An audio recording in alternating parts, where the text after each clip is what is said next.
Hook, this is stopping the scroll. I'll use TikTok as an example because it's probably the commonality in the room. Scroll, scroll, scroll, scroll. Oh, what pattern interrupt, what thing, either visually or audibly or on screen, is going to stop me from infinitely scrolling on Instagram or Facebook or TikTok or etc. I redistributed it on short form, one without captions, one with captions. The one without captions got 100 views, the one with captions got 1,100 views. It's the same video. Done is better than perfect, and posting a lot is powerful because you can work out what happens. To quote Gary Vaynerchuk from his new book, you should market to get better at marketing. It's the market will tell me in views, reactions, shares, sales, etc. what's working. No one really cares who you are. That's why I didn't start this conversation with, hello, my name's Colton.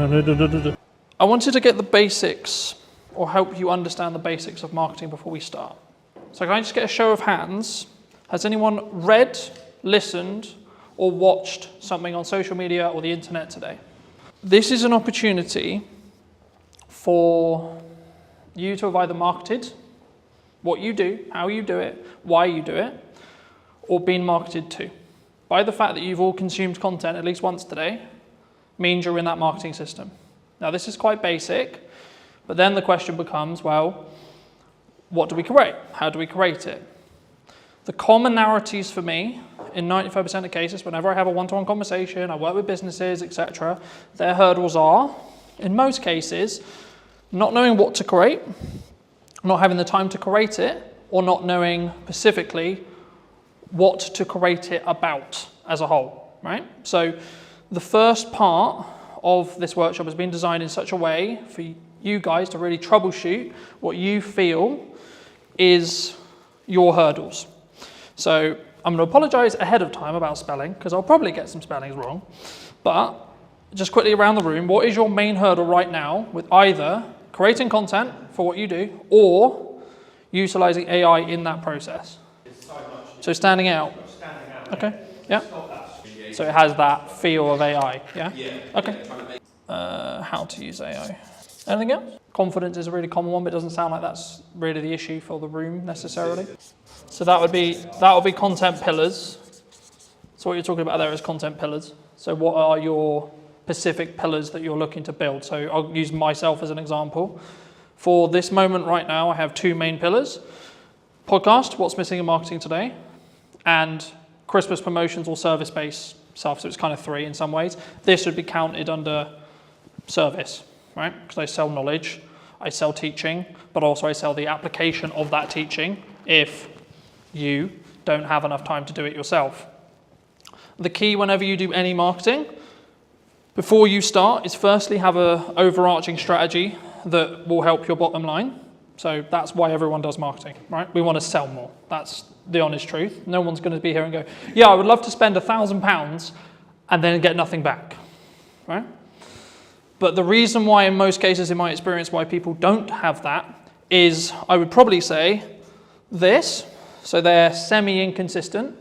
So they do that example that Johnny gave, which was, we're going to post really good when we're not busy because we've got loads of time and nothing else to do. So we're going to post 5 to 10 times one day, then nothing for 2 weeks, then 10 times again because I went, shit, I forgot.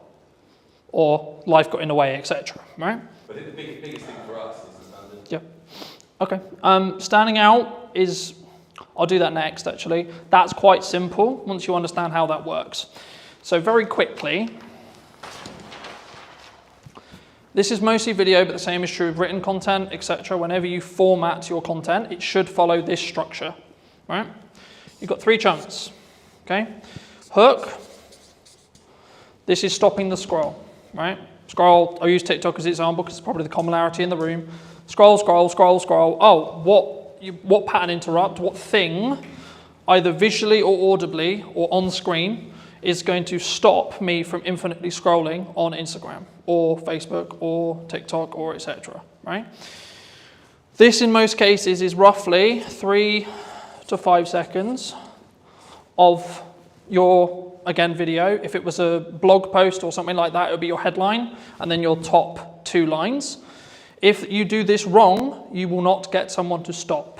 Right? I'll go into depth in a second on what you could use here as ideas, but then you'll have a level of, so your body of content, so this could be, in most cases, value-led for me, and then a call to action.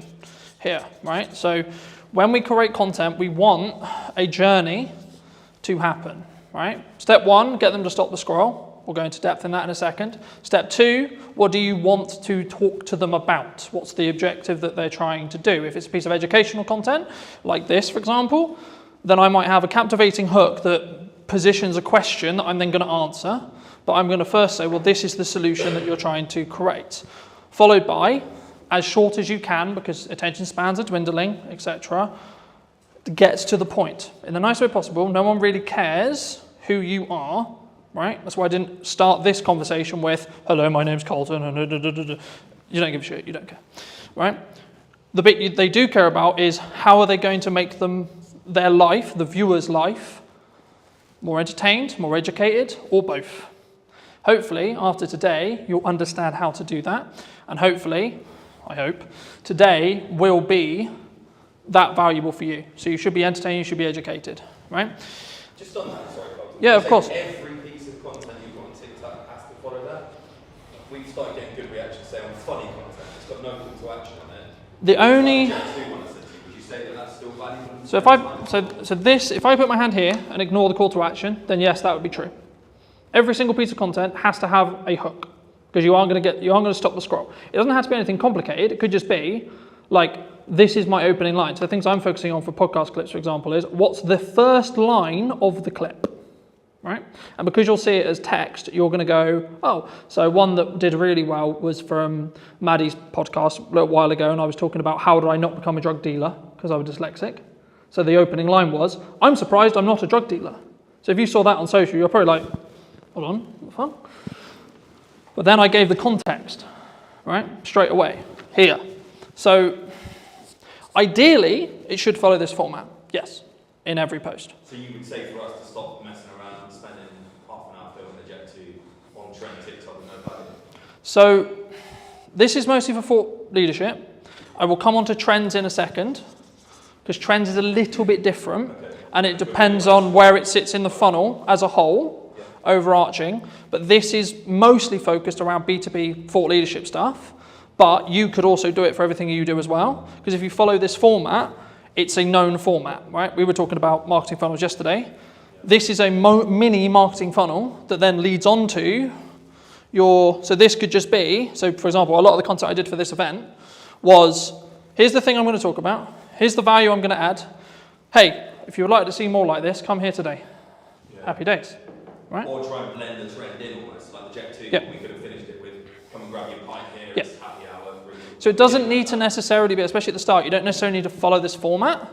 It's being aware that this is the ideal format, and then using it in the content where possible. When you specifically look at trending, so on TikTok, it's kind of controversial in some ways, because some people think, yes, you should trend jack, okay? I'm of the mind of, you should, if you see an opportunity, to be able to gain eyeballs that you otherwise wouldn't be able to gain, okay? But it should be additionally, not instead of, additional content to doing this consistently, right? This is where content creation gets hard, because you need a lot of it to be able to do it, right? If you can do this well, then you can do this. If you can't do this well, don't do this. Because I personally believe it distracts from this focus, right? For me, the issue with this is you're going to hit your demographical things, right? So I put out a video, I know it's roughly going to be hit by people in Salisbury because that's my following, right? The issue with trending is because you're in a trending sound, I'll use TikTok as the example, but Instagram, etc. is true too, you have no idea demographically where that's going to go. So you might get, let's just put a big number there, 100k views, okay? Wonderful, okay, but if we look at ROI on a business, and we ROI on time, what would you rather have? 100 views to 200 views on something like this, or 100k on a random video that's actually mostly spread across the Philippines, China, America, the UK, so on.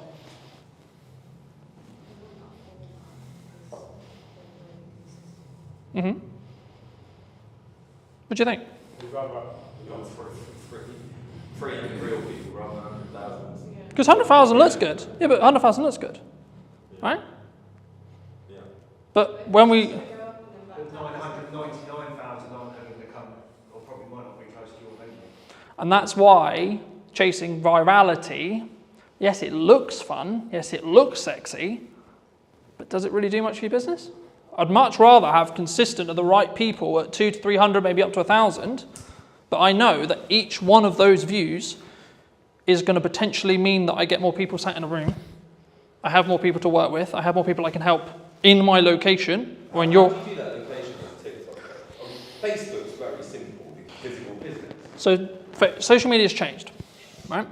If I did this presentation or talk 3-4 years ago, I would only be talking about social graphs. Okay, I'll explain both in a second. But on this side, we've got social graphs. Okay, that's how everything worked before TikTok or Musical.ly arrived. Okay, here we have interest graphs that I'm definitely going to spell wrong, right? But the job of the team of two. So this was basically what TikTok created. Kind of their algorithm created it. It was in other places like Tumblr, etc. But like modernized and actually like popular, it was TikTok who did it. So what happens here is and this is why I said yesterday, following doesn't matter because we're now over here. But just for those who don't know, socially, what happens is I would follow someone. I would like, share, or comment on their post, right? This would send or say to the platform, hey, cool, this person likes and enjoyed this content. Cool. Okay, so the platform goes, we're going to show more of that to that person, right? So you followed me. Okay, cool. So that means you're telling to the platform, I like Colton's content. Can you show me more? Sick, right? Same with likes, same with shares, etc. Now, the bit where it got interesting is because when they started changing the weighting, you wanted to target different things. That constantly changes. There's no point me going into it because by the time we finish, it will probably have changed. The main difference when TikTok launched a handful of years ago was instead of it being followers, like, shares, etc., they are kind of still important, which I'll explain in a minute, but the job here is Craig is going to open TikTok, and if he had previously never installed TikTok, it will just show him videos. And what it's trying to do is it's going to go, right, I'm going to show Craig a picture and a video of a dog. Cool. What does he do? Does he watch the video? Does he interact with the video? Does he like the video?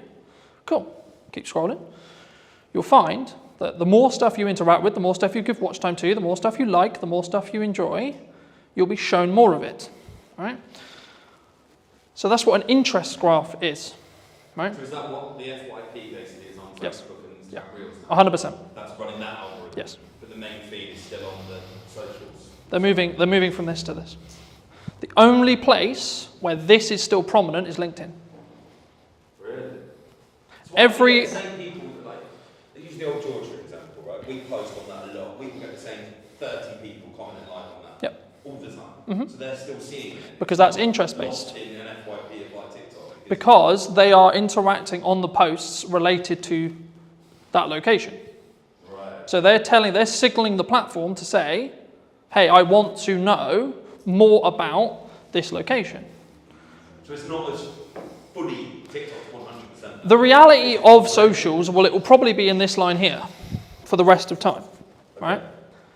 The future of socials is going to probably be, there's a debate at the moment, right? In the marketing space, in the etc. with Meta and so on. But my prediction, and probably the prediction which I think most people would agree with, would be in 2 to 3 years, you'll have two feeds.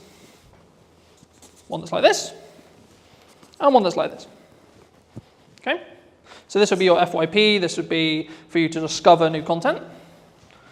And this is where, to an extent, trending would probably go into. So if you're trend jacking, following trending music, etc.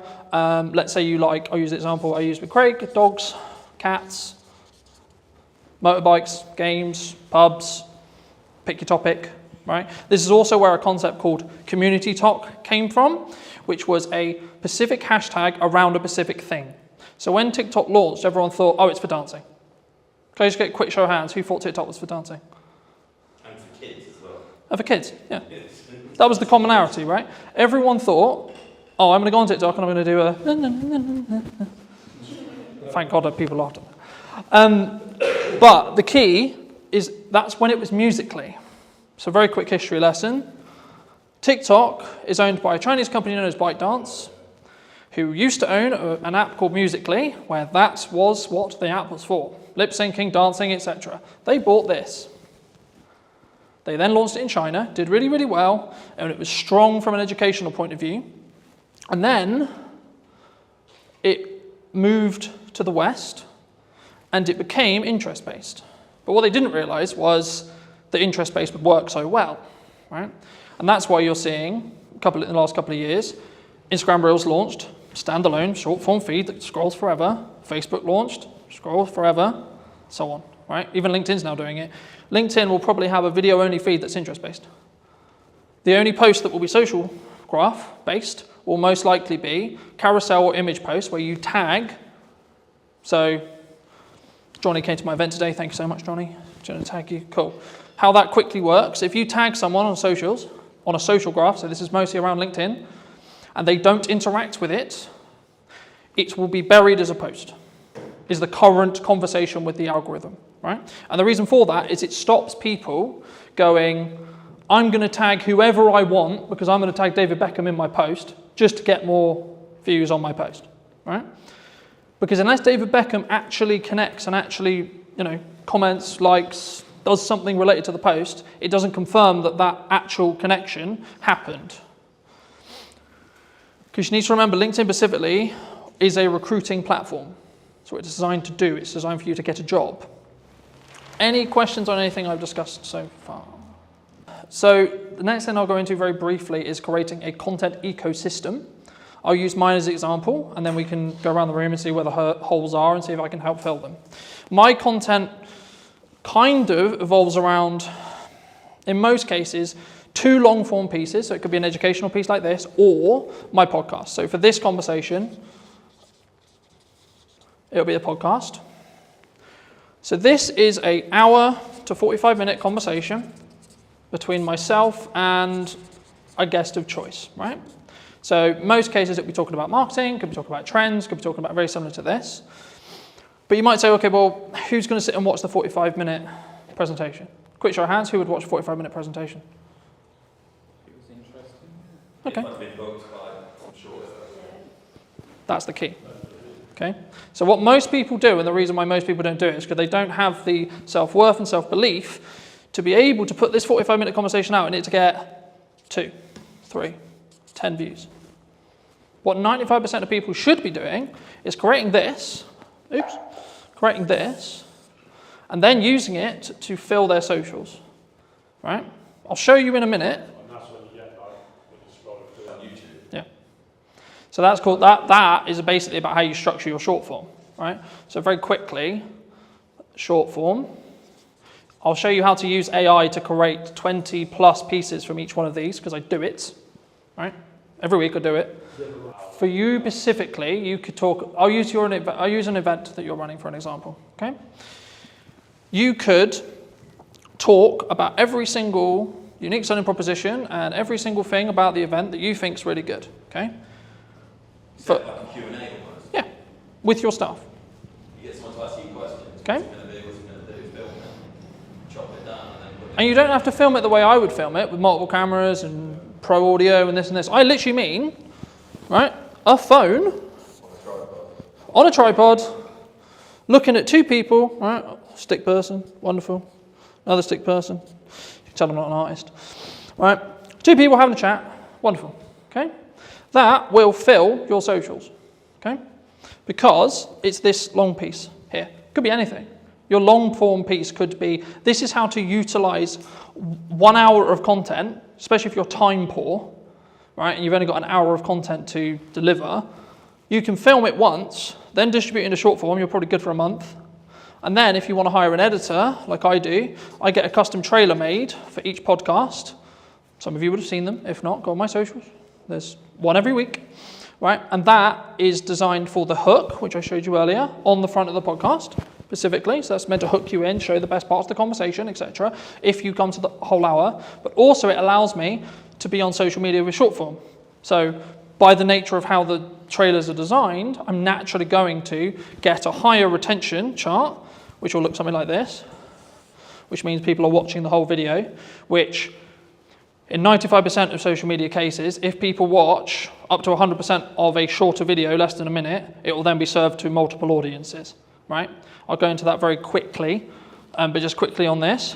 Once you've got short form from this 1 hour, you can then do lots of stuff with it. You can pull out the audio and have it as a standalone audio podcast, right? You could also get it transcribed, and then using tools like ChatGPT, you can get it into blogs, etc., in your own tone, etc., right?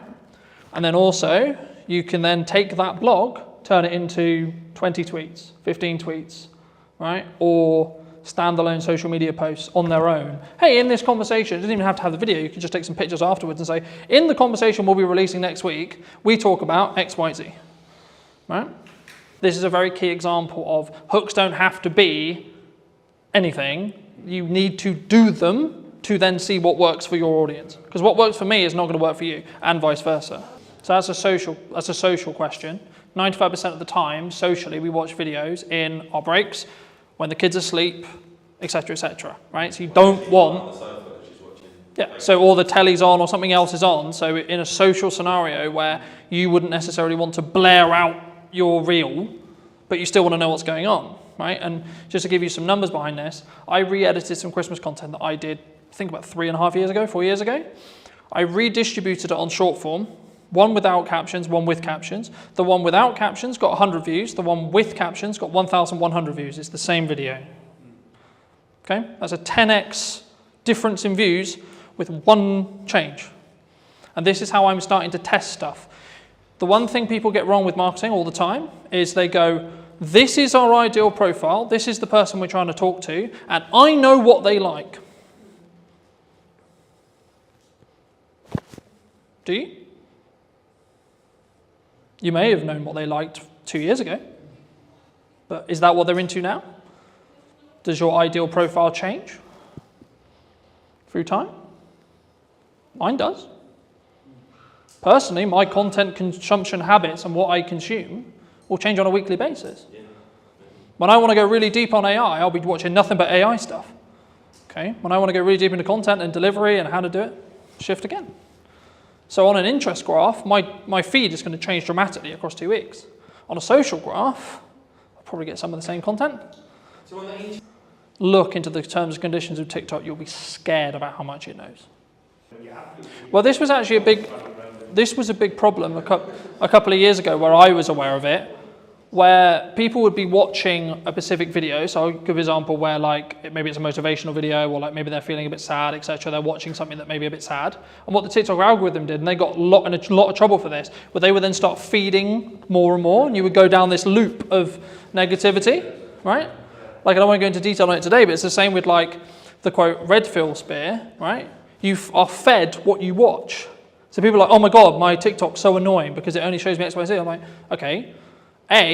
Log out, reinstall the app, watch stuff that you don't want, like so watch the stuff you want, and then the algorithm will catch up. Or just when you're on the socials, just stop consuming and interacting with the stuff you don't want to see more of. Or search what you do want to see. Yeah, or manually go in and search, I want to see pretty kittens. I want to see dogs, I want to see positivity, I want to see quotes, I want to see etc. To start, put your video everywhere. Put your blog everywhere. Put your piece of content everywhere the same way. Because the first thing you need to get into the habit of is doing content consistently and getting consistent, right? Because that's where the results will come from. And concentrate on video. I focus on video because it's my best, like building off Emily's point, it's my best way of communicating, and it's what I will also consume, and also I know the power of being able to leverage it because I can use it a million ways. Some people say, I don't want to be on video. Okay, that's okay, don't be on video then. But if you're a good writer, then write. Okay? Like, you don't have to reinvent the wheel. The content quality will always rise to the top if you're A, consistent, B, talking to your target demographic, and C, adding actual value. not fluff, not this looked nice, this was wonderful. The goal for me today is to give you as much valuable the stuff you want to learn as much as possible. That's it. That's my only objective today. Very quickly on how algorithms work in most cases. This is a video algorithm, but the same will be true in blogs, the same will be true in articles, and you can swap the words. So whenever I say video, there is a similar algorithm for every other form of content and will work very similar to these principles. Okay? So when you post a video, I'll use Instagram Reels, for example. This is your video. Okay? The first thing it does is it will send it to, these numbers are rough because they change every week, right? And we actually don't really know. It's roughly about 10%, maybe lower, maybe 5% sometimes, of your audience, okay? Now, depending on what happens will then depend on if you get a new audience or not, right? So in most cases, if, let's say this video is, 30 seconds, okay? If someone watches up to 25 seconds of that video in this seed audience, so this is called a seed audience. The job of a seed audience is to tell the algorithm, because it doesn't know what this, all it knows is you uploaded a video. Wonderful, it can see what you said in it, because it can pull the transcript, etc. It doesn't really know what the video is, it just knows you put a video out. Sick.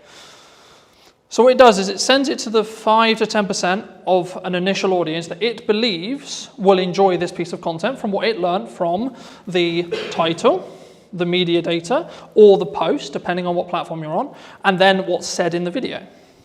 And then depending on what happens with things like watch time, likes, a key one on Instagram, especially right now, if you save or share it, because this is where understanding each platform is really important. So Instagram specifically is designed for people to share videos around, share posts around, because it's a communication platform. It wants people to communicate with each other on it, not just consume content, but have content as part of the ecosystem, so that, oh, I really like this video, so I'm going to send it to Paul, right? That's what the algorithm wants me to do. So sharing / saving, coming back later. And depending on how well these combinations, and the weighting changes, that's why I'm not focusing on specific weighting, but the weighting will change. Depending on what happens will then change how much of an audience, what that audience is, and what the size of the audience is. So when things go viral, what's happening is this. So it's going, initial post, okay, cool, it did well. Sick. All right, first audience, did really well. Then there'll be a bit of a plateau, maybe for half an hour, maybe 30 minutes. Then another one. Did it do well again? If so, and so on. And eventually, it won't have a good reaction. And that's when it will stop. But if you can keep that loop, so there was a trend a little bit ago on TikTok where it would be a 2-second video with a load of text on it. Why do you think people did that? They were farming watch time. Because it's a 2-second video. So TikTok was going, is people who watch this video in that seed audience watching the whole video? Because it's 2 seconds. But to read it, you need about 15 seconds. So actually, the percentage watched on that video was close to 500%. So TikTok went, oh my God, 500%? So people are watching this video 5 times? Cool, we'll send it to loads of people. Now, they got on top of it because they realized that was the game. But for a long time, it showed a very clear example of how your seed audience can snowball your views. And it will copy the audience. Because every single algorithm wants to understand and wants... Okay, no, I'll ask you. Before I tell you, I'll ask you. What do you think the job of an algorithm is? To keep people on social media. For example. What does every single social media platform want? Eyes on it. Then really target. How do they make money? So the sin, you could say, is taking people off platform. Because Instagram doesn't make money if you send them off platform. If you send them to YouTube, you're sending them to a competitor. That's why people started getting quite clever with their link in bios, because link in bio became a term which TikTok itself would suppress, because it was sending people to the website. For a marketing brief, that's what we want to do, right? We want to send them to a landing page, we want to send them to a YouTube channel, we want to send them somewhere else off-site so we can potentially sell to them or retarget them or etc. or get their email so we can then email market it to them, etc. But purely from how does it perform point of view, and this is what I said at the beginning, where you need to start really delving into your content and really start working out, okay, so this one's going to be a very value-led piece, this one's going to be trend, this one's going to be for this purpose. And it can be overwhelming, but hopefully you're just going to get some ideas from today. If you can get some videos, and this is why done is better than perfect, and posting a lot is powerful because you can work out what happens. To quote Gary Vaynerchuk from his new book, you should market to get better at marketing. Right? So it's not about I'm going to market because I know what I'm doing. It's the market will tell me in views, reactions, shares, sales, etc. what's working. So I'll give you an example. A phone video over-indexed than a professional video in most cases for me. I follow the same format, hook, content, call to action, but because I story-told in the video and it felt more real, it got, I think, 4 times more views than my average. I think it's on like 1,300 now, because I told a clear story. So for those people who are like, I don't have a camera, I don't have this, I don't have that, I don't have all the kit, I can't create content. Who doesn't own a phone in this room? You all own a phone, right? So then you don't have an excuse. Because especially if you create it in-app, you can outperform because there'll be a small performance bonus. For example, on Instagram at the moment, they launched their own editor. It's called Edits. It gives you the ability to edit in the same way I can edit with Pro software, and deeper analytical data on every single reel you've ever posted purely through the app that you cannot get through Instagram. So for that reason alone, you should download it, because then you can see your click-through rate, then you can see your percentage of your seed audience, and then you can tweak stuff, and you can tweak the hooks, you can tweak that first line, you can tweak your packaging. The same when it comes to your first line of your actual copy for this, because if someone misses the video and you don't have captions on it, you might be able to re-engage them by getting a captivating headline. So if you're doing multiple kinds of content, you can learn from... Yeah. Because you can then re-engage people. Something that also people worry about is, I posted a video and it only got 20 views. Okay. But what's happening when you first post a video for the first 24 hours, bless you, is it's only showing it to your seed audience. So on average, it will take 48 hours or so before you really start to see something pump. Unless you're trend jacking, that's a bit different.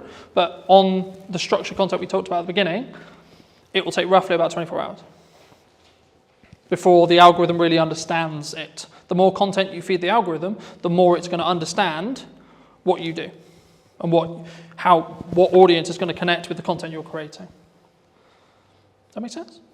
So what stage do you start paying for it then? So at the minute you don't need to, nothing I've talked about today is paid ads. I know, that's what I'm trying to think. If you want to do paid ads, you can follow all of these principles, and what I'd recommend you do very quickly for those who are interested in doing paid ads, you should post a load of content, see what does best in regards to views, retraction, etc., and then take the best performing pieces of content and then amplify them with ads. Because then you don't have a question mark on whether the creative or the video or the blog or the post, etc., is actually going to do well or not, because you already know, because it did well organically. So that way you're not wasting money on amplifying bad creative, because you know that it's going to be good, because you've already tested it organically. Does that help? Yeah, no, But if 10,000 people saw it organically, it goes to millions if you pay for 10. yeah, but the key there is to understand that is that 10,000 the 10,000 that you want? Moving back to my original analogy of, do you want 100,000 or do you want 10,000 or 1,000? If the metrics align, as in you got 10,000 of the right people, absolutely you should pour money on it. Because you've already done it. You already know it works with the target sector that you're trying to talk to. So of course you know. And then it's just taking the guesswork out of paid ads. Yeah, you should tweak the copy, you should tweak the text that goes next to it, maybe add a stronger call to action on the end to be a bit more salesy if you're going to, or maybe tweak the hook slightly, or tweak the video very slightly, but you know the bulk of the content's going to work for creative because it's already worked organically.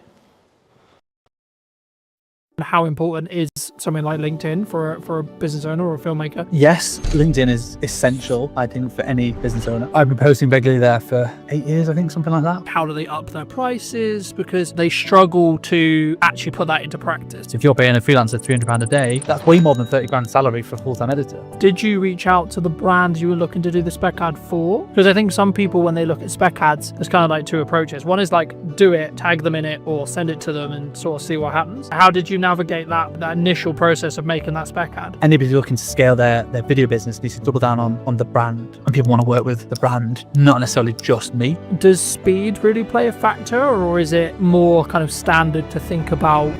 Did you know that 93% of you are not subscribed? So if you could please do me a favor and you're enjoying the show, then subscribing would mean the world to me, and it would allow me to grow the show and continue to get larger and larger guests and continue to bring what's missing in marketing today. Thank you ever so much for joining me, and I'll enjoy the episode. Hello, my friends. Hope you're well. Hope you're having a good day. Today I'm talking to Carl from over in Manchester. Specifically, he runs a really, I would say a upper class or like premier video production agency on the higher end. And today I really wanted to talk to him about specifically branding, but also how I think a lot of filmmakers, we're stuck in this rut of like being quite maybe lowball or midball or just working on ourselves. I mean, how does would you say, and feel free to give any context you want, Carl, and do you think that people really struggle to sort of scale their business as a whole? Firstly, I've never been called upper class in my entire life, so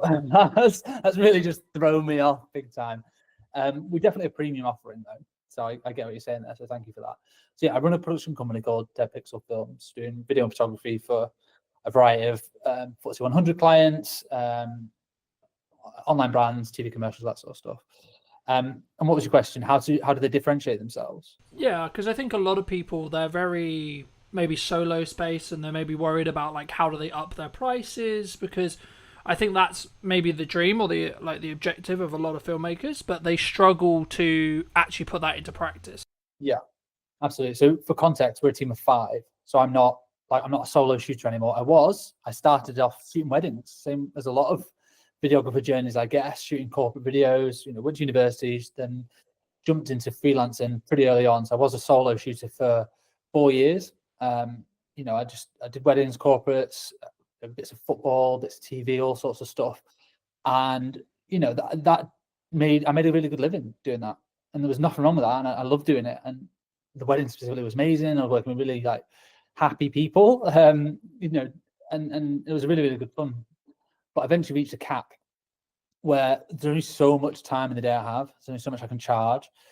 And I just realized I was I was at a peak, I suppose, in terms of like camera operating in Manchester as a technical skill and what I could therefore charge or how I could scale that into a business. So my next step was to go from a freelance camera operator, solo shooter, to a production company owner.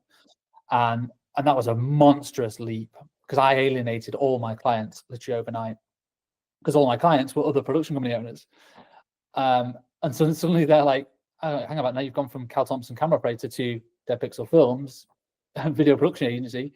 You're now a competitor. You're not a collaborator. At least this is how it was perceived 8 years ago when I first set up the company. So I had to kind of start again, really, in terms of like finding new clients and developing those relationships. I had some crossover for a year or two, but eventually it just fizzled away, and I had to then go after bigger and better clients that would, and then focus more on relationship building and then scale it over time. And like I said, it's taken 8 years to get to where we are now. There's 5 of us full time. We've got a production studio downstairs, so I'm in the it's like a meeting space that we're in at the moment, and then we've got a 1,000 square foot production office, and that's where all the edits are being done. And then this downstairs is a 4,000 square foot studio space. And that's taken years to be able to have the cash flow and the regular clients to be able to build to that point, to be able to afford to have a studio. We've been in the studio 2 years now. And, we use that as a bit of a marketing tool as well to generate more opportunities.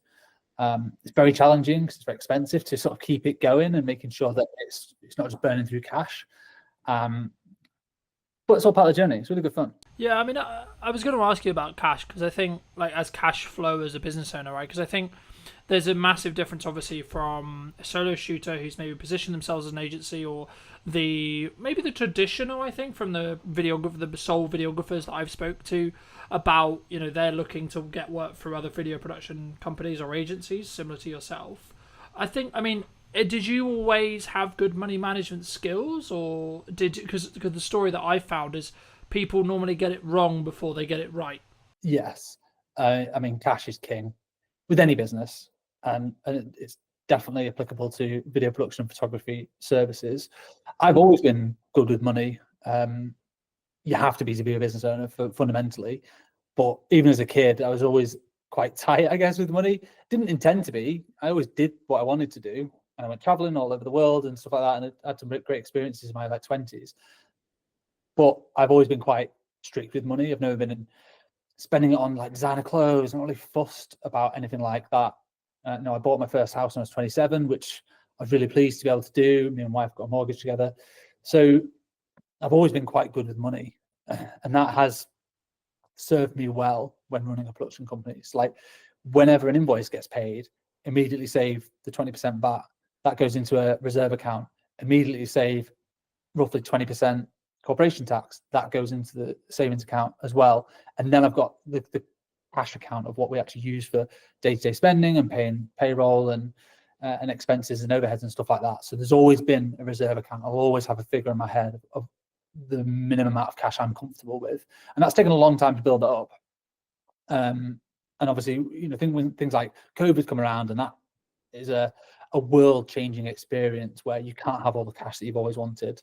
You might have to dip into it, or you have a few quieter months. But in order to run a company, for me, to sleep well at night, I need to make sure there's months and months and months worth of cash flow sat there. And some people might disagree. They might say, well, you should be putting your money to work and making it work for you, so you're earning money in your sleep. And obviously we invest in the studio facility, we invest in our marketing and invest in our team and training and all that sort of stuff. But having a good cash buffer for me just makes me sleep much better. And it means I've got the mental capacity to pursue opportunities that I want and don't just have to take any project that comes our way because we need a quick 500 quid.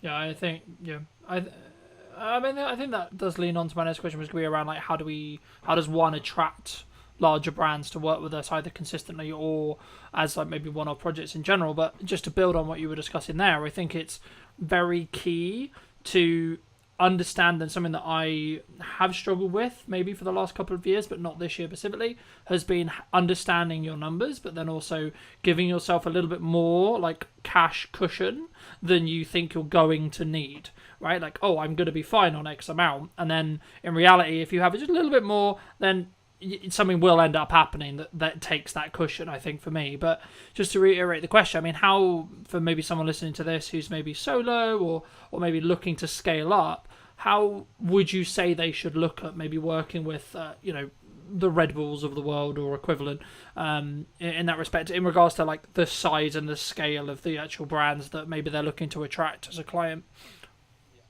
I mean, this is changing loads over the last few years. And what I've seen is historically the big brands would only ever work with big agencies for the longest time. And that is still the case for a lot of places. Like Coca-Cola will only ever work with WPP, or they have done for forever, because they feel like they need the resource. They need the WPP, one of the largest advertising agencies in the UK, in the world. They feel like they need the cushion and the experience of a big advertising agency, and they probably do. They need the strategy thinking and all these different resources they're going to pull upon. But what I can see is over the last few years, more and more brands are doing more in-house, and they don't necessarily need the big agencies or the big thinkers, from what I can tell. Now, I could be wrong, but a lot of brands are now doing that big thinking in-house, and they're bringing more smaller, independent specialist agencies. So rather than just like one overarching agency that handles everything in terms of their marketing and their branding and strategy and their content, they might have, okay, there's an SEO agency there, and there's a production agency there, and there's a web design agency there, and they manage it themselves rather than an agency managing that. And they just make sure that's all sort of aligned, which means that smaller companies have access now to bigger brands. And they're able to work. And basically, once you've got one, it's easy to get the next one, or easier. You still have to chase for it. It's more competitive for sure. But once you have a few bigger brand names under your portfolio, and the work can start speaking for itself. So we're able to attract bigger name brands because we've worked, like we had a Premier Foods Group, which is a FTSE 100 company. That we did over 15 YouTube pre-roll videos for those guys back in, it was like 2021, I think. And that's for their whole suite of brands: Ambrosia, Oxo, Bisto. Anyone in the UK will have heard of these brands. They're in every shop ever. So we did loads of ads for them. And by doing work for those people, it opened up doors to more foodie brands. So then we're suddenly able to work for BBC Food. There's another project we got off the back of that. Yeah, we had to pitch for it. We went up against 27 different agencies and a public tender to win that particular project, but suddenly we got that. And then I marketed the fact that we worked with BBC Food for a 9-month content retainer on LinkedIn. That then led to one of our current biggest clients, which is Uni, and they're the pizza oven company based in Scotland. And that's because I put out one post on LinkedIn about working, like a blog post about how we work with food and break down that process. So it went from one to the next. So you can, when you look back, when you're in the thick of it, it's hard to tell what's going on. It's just like, shit, where's the next client coming from? And you just want to do the best work you can. But when you kind of step back, you go, okay, I can see how that one has led to that one, has led to that one, has led to that one. But it's been I've been self-employed for 12 years.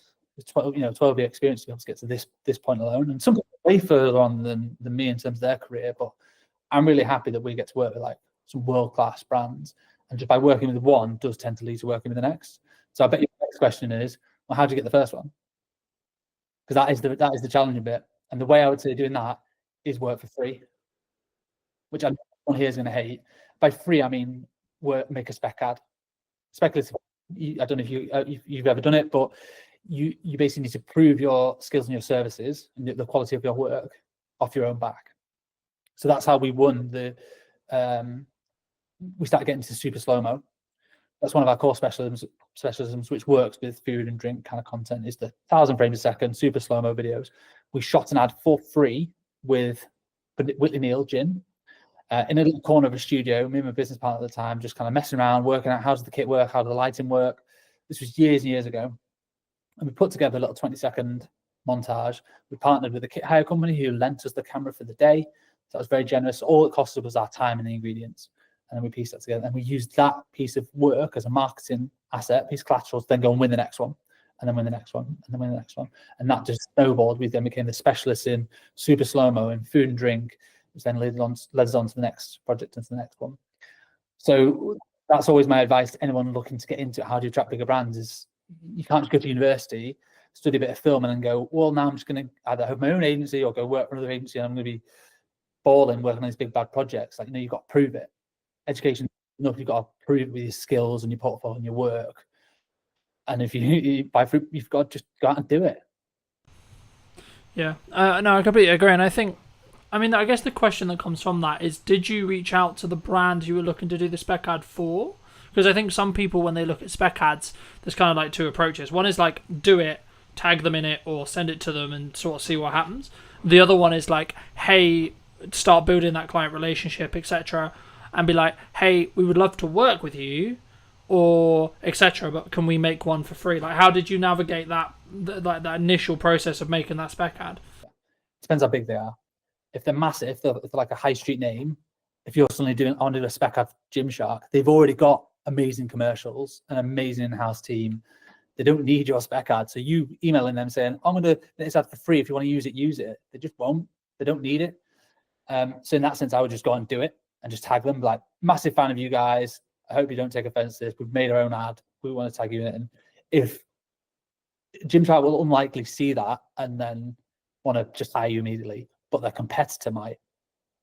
So someone else who maybe slightly smaller than Gymshark might see that and go, oh, I love what these guys have done.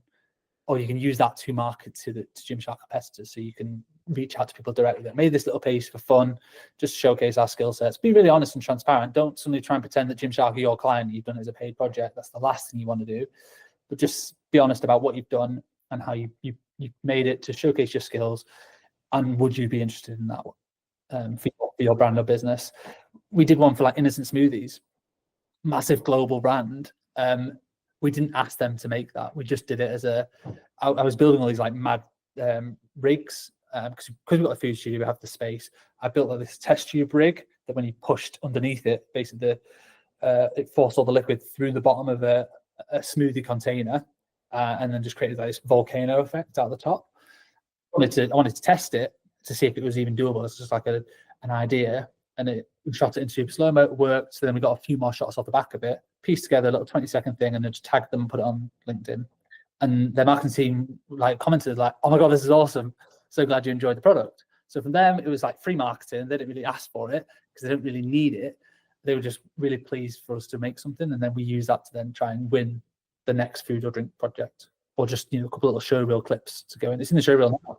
Do you think that, I mean, you've mentioned LinkedIn specifically a handful of times. Do you think that some people are worried about either putting up a spec ad or like maybe creating content that's not specifically for a client or for a production company, etc., that could showcase their work, could get them that next level, but maybe they're like concerned about either like what would the reaction be, or like where people see, because I kind of see it in two respects from my experience with filmmakers.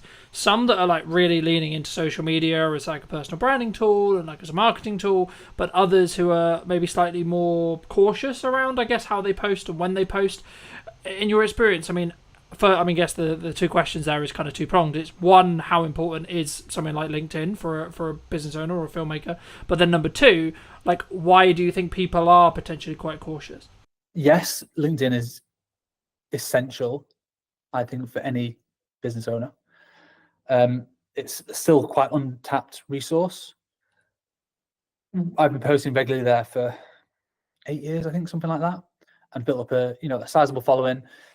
I don't know how much work exactly we've got, but I could probably guesstimate we've generated well over 6 figures worth of work and opportunities through LinkedIn without spending a penny. Don't pay for any premium, anything like that. Don't pay for any sponsored posts. It's purely just turning up consistently and regularly, and I try and offer advice to my younger self in terms of the personal branding side of things, but just use it as a marketing tool to share the work, to share the behind the scenes that we do, so that people can see, oh yeah, it was those guys that made that ad, because I can see them in the behind the scenes. We use that a lot to show scale as well, which also subtly promotes a more premium offering. If you see a squad of 10 or 20 in a team photo, that's a big production. Doesn't matter if you're in the industry or not, that's probably cost a pretty penny, versus the behind the scenes of a solo shooter. There's a certain cost implication there.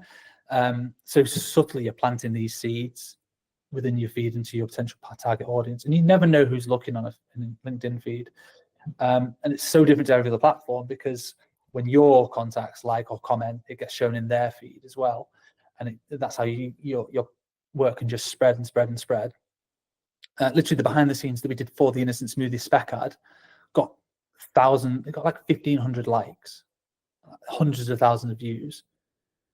And that might not sound a lot on like Facebook or Instagram, but on LinkedIn, that is a viral hit. It's huge, and that just snowballed because it was just fun content. People just liked it, and people not in the industry were like, "Oh, it looks like a really cool project. You've been quite creative and innovative there." So yes, I'd say if you want to, scale a business or attract new clients and new opportunities, it's not just who you know anymore. Like it's who knows you. So LinkedIn is so valuable for that, and anyone could do it. Yeah, I mean, just because I think traditionally so much of filmmaking was like go to filmmaking meetups, meet another filmmaker, meet a gaffer, meet a sound guy, etc., etc., and then you sort of build your, I guess, referral work from there.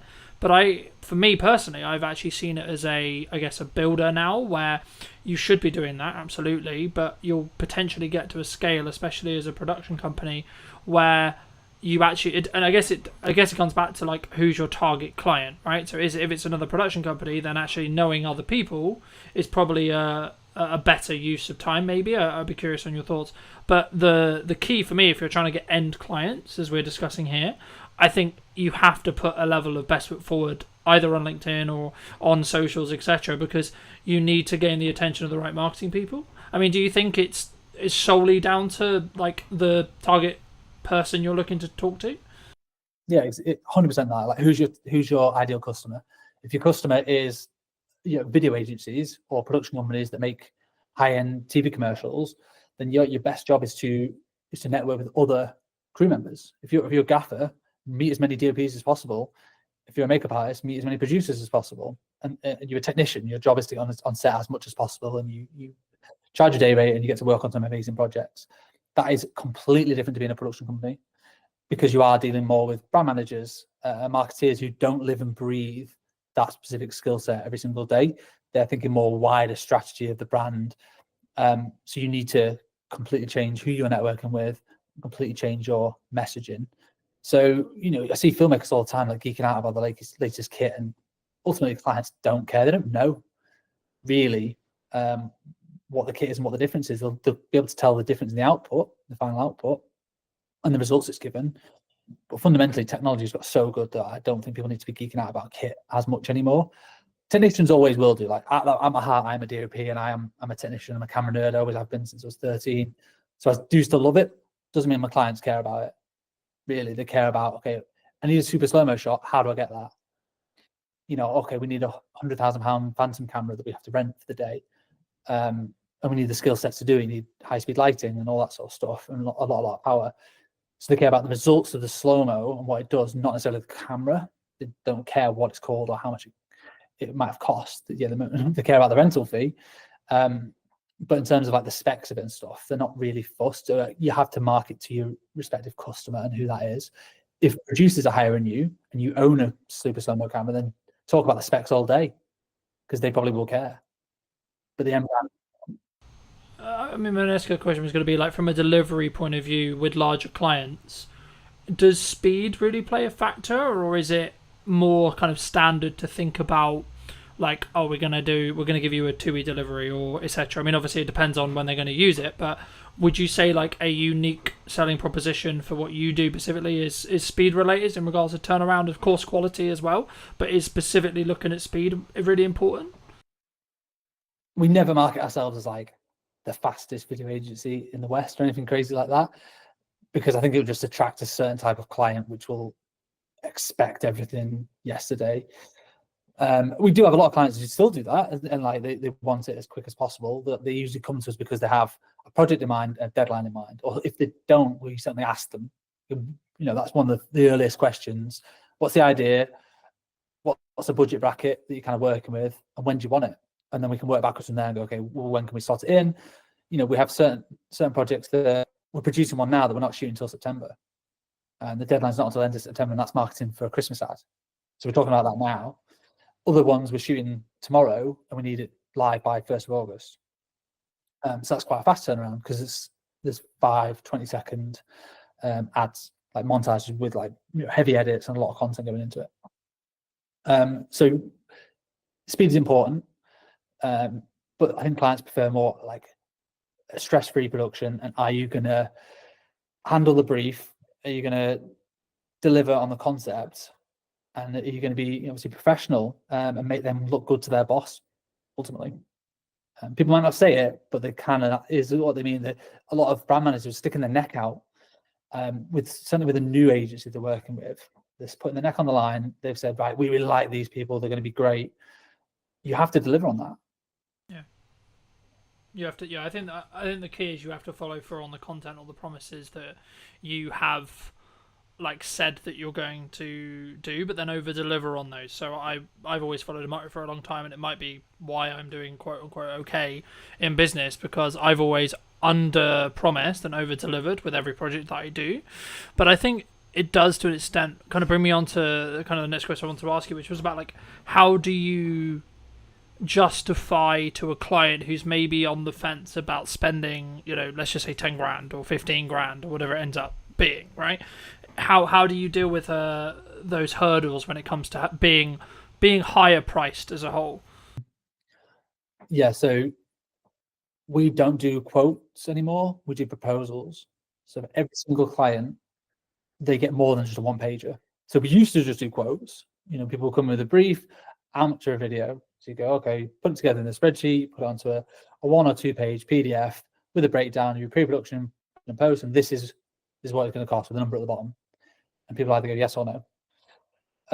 We don't do that anymore. We're now doing proposals. So pretty much every client that comes to us will get a bit of an idea. They might already have an idea and they want to just flesh it out. With here's a few visual references of the style that I think we can execute on based on your budget. I tend not to do this like on a whim. Like if I know they've got 20 grand, okay, I can work backwards from there and go, well, this is the kind of production that I think they might need.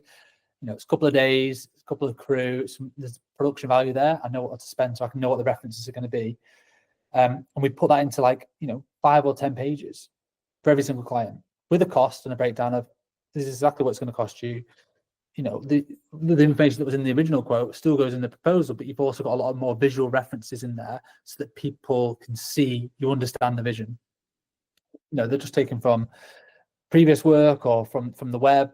It's all internal stuff, so it never goes live. It's just like we're just trying to share ideas, and then we're trying to follow through with the execution. Like this is what you're going to get, and we found bigger clients kind of expect that a little bit more. They don't just want a one pager. Like what's going to separate you from if they're getting 5 quotes?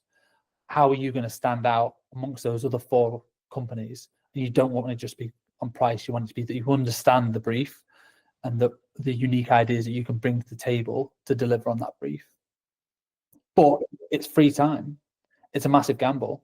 We don't win all the ones we put proposals for. We lost one yesterday. You're like, oh crap, that took me a day or longer, hours spread out here and there to pull that together, pull together references, come up with a bit of a script. I think we're going to nail this. I thought we'd nailed it, and then they still didn't go for it. And you're like, oh, well, not sure what we've done wrong there. That's the game we're in a little bit. Some people might disagree with that. They might say, oh, you should be charged for that time. And we charge for creative development time, but sometimes that initial spark, we often give it away for free. Do you think that's one of the reasons why you do just stand apart? But is that the same? I guess the next question was going to be around like the confidence of maybe charging more or being value-based price rather than necessarily the time. Obviously there's always time that goes into it, of course, but it's more about, I guess, in some ways, when you look to attract those higher paying clients, it's also about it's the entire, in my experience at least, it's about the entire process and journey and the perception that client goes on with you rather than necessarily just the production day, and that's, I think, where it comes back to where you and I both agree, which is like they don't care that much what what it's filmed on. They care about what it's going to do for their business and what the return on their investment is going to be. But for you, when you started out, was there a confidence kind of hurdle for you to say like double your day rate, for example? Probably, yeah. Not really thought about it. Often we just do it. I started off charging £250 a day. So as like a corporate filmmaker, if you like. I charge a lot more than that now. So yeah, there did just become a time we can't. You can base it off APA rates as well. That's a good starting point.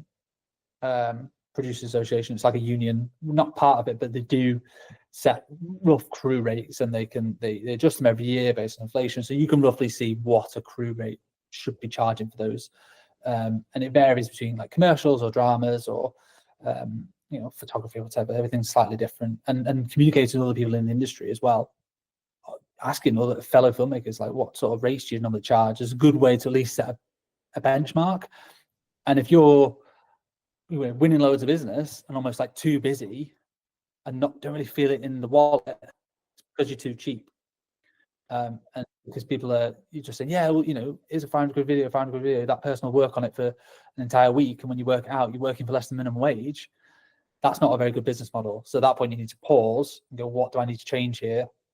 Well, I clearly need to up my rates and probably reduce the workload, and I'll still be earning the same, if not more money in the long term, because I'll have more time to focus on delivering that project to the best of my ability, and then creating marketing collateral to then help generate the next one, or more account management time to work with the clients to be able to communicate the ideas better and fairly, so that when it goes from ideation all the way through to production to post, that client feels like they've been looked after throughout the whole journey, not just been sold a dream and, oh, you're going to get your edit in 6 weeks time and not heard from it. It's more communicating every other day. This is where we're up to. This is what the deadline is. This is how we're doing. And that was 6 time. I can't do all that myself. And that's very hard to do as a solo operator. There's 5 of us here. There's 2 people full-time editing, and there's a producer and a studio manager. So they do a lot of the account management side of things in terms of liaising with clients and communicating and getting edits through the post-production workflow and then back to for amends and all that sort of stuff. So that does take a team to do it to the level that our clients demand. Yeah. When you were building your team, because you said at the beginning that you went from being solo into like developing the team, did you scale it from like 1 person, then 2 people, then 3 people slowly? And then if so, did you focus on systemizing how you did it yourself? So originally it was myself, and then I partnered up with somebody else. So we then became 50% business owners. And that was just the 2 of us for probably a year. And I was literally doing all the shoots and the edits, and he was doing business development and operations. And that was fine, around COVID time, just surviving. But eventually the edits got too much. So it's like looking at the business model and trying to work out where are we bogged down with in terms of time. And it was edits.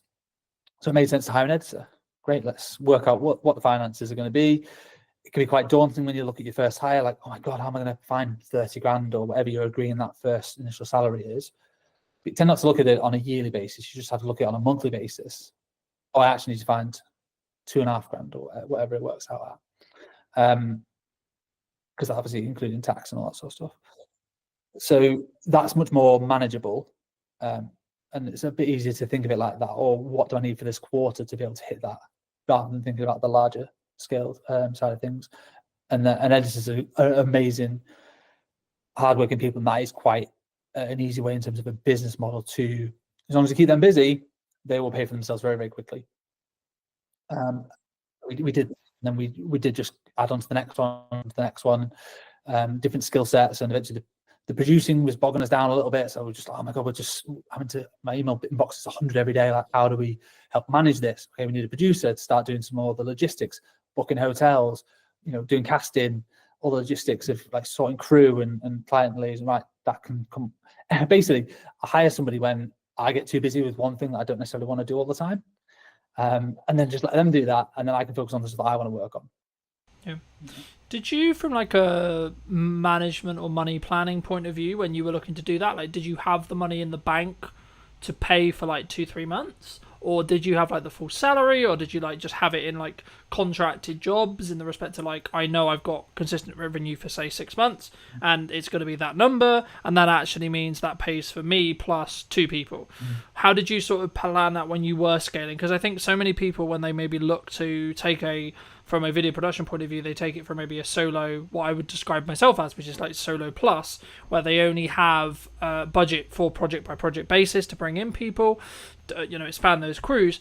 But for me, like, potentially in like 2-3 years, it will be a situation of, I guess maybe it's a risk profile thing, but I'd be curious on your thoughts around, like, did you plan it as a, like, I've got 6 months and actually we're good regardless? Or did you maybe lean into, like, actually, I know we're going to get the work, or I know it's going to free me up to the point as a founder where I could do the marketing and the sales to then mean that I can then know that I'll have the work? Yeah, I mean, for like a U+1, use freelancers until it becomes so obvious that you're spending so much money on freelancers that it's more cost effective to hire somebody full time. So if you're paying a freelancer £300 a day, that 10 days of work, it's 3 grand. 20 days of work, a normal working month, that's 6 grand. That's way more than 30 grand salary for a full-time editor of what you've got to pay out as an individual. So if you do that consistently, you'll soon realize that having all these freelancers has cost me way more money than a full-time person. So generally, that's exactly what we did. We had freelancers, and we actually won a few big block bookings. So we knew we had 2 months worth of editing work. So we had freelancers just coming in. I think we had 2 at the time, just helping us churn through this massive volume of work. It was all costed for, so it was all fine. And we just knew that, well, hang about this. Once that project was coming to the end, we were getting another big project that was sort of, we had loads of edits on, so it just made sense to eventually put a job ad out and hire for that full-time role. So we would effectively be saving money on the freelancers. And we gave the freelancers the opportunity, like, do you want more job stability? Do you want, to come on full-time? And some people did, some people were not interested. They're like, no, I'm happy with the flexibility and the variety. Like, there's a place for both in terms of freelancing as a technician or going full-time in-house. Really depends on your personality and your personal circumstances. But from a cash flow point of view, I think we had at least, let's call it 6 months worth of cash to be able to pay that person. They could be sat around twiddling their thumbs. It'd be a terrible business model, but they could be without us necessarily worrying about how we're going to pay that person. Because also when you hire them full time, you have an obligation to pay them. They're now an employee.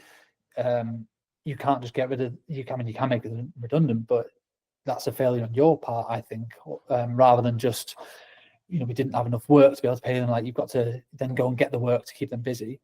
So that is part of the risk. It's definitely it's a high risk move. I mean, it's such a while ago now. I've always had staff members around me for the last 6 years, so I tend not to worry about that as much now. It's just a no-brainer that we are a team, and it takes a team of people to deliver on the projects that we have now. So if it does sound scary to anybody as an initial thing, I'd always just say, bring on freelancers until they become too expensive to not just hire. It's a no-brainer to hire somebody full-time. Yeah, I think I agree. I mean, I think, would you say that in that though, one of the things that a founder, like an origin person of the business in a video production context, like they should spend, like as they're scaling and as they're bringing in people to help with the delivery side, should they spend like a significant amount of their time in trying to, I guess, apply financial resources to getting more people to help them either with their personal marketing or the company's marketing or etc., to then because I found, like, for me, that will have the strongest ROI by me creating my own content and me being in the world of marketing all the time as much as possible and not as much in client delivery. And if so, how did you transition? I mean, did you just end up, like you sort of alluded to it at the beginning, but did you have to transition all your clients because they wanted to work with you specifically? Because I think that's sometimes the weakness when we're very founder-led as a business, where a client wants to work with me because they've consumed my marketing and then they want me to have that touch on the project. And how do you sort of balance that with also then scaling it with a team? Yeah, I'm still figuring that out, to be honest. A lot of our projects are of a scale where it can never just be one person. That one person ideally should be on the job. That was a big USP for the longest time, is we weren't necessarily just another production company that brought on loads and loads of freelancers. It was like, if you see us in the initial call, you're going to see us on set and we're going to hold your hand all the way through the project. And that's done really well for us for the longest time. It's helped us build relationships with the right people. It's helped deliver good work. But that is only scalable until a point. I can't be on every single job if I want to scale the business beyond where we are now. So that's probably a bit of an ego thing that I've got to figure out and navigate and work out.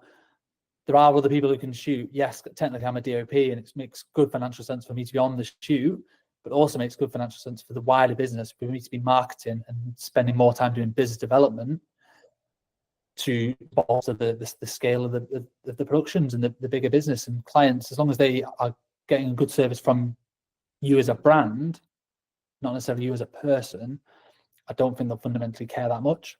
As long as it's not sell them the dream and then you never hear from them again. You've still got to check in, but that could be checking in with just emails, texts, how you finding everything.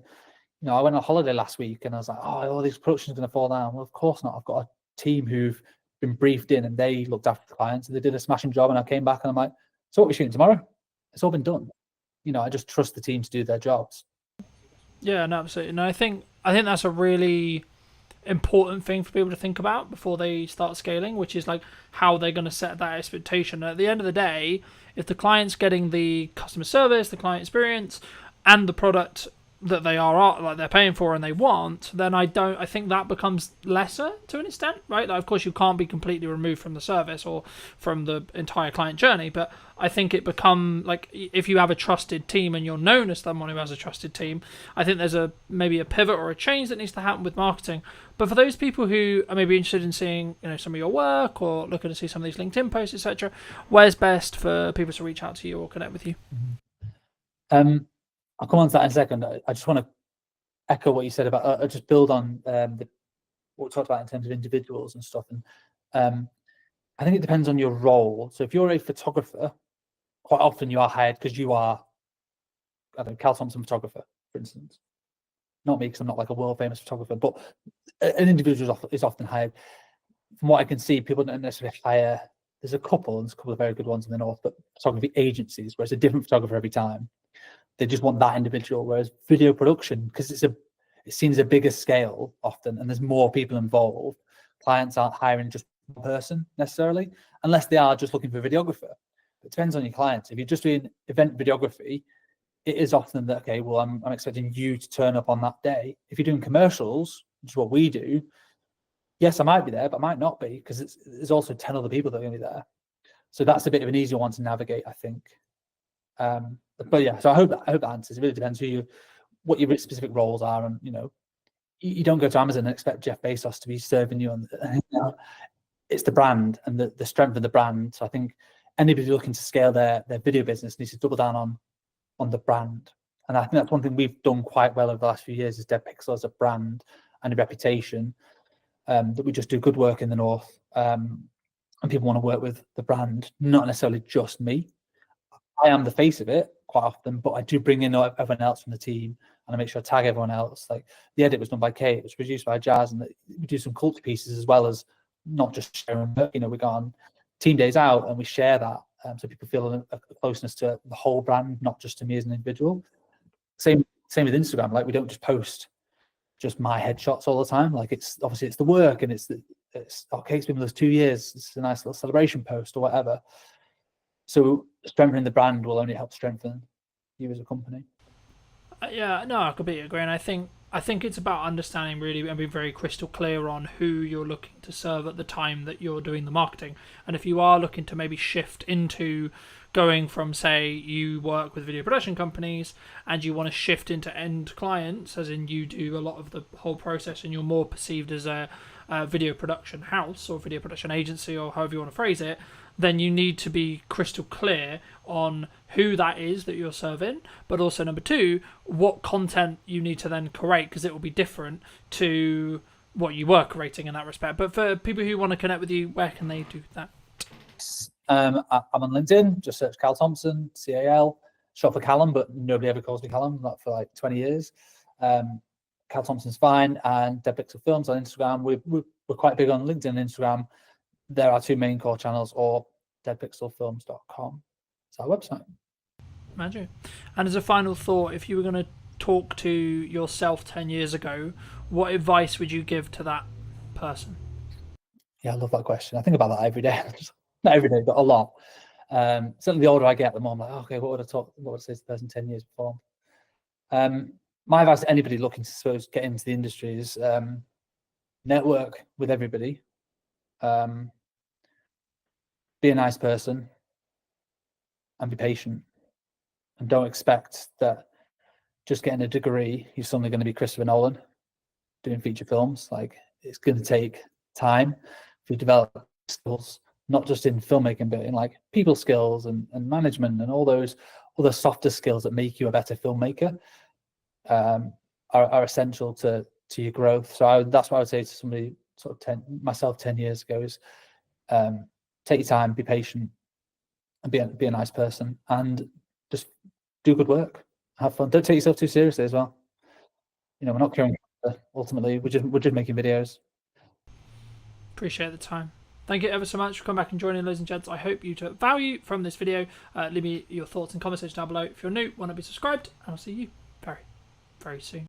Where we sit now with deepfakes and AI, etc. But before we get too much into that, I mean, what do you think's missing today? I think creativity at the moment is the key, and being really good at using the tools. What would you say to people who maybe looked at AI or looked at X, Y, Z and said, oh, it's just a trend, it will die next week? I think they're massively wrong. I don't think it's like crypto. I guess, is it a doomsday scenario before we started, where I could have, in theory, not actually invited you? I could have used Wizzy AI tech to create this Stuart. I think that's going to be a future problem, and I don't think it's as far away as even 2 years. I think we've seen with certain hacks happening out in Hong Kong, Singapore, where people are being invited onto calls with their entire board, and that call with their entire board was deepfake. Did you know that 93% of you are not subscribed? So if you could please do me a favor and you're enjoying the show, then subscribing would mean the world to me, and it would allow me to grow the show and continue to get larger and larger guests and continue to bring what's missing in marketing today. Thank you ever so much for joining me, and I'll enjoy the episode. Hello, my friends. I hope you're well. I hope you had a good day, evening, or night. Today, I'm with Stuart talking about what's missing in marketing today, of course. And also, I guess to an extent, Stuart, it's about where we sit now with deepfakes and AI, etc. But before we get too much into that, I mean, What do you think's missing today in marketing? Well, coming from Origin Secured, we're always going to say trust and verifying trust. I think one of the things we're seeing with lots of marketing agencies, lots of companies, is this model of make as much noise as you can, say whatever you want to say. No one can really prove whether it's true or not, and hope that it catches before you get caught out. And I think that's the biggest issue we see with marketing at the moment is bringing the trust and the verifiability back into it. I mean, because we were alluding to, I guess, is it a doomsday scenario before we started, where I could have, in theory, not actually invited you.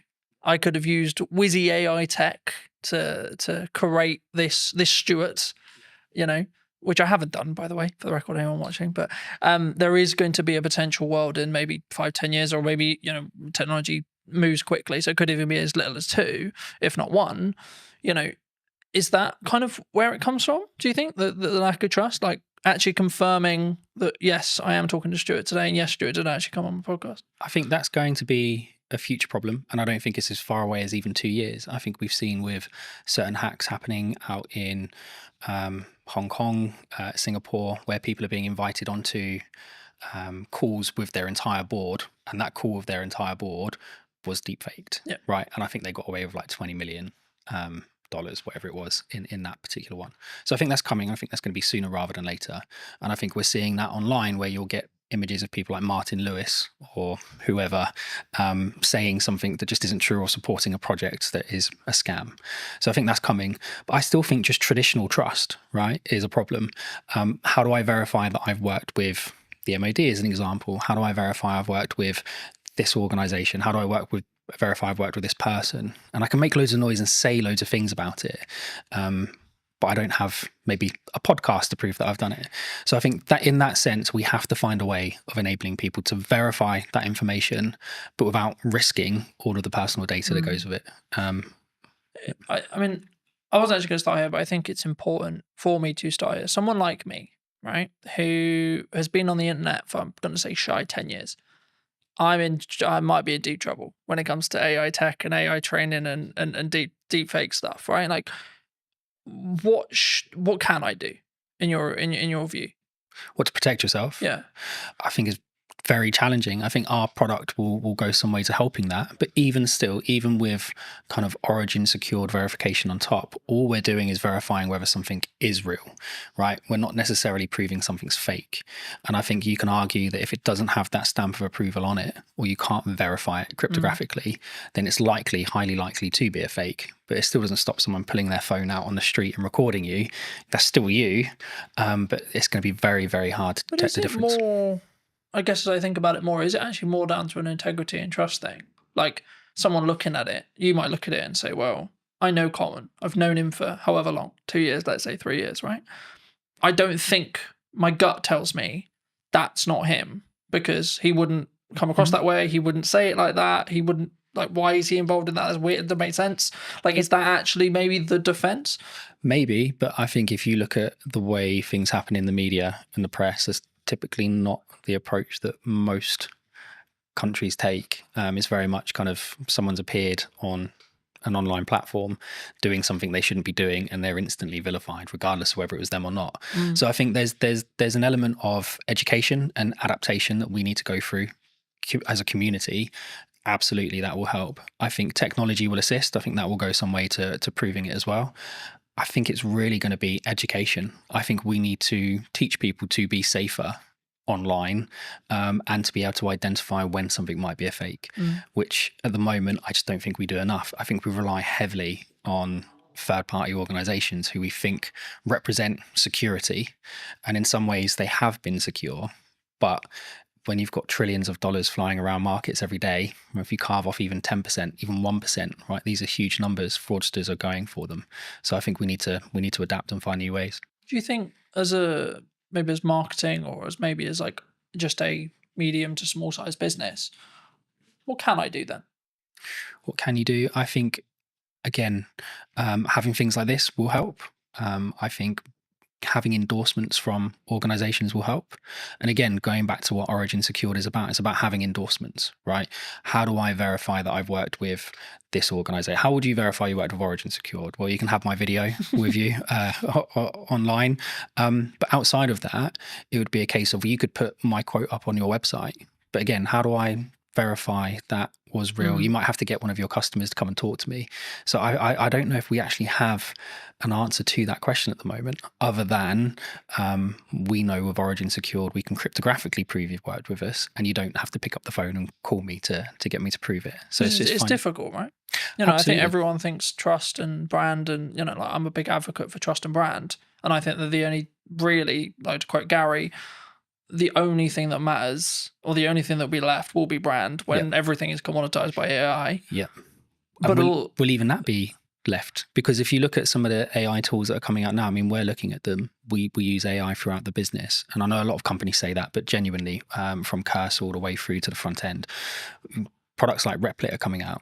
You can take an existing front end and you can copy that, and it might take you 2 weeks, maybe a month with a couple of half decent devs. So you've spent millions investing in this product, in this brand, and then someone comes along and just copies it. It's a carbon copy. And if their marketing skills are better, if their social media skills are better, if they're better at hacking that kind of influencer side, well, where's the value then? Like, is it more valuable to have a really good kind of marketing team, or is it more valuable to have a really good brand? I think they don't always go hand in hand. You can have a really great brand, security, integrity, strength, and it can be destroyed in minutes. I think that's difficult, right? Isn't it? I think that's, I hate to use Bud's term, but like that's where personal branding comes in. Yeah, because like if I'm saying and I'm endorsing something, yes, it could be AI'd, but then as I say, maybe it is that. Like as I say and think about it, like maybe it is just that because of my track record. Because like then people, I guess the question there though is it then down to the person consuming it to make the decision? Well, that's kind of the approach we've taken, right? So the approach we've taken is it's down to the individual to choose who they trust and whether or not they believe that's true, right? So we can have, and we'll get into the tech more later, but we can have a series of endorsements for yourself, right? So we could endorse you cryptographically. You could be endorsed by the passport office, right? Or by an ID service provider, or by the DVLA, or by your bank or your solicitor. All of these endorsements build up trust over time, right? And the more of those you have in sequence, in the right time frame, the more people will trust you. And I think a big question on top of what you've asked is, if we're moving more to a solution where you need kind of integrity and trust built over time, how do people break in at the beginning? Because at the moment, the big reason that companies do that is they're trying to make a name for themselves. They have a great product, they've got a great idea. It's not always fraud. Often it's just a small company trying to make it. We need to be able to create environments where those companies have an opportunity to prove themselves. Because if we just say, well, you have to have brand integrity and you have to have a history, and you have to be around for 5 years, etc. Then it's going to stop that from happening. It's interesting because I'm rapidly approaching like 6 years full time and 10 years like doing the thing. And I'm like, oh, it must be really hard for people starting out. But like genuinely, like when I was starting out, AI wasn't a thing. Yeah. And that's the big conversation with AI at the moment. It's like completely obliterating those grunt jobs that people did as junior editors and junior tech people and etc. Is it down to us then as providers, like medium and larger, like to say we're going to choose, or is it purely just it's going to get commoditized because it's efficiency? I think there's going to be a huge amount of commoditization. I think there's going to be lots of consolidation, right? More importantly, there'll be lots of consolidation. I think standing out from the crowd is going to be challenging. I think it already is challenging, right? If you can have the best product in the world, but if you can't get the message across, or you can't convince people what it actually does or how it does it, it's not going anywhere anyway. I think we need to create more of a fair opportunity for smaller companies. And I know that the government have got lots of programs in place. We're working with the MOD at the moment. They've got loads of programs in place to try and fast track SMEs and give them opportunities to deliver. I think we need to do more of that. And I think we probably need to have better controls over how are these contracts won, how are they tendered for, because ultimately they're geared up for companies who have got hundreds of people to spend hours and hours and hours of time building this kind of knowledge up over time, and then you've got a small SME that's run by 3 people with no experience. But also, I guess you could flip it on the other side when you look at AI or things like ChatGPT, large language models, etc., where actually that could be the greatest equalizer, that you've got, right? Because someone who's maybe solo or 2-3 people, then arguably, if they're leveraging AI and they're early, they could actually be keeping up with 100 staff in regards to workforce because they're working quite smart. Well, they can, and I think, look, we've certainly benefited from it, right? Lots of smaller companies are benefiting from using AI, but so are the larger companies. And I think if you, I'm going to get in trouble for talking about this, but one of my favorite TV shows is The Wire. And there's a scene in there where one of the characters is out of jail. Cutty, I think his name is. He's sat with this other guy, and they're talking about doing something they shouldn't be doing. And he gets handed a gun, and it's supposed to be a revolver. And he's like, "Oh, I'm used to using a revolver." And he goes, "Yeah, but that doesn't hold 17." And he's, "Oh, the game's changed." And the other guy goes, "No, it hasn't changed. It's just got more fierce." And I think for me, that's what AI is, right? Yes, there's going to be less entry-level jobs. Yes, there's going to be less opportunity for people coming out of university. It doesn't mean anything's changed. The industry's still the same. It's just more fierce because the competition isn't now just with someone, one of your peers. The competition is now one of your peers who can control 4 or 5 AI prompts and do the work of 12 people rather than doing the work of 1. And so, yes, these companies will benefit smaller ones, but I think you're in a more fierce environment because those larger companies have access to just the same technology. Do you think it comes? I mean, there's kind of like, there's 2 strands here. Number one is like the larger companies is like turning a ship, right? A massive ship. When I'm a speedboat, I can go, woo, Yep. you know. But I think the more important, I guess, question is around, number one, how agile you can be as a company, but also number 2, it's the mindset, I guess, in some ways, because I think like with the commoditization of automation, technology, etc., like we could go down the mindset of, okay, we're all going to be out of jobs. Bye-bye, farewell, right?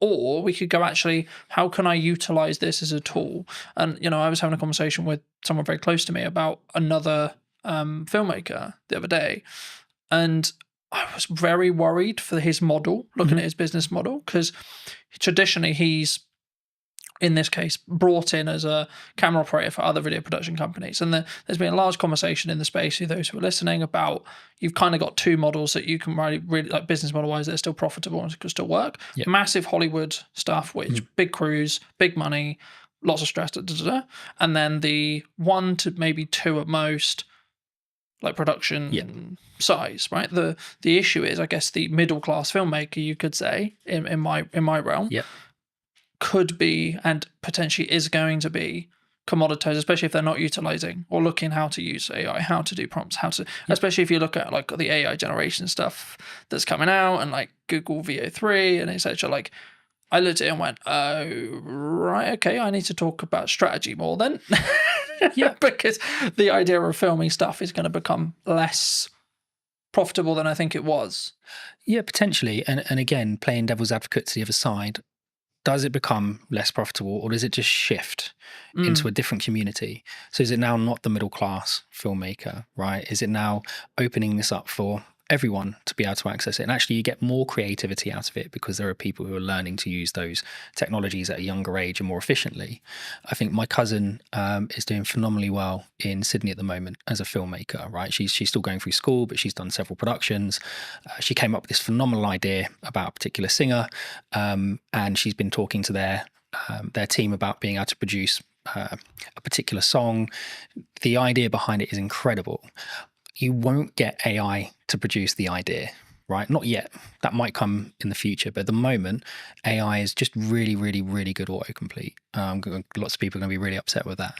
But it is, right? They're just predicting tokens. We're not yet at a point where it is finding new ways of doing science, right? It might find a new mathematical way of folding a protein, right? But that was always there. It's just able to run more permutations.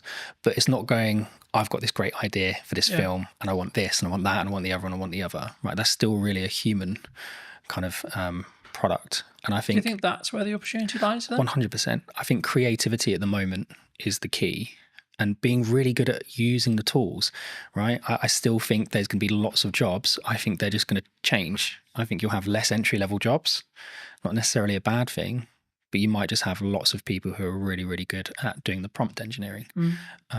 That will become a big job in my opinion. What would you say to people who maybe looked at AI or looked at X, Y, Z and said, "Oh, it's just a trend; it will die next week"? I think they're massively wrong. I don't think it's like crypto, right? I think my co-founders and I always disagree on this, especially one Mark. He's very what's the word, optimistic on the crypto side. You know, Mark, and he loves it. I'm still very much of the opinion that there's been too much happening with the mainstream cryptocurrencies from a dark web standpoint, right? From a criminal historic standpoint. So the AML piece and the KYC piece can be incredibly challenging if you can trace it back on the blockchain to criminality, because really you should be taking that as proceeds of crime. So I think there's a major issue with that. I think the difference between that and AI is AI genuinely has solutions, right? You can take someone who spent the last 20 years of their life learning how to spot tumors in lungs, right? They might have a really good accuracy, 80-85%. And then you can train an AI model to 92-93% accuracy in 3 or 4 months. That's a huge jump, right, for us as a species, in my opinion. So I just don't see AI dying. If anything, I think it's going to become more and more integrated. And I think actually what we're going to see is that AI is going to become smaller and smaller and smaller. And I don't think it's going to be long before it's fully inside your device, not in the cloud. It will be inside your device. You'll have your own private AI. And it will learn you more and more and more. And this is why Origin set out to do what it does, right? As more and more information is being collected, you need to secure that in a better way. You need to be comfortable that your data is yours, that you have control over who accesses it. And if they do manage to get access to it, that you can revoke that access. And if someone is storing your data somewhere, you've got some level of encryption yourself over that data. I think that's much more important as a conversation. Is not necessarily is AI going to be a great tool, 'cause it's not going anywhere. Is how do you secure the data? How do you scrub the PII out of it? I think, yeah. Because I know that, you know, other large language model providers, I'm sure, have done similar. But I know OpenAI, owners of ChatGPT, got into some hot water because they basically, what it seemed like was they were basically ignoring copyright law completely. And they just went, "Oh, look, the internet's got loads of internet and information on it. Let's just take that. Thank you." And I don't believe that could be undone now. We're kind of in the wild, like we're in the Wild West in that respect, as in like ChatGPT knows everything and they will know everything forever. Yep. And again, there's only so much data in the world, right? So forget kind of some of the data that people think is proprietary for their organization, right? Where they might have taken 4 or 5 pieces of information and done something cool with it to produce another metric. The actual data, there's a finite amount, right? OpenAI found that out really quickly. You can still download pretty much the entire website scraping, and you can pay to download that online, right? There's several companies that offer that as a service. Anthropic will have done it. Google would have done it. Apple would have, all these organizations, if it's not just specific to OpenAI, every single company has done it. And I think at that point, there has to be a kind of really important question being asked is, how are you protecting your information? Not just from a copyright standpoint, but even from, we were talking about this the other day. So M&S, their hack, right, which was social engineering.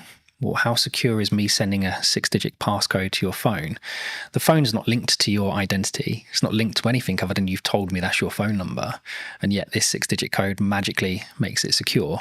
I think that's a big issue. And if I can now use an AI, and it doesn't have to be OpenAI, right? The safety protocols are there, but you can use any of the open source versions like Llama, whatever it might be, run it locally on your own machine. There's loads of tools out there like anything LLM that will allow you to do it. Well, I can now connect that online and I can say, right, go and find the maiden name for Colton's mum, right? And give it access to Facebook, give it access to LinkedIn.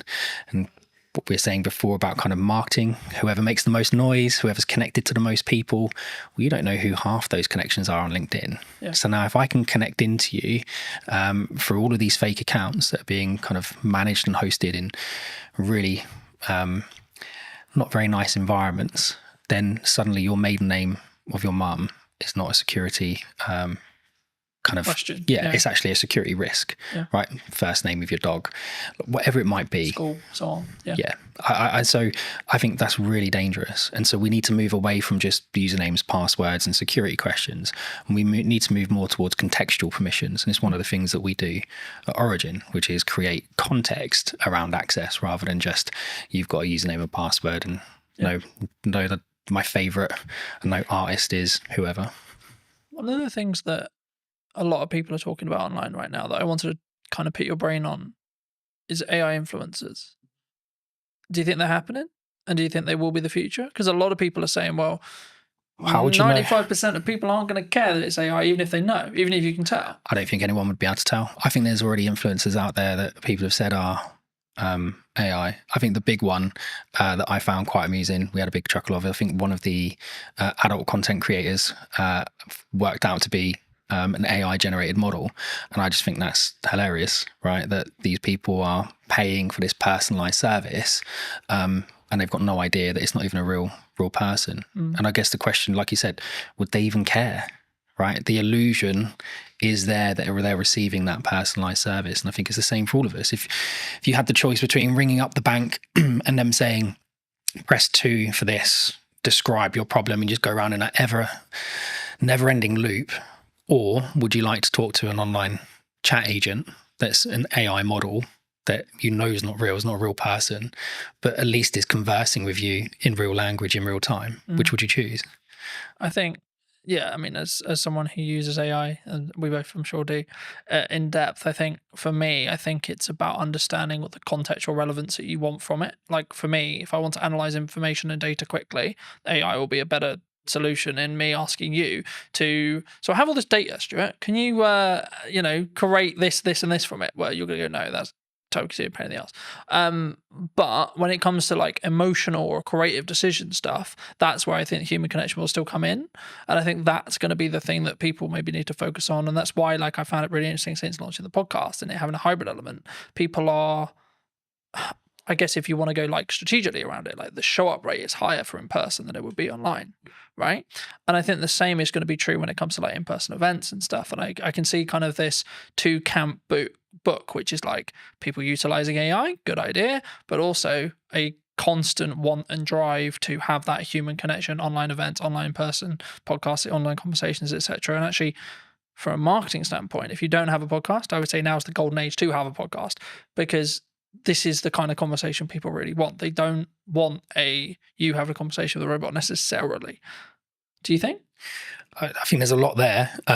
So if we go back to, I think in-person meetings are becoming popular again, right? We went through that stage. COVID was a nightmare, but even before that, lots of people were like, oh, it's much easier just to do it online. I was like, yeah, it is, but you don't get the same feeling, right? You can't gauge someone's reaction properly unless you're sat in a room with them. And I think there's a lot to be said about the environment, right? So the environment today, I can say something and it's not just your facial expressions, but I can feel the environment. If you say something wrong, you can feel it change. If you say something funny, you can feel it change. And I think you lose that online. I think we'll start seeing people doing more and more in-person meetings, more and more in-person conferences. I guess the question really I've been asking a lot recently is the younger generation, right? When I was kind of 12, I was out from morning till evening every day doing whatever I was doing. It's not always the right things to be doing, but I was having fun. Whereas my 12-year-old, getting him out of the house is a nightmare. And it's not just because he's on his devices, because we limit his time on his devices.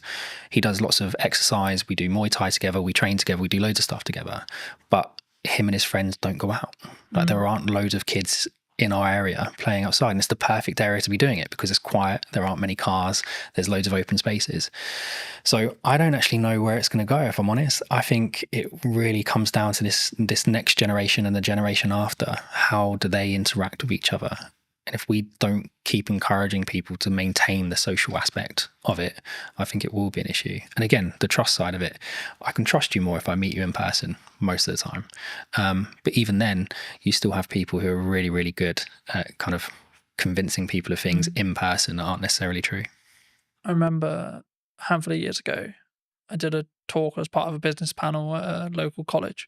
For obvious reasons, I won't mention which college, and the consistent thing that came through all of the feedback that we gave to these students, like we all gave little talks on our business, gave some context, then we did an Q&A, and the constant thing through all of it was, you need to work on your communication skills. You need to work on your communication skills. You need to work on how to articulate. But I think sometimes especially someone who talks on content a lot, who does content a lot, who's constantly trying to do that 1% to improve how I come across, the words I use, when I pause, etc. I guess to an extent I take for granted the fact I can't. It sounds really weird. I know how to communicate, right? But I do. It's even the little nuances, like how I do a stupid noise, or how I pause, or when I pause. I mean, is that something that, like, and if so, like, if that's, we need to either invest that in our children or put that into like schooling level, and or when we're in the workplace or looking for careers, etc. I mean, is that something that's, do you think, weaker as humans? Obviously it's a broad stroke, but do you think it's something that we all need to improve on? I think it's a muscle, right? Communication's a muscle. I think being social is a muscle. That's not to say people who suffer from any anxiety aren't right to feel the way they feel, or that there isn't an underlying issue there. But I think a lot of the time it is a muscle. And I think the only way you can exercise that muscle is to push yourself past the comfort zone and do it.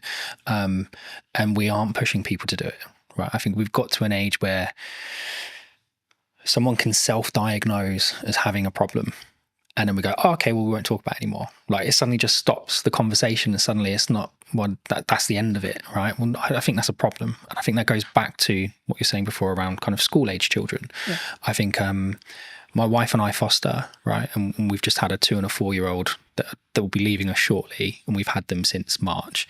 And when they came, like, the little girl was nonverbal, the little boy had some issues with kind of speech and understanding and some other bits. And in the last 6 months, my wife's done an incredible job getting them to a point where you wouldn't really know that they're that far behind. Like, they're not as far behind anymore, right? If you were to put them into a mainstream school when the little boy's starting soon, yes, he's going to need a little bit more help, but he's not that much further behind. But it's because we didn't just go, oh, okay, well, they've had a hard time, so that they get a pass, or we think they might have some anxiety issues. No, let's get them outside. Let's get them on the climber frames. Let's get them interacting with other children. Let's explain to them repeatedly. No, it's not just about saying, oh, kind hands if they do something they're not supposed to do. No, that's not right. Explain to them why, and spend that time educating them.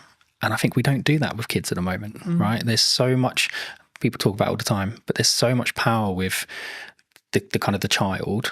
And there needs to be some power with the child, absolutely. But you've also got children walking into schools stabbing people, right? That's a problem. I'm not saying we can solve that with Origin, not at all, right?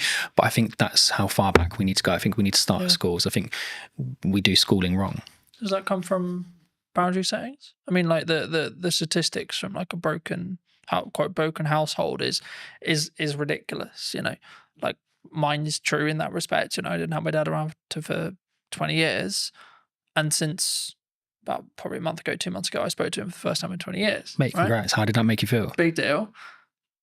It was just, it is what it is. You know, like, I wasn't there to be like, right, I'm going to, and I wanted to make sure that when I did it, it wasn't coming from a place of anger. It's like, right, I'm going to pull 20 years. And it was, right, okay. But I did it for a point of view of, I need to make sure that I do this so that I don't regret if I'm told he dies. I did my best, I tried. And I think, but then also I've set a boundary to say, this isn't a fully open door as well. And I think for me, that's come from years of building on it. And that's why I asked you about, that's why I guess the question of like, do we naturally have boundaries, either in work or from parents to kids as well? I think we spend a lot of time teaching people how to drive, right?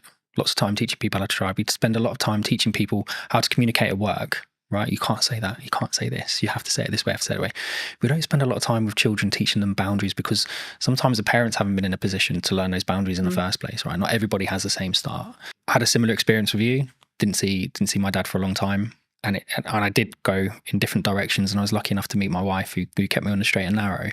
And I didn't speak to him for a long time, and he passed away. So before we had a chance to reconcile, whether we would have not, I don't know. So I'm really pleased you managed to get through that.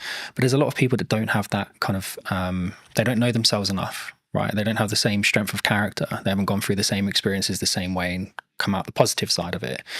I think we encourage people, and TikTok and the others drive me mad, because it's 10 ways you know you've got ADHD, and 10 ways you know you've got this, and 5 ways you know you've got that, and we're just creating excuses all the time for the behavior.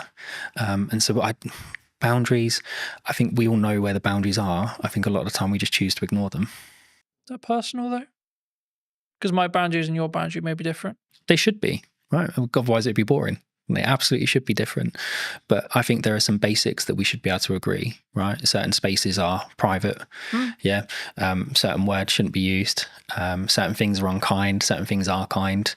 Well, it's just mutual respect stuff though, right? Like, absolutely. Like, you don't need to be, just because I think you may be acting in a manner that's maybe unkind or etc., that doesn't necessarily mean I'm better than you by saying that you're being a dickhead, for example. Do you know what? I was on a train recently, and there was a gentleman using his phone in the quiet carriage, and there was a gentleman sat opposite him, an older gentleman. And I've never known how to turn around and say to someone, like, why you got your phone on? Why are you listening to it loud? Why are you not using headphones, etc., etc.? Because it always comes across as really aggressive, right? And the old guy just literally just leant over and went, "Excuse me, I just wondered if you'd seen that sign." And the guy looked up and saw it was quiet carriage, and he went, "Oh, sorry, mate," and left. And that was it. There was no big like hurrah. There was no shouting. And I thought, well, that's a mutually respectful way to approach that situation. Would he have approached it the same way if it had been a 13, 14-year-old teenager listening to his music loudly? Would the teenager have responded the same way the man did? You don't know. But I think we should approach things in a respectful way. And again, that boundary issue, mate, that's a hard one, right? There's people that have spent their entire lives working on that to try and find a solution, and they still haven't figured it out. I think I keep coming back to this whenever I talk about something like this, and I keep coming back to it's self-love, self-development, self-you. It's reflective of you. So, but from that perspective, I guess it's kind of down to you to do the work to then see the different reality, if that makes sense, right? And I think for me, that's sometimes where people struggle, where they for whatever reason they want to bury it, they don't want to deal with it, they don't, etc. And I think everyone has a level of trauma. It's I don't know using that word, but the level of trauma will either make or break you, and then it's up to you to see how you deal with that to then move forward. So I think I'm smiling because it actually brings up a really good example. You remember you'd go to the gym, right? I want to lose weight. You go to the gym, you're trying to lose weight, and the guy go, well, if there was a pill you could take that would make you lose weight, everybody would take it overnight, right? But it doesn't change the fact that you need to create these habits and these kind of self-motivation that drive those behaviors, right? Because this is really important. And then we had Ozempic and Mounjaro and all these other things come on, and people have utilized it. And I think it's a great tool. If you need to kickstart that process and you're nervous or anxious about going to the gym because of how you look, great, kickstart it with that, but don't rely on it. And I think we've created an environment where I feel depressed, here's some tablets. I feel anxious, here's some tablets. I feel overweight, here's an injection. I feel this, go do that. I hate going to the gym. I hate working out. I'm not someone who enjoys it. If I haven't eaten properly during the day, I will throw up. It doesn't matter how much I train, right? My body just absolutely hates it. But I push myself to do it because I want my son and my daughter to see me go through those hard things and realize sometimes short-term pain gives you long-term gain. It gives me an extra 5 years with them, and it's important. And my dad was 41, 42 when he passed away, and I hadn't spoken to him for a long time. So I don't want to be in the same boat. I'm only 3-4 years away from being in that age category. So I'm going to do everything I can to. Do you think we need to not live with regret then? 100%. And if we can take actions that are maybe uncomfortable today to mean that we're not going to be regretful in 5-10 years? Yeah, I've lived a lot of short-term pain for long-term gain. And if you ask my wife, she'll tell you that it's been kind of lots of long-term pain for not very much gain, but actually we're starting to see the fruits of our labor. And I've got lots of friends who I've grown up with who haven't always taken the same approach. There's one or two of them that absolutely have, and they're smashing life and they're doing really well. But there are still an incredibly large number of people I know who are living month to month, and whether that be just kind of taking out finance on a new car because they want another car, or they're not taking those kind of short-term pains of, well, actually, maybe I'll just hold this car for another 5 years. Nothing really wrong with it. The plate might be, I don't know, my plate's a 17 plate, right? I've got no interest in selling my car. I love my car. I've had it for a long time. Yeah, but you don't get the, oh, that's a cool car. Oh, well done. You got a new car tick box from your social circle, though. No, you don't. But again, it's that confidence of being able to say, well, I don't need it. And again, you go back to what you're saying before about boundaries and how you're brought up. Lots of people don't have that. And again, from a trust standpoint, well, who's going to give it? Right? Because you do need a parent or someone you trust in your life to give you that validation. And if you're missing it, you're going to be looking at it from all the wrong people. Do you think we come from a place of like strong, I guess, I'm just thinking of the best word to describe it, but like for me, it's like we can only think about this way because we come from a sense of privilege. Yeah. Because I'm always aware, for example, like, and not to like dwell on what's happening in the world right now, but there's areas in the world where like children are starving. Mate, I look at what is happening in the Middle East, and it fills me with dread that we kind of won. And even then, we're still had to struggle. We're in the fortunate position to have the available time, energy, and resources to sit here and have a conversation that we can put on the internet. Well, it's a genetic lottery, right? Like, we just happen to be born in the UK. We just happen to be born into the families we were born into, or the environments we were born into. It doesn't mean that we haven't had to struggle, haven't had to go through interesting times. But it just do we have to frame it in our perspective when we come with it is a privilege? We're coming in from a level of passive privilege, because in 95% of cases, yes, there's exceptions to the rule, etc., etc. Everyone has their different story, but in most cases, in the UK especially, or Western culture especially, like, we haven't really need to worry about most of the essentials, either because state looks after us, and or because we come from a family that can look after us, and or we're given the tools to be able to create income that then in turn means we can take those, have those things. Just having the opportunity, right? I think cars aren't exploding next to us. And I think when you can walk down the street and a bomb isn't going to go off, that creates a level of opportunity where you can focus on different things. You can focus on building wealth. You can focus on improving yourself and moving up the social ladder, so to speak. My upbringing, my parents, my mum, my stepdad, everything they could for us, but we still went without certain things. But my dad loved holidays, right? So we did one big family holiday every year, and he loved to travel. He loves politics. He loves history. So we would go all over the place, and we would go and actually really explore the areas we went to. We'd meet locals. We'd understand the history of the place, and that gets you out of your comfort zone, right? Because now you've got the social aspect of it. You've got the verify point, because I'm actually in the country speaking to the people at that location.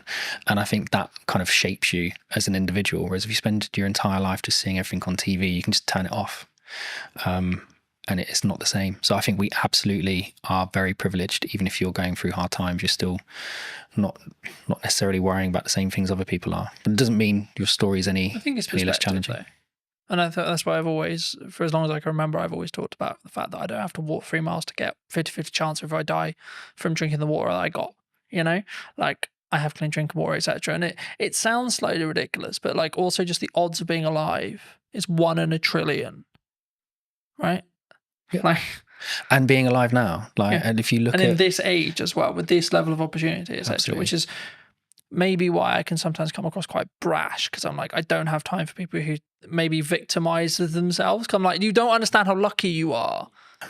I feel the same. I've look, I'm not gonna get a violin out. My life hasn't been anywhere near as hard as some people, and some of the children that we've had come into our care, their starts to life have been like horrific, really horrific, and how they are going to shape themselves and cope through life, bouncing around kind of the fostering care system, I dread to think what the outcome is going to be at the end of it, because how can you kind of fix that?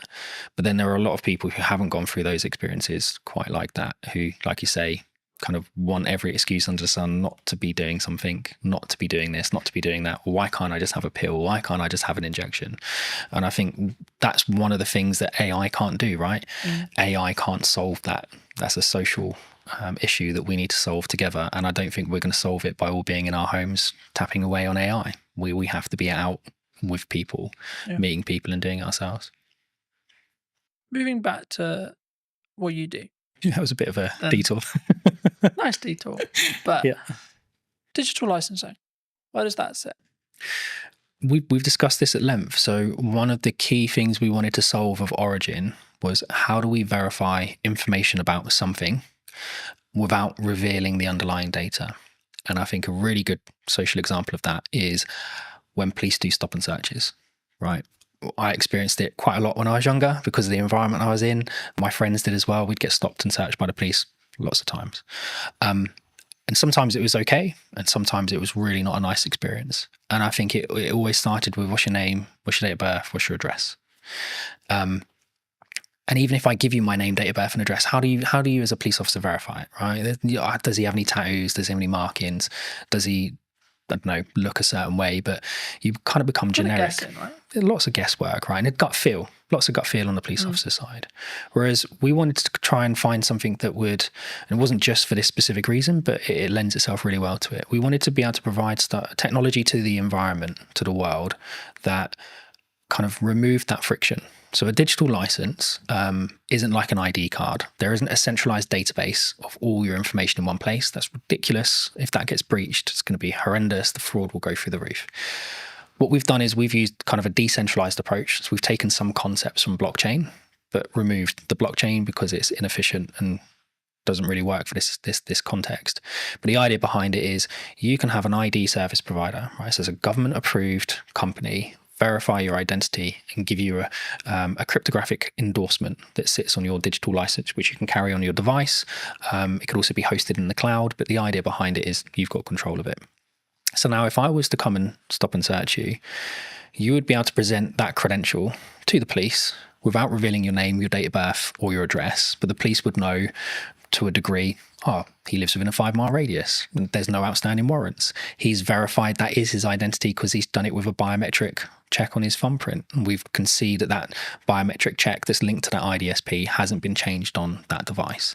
And then we can link it to other credentials. He's got a full-time job with an employer. Don't need to know who the employer is, but he's employed full-time.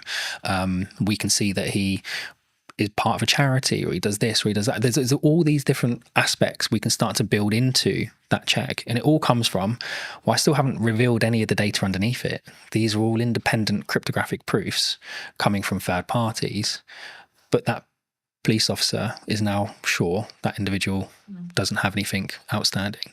And I think that would help. I'm not saying it's going to solve the issue, but it certainly would help remove some of the friction. And if you then start to expand that out to kind of the business world, so if we're looking at things like how do I onboard employees in a fast and efficient manner whilst maintaining their privacy. So one of the tools that we're doing for the digital cleaners license is we do the right to work checks. We do a modern slavery check by making sure that the bank account name matches the name on the ID. Real basic check, but lots of organizations don't do it, right? And that's one of the flags for modern slavery. We then can go and endorse all of your employment history, right? And again, we're not the verifiers. We're not verifying the data. We're not storing the data, right? But we're going off and having those independent third parties endorse you. Same for your certifications, your training. And I think in that environment, when you're dealing with disparate workforces where English quite often is a second language, not your primary language, these people, they kind of get left behind, right? They come along with their paperwork and they have every right to work. They have every intention of working, but it might take 5 or 6 meetings and 10 or 11 copies of their documents. Now, where's all that documentation going? They've got no idea where it's being stored, no idea who has access to it, no idea what copies are out there, but we're expecting them to just continuously do this. And if they're now working 3 jobs, we're extrapolating that 3 times over. So for us, it's about digitization, yes, but without just copying the existing paper process and doubling the problem, right? You have to do it in a different way. That would fix the problem we opened with?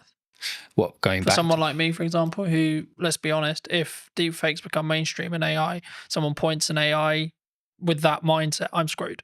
Yeah, I think there's definitely a way of being able to verify something's real, But again, there's then nothing stopping someone from creating an AI deepfake and just putting their endorsement on it anyway. Right? They haven't had to do the work. Like the AI has done all the work.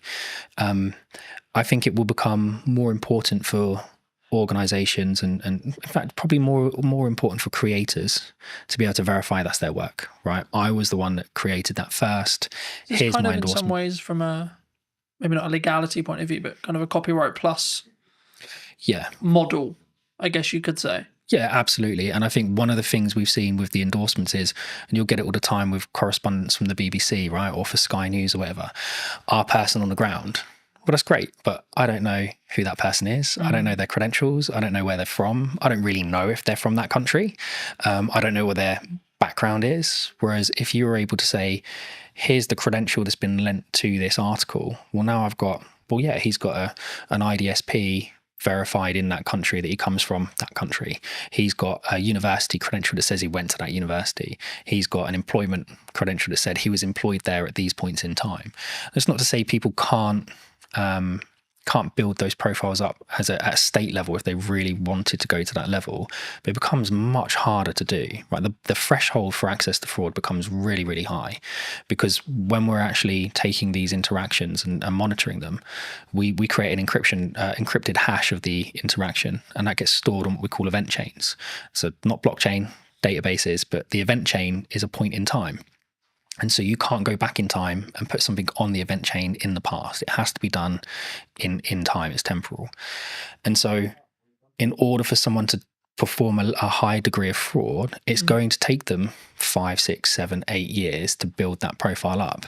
And they will have to do it in multiple chains simultaneously.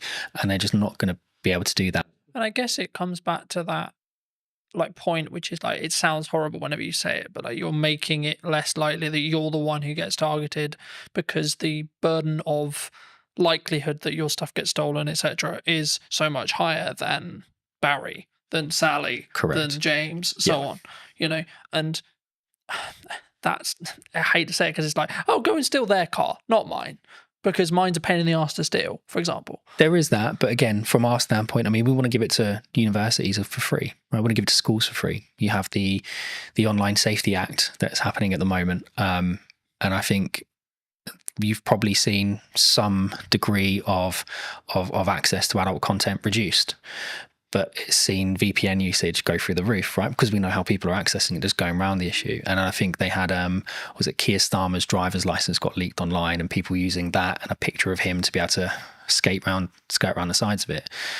That's the same tech, by the way, we were talking about at the beginning that some of the retailers are now choosing to use to verify their staff, right? It's not with an IDSP, it's just a localized check that looks right. I guess this was a big conversation like a handful of years ago, and I've covered it in the social media show and etc. But like, there was this big conversation, and lots of jurisdictions across the world have said, below 16, you're not on social media. And that seems to be the future, because it's like, we're now like half the world has basically got that. How do you verify you're under 16? Exactly. Right. And again, with Origin, it's one of the things we were saying, if we give it away to students for free, you can have a cluster of credentials, right? And so from our standpoint, it's about enabling the verification of a credential to create context. And contextual permissions is something that we've kind of started to patent from using our tech. So the idea behind it is, I can access a system. I don't need a username and password, but I need a credential from an IDSP. I need a credential from my employer. I need a credential for someone linked to that system. I need a credential maybe from a school or university. All of those credentials must confirm specific assertions about myself, right? I'm under 16. I'm a UK citizen. I go to a particular school in a particular area. That means we're putting the control of the people that need it, schools, etc. But we're not then enabling people who have bad intentions to come along and manipulate that system, because they would have to manipulate it in 5, 6, 7 areas at the exact same time. So now, if you want to access the internet, well, you could have your Origin handle with all of the credentials on it, and we would know straight away how old you are, right? And parents mostly can be trusted. So your parent could create a credential for you. But if that doesn't match your school's credential, well, then that's going to create an issue. So you don't have the permission to access that service or that particular piece of content. And that for us is really important. Context is much more important than just, well, we think you might be over 18 because you click the button. Yeah. Yeah. For those people who've enjoyed this conversation, who may want to see more of the content, delve into a little bit in more depth that what you and the team are doing, where can people reach out? They can reach out to us directly, so they can come to us via the website, or they can reach out to us on social media or LinkedIn. I think we're starting to put more video content out there. So going back to what you were saying before, about kind of verifying trust, how do you prove it in the marketing world? Well, for us, it starts with video, right? And yes, there are deep fakes out there, but from our standpoint, I mean, we're able to verify our technology in our videos with our technology, right, which is important. We're certainly seeing kind of proof of concepts with the MOD gain lots of traction. We're talking to OFDIA, the Office for Digital Identity and Attributes, about shaping kind of how the UK consults on digital identity. And I think all of those aspects are important. So it's not just about us. I think people should be looking at digital identity as a whole in a much more holistic way. And reach out to us, reach out to the IDSPs, reach out to everyone. I think is something that people need to understand more, is that digital ID is more than just here's my JPEG of my passport and driver's license. But yeah, reach out to us on social media or online. Just before we wrap up, I mean, obviously you have worked with us in the past and you've done some video content. I mean, now the other side of it, maybe a year on, how was that experience? What was the things you maybe learnt from? Except, like, how was it as a whole? Like, not putting words in your mouth, but I'm actually curious because obviously we haven't touched base since actually doing it last year. And I mean, was it how you thought it was going to be firstly from the perspective of what we did, but then also, like, was there any byproducts that actually came from like working with us specifically? I think we realized really quickly that video was the best way. Yeah, 100%. And I think working with you guys and working with Lucas for the day, it kind of got into our minds a different way of thinking about things. And we were just on the cusp of really understanding how to talk about our product and how to talk about our technology. And by focusing on the video approach, and we've now released several other videos that we've kind of produced in-house, it kind of got us to where we are now, which is we know what our narrative is, we know what the story is, we know how to describe our technology. Whereas a year ago, we were still kind of trying to work out what it was that we were. And we were early to market, so lots of people trying to explain it to investors, trying to explain it to customers. It was a challenge. So no, mate, having that time with you and Lucas massively helped us kind of crystallize what we were trying to do.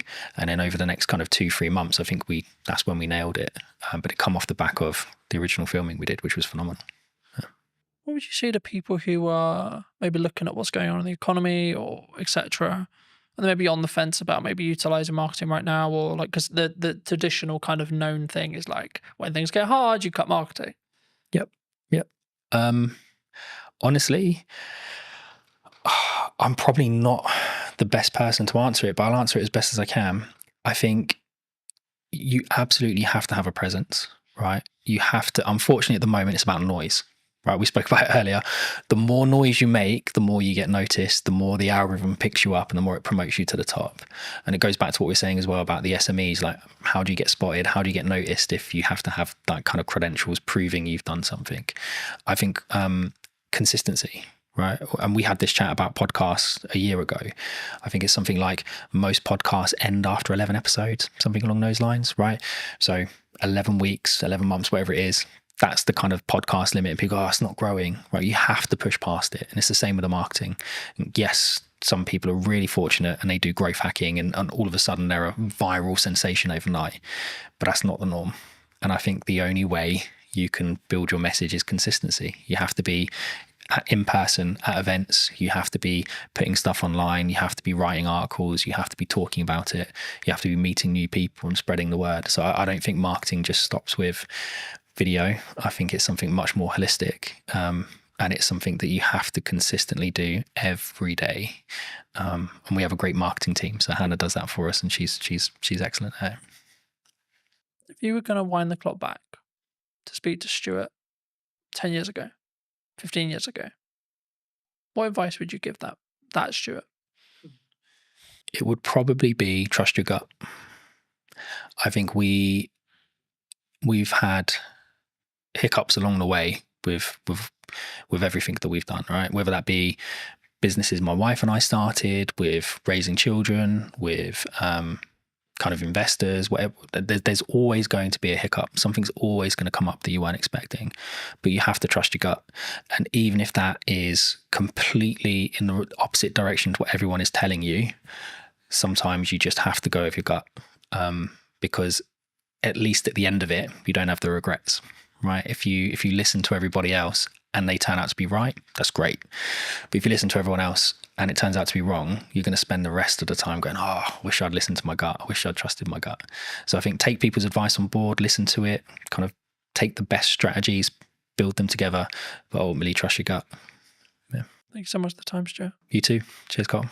And if you did enjoy this episode and would like to see more like it, then I would love to hear what you think in the comment section down below. Why not subscribe so you don't miss next week's episode? And I'll see you very, very soon.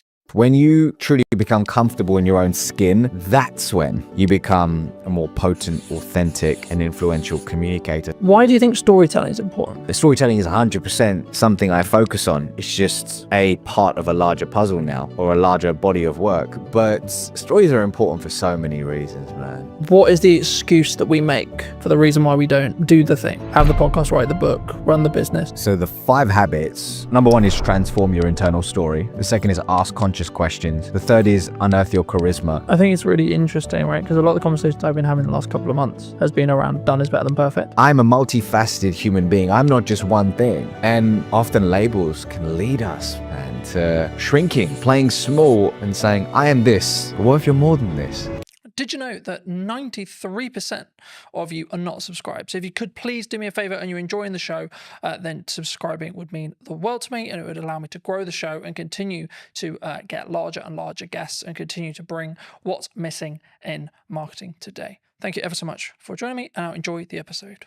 Hello, my friends. Welcome back to a brand new episode. Today, I'm going to be talking to Ravi, who talks all about communication and actually why is it important. So that's going to be what this conversation is going to be about. But welcome, Ravi. How are you?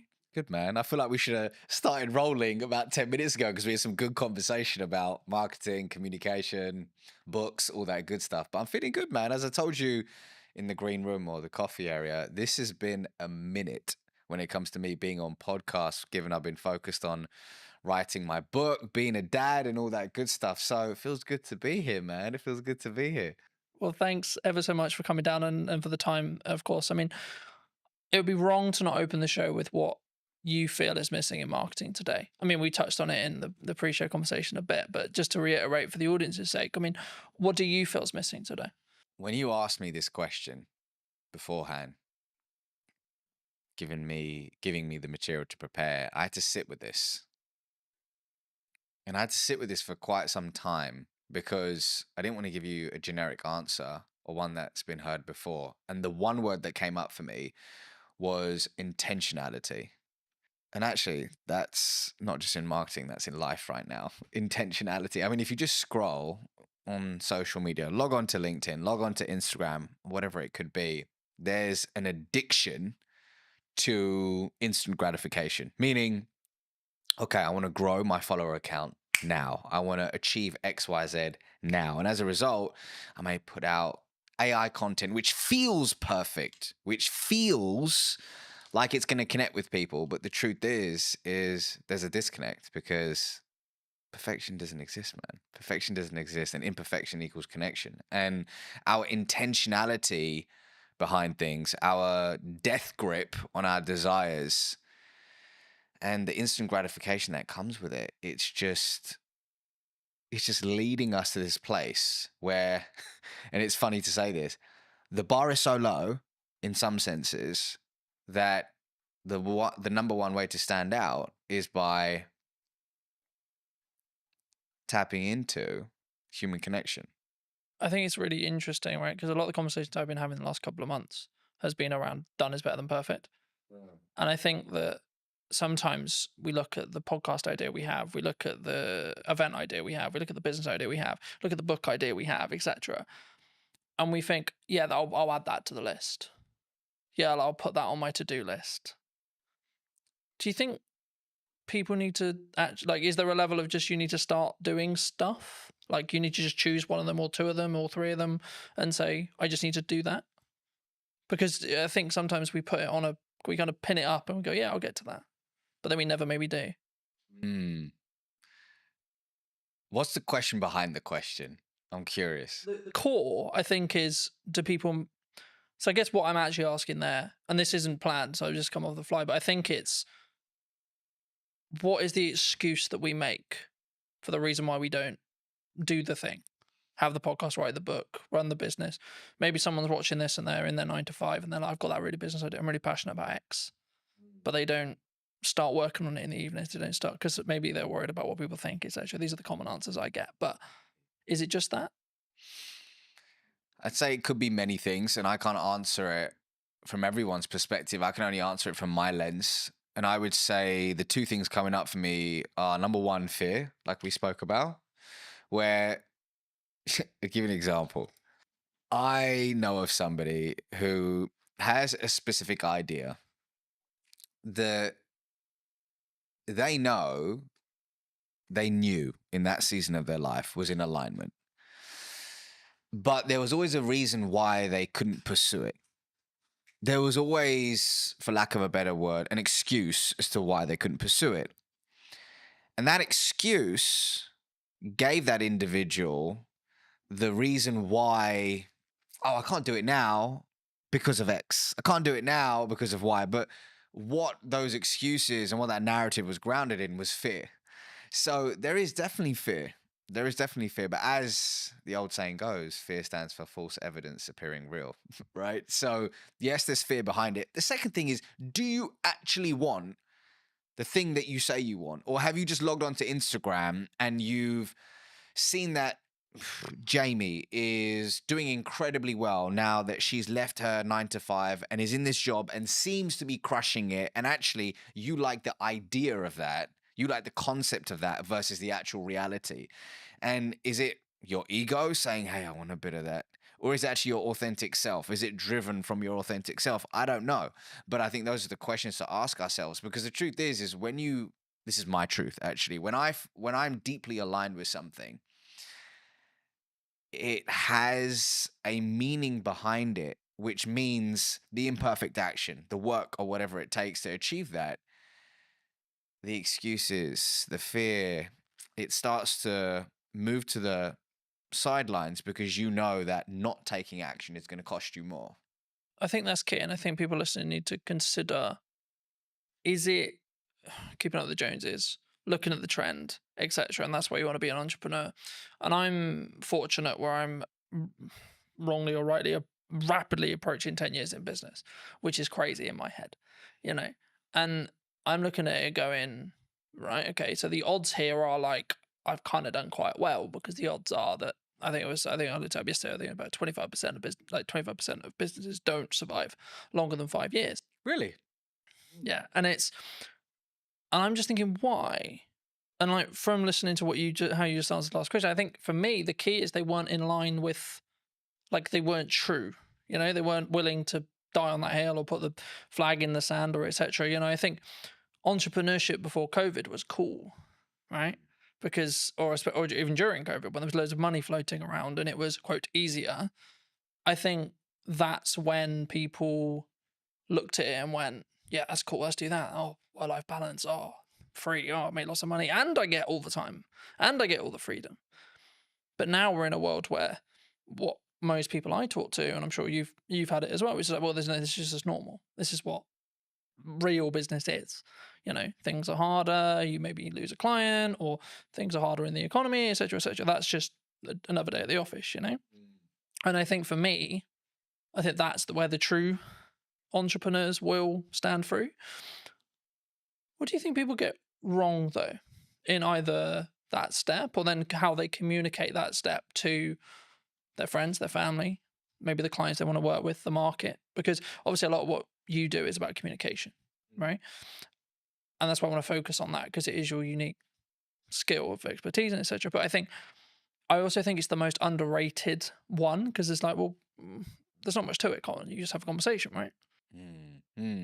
Well, before I answer that, to back it up for a second, you know what was cool when I was growing up was everybody wanted to be an investment banker. everybody, there was like everybody would watch the movie Wall Street. Gordon Gekko, greed is good. And they were like, okay. And the movie American Psycho, Patrick Bateman, they're like, okay, I want to be an investment banker. And it's so funny how entrepreneurship is now the thing. Like I think about my daughter, she's nearly 3. I think at 10, she's probably gonna. A YouTuber won't even be a thing then. I don't know what will be the thing, but it's crazy to think how these things move in seasons and how whatever is flavor of the month, people gravitate towards. The question is it in alignment with you and your goals in this season of your life? Ravi now with 2 kids under 3, married, is very different to Ravi in his 20s. Very different. But in answer to your question, so actually to back it up, is the question, what do people get wrong about communication in business, or have I missed or misunderstood that? What do you think people get wrong when they communicate what they're looking for, either in a personal relationship? Let's start there. And then maybe then going into a business relationship and how we show up and how we communicate. When you say what you're looking for, meaning how they communicate their desires to the external world, I think, actually scrap that. I believe that often we forget to look within before we communicate our desires to the external world. And I think it's important to, in today's noisy world, just find solitude, regulate your nervous system, and find neutrality so you can really figure out, hey, what is alignment for me? Is the thing that I say I want actually the thing that I truly want? Or is there a path that is more aligned to me in this season of my life? I think that internal communication is super important and really tapping into your unique genius. I believe everybody has a zone of genius. Everybody has a zone of genius. But so much of the time, when we look externally, we say, oh, Colin's doing this thing. Colin's pushing out content 24/7. That looks so dope. That looks so cool. Maybe I should do that. But actually, your zone of genius may not be being in front of the camera. Maybe your zone of genius is writing. And you should go all in on writing. Yet, what looks good is Carlton on video. So you disown your genius and you move towards a path of misalignment. But hey, sometimes we need to have the disconnect to allow for the reconnect, right? And that's a part of the journey. So I think, once again, actually scrap that. I believe that looking inward is a step that is often missed in today's world when it comes to thinking about our desires in business and personally. I think that's really important for people to consider, but also like it made me think of where I was at the early part of my 20s, and now I'm in my later half of my 20s, right? Yeah. And I think the definition of the word success when I was 20 was very different to what it is now. And I find like I can say this now, like in hindsight, but I find that really interesting in how it's developed and changed. And I think that's kind of to an extent what some people misunderstand, right? When they look at maybe I'm going to do this business and maybe it didn't work, or maybe they gave their all for 5 years and then actually they're like, you know what? Yeah, I could, but like I'm just going to go get something that is close, but not there.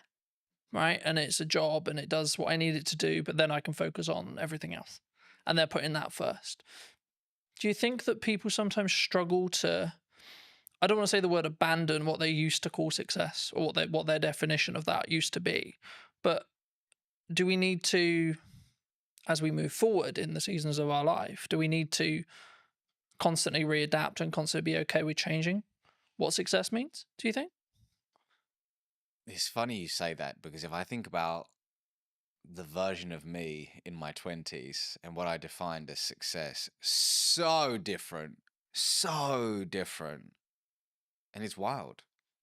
But I also needed the 20-year-old version of Ravi to, like, actually, a better way to put it is I acknowledge that younger version of me. I have compassion for that younger version of me. And I know that he did the best he could with the consciousness that he had at the time versus berating that version. Some people say, oh, God, man, I was such an idiot. I did so many years. Actually, we did the best we could in that season of our life with the tools that we had. So I've got to honor that version of me. But when I look back, I'm like, wow, I'm glad I've evolved. I'm glad I've evolved. And I think we do need to be comfortable with not labeling ourselves. We need to be comfortable with labels. I'll give you an example. Somebody could say, I am an entrepreneur. I am an entrepreneur. And on the face of it, great. Gives that individual a sense of belonging, pride, identity, brilliant. However, let's say that one of their buddies hits them up and says, hey, Jamie, I've got this role at Netflix. It's in the C-suite. I've spoken to people internally. We think you would be incredible for it.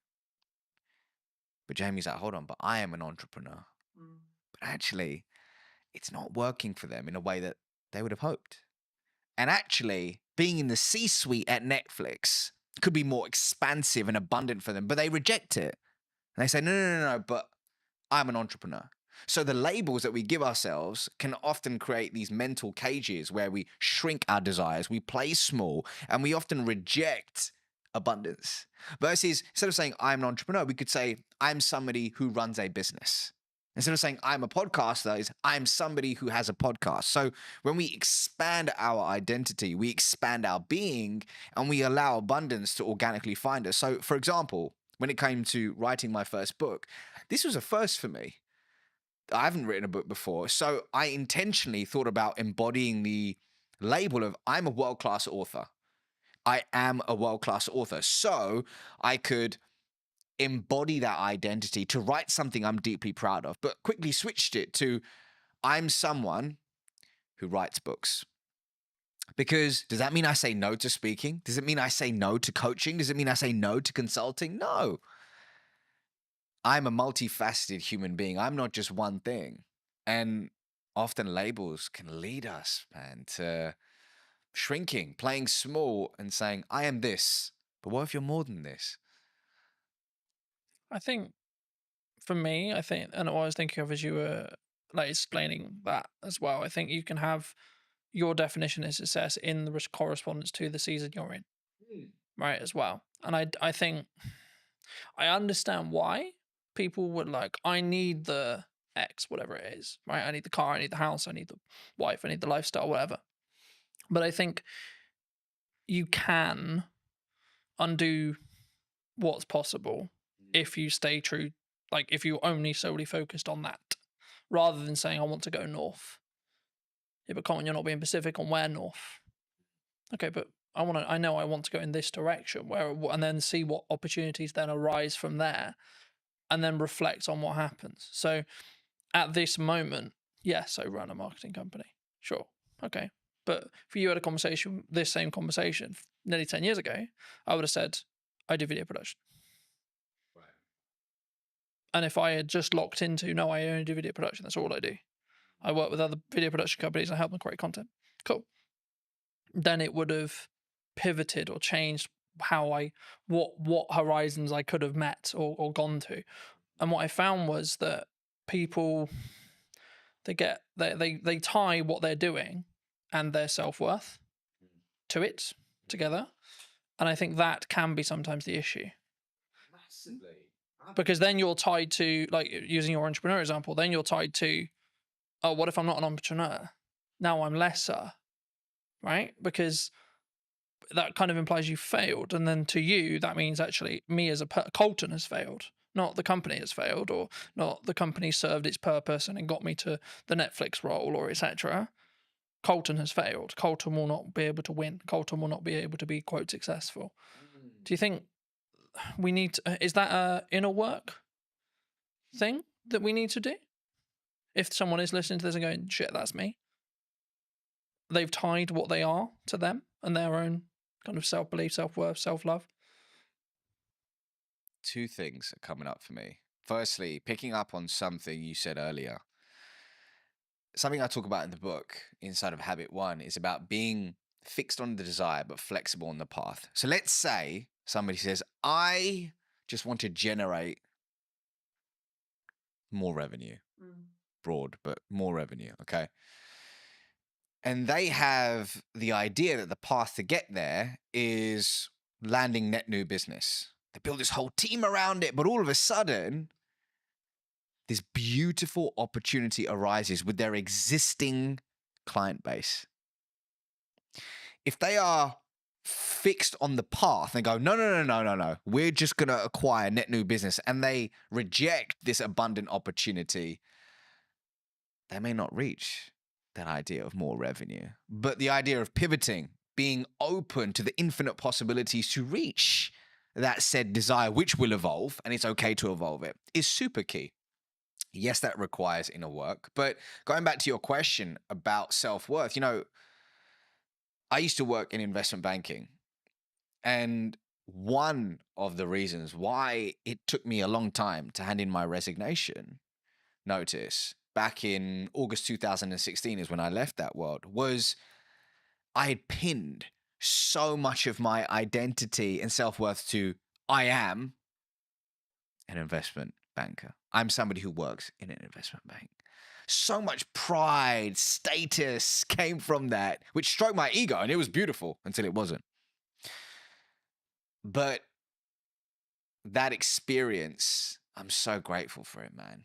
I'm so grateful for it. And it was, I believe that everything, this is my belief, that everything's happening for you, not to you. Whatever you're experiencing right now is a lesson that you need to learn to be able to transform your identity into the human being that can receive and sustain their true desires. So somebody listening to this right now may say, man, I'm so annoyed that my team member or my employee just keeps doing this frustrating thing. They keep being late to work, or they keep missing XYZ, and you're getting frustrated. Why can it not be like this? It is not fair, you keep saying. However, you may have requested from the universe, whatever your North Star is, that I want to be an influential leader. Well, you've requested it. So as a result, the people, the projects, the challenging circumstances are coming your way to sharpen you, to expand your being so it can, once again, your identity can be transformed into one that is able to receive and sustain. So whoever's going through, whatever you're going through right now, see it as a gift, an opportunity to transform your identity. So if you are pinning your entire self-worth, over-indexing on career, whatever it could be, see it as an opportunity, right? Does it take looking inward? I believe so. For me, that's the way forward, but you got to figure out the right path for you. I think for me, lacking in the business world, and this is a very broad stroke, there's obviously exceptions to the rule, but I think sometimes is lacking is the self-accountability side of it, right? So whenever I have a project or a podcast or something I'm doing, I'll go, right, even if it went well, cool. Great, it went well. Great, the client's happy. What can I do to make sure that experience was better? What can I do to make sure that that went closer to plan? Where was the issues? And there may not be a lot, but even if I get one thing, that will allow me to then build on it and so on. And this really comes into effect when you have something maybe that didn't go well, or maybe you unfortunately passed ways from clients or etc., which I think, from my perspective anyway, is part of if you're growing, right? If you're adapting and you're changing what you're doing, the clients that you and a client come together and you both want to go north at some point, okay? Then a period of time passes and they may want to then go east because you may have got them to that point. And at that point, of course, you're going to part ways. But I think in business, we sometimes struggle to think about, oh no, I have to have this client because they were my first client, or we idolize that person that we're working with, or the organization we're working for, etc. Especially when you look at like my dream client list when you start out, etc. But the reason why I think it links here is because it's then how you show up. It's then how you communicate. It's then how you communicate, A, in marketing, but then B, when you're having the follow-on sales conversations or continued client care conversations. Actually, do you think we need to take more accountability for that? As in the client needs to, some themselves, but also us as a provider?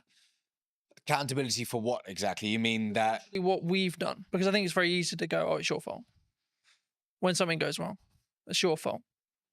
So just so I understand the question, is it when you're in a client customer relationship, something goes wrong, how does one react to it? Yeah. Or it could be just in general, like when you do, like, I'll give you another example. When you have an idea marketing wise and you go, right, I'm going to give my all to this marketing idea, and it doesn't quite go as well as you planned, for example. Oh, this should be this. And the reason why I never use numbers here is because they're all subjective to you. But, oh, we can keep pushing, we can do this, we can do that, etc. And I think for me, you have to sometimes tie the result from what you're looking to achieve in the respect to the amount of effort, because sometimes that result is lagged by 3-6 months. So everything I've understood in business is I do stuff now for the growth I want to see next year, or the growth I want to see in 3 months or 6 months. And just to frame it back into the question, when you look for the relationships that you want to, create and have, either in business or personally, I think they're very similar. Do you look personally, or would you recommend people look personally at looking for people who can take self accountability when things go wrong? Is the crux.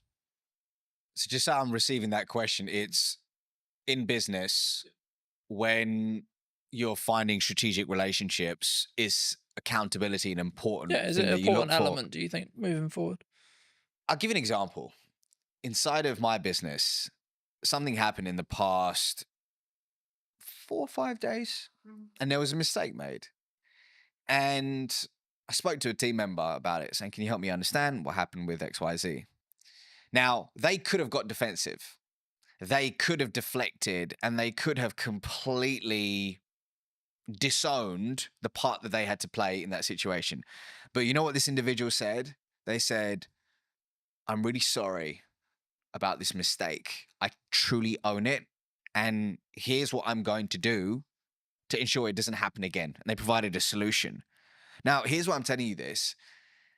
That was the most beautiful response, which told me the story about the following story about this individual, that they have a character of intention. And it told me that moving forward, I can deeply trust them. And something I talk about in this book is that when it comes to trust, one way to establish it is through the 3 C's: connection, character, competence. In this imperfect moment, which is a gift, I got the opportunity to learn something about this individual that would have never happened if everything had gone perfectly. I learned that they're self-accountable, and I learned that they're open to owning their mistakes.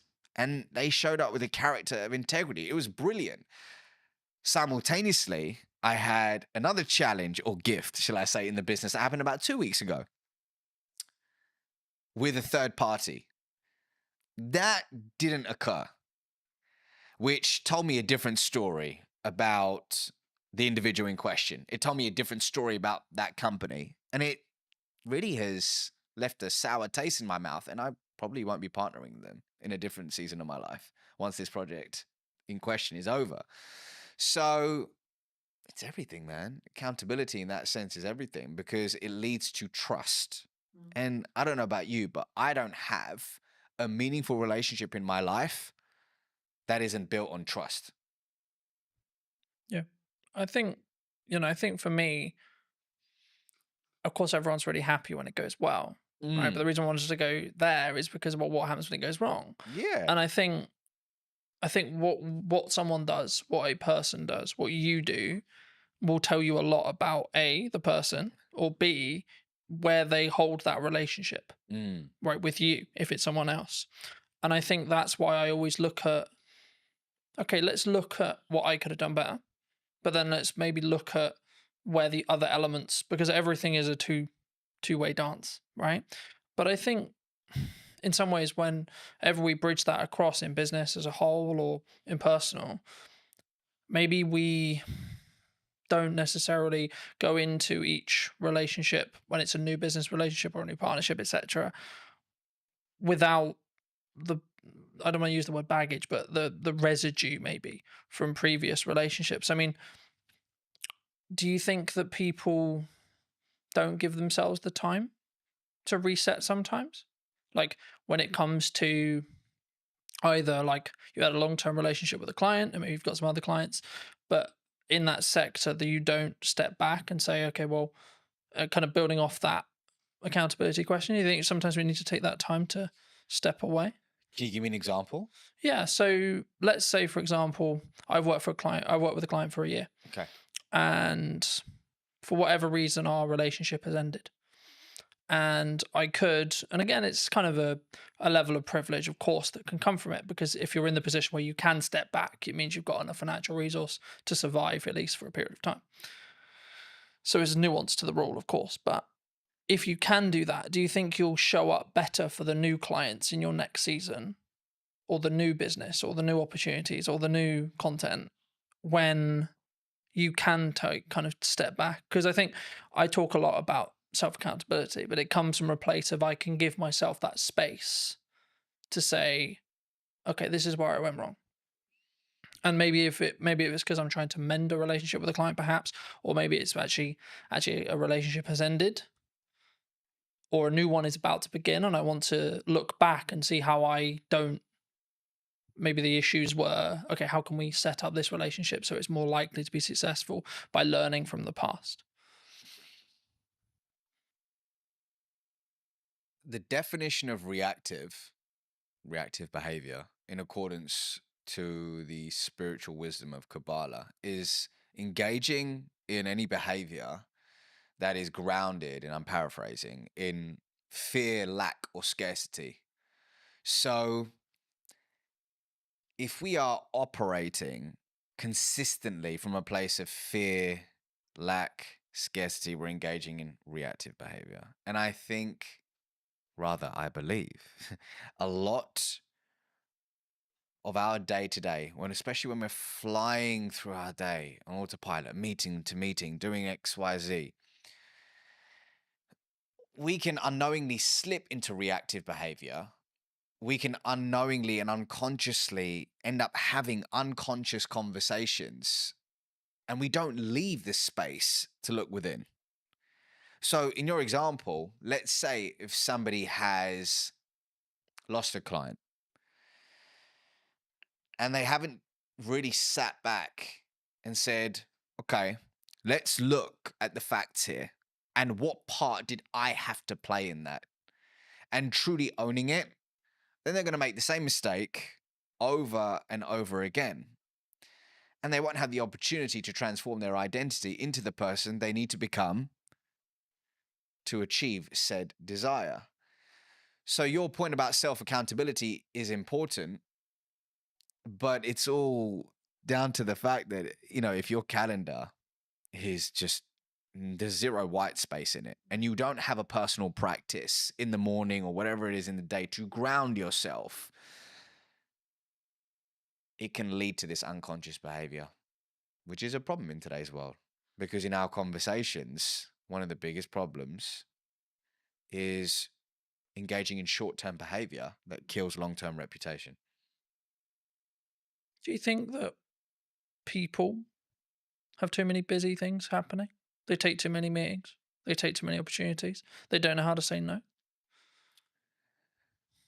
I can't speak for everyone. I can speak for the clients that I've worked with. I can speak for the people in my world and through my lens and expertise. And what I can see in today's world is the addiction to being busy is real. And often work can be a form of escapism to run away from something we're experiencing, something we're feeling, or whatever it could be. However, I believe we've confused being busy with being productive. I believe that often the inability to say no isn't just, oh, I just love working on several things at once. I just love just chasing all these different things. But what's behind it? Is it your inner people pleaser who's struggling to say no? Is it a story that you're telling yourself of I'm not enough, which is triggering, which is a launch pad for these behaviors? What's interesting is I heard a quote a little while ago, which is, stop setting yourself on fire to keep others warm. And in a different season of my life, that's what I did. I consistently set myself on fire to keep others warm. And what I mean by that is saying yes to people, projects, and opportunities that were misaligned with who I truly was and my desires, and then saying no to myself, which is a recipe for disaster. The question is, why does somebody struggle to say no? And when an opportunity does come up to say no, how can you do it with warmth? And I'm happy to give you an example of something that I had to do recently to actually say no with warmth. But actually, some people want to say no, but they feel guilty afterwards. What are they going to think of me? They don't want to be not liked. Am I missing out on this? But there is a way to say no with warmth. Do you think that psychologically? Do you think we're naturally more likely to say yes because of that? We want people to like me.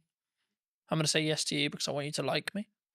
If somebody is struggling to say no, on the face of it, people give advice like, okay, well, what is it costing you by saying yes to this? Okay, here's what we're gonna do. We're gonna focus on you figuring out what's aligned with you so you can start saying yes to the right things and no to things which are misaligned. That's great. I mean, an exercise which Dr. Zoe Chance of Yale University does with a lot of her students, she's a senior lecturer over there, is she gets them to say no. She said this on my podcast many years ago. She goes, I get people to say no for 24 hours to everything, as long as it doesn't result in a divorce or anything crazy, right? But get them to say no to everything so they can start flexing that muscle, which is brilliant. And that's great on the face of it, looking at all those things. And then there's going slightly deeper is, okay, but why do I struggle to say no? What is the story that I'm telling myself? Is it true? How long have I told myself this story? How do I reframe this story? How do I find positive evidence to start stacking evidence for the new story I want to tell myself? How do I reinforce that story?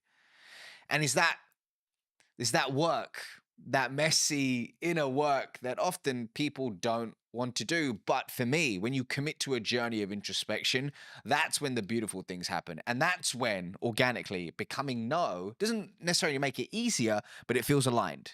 And you start wanting to do the inner work because you know the fruits that come with it. I think for me, it's a mindset, right? I see it as something I've tried to do is like, I have a certain window of time, let's say 3 months, and I'm only allowed to say yes to one, maybe two things at maximum during that window. So is this really worth those two shots? Yes or no? And I think it's not like something you can like if it's a job offer, etc. And like look and go, okay, is that going to help? Am I the right fit for the client? And sometimes I'll go, I don't actually know. That's when you explore more, you have more conversations, etc. But the key for me is making sure that whenever you do work with a client, or whenever you do a body of work, write a book, run a podcast, etc., that it sticks into what you were starting to talk about at the beginning of today's episode, which was, is it authentic? Is it connected? And it's kind of I hate using it because it's kind of become a buzzword now, right? Being authentic on social and being authentic in content, but only you know whether you are. And something I did want to talk to you about, and I know it's maybe something you're maybe trying to move away from, and I'd love to hear if that is something you're moving away from, potentially why, but like, why do you think storytelling is important? Well, actually, storytelling is the fourth habit in my book. So the 5 habits are, number 1 is transform your internal story. The second is ask conscious questions. The third is unearth your charisma. The fourth is tell stories that inspire change. And then the fifth is become the trusted guide. So to hit on your point, storytelling is 100% something I focus on. It's just a part of a larger puzzle now, or a larger body of work. But stories are important for so many reasons, man. But let's take it back to the work of Zoe Chance for a second, Dr. Zoe Chance. So in her body of work, she highlights that human beings all have a gator, an alligator, and a judge within. Now, behavioral economists will liken this to system 1 and system 2. And what she says is the gator is the fast, instinctive, and unconscious part of us. where our emotions live, that drives 95% of our decisions on a daily basis. The judge, like a judge in court, is slower, more deliberate.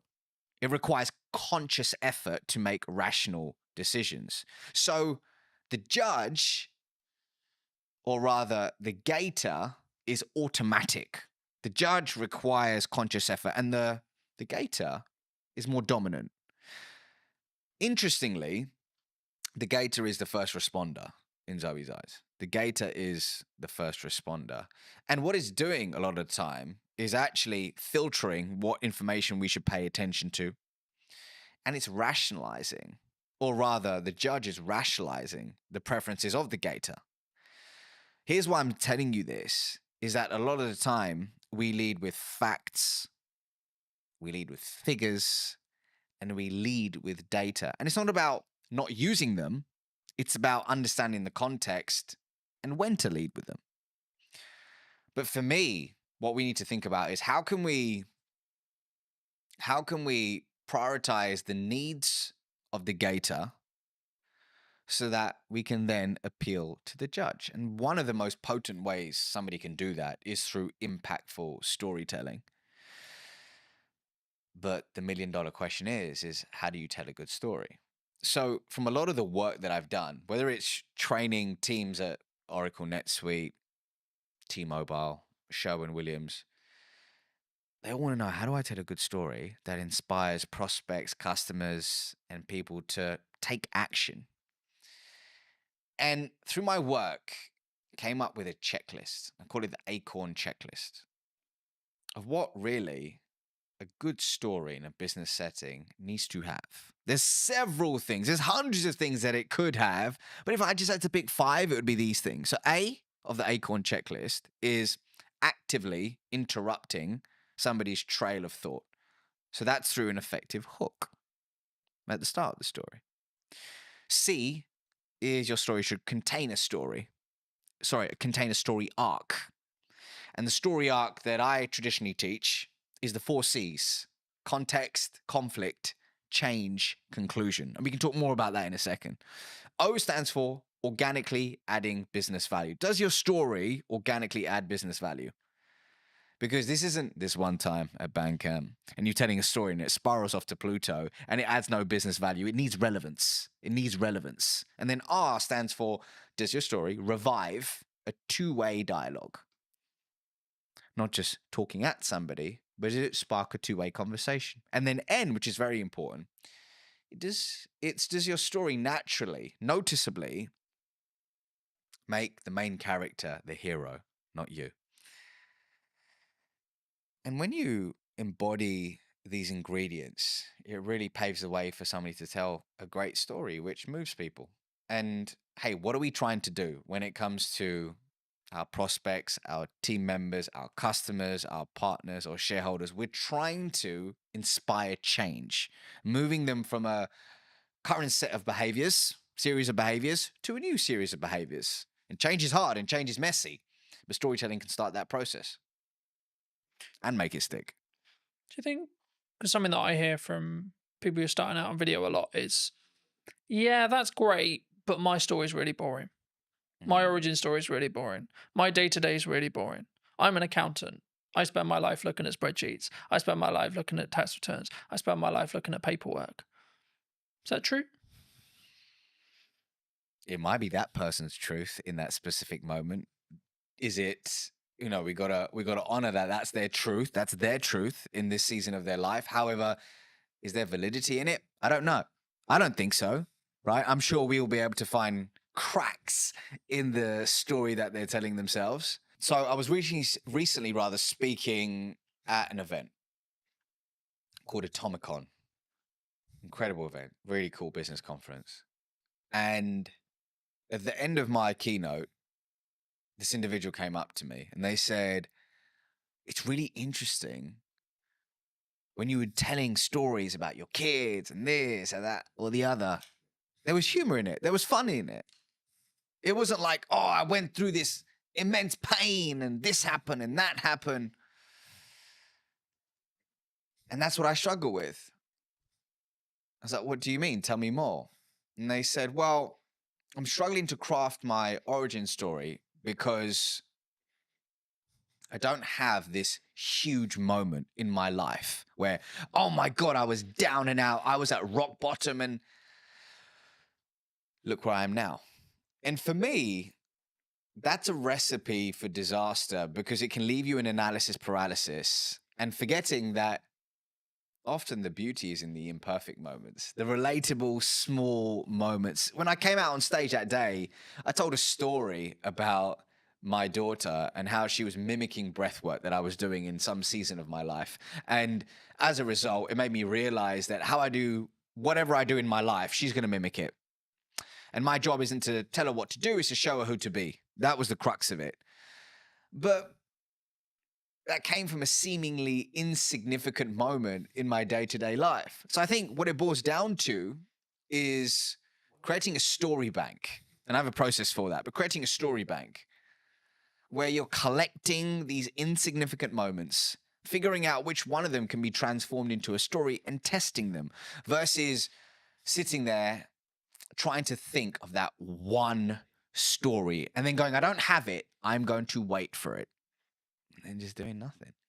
So everybody has a story to tell.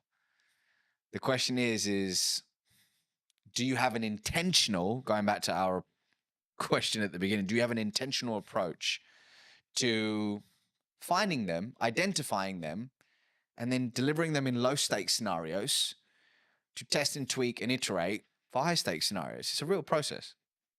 And I think it's something that you'll adapt as well. Like as you move through the seasons, right? Like you might not talk about the current season or the season you just come out of, but you potentially will talk about maybe season 1, season 2, season 3, etc. And I think for me that allows you to tweak and adapt and show that you're a non-finished article as well. Building off that, like my level of success at 20 was very different to now and will be very different in 10 years. And I think that's the constant thing. And the thing that kind of goes through the core of that is, what's my improvement today? What's the 1% thing I can do? What's maybe the thing I heard from you today, or the thing I picked up whilst watching something, or the key takeaway from the book I just read, or etc. And I think sometimes we don't give ourselves that time. That's why I asked you about the kind of the busy schedule thing. And something that I've tried to do is book less, like put more barriers in the way of those meetings, put more barriers in the way of guests coming on the show or etc. And then have more of a filter of who comes on, why, who am I having a conversation with, why, how can I be present in content, what content am I doing? And the reason why I do that is because then I can be more present and more focused on, and doing less work means I'm more present in the work I'm doing. And it means actually I'll be more transformational, so to speak, to that client, to that customer, to that guest, etc. I hope, I believe, anyway, in that respect. But for those who've really enjoyed this conversation, where's best to reach out to you? Where can they get the book? That kind of thing. Yeah, so if you click the link in the description, I'm sure you'll put it in the description, but you can pre-order my book now, which is available on November 4th, and it's called Relationship Currency. And really what it's about at the core is teaching people in any conversation how to build trust, cultivate authentic relationships, and master the art of communication along the way. So, hey, if this conversation has aligned to you, then pre-order a copy and I'll see you on the other side. But otherwise, I'm on LinkedIn, YouTube, Instagram, TikTok, all the places, just at the Ravi Rajani, and you can find me there. Magic. Thank you so much for coming on. And if you were going to talk to either yourself 5-10 years ago, or someone who's your junior, what advice would you give them? About life, about communication, because I could take this so many places. Wherever you want. Let's stick to communication. And I would say the following. I would say you can listen to podcasts like this. You can watch videos. You can absorb books, courses, and all that good stuff. But if you truly want to be able to communicate with influence and with intention, it doesn't begin with that. It first begins with a journey of introspection And for some people, that can mean seeing a therapist. For some people, that could mean journaling, seeing a coach, or speaking with a friend where you can speak freely and remove the mask. But here's my truth. When you truly become comfortable in your own skin, that's when you become a more potent, authentic, and influential communicator. So start within and then look at all the cool stuff, such as the podcast and the books. But hey, if you can't look within first, there's no hack, gimmick, or trick that will save you. Thank you ever so much for the time, ladies and gents. I hope you took value from this episode, and thank you for coming and Thank you. spending the time with us today. And I will see you very, very soon. If you did enjoy this conversation and would like to hear what's missing in marketing, probably tomorrow or today, then be sure to be subscribed. I'd love to hear what you think in the comment section down below. And I'll see you very, very soon. What would you say to the people who maybe are on the receiving end of the obsession? I think you've got to be a part of it yourself and experience the ins and outs of the day to day, rather than just when the person comes home and they've had a bad day. I think that's true in anything that you do. You know, marketing or fitness or writing or driving or whatever the skill is that you're trying to build, with consistency and with showing up when it's harder is when it will work. I think what you touched on there is a really common misconception in marketing. I'm not a fan of it. I'd much prefer the in-person world. So if you were going to speak to either yourself or someone 10 years your junior, what advice would you give them? So I'd say take the risk, take it sooner. I waited too long. So I left it and I left it and I left it, and then I went, okay, I am going to do this now.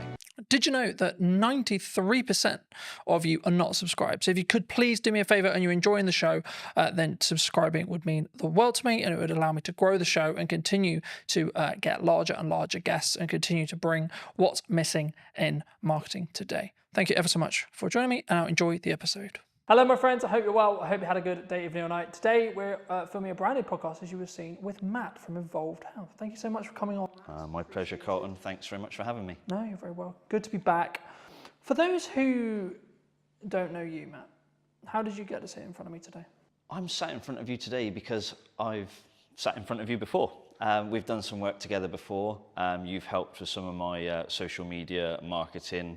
And we had a few of my clients come in and do some testimonial work. So, and obviously I've seen your work with other businesses and other people in and around Salisbury. So, yeah, it's nice to have you back here again. Absolutely. I mean, I think we'll get onto that a bit more in depth later, but how did you, because you're obviously have you always been passionate about like helping people with personal training and fitness as a whole? Yeah. Like, how did you get into this industry? If I think back far enough, the origin story is I loved sport, I loved fitness, I loved playing sport and being involved in fitness and health related activities. I was absolutely rubbish at everything else. So that it was like, how can I make what I enjoy and what I'm half decent at into potentially a job further down the line? So left school, went to college, pissed about in college and sort of experimented in a few different sport and health related activities. And then through pure chance, I ended up working at the University of Bath, sports training village and sports setup that they had at the time. That was back in 1996, I think it was, 1997. So I'd have been about 17 years old, showing my age now. Started off there, ended up living there on campus in a sports house with the Great Britain Olympic swim team, and being part of that campus and being involved in the university gave me a massive exposure to high performance sports, a lot of different athletes from a lot of different sports and disciplines. So I got to see how elite level athletes were trained, how they lived, how they recovered. I got to understand what operating a sports facility was all about. Part of my role was making sure that the gym was in operational order, looking after swimming pools, you know, all sorts of different stuff, athletics tracks. So I had quite a broad education, if you like, being at a university, into how that world works, and it just snowballed from there, really. Was there or is there, should I say, because there's obviously still athletes who are around that you may train and work with, you know, But is there a kind of commonality in respect to the mindset?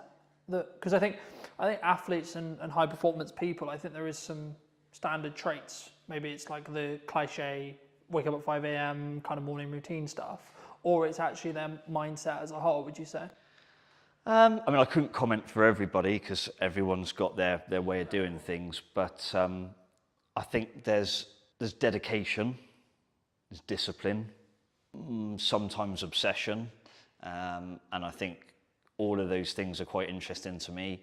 I feel like I'm a relatively driven person. I work hard. I put in a lot of work over the years in the industry and with this business in particular.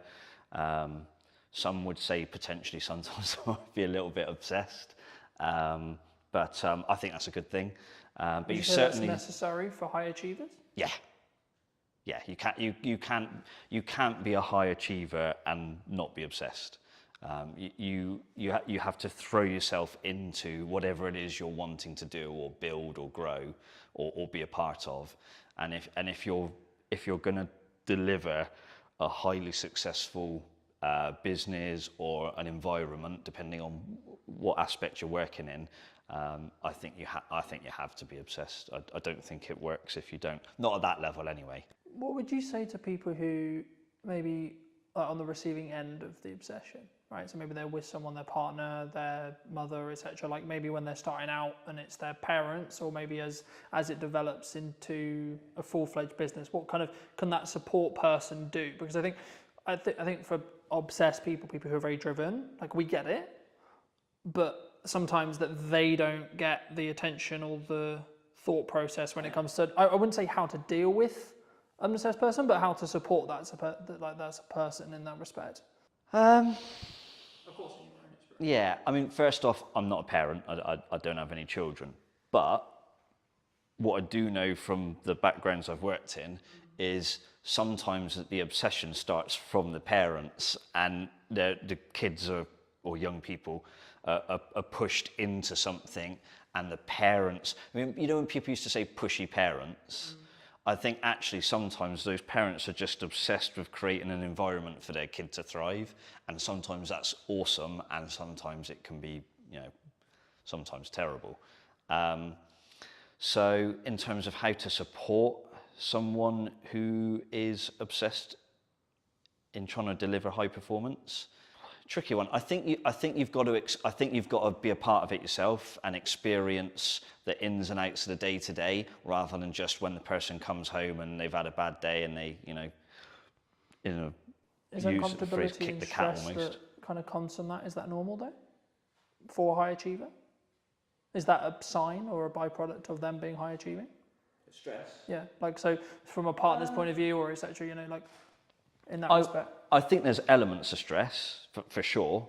They will be stressed about delivering an outcome on a performance. If they're trying to compete, they want to win. They're stressed in the build up to a competition, can be stressed at the competition. And then there's the stress if the competition doesn't go so well. So yeah, stress definitely plays a part. Obviously, I've not competed myself at a high level. I've experienced and lived around those that have, and more often than not, I think the stress is a positive, like the person has responded to it. But I definitely saw a couple of occasions where maybe it didn't. And obviously, maybe with high achievers, and especially in athletes, they maybe get knocked or they have an injury or equivalent. I know you do some, support in that realm. I mean, how was that kind of a byproduct of what ended up happening as you were learning more about training? Yeah, the manual therapy side of things has come in relatively late in my health and fitness and therapy career. Initially, it was fitness-based provision, be it circuit training. Back in the day, it was circuit training classes. Then I got more and more into the personal training side of things. And the therapy aspect for me has probably been the last 10 or so years, 10 to 15 years, I reckon. Whereas I've been in the fitness and PT industry for I've forgotten how old I am, 24, 25 years. So yeah, pretty much since I walked through the doors at Bath University, I've been involved in fitness since, and that's changed, you know, throughout the years. Therapy's become a big part of that. I mean, I guess, how was it a natural progression from, so you train Yeah. people, maybe they have injuries, and then you saw it as like, actually, I Yeah. can help people here with X injury or Y injury to actually help them with their recovery to get back and train as hard as they actually maybe want to mentally. Yeah, I mean, but certainly their body isn't there yet. Yeah, it was a combination of things, really. One, I started to listen to most of my clientele is Gen Pop, so general population. So it could be business executives, stay-at-home mums, or dads, doesn't matter. But it's across the board, probably age 25, 30 plus, up to my oldest client's 94. So they would always mention niggles and aches and pains. And it was like, right, how can I train around it? How can I train through it? And then I was like, hang on a minute, why don't I just try and help them deal with it more directly? And because of the nature of my client base, the need to be able to do therapy work was becoming more and more clear to me. So I'd say around about 15 years ago, I really started to delve into the therapy side of things. And 15 years later, that's probably a fairly significant part of Evolve's business now. Do you think that's one of the things that makes you unique in comparison to, say, another personal trainer, another gym, another etc.? I think when I first came to Salisbury, for those that don't know, I didn't grow up in Salisbury. I wasn't born here. An opportunity came, where are we now? Probably around 2014, 2015 maybe, to start getting involved here in Salisbury. So what I realised through that is a lot of places had personal trainers. There were some gyms around. Sadly, there are fewer gyms around at the moment. That's another story. And I realised that nobody was really creating an environment where it was seamless. So you could be down here in the gym, maybe having a therapy type workout. You could be upstairs on the treatment table. You might have ligament damage that needs hands-on treatment and things like that. So the ability to put the two things together is really, really important, because as a professional then, I can manage and help the client through a myriad of different options. So I can be involved in their fitness training, I can be involved in their therapy work, I can guide them on their stretching and flexibility, and it all has a carryover. It's better for the client because you've got one set of eyes keeping an eye on things. I'm not saying I can be all things to all people, but it does assist.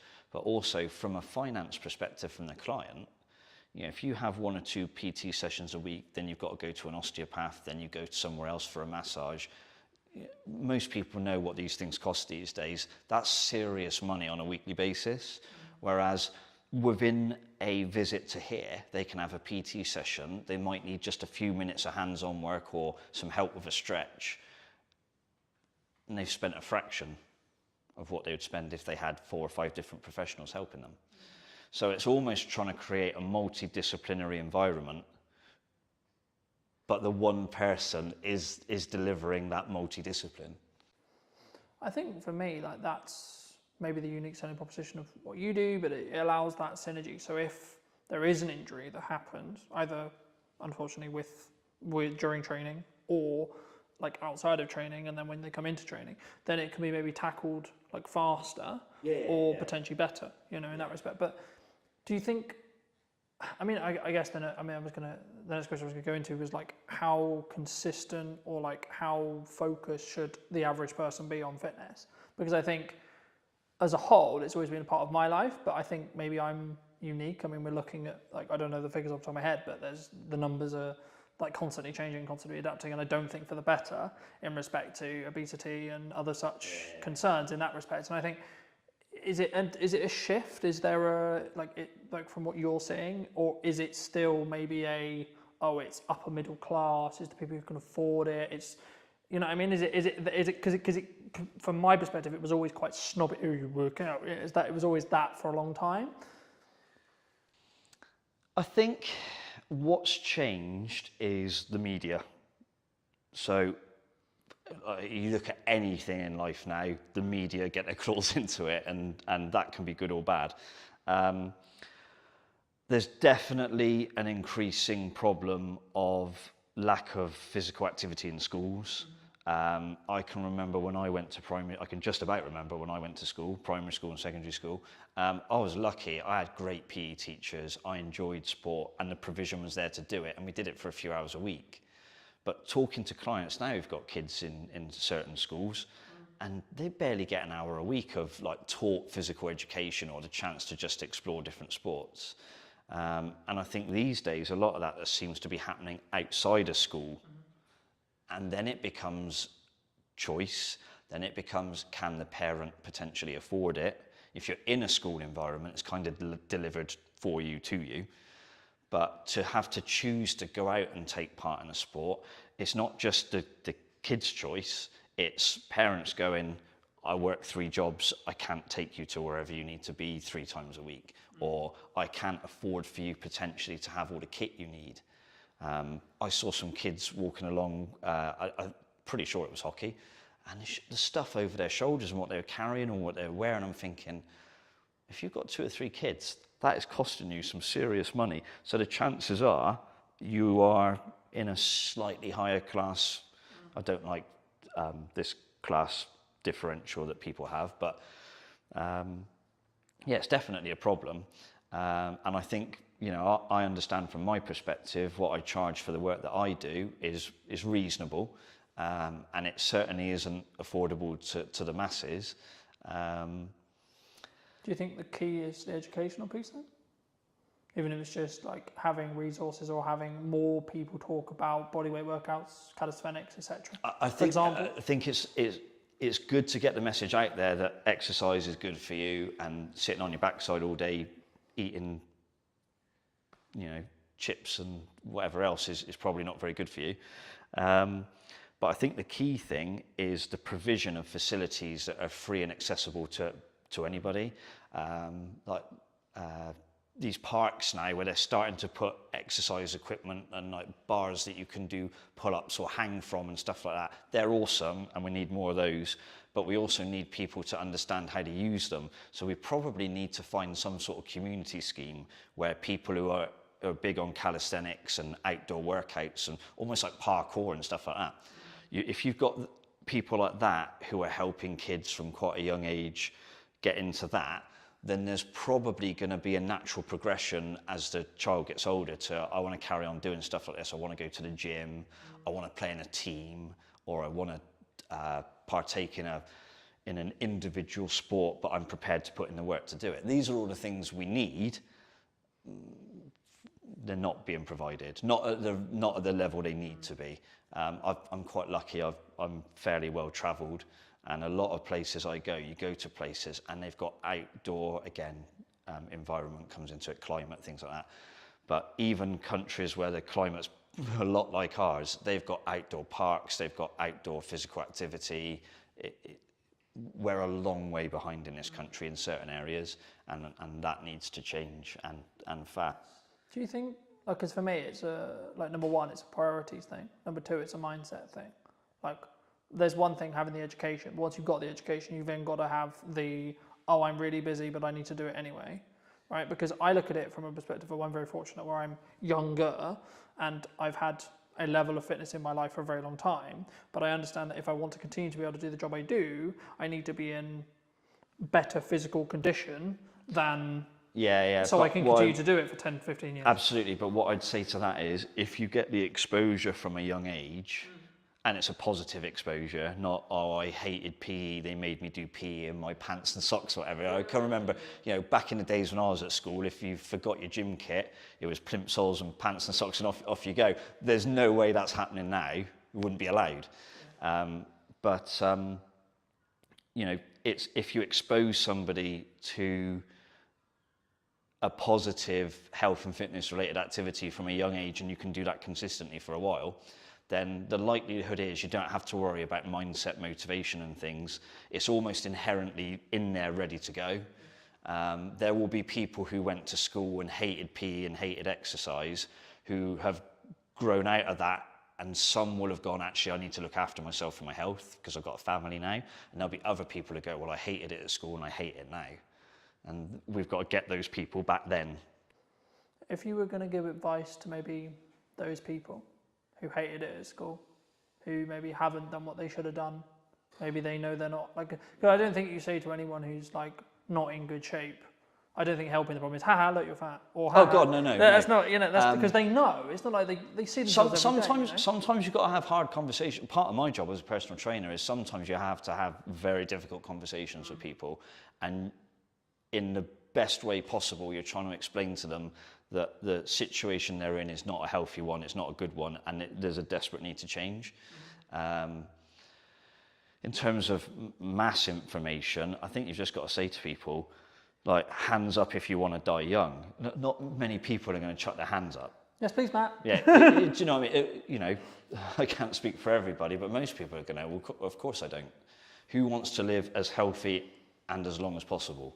Probably most people. Yes, please, Matt. Yeah, exactly. So if we can say to people, look, there's still time for things to change, for you to have those positive experiences, and ultimately it's going to massively benefit you. Some of the hardest conversations I've had to have with clients, I remember one guy, I'm still in touch with him now. This is when I used to PT back in Bath. I literally had to sit down and say to him, I know his daughter had got stuck into him. She was not far away from graduating university, had been involved in a relatively long-term relationship, and there was a wedding on the cards. And this particular chap, the girl's father, was not in a good way.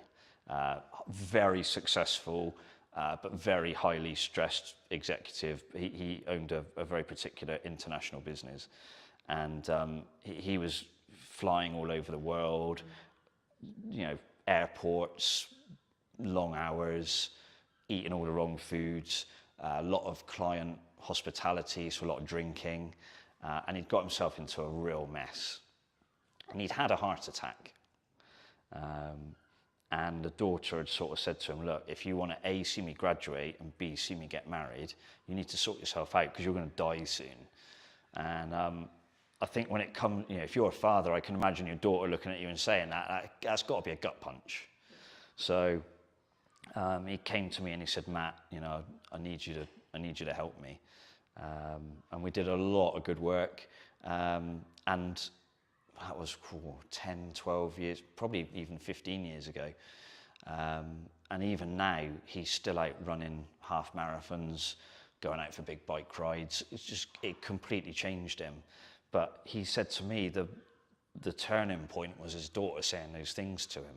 If he'd read that in a magazine, he said I probably wouldn't have taken a blind bit of notice. But he said, you know, my one and only daughter says that to me, and she's like got tears in her eyes. It's like, I won't use exactly what he said, but he had to sort himself out. So yeah, sometimes you've got to be fairly hard on people, and other times it's how you create a different message or a different environment that might encourage people to get involved. Thank you for sharing that. And I think even just through that message, I don't want to use the term wake some people up, but hopefully you'll wake some people up to maybe, I mean, my next question was going to be around like age, and I think the science is semi-conclusive, and you feel free to confirm or deny, but like for me, as far as I look at it, like the healthier you are in your 20s, the better your 30s and so on, right? But there is a point where it becomes harder, but I think that could be perceived as, well, I'm not going to bother then. Is it that, or is it actually you just... I mean, there's no doubt that as you get older, things get slightly more difficult to do. Yeah. Within reason. It doesn't have to be that way, and it isn't just a linear decline. You know, you were fine in your 20s, not so much in your 30s, 40s are getting bad, 50s onwards, you're bollocks. That's not true. Obviously, if you haven't done anything for a long time, and then you come into a gym environment or a fitness environment, maybe you take up running, you're going to find those things slightly more difficult, slightly more comfortable at first. And if people tell you it's all going to be easy and sunshine and rainbows, you know, no, it's not. And you have to be honest with people about that and set the right expectations. So part of any personal trainer's job, but certainly how I look at it is you have to set expectations. Sometimes you have to put a limitation in place because sometimes people attack it too hard and they can do themselves damage. And sometimes they can attack it so strongly that it actually becomes less healthy. So it's striking a balance, pretty much like everything in life, really. You want to try and find balance where you can, knowing full well that the perfect balance is not achievable, I don't think, for anything. Sometimes you've got to be a little bit obsessed, like I said earlier. Sometimes you have to rein it in a little bit. But it's just finding that balance and working with the person. And it's building a relationship. So it's not just turn up through these doors and go, hey, Matt, just bark at me or tell me what to do. You have to build a relationship. There's an element of trust both ways. You know, the client needs to trust that I'll provide them with safe and effective exercise or safe and effective therapy treatment. And I need to trust that when they leave here, they're not going away and doing 10 times more stuff that maybe they shouldn't be doing, or their lifestyle is bad because they go, oh, I can offset it by going to see Matt, so I can carry on drinking heavily and eating all the wrong food. So it's a relationship, and the relationship's built on trust, and that trust comes with me establishing at the start of the process what are their expectations of me and what I expect from them, and it does go both ways. So that's crucial, I think. Do you think some people struggle the long-term mindset of the results? Because fitness is, from how I look at it anyway, it's a compounding thing. Like once you're consistently doing it repeatedly, then the results will compound. But there is, like, I would say probably a month, maybe 2 months, maybe 3 months where you maybe don't see, it's the question analogy of you go to the gym, you do a thing, nothing changes. You go the next day, you do the same thing again, nothing changes. But there is a day where it does start where there's a change. Yeah. It's consistency. I can write the best fitness program, the best strength program, the best flexibility program for somebody. But if they're not consistent, they won't get the result. It doesn't matter how good one session is, it matters how good 20 sessions are. So most of my clients have been coming to see me for years. I mean, I've still got clients who are training with me now that we've opened the doors to 12 years ago when we first opened, and they're still training with me now. That's consistency. And they very rarely miss, they have the occasional family holiday. We tend to wind down a bit at Christmas as a business and let people go and have a good time and then attack it again in January. But the overall key is consistency. It doesn't matter what one session's like, it matters what 25 sessions are like and whether they are relatively close together. If you do 25 great training sessions but it's spread across 15 years, it's not going to work. But if you're consistent more in week in, week out terms, then ultimately you will be successful. Is that what you would say sometimes, even when on the hard days, like how I look at it is if I can show up on the really hard days where I'm really busy, really tired, etc. Not like really tired as in exhausted. Yeah, like, you find I've shown up. It's not the best workout, but it's still a workout. Yeah. And it's building that momentum. Or would you say that you need to then focus on recovery there? You find out most about people when they're having their bad days in any shape of life, or any walk of life. But in terms of training, I get people to walk through the door. I haven't got very many skills, but I'm pretty good at reading people. And one of my things as a personal trainer is when somebody, or a therapist, when somebody walks through the door, I can tell pretty quickly if they're having a shit day. So then you have to say, right, well, the person still turned up, so that's a win. So how do I structure the session now to make sure they go away feeling like they've had a win? And any personal trainer will tell you this, any personal trainer. The number of times someone will say, I didn't feel like coming today, I've had a shit day, but I've finished now and I feel much better for it. Every PT's had that conversation, or every PT's had that text message or WhatsApp message, whatever it happens to be. And that's crucial, like the ability to read the room, if you like, read the person, and still deliver a session and try and give them that encouragement and that consistency, even on the not so good days. That's when you get really good results for people. And if there are PTs watching this, then they're all going to be nodding their head to that. There's not one that won't be. I think that's true in anything that you do, marketing or fitness or writing or driving or whatever the skill is that you're trying to build.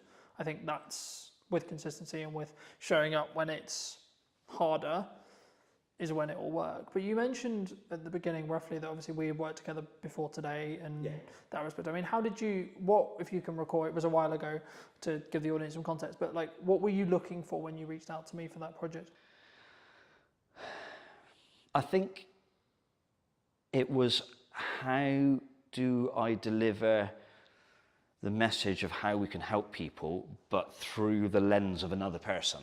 So it's easy for me to say, hey, I do personal training, I do osteoarticular joint pumping for therapy, but most people are going to go, I haven't got a clue what you're talking about, Matt. But you're able to derive answers from people by the way you ask questions, and that's a skill that I haven't got.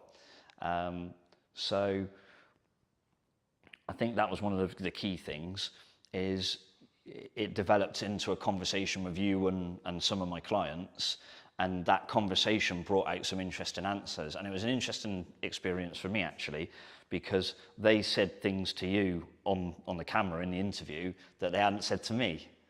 So you get a different perspective on why they're here and what they think of the place and whether I've done a half decent job. Hopefully it seemed to be that's what they thought, which is good. But the key thing for me was the ability to extract information from them that I hadn't got myself. Even though I know the person and I know what they're trying to achieve, the way they explained it to you was different, and I found that really useful. And that kind of then helps you think, well, how do I put that message out further down the line? So that was pretty cool. I mean, either since or in general, like, how do you look at marketing in the current landscape?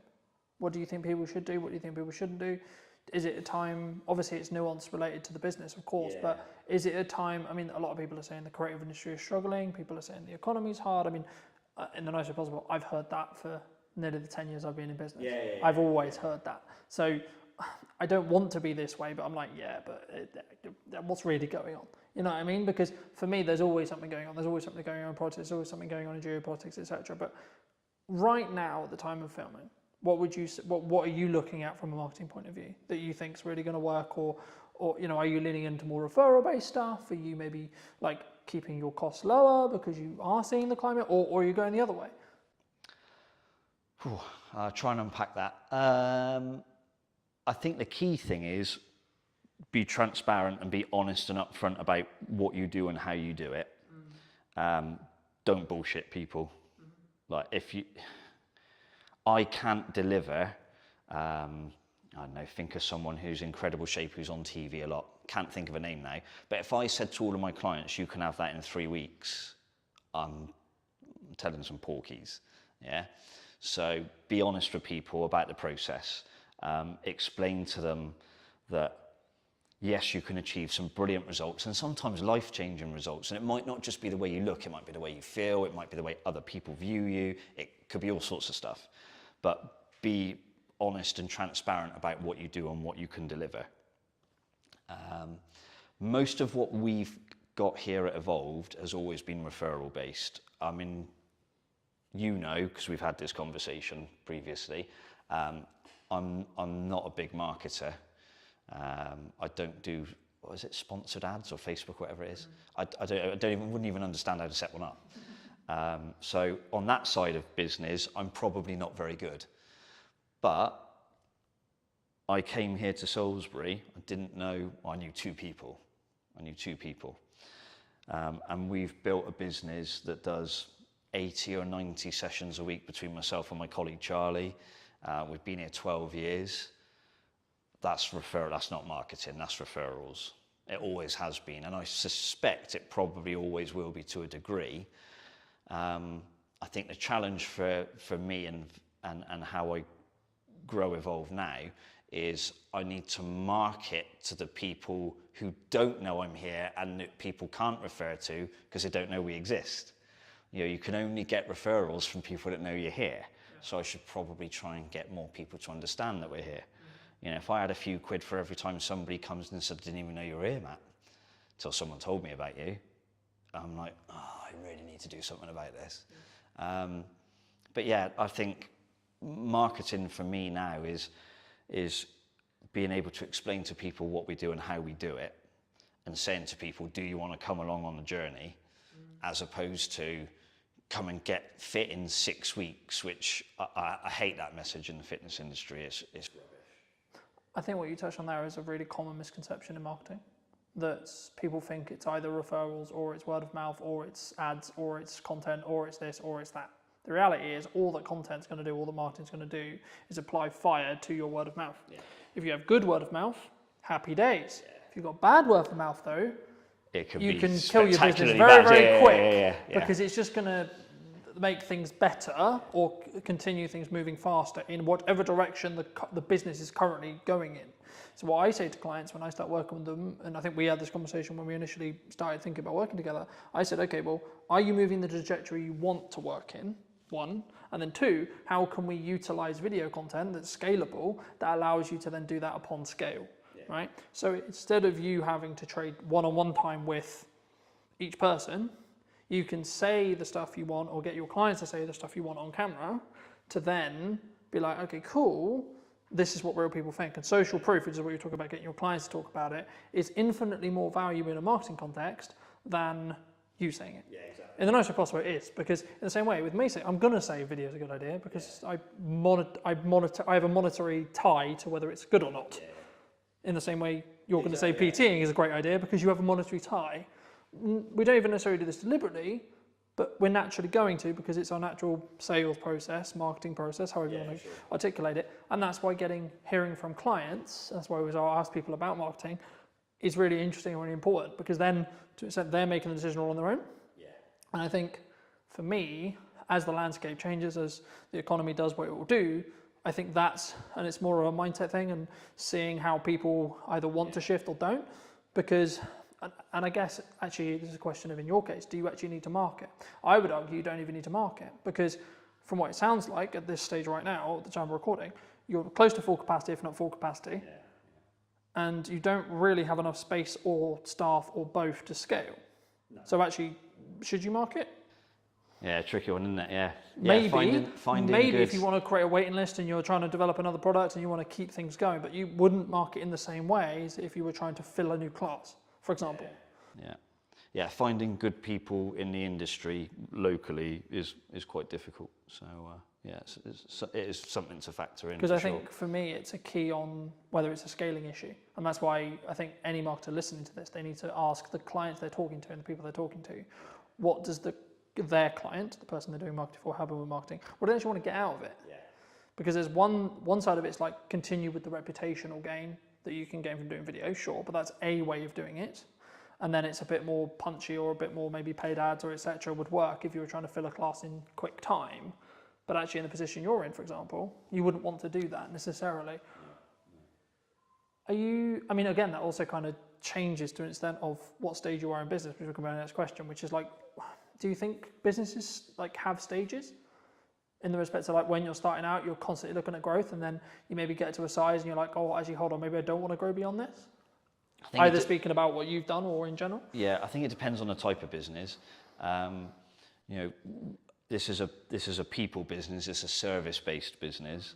Can I produce 10 of me to look after thousands of people? Not really. So there's that element of I can only grow to the extent that I am able to deliver sessions for people in some regards.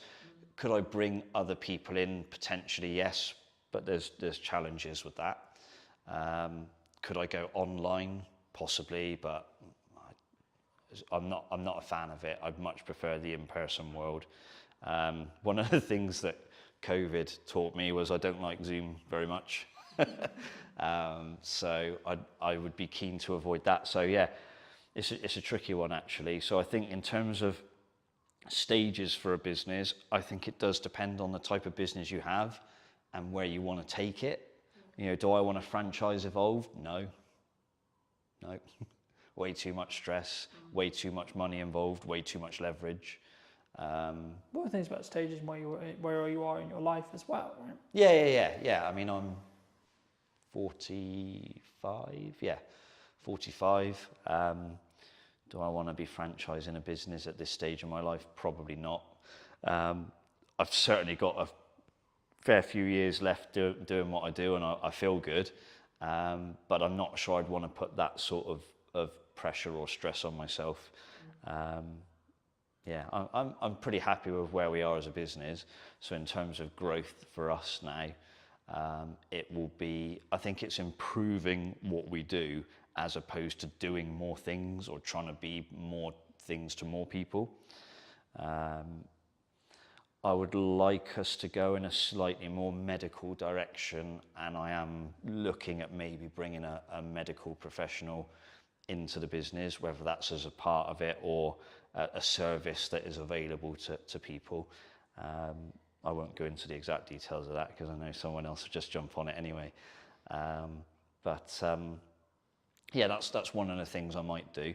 But in terms of how businesses grow, I'm not going to pretend that I'm a sort of serial entrepreneur business grower, because I'm not. I've worked really hard at this one thing, and I've tried to be consistent. I tried to do the right things by people, and it seems to have worked so far. You know, we've been, as Evolved Health, it's been 12 years now, and hopefully a few more years yet. But no plans in terms of trying to launch a huge business. I think those days have passed now. Is there anything else you want to mention before we wrap up? Being in Salisbury has been quite interesting actually, because it's a very different dynamic to where I was previously in Bristol and Bath. Obviously, it's a little bit smaller. Everyone in Salisbury tends to know each other. And so for me as an outsider, it was relatively challenging to grow the business initially because people didn't know me. But thankfully, because my work seemed to resonate with people and I seemed to do a good job, the business has been able to build and grow.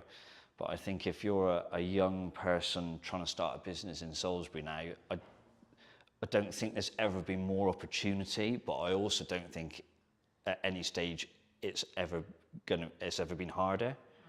You know, whether it's, you know, don't get too political, but you know, there's a lot of financial pressures on businesses the last few years, and they're only going to get bigger potentially by the sounds of it. I still think there's too much red tape in business, and that needs to be looked at. But also, I think there's a scarcity of space and facilities for people to start businesses. You know, if you want to go into town and rent a building there, you have got to have some very serious money behind you. And if you're a young person with a dream trying to start out, sometimes those stories happen and it works, but a lot of the times people are going to fall flat on their face quite quickly. So I think there needs to be some way in which young people who have an idea and something that can really grow are supported locally. I don't just mean by national government, but you know, maybe there are some property landlords who've got a space in town and think, actually, I could divide this building up and people could have, you know, some really cool startup businesses in here, and I'll help them. I think that there needs to be things like that, and there's not a lot of that around at the moment. I don't know if there are any groups in Salisbury. I'm sure there's like a small businesses association or group in Salisbury that might be able to, you know, jump in and say, actually, Matt, we do that already. But I think we've got to try and support young people in Salisbury, because one of the things I have seen over the 12 years I've been in Salisbury is that the demographic is getting older and older and older.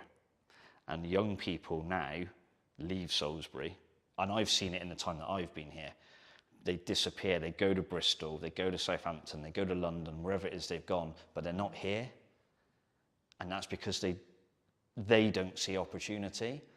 And I think that's really sad. I mean, like I say, I'm an outsider, but Salisbury's my home now. I live here now. I've lived here for a couple of years or so. I eventually got fed up of commuting to and from Bristol. But I think we need to make sure that we create an environment for young people. And I don't just mean fitness-wise. I mean any business. I think the local council need to do more. You know, the local Salisbury, Wiltshire Council as a whole could probably do more. On a national level, I think they've got to look at things like business rates. It is seriously expensive. You can have business rates that are higher than the rent you pay on your building. That to me is insane. Like, that's just stupid. So I think someone somewhere needs to get a hold of that. But yeah, anything to try and make the town, the city, I should say, more vibrant would be a really good start. And there are a few businesses coming into Salisbury now, and in the town centre, different food and restaurant businesses and a few other bits and bobs. So there are some positive signs, but a lot of these people are older and have got money behind them, or their chains potentially. So something for younger people to say, you know, we want you to stay in Salisbury, we want you to build life in Salisbury, build a business, yeah, and, you know, stop seeing it disappear 50 miles down the road. It's, you know, maybe I'm wrong, but hopefully someone else sees this and goes, he's right. But that would be my one thing for Salisbury, having been here a long time now and sort of seen a few different things. For people who may be interested, really enjoyed this conversation, they want to see more of you, they want to connect with you, they want to reach out to you, where best to do that? One of the best ways is probably on the Evolved Health website, which has got various contact details. We're on Instagram at evolved_health. I hope I've got that right. We've got Evolved Health Salisbury is our Facebook name. And if someone decides they just want to rock up and knock on a door, that's not always the right thing to do because it might be with clients, but we're based down on Churchfields. We're in the Glenmore Business Park. There's normally an open door policy, so if someone wants to come and say hello, they can do. Or if they don't want to reach out directly through me, they can contact you and say, is it worth having a chat with this guy or not? Absolutely, would always be the answer. If you were going to speak to either yourself or someone 10 years you're a junior, what advice would you give them? What advice would I have given myself 10 years ago? Yeah, if you could talk to even maybe longer, when you first moved to Salisbury 12 years ago, what advice would you give to that Matt? With the hindsight and with the knowledge you now have sat in front of me today. Take the risk. Honestly, take the risk. I'm quite pragmatic, so I tend to, I analyse a lot. Probably one of my faults is I overthink things. So I'd say take the risk, take it sooner. I waited too long. So I left it and I left it and I left it, and then I went, okay, I am going to do this now. And I should have done it sooner. So to anybody else, take the risk. To myself, Matt, you should have done it sooner, because it's been brilliant. But yeah, take the risk. Thanks so much for the time, Matt. My pleasure. And if you did enjoy this video and you would like to see more like it, make sure to be subscribed. Leave me what your thoughts and comments were down below, and I'll leave Matt's information down in the description as well as always. And I'll see you very, very soon. But entering the retail market was a huge step for us. Like how you want to perceive yourself in the market. It was a very difficult time, I think, for the business. Do you think it's changed how you show up as a leader? And it was honestly the most fun thing I've ever done. And it was stressful.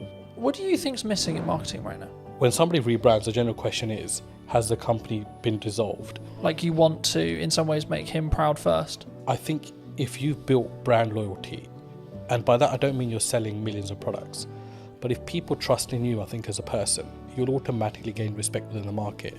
Let's restart everything. Let's replan the business model. Let's replan marketing. Let's replan everything. And then, funnily enough, when I executed on those things changed. My results changed. Work on yourself. Just work on yourself. Seriously. Like every day. Just be better every day. Hello, my friends. Welcome to a brand new episode of the podcast. Today's going to be a really special one because technically I'm actually interviewing my first client. Now, that sounds a bit weird, nearly 10 years in business now, but it is. So, welcome to me. Welcome back. It's been, I think it's actually been, nearly 4.5 years since we've actually seen each other? The last time I remember, I think we were shooting something on top of a car park in Salisbury. Yes, we did. And yeah, that's got to be about 4.5 years ago at least. So yes, it's great to be back and great to see you after all these years as well. I know. Yeah. Super good. I mean, you were actually under a different brand then. That's right. We were. So our legal entity remains the same, but we have rebranded to Anand, which incidentally is our family surname as well. And that came about through some hard lessons, I think, in business. One of the ones being most probably that you never really stop learning, I think, and when you get to a point where you think you've kind of, worked everything out, there's like this curveball thrown at you. So that was sort of what happened with us as a company. There were some legal obligations that we had to meet, and the old brand no longer resonated or could technically be used moving forward. So I think it all came about because we entered retail as a business. Predominantly we are wholesale and hospitality, but entering the retail market was a huge step for us and sort of at a national airport as well. So when that came about, I mean, it was a huge shock to the system because we had just launched this huge sort of project. There was 2 or 3 in the pipeline, and then all been vetted and all sort of been mustered up with this brand. And then to all of a sudden launch something, and then I think it was about 3 weeks later we had something to say, there were some legal obligations that had to be fulfilled. It was a huge shock to the system. So it was a very difficult time, I think, for the business, because I think being a director, I always say you have huge responsibilities for your staff and your company. And I think I felt at that time that, this was, do or die kind of thing. It was either we really got this going and sort of made the necessary adjustments. And we did. And, Anand was formed off the back of that. So, and it was honestly the most fun thing I've ever done. And it was stressful because, you're running this medium-sized operation. We employ up to 50 people, and all of a sudden you're rebranding, and everyone's question is why. And there's a fine line where you can tell someone why openly and why you can't. And the majority of the reason was, it was just something that we had to do as a business. So the rebrand came as a shock, but honestly, it really taught us a lot of valuable lessons from in there, because I think off the back of the name, we actually found a voice as a company. I felt for a few years that we didn't really know what we were. And I think that's really weird to say for a company that was fairly well established. I mean, you visited before as well.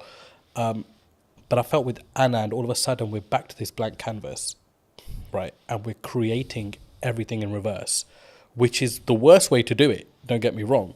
But because it had to be done, it kind of forced our hand to look at aspects of business that we never had before. All of a sudden, we're engaging marketing companies. We're engaging branding companies. We're engaging companies that help you find your voice. I didn't know those things even existed. And all of that came off the back of my mentor saying to me, look, this is one of those times as a businessman where you either go big or you go home, right? And for me, it was like, we got to go big here. Like, I've invested too much time in this. Like, I've invested too many years, those sleepless nights, everything. To just, pack up and be like, yeah, we're done here. No, we're going to go big and we're going to spend big. And sometimes that's not the best solution, but we kept a control of that, because spending big wasn't just throwing money blindly at stuff. It was really taking our time, really looking at companies that met our ethos, but also companies that we felt genuinely wanted us to do well. So they didn't make us just feel like a number. amongst their client base, and that was hard to narrow down because we made some mistakes along the way there as well. And in hindsight, it's easy to say, these things happen, but at the time when you're financially forking out money, it's a huge, huge deal. So, look, it was an amazing journey. And it's been a year since we've rebranded, and I think as a company, we couldn't be any happier than we are at the moment. Do you think that maybe some people are really worried about rebrand? I mean, you kind of forced into it, but I think maybe people who are listening who are maybe on the fence about what do you gain from a rebrand? Was it just that voice and that really what I would call depth work when it comes to really understanding what your brand values are and how you want to perceive yourself in the market? Would you say, or is it if that's a disconjointed? Because for some business, I think that can be really disconjointed for some people. I mean, I'd answer that in reverse. So one thing you won't lose is your reputation, which was a huge aspect for us. It was, when somebody rebrands, the general question is, has the company been dissolved, or has something happened? Has the company gone bankrupt?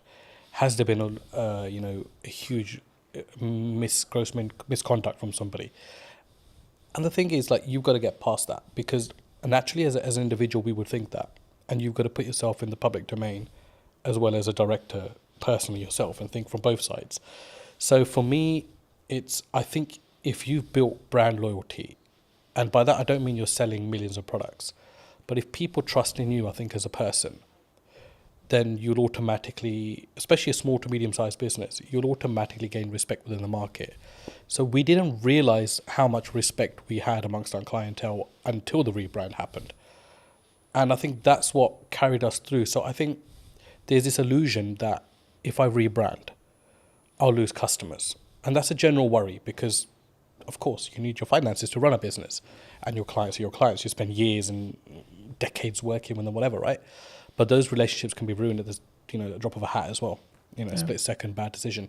So I think what I've learned the most is that if you are genuine and you are genuinely there for your clients, and if they're not just a number to you, which is how we do things at Anand, then you will be absolutely fine because people will carry through. And that's what I noticed, that all of our clients said, we don't care if this company is called ABC tomorrow, but we want to work with the same leadership that we're working with within this company. And that's what made me realize that, not that I didn't know people were important, but it made me realize how important the team that we had were and how dedicated they were. And that all stems from, I think personally, from you as a director and what your attitude is within the business, how you look after people, how do you go about daily life, and how much do those people matter to you as well.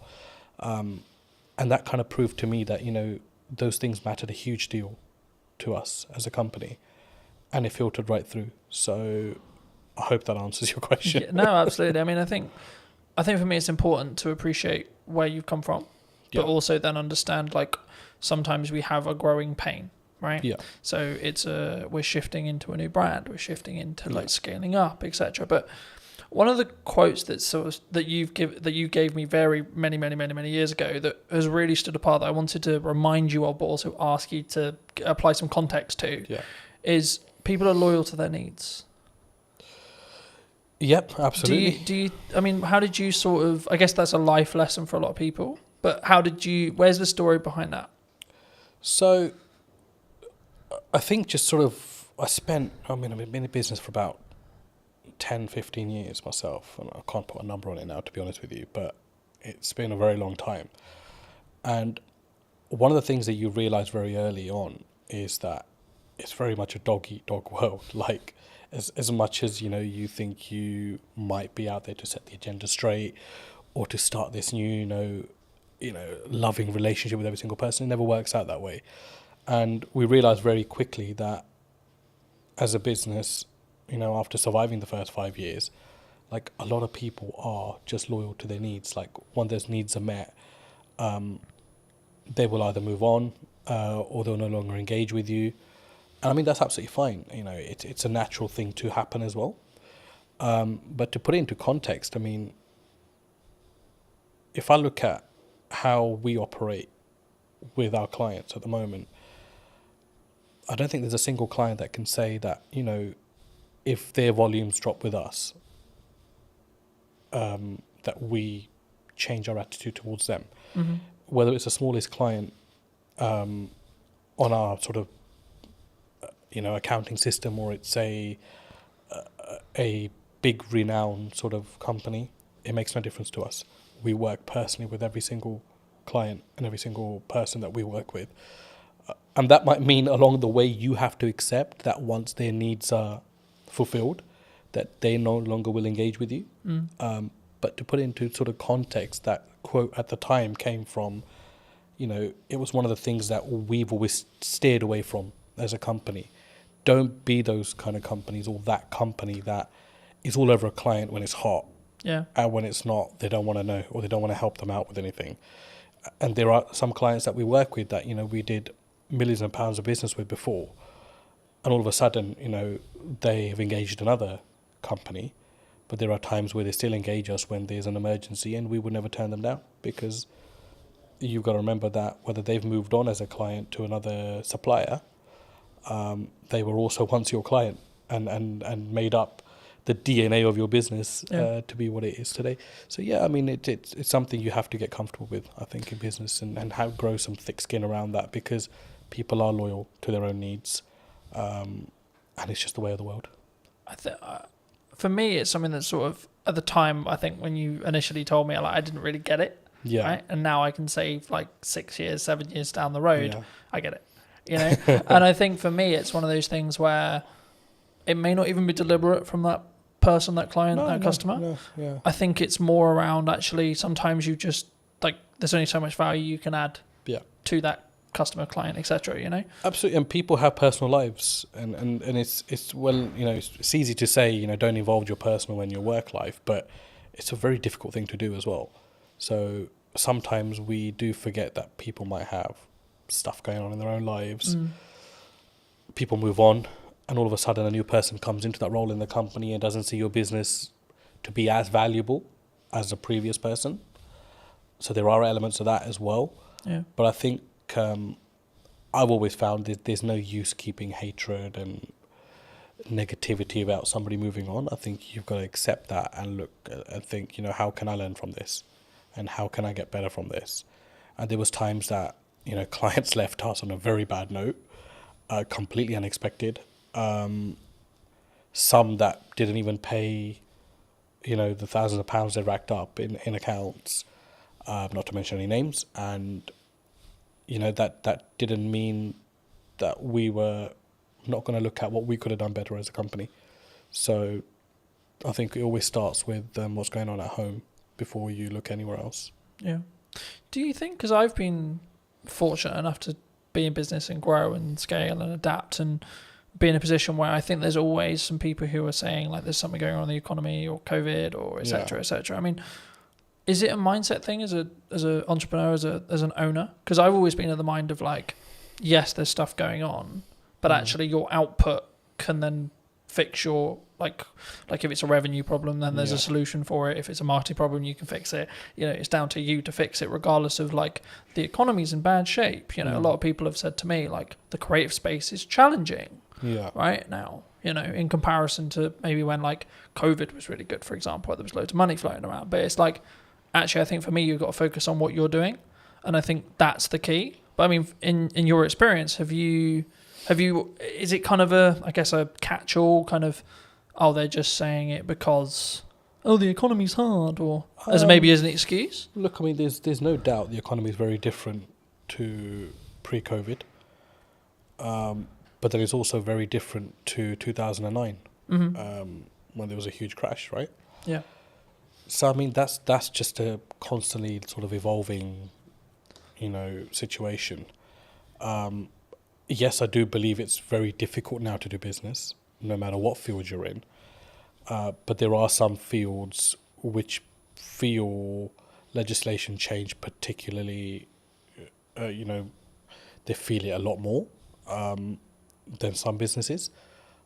But I think you're right to say you can navigate through anything with a very positive mindset. And I think if you fold as a business, but you've given it your absolute everything, you'll sleep peacefully at night.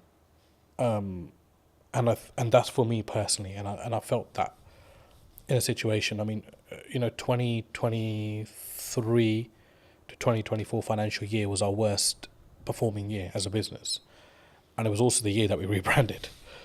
And there was a lot of sleepless nights there because revenue was, rock bottom. We'd employed people that year, doubled our workforce because we were looking to go, north, and ended up going south as a business. And naturally along that is a lot of doubt because you think, should I have employed these 6 people? Should I have done this? Should I have done that? And it's easy to say in hindsight that actually I'm worried then, but you generally do worry at that point. So I think it's a mindset and how you navigate. And the thing that got me through was just mindset. I think I am just so resilient, like, to anything. I think right now in my life, where I'm just like. Do you think that okay. comes from your years of experience in business and knowing that actually sometimes you've just got to, what I would call, grunt it or push for it that you just figure it out? I think it's both of those elements, but I think for me the biggest thing is upbringing. My dad was a very resilient character, hugely resilient. Sorry, not was, is still a very. He's still there. He's an extremely resilient character, and a completely uneducated man, which I must add to this story as well. So to see him, as a migrant in this country with little to no education, he still doesn't speak English fluently. And it was like, this guy struggled, and he struggled so much, but he made it. He made it in his career and in his life. And it was like a lot of that played on my head at that point. And I don't think those things sit well with you, or you don't draw on those things sometimes in life. But when it really matters, those things will come in, and you'll know what your metal's like at that point as well, and how strong you are. Do you think that was like a key in respect to like how well you've now done, like that, having that upbringing and having that, I guess, those values or what could be described as the correct values being installed into you? Even if it was like an information sponge point, like you as a kid 100%. just taking that information, sort of saying, well, this is the upbringing I had. I mean, 100%. But the thing is, I think I didn't realize that till I was about 35. So there's no like one fit solution to this. It's just when it's going to hit you, and it hit me a couple of years back. The big change came from COVID. To be honest, COVID was a blessing for us as a company. I mean, that's not because we made money off unfortunate situations, but it gave me an opportunity to come out of the operation and be like, pause, because it's not something we could have done the way we were going at that time.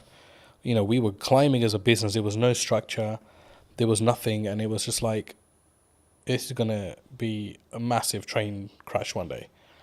And COVID came and just put the brakes on everything, and it allowed us to restructure. So when we came out of COVID, I'd say that's my real journey in business started then. Because all of a sudden now I'm responsible for totally different things. Because now I'm actually acting like a director. I'm not now, stuck in the operation. And there were so many things that were falling off the side. So it was about coming in, containing that, and then restructuring the business through that. And then certainly obviously the rebrand came behind it. There is that, and obviously the resilience side. For me, I learned that from my dad. And I have a huge admiration for the man.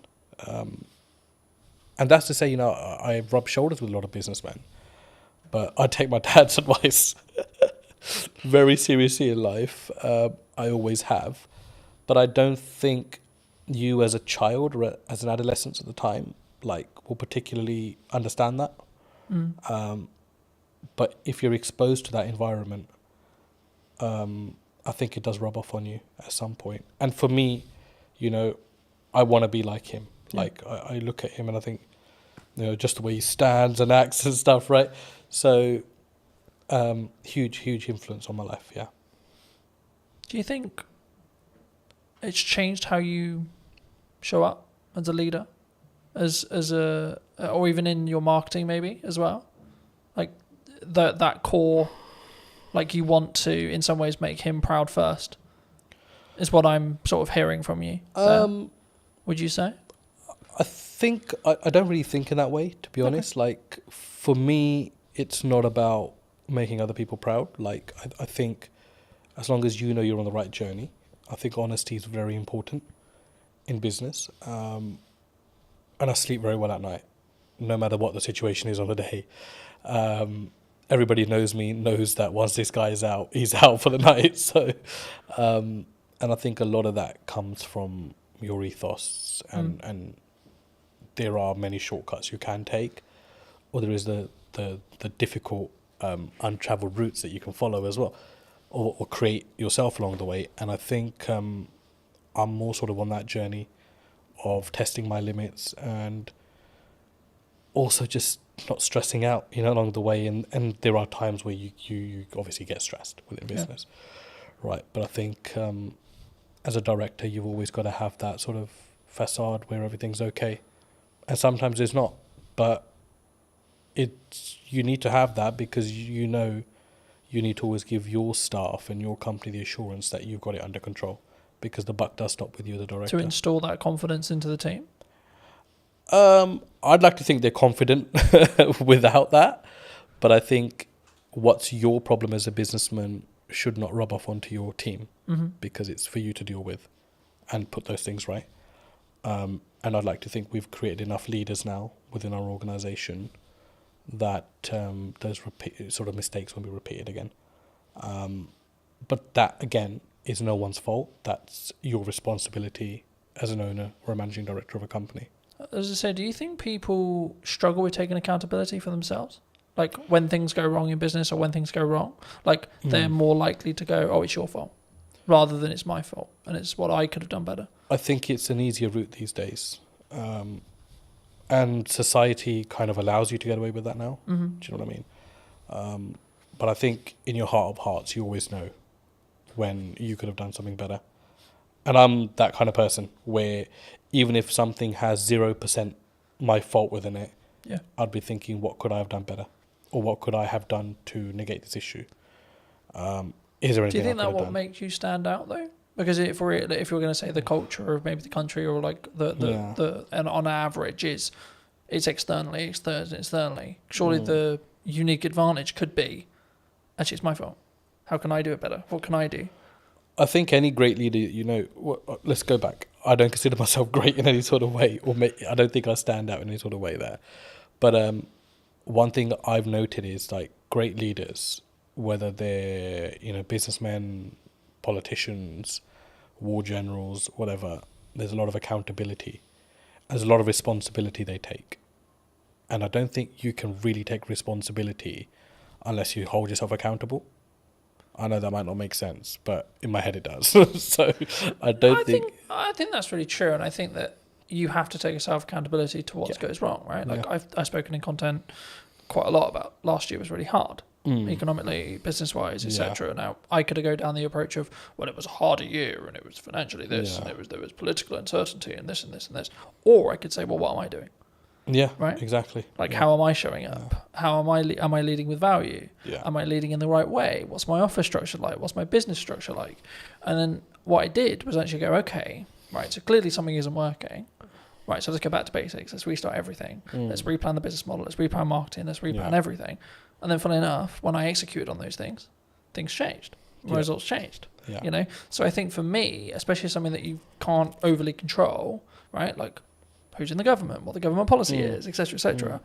That's why you should focus on you. That's why you should focus on what you're doing and what your key is, I guess, in some ways. But what do you think's missing in marketing right now that people maybe don't look at, or like either what you're doing specifically or maybe what you're seeing as like potential opportunities? What I've seen, because we engaged with a lot of marketing companies before we decided to go with the one we did, it was just like how bad the quality of stuff is out there.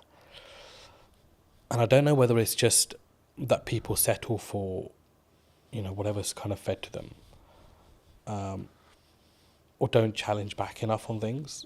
And for us, I was like, no, I don't want to look like a pret or a Starbucks, because those things are fucking done. Like, I don't want to be that brand. No, I don't care how they're presenting their material. It makes no sense to what we do. And, the comeback from some of the marketing companies was, oh, yeah, but, you're operating in a different domain. Yeah, we're operating in the aviation domain. It's a huge domain to this country. I mean, you saw what happened when aviation shut down with the ash cloud. Yeah. I said, we're operating in a very high marketable area. But I don't need to be another one of these brands. So there's this whole, I think in marketing, they've kind of got these slots in their head. Where, oh, okay, you're in hospitality, so let's just follow the footprint of this company. You're in travel, let's follow the footprint of this. No, it needs to be personal to you as a company. And I think no matter what size you are, I think you've got to have that arrogance and you've got to have that strength to be like, no, this is shit. I'm sorry. Yes, you might be saying to me this is going to cost me £5,000 a month, but I do not value this at £5,000 a month. Like, this content is shit. And it was until we took that stance, we were able to filter out the companies that we actually wanted to work with. And it ended up actually being a company that had absolutely minimal experience in marketing, had a very strong presence in videography. They did some of our content. We sat down and said, we'd love the opportunity to market for you. And I was sold on the directors of that company. And I think that's a huge valuable lesson, that don't just go out into the market and think, I'll go to the marketing agency that does marketing for X, Y, and Z. No, that will not be the necessary fit for your company. You need to find the necessary fit for your company. So overall, I think it's a huge gap in the market there. If somebody's willing to come in a company and work personally with smaller businesses, I think it's a huge market, because everybody wants to catch the big fish. And big fish will potentially have the budgets just to pay and be like, yeah, the campaign didn't really work out. But as a small business, you can't really afford to do that. Every campaign has to work out. And whether you're small, whether you're a medium-sized business like we are, it has to work, because you're paying a lot of money for that to work.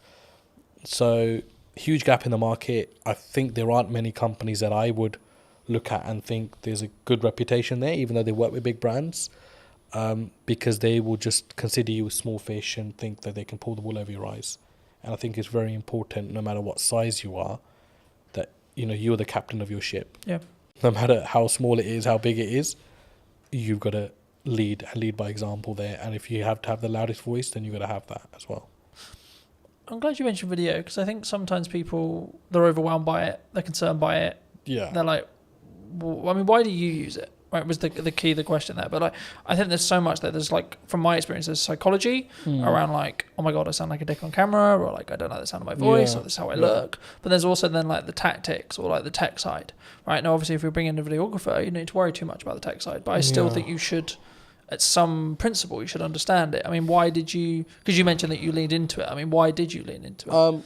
I was obviously introduced to yourself into videography. I didn't have any. Yeah, we know videos get made, but it wasn't something you ever gave, second thought to. For me, it was just kind of okay, I need to stop worrying about how I look or sound on camera. Just be genuine to who you are, what you're talking about. If it produces great content, it does. If it doesn't, whatever. it's not the end of the world. And obviously, it was a changing landscape at the time as well. I think all of a sudden, Instagram changed its algorithms, videos and reels, and all these new terms are coming out, and I'm like, what the hell's actually going on? And so yeah, it was just something that came about, and for us, because we're hospitality and retail catering, imagery and videography is a huge aspect of what we do, as part of marketing as well. Of course, you can't just keep marketing with, let me take a picture of this and just keep sticking on social media. It doesn't really work that way. So for us, it was okay, we need to open our horizons here and actually look at things that work, and just keep yourself open-minded in the process. I think it's something that people should always try, and then see what the data then tells you, right? In whatever the campaign is, whether you're doing short form, long form, Yeah. etc., etc. But I think it would be important when talking about data to think about like AI, right? We're seeing an AI boom. Do you see it as like we're all maybe in trouble, or like some people, like you're very obviously service based in Yeah. respect to what you do, so it might not be as relevant, but is there elements of AI in your business? Do you utilize it? Or have you gone the other way and said, actually, no, we're going to lean into the fact that we are doing it ourselves and we're not maybe using it as a utilizational tool? Because I see it as a tool that can be sharpened Yeah. rather than it replacing you. I mean, there were people in our team that were huge believers in AI. And there are elements of it that we use, no doubt. But I feel with what we do, if we invest too much into or rely too much on AI, I think it will stop your mind from working. And I think it's very important that you're engaged consistently. From just a cognitive ability. Yeah, cognitive ability. And I think you don't want to get into a situation where, you're relying on technology to tell you what to do, because then all of a sudden you're not problem solving yourself. Or, use it where you can, don't get me wrong, if you're stuck or whatever. But I just think that there are certain aspects of business, old school values that no matter, they've tested all elements of time and survived. So technology important, AI important, but I don't think it's do all and end all. No, I think that's a really important reflection. I think it can be, and I'm using the analogy of you sharpen the knife and then use it, right? Because I think it's a tool and we need to be careful with how we use this tool. But like for me, I'm also building habits around like doing more physical reading, right? Because I'm aware that if I use AI, my cognitive ability may become less. So I'm like, how can I actually increase my cognitive ability with effort and energy, right? And I think for me, that's the difference. And that's why I think like you can still be sharper. But were you always maybe looking at like, because I think when we look at maybe the arbitrage, or maybe we're looking at for an advantage as a whole, were you always someone who maybe looked at technology and saw the opportunities it could give? Because I think sometimes people, they sort of put their defense mechanism up and go, no, we're not going to use it. We're not going to do that because it's scary and new. You've got to use technology. It's not, I mean, a side story, but a family friend, I mean, he owns about 20 to 30 industrial units in West London. And he's a landlord on all 30, and he accumulates rent of all 30, is the managing agent of his own estate, charges his own service charges as well. So huge business. And in COVID, he had an issue where his bookkeeper caught pneumonia and was hospitalized. So he called me and said, I need some help with software and accounting. And I remember driving to his place thinking, there's just going to be so much advanced systems here because it's a huge business. So I don't really know what I'm going to be able to advise him on. When I got there, I was completely shocked that he had no accounting system, no software, and he was doing everything manually. To the point where he was even adding up sums on a piece of paper or his ledger, physical ledger. And I was like, and these are not small figures, 7,200, 9,229, and he's calculating all this on paper, and he's got this account running he's got a book per tenant running. And I'm like, shit. There's no way they can't be a mistake in this. Like, there is absolutely no way. So his first job for me was, I want to move all of this onto an accounting system. Yeah. And I looked at it and I thought, like, that is just madness. Like, it's absolute madness. And I remember setting up Xero for him. And I mean, I'm no Xero professional, right? We have a team that runs our accounts and stuff, but he wanted this to be a personal favor. So I remember shifting all of these physical ledgers onto an accounting software, and the sums were wrong by like thousands. So his first comment to me was, I need to recover this £62,000, which is owed to me in rent. When we actually shifted everything onto a ledger, the figure was about 225,000, which was owed to him. So it's like nearly 3 times what he thought was owed.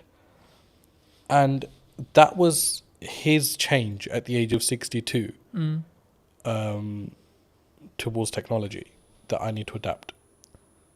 And that was the point where he was like, no, I Was it an can't. eye opener for him? Sorry? Was it an eye opener?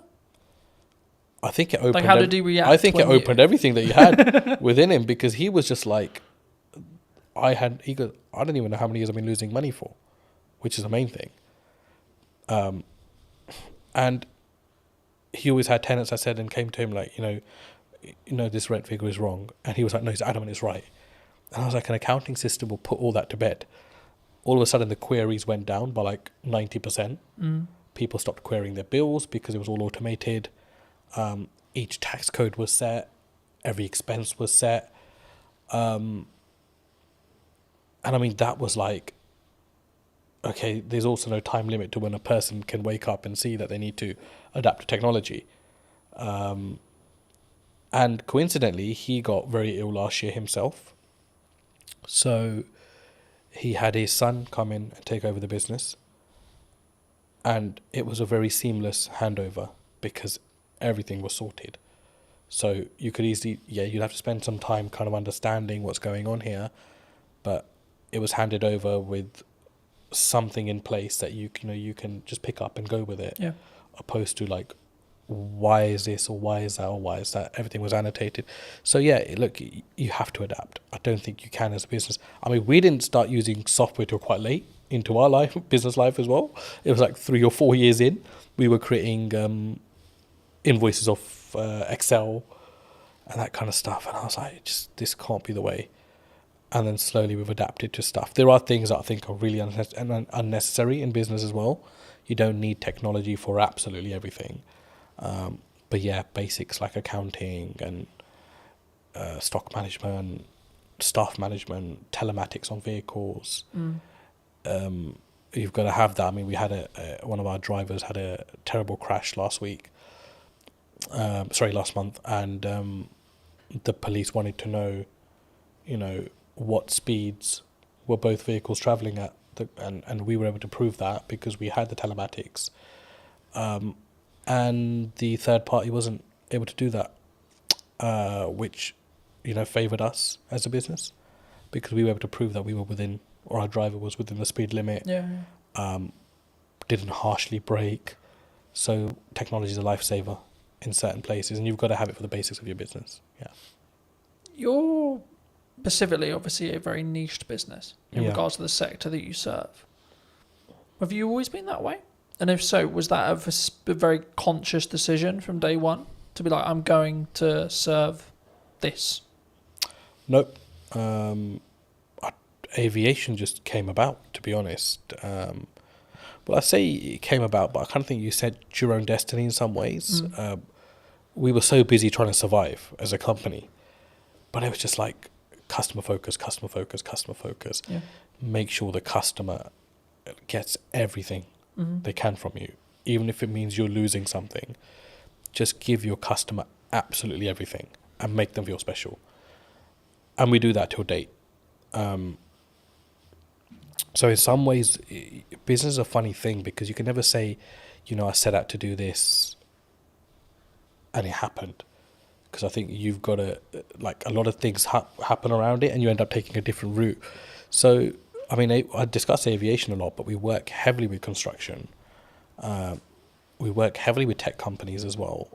And we have a huge footfall in the city as well. And none of those things were ever targeted. Like, I don't think we actually knew what we wanted to do when we started business. We just knew we wanted to serve food and, have a business as such, right? So it was like, okay, how do we do that now? And I think along the way, your business will adapt. Things will come up. You'll see value. For us, it was about understanding our niche. And I don't think we understood our niche until post-COVID, which is scary because that was like 10 years into the business. 10 years? 7, 8, sorry, maybe 8 years into the business. But it was like, what is our niche? Our niche is not aviation. Yeah. Because there's a hell of a lot of companies that operate within that. Our niche is short lead times. You get hold of anybody at any time of the day or night. we will solve your problems. And if we don't, we will make sure we've done everything possible to try to solve that problem for you as a client. Now, there are some clients that have my number specifically, and they will only call me in situations because although I'm the director of the company and we have an amazing workforce, I've built that relationship with them personally when I was building the company out. And I can understand why they only want to come through to me. I totally get that. But my attitude towards them doesn't change irrespective of my position in the company. And we distill that like through our staff, completely distill it through our staff, that nobody's bigger than the company. We help a client in any given situation that we can. If we are closed for the day and something comes up for somebody, we will do everything we can to make sure that we solve that problem for them. And we've become that. I think that's been our niche. Our niche is we are problem solvers. And that's helped us like also recruit the right people. And people don't come to this company thinking, you know, I'll just spend 9 to 5 behind a desk and I'm done. They're problem solvers. And we make sure they become problem solvers. And our retention rate's amazing. I mean, you know, we've had one staff member leave in the last 2 years, which is incredible. It's absolutely incredible. I mean, there are obviously niggles. There are obviously things that, you know, staff feels management can do better or management feels ownership can do better. But I think that's a healthy relationship and it's good to have that open dialogue. But it's so important to treat your staff well. And that doesn't mean just money or pay. I think just an attitude, sometimes just asking people how they are, talking about the football or having a normal conversation makes people realise that actually you're a normal person yourself. Yeah. I was going to say, I mean, I guess in a business your size, is there a level of all the directors are in today, kind of like, oh, it's really scary, and then if so, how do you either defuse that or lead with empathy to be like, hey, I'm a human too? I think because I've never really come in like wanting to feel important. I think because I was, you know, working the fields, as you can say, when I first started. I've kept the same attitude now. If someone's a new starter or hasn't been around or hasn't got to know me because of the size of the business now, so they don't probably interact with me as much, they're put to ease by the older staff because they're like, this guy is actually really calm and really chill. Like, he'll come in and be like, you know, let's order some pizza. Or did anybody watch the football or the cricket or whatever? I mean, it's like we have our company WhatsApp groups, and I was at the cricket India-England the other day, and I'm sending in the group chat, you know, a photo of myself at cricket, but that helps people just feel like, you know, I'm not intentionally doing that. I'm just doing that because I've always done these kind of things. And there are staff that say, you know, they don't feel like sometimes that I'm the owner of this company just by how I act, how I am. I'm very relaxed. Mistakes are fine. I think we've always said that, look, it's fine to make a mistake, but don't let it become a repetitive mistake and we're not learning from. So it's that yin and yang. I think you've got to find the balance. For me, it's very hard to be serious with people, especially my day-to-day staff, because I think their life is serious enough without me having to add to it. Our work is serious enough without me having to add to it. So I try to, you know, just be chill around them. If there's problems, I'll take that up with my higher management, and we'll deal with it away from our team. But I think it's very important to have that balance as well. Do you think, as a founder, as a director, as a leader, that maybe not you specifically, but people, those people in the question, you know, leadership founders, they maybe have an ego problem, and if so, like, is that maybe their undoing sometimes? Like, they have a massive ego, they care about the car, they care about the house, they're keeping up with the Joneses, but they don't necessarily lead with maybe the correct, what I would describe at least as the correct values? Yeah. Do you think that has a strong impact as from a leader, from a founder, from a kind of how you show up for your staff, your employees, your higher management, etc.? I think so. I mean, the people with, you know, if you've got the nice car, the big house, you've made it in some elements in life, and that's amazing for you as a person. I'm really happy for people that are able to do that. But do you think it comes from an insecurity sometimes? From insecurity, did you Like say? they're doing it. Like, I've got the car because I don't maybe love myself as much, or like I'm trying to fill a hole potentially in their own self. I think everyone's trying to fill a hole in some way within themselves. I think we all have that. I mean, there isn't a perfect person out there. No, of course. Let's start with that. We all have our blemishes. End of the day, and there are things that we can always improve on. But I've been in business long enough to see both aspects. I've seen people that feel like they need to show their hard work or remind people how hard they've worked by showing possessions. Yeah. And they do that more for others opposed to themselves, which is sad. I think it's quite sad. And I don't mean that in a horrible way, but I genuinely think like I'd hate to be in that position myself as a person. Starting out younger, I was obviously the general perception around business. One day I'll have a really nice car, and I'll wear those clothes, and I'll wear, I'll buy this and I'll buy that. But I think once you're fully invested in your business, all those things would just not matter anymore. Like for me, it doesn't matter right now that I'm wearing discounted Next Aspidrills, or I'm wearing a certain branded top. It matters nothing to me whatsoever. Because is it more about the quality of the person then? I think... Or the quality of the founder, the quality of the leader? It's like, what's your higher purpose? Like, you've got to think, that's what you've got to think of. And I think if your purpose goes beyond materials, you've got a bigger purpose in life. You're not thinking... I mean, I get absolutely no joy. I mean, I love my car. Don't get me wrong, I love sitting in my car. But if I get a phone call, the problems are still as bad as they would be on a bus or on a train. Yeah. So all of a sudden that materialistic thing matters in no way. Yeah.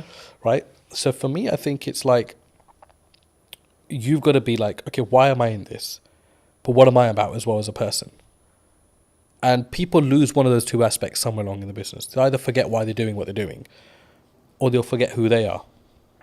And for me, I can't do that because I grew up eating dinner on the floor. I never sat on a dining table because traditionally, my dad grew up, there was no dining tables, in his household in 1960, whatever it was, in India, because he was from a very poor background, post-partition of India, Pakistan. So they grew up sitting on floors and eating. So he distilled that in us. And there are times where we're just out and about and we're having a working lunch and I'll just sit on the curbside because I'm totally happy with that. Like, because I don't need to change as a person, I feel, to show my status or to show who I am. Like, for me, I'm another person in this world. Do you think by having that level of humility, like humbleness, will keep you, I guess, in some ways empathetic or like connected with every layer of your company in respect to management and the people and the staff and gives you more, I guess, humanity in respect to how you lead? Absolutely. Because you'll be a human before you're anything else. A human that actually feels other people's pain and their situations, opposed to just your own consistently. Yeah. But it's very important for your personal life as well. Because, I've got 2 young kids.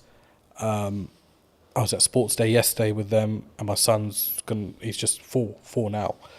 And he's starting school in September. So yesterday was his sports day and today's his last day at school. And the parents were all sitting together and we're talking about schools, and we talked about, where he's going to be schooling and where they're going to be schooling. And it was just like an amazing conversation because no one's judging anyone because everyone's on the same footing at this moment in time. Yeah. But you start to get a feel as life goes on, as you grow older, that it becomes who's going to the independent school, who's going to the state school. Oh no, they must have so much money because his or her son's going to the independent, or his or her daughter's going to the independent school. But it matters nothing if you as a person still have humility, I think. And it doesn't matter whether you're sending your kids to a certain aspect or spending X amount on yourself. It's how you are as a person, how you treat people. I think it's hugely important, and even more so when you know that the person you are treating well can't give you as much value back as you can give them. I think that's a huge aspect of you as a character. Yeah.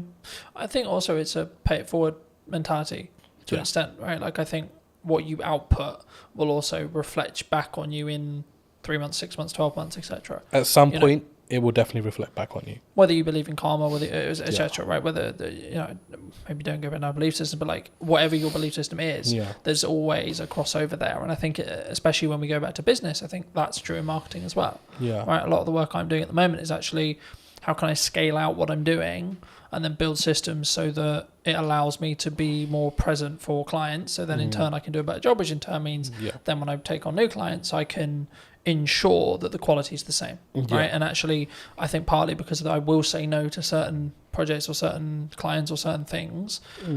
Do you look at that when you potentially look at a client or working with a customer, etc.? Do you say no sometimes? And if so, where does that mindset come from to be able to have the humility, I guess, or the confidence to say, actually, no, you're not the right fit for us? I think as a leader, you're responsible for a lot within your organization. And I think you realize that the more you grow as a business, it's something which is easy enough to ignore if you're stagnant or if you're growing through, the growing pains, right? And it's a very painful area when you're growing as a business. And I mean, by no means is Anand a multinational business, but I feel the pain of it every day when we grow. And majority of the time it's financial pain, because the bigger you become, the more restraints you get on your cash flow. And there's times you're thinking, I just want to be small again. I just want to be that business that everything was done on account, payment on receipt or whatever, right? But all of a sudden now we've got payment terms. There's clients that rack up huge bills, but we know we're not going to get the money for 60 days or 30 days.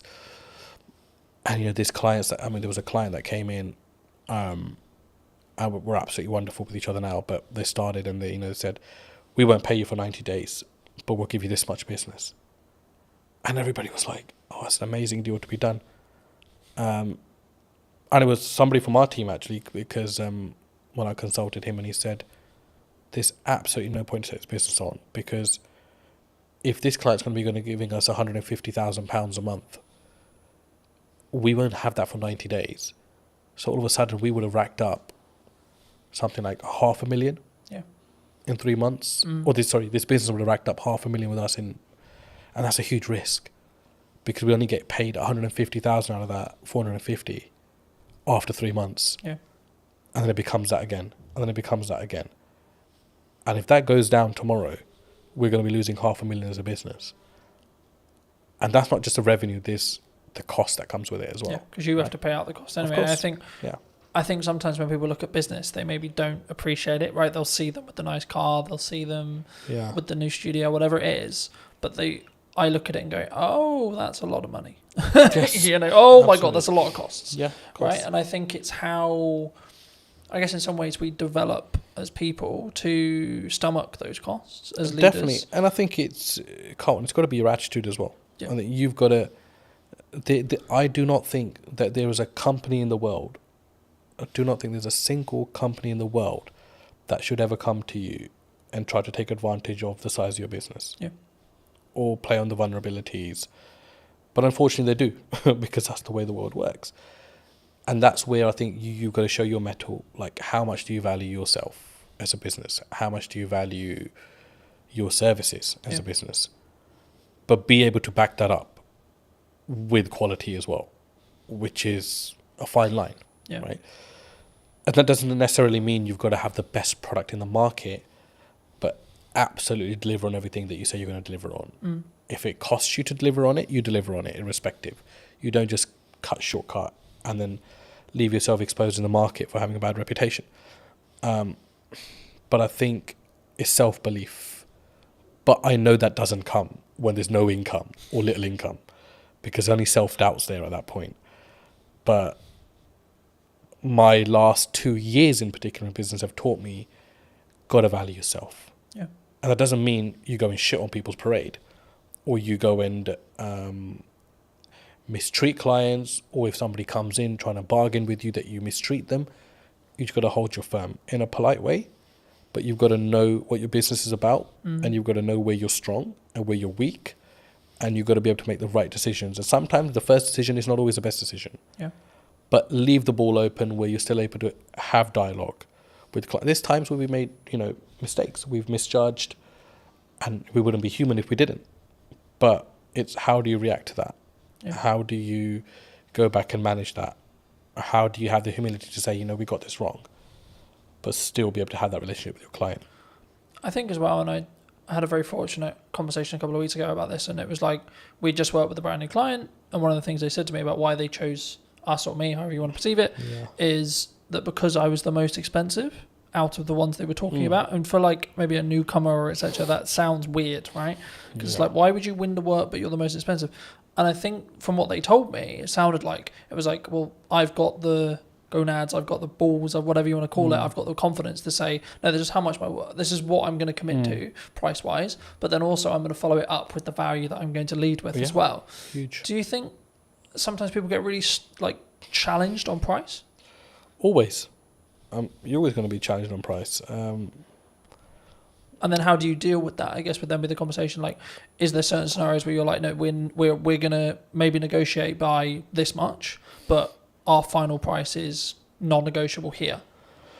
I think there's two ways to do it. I mean, I've been on the opposite end of the spectrum where I've bargained just for the sake of taking on the business, and I've negotiated myself into positions that are like the least favourable in the end. But it's easier said than done as well. But I think you've got to know your costs, know where you sit, know what you're trying to achieve out of that deal. Because sometimes you take on a deal with the hope that it's going to lead to bigger and better things, which is fine if you know your market. And that doesn't necessarily mean that it's going to happen in that way, but it's a calculated risk. Do you think sometimes you have to take something that's maybe not ideal client, if it is just I need to make this money? Or would you still say no? For us, I don't think we really have that because we're quite niche in what we do. So everyone that comes to us generally needs us, or we need them in some aspects as well. But there are, you won't know until you start working with someone, I always say. And the ones that you think are going to be troublesome end up actually being the better clients. And the ones that you think, because they're a big brand, sometimes extracting money can be an absolute pain, which is why relationships are very important. And you've got to go above and beyond. A business deal is not just, here's my service, I've provided it, here's my invoice, you pay it, thank you very much. It's all the stuff in between, the dialogue, the things that you don't cost. It's impossible to cost a project, you know that. Yeah. To the T. You can't do that. Because we never add our own time into that, really, if you think about it, as a business. And even if you add your own time as a calculation, they'll still be like, oh shit, I'm still spending too much time on this business. But it depends what your end goal is. If your end goal is like, I just want to be done with this client, get their money, and I don't care whether they contact me again, then that's a very different mindset. Or if you want to always leave you never know when a client might need you, that's a very different mindset as well. I think when you've done 30 years, you're really invested. You're really embedded in the business. The risk that you face when you've been loyal to a company for that long. I've always been of the view that like content will work, email marketing will work, networking will work, going to a trade show will work, but only if you do one. That business gave me a solid foundation. I understood the basics of most areas of business. I experienced working with logistics, with marketing, with operations. I look at how many views did I gain between 4 weeks ago and now. Don't get me wrong, we've done that loads. Email marketing was one for us. I can focus on three main things. The podcast, client delivery, and the event. Yeah. That's it. I think AI is the assistant and we're the leaders of that. Hello, my friends. Welcome to a brand new episode of the podcast, this time in London. Today we're going to be with Michelle from, I guess it's from Eden now, but it was, as you'll find out briefly, from I'm going to go with corporation that no longer exists. Sadly so, yes. So, no longer on the high street. It kind of does, but not in the same way. It exists under another name, yes.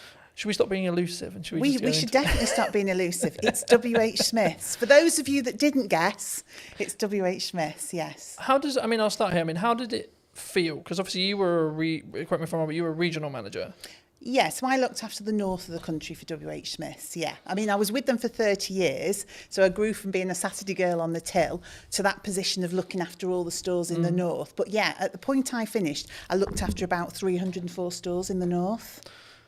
And what made you make the leap? Did you transition out?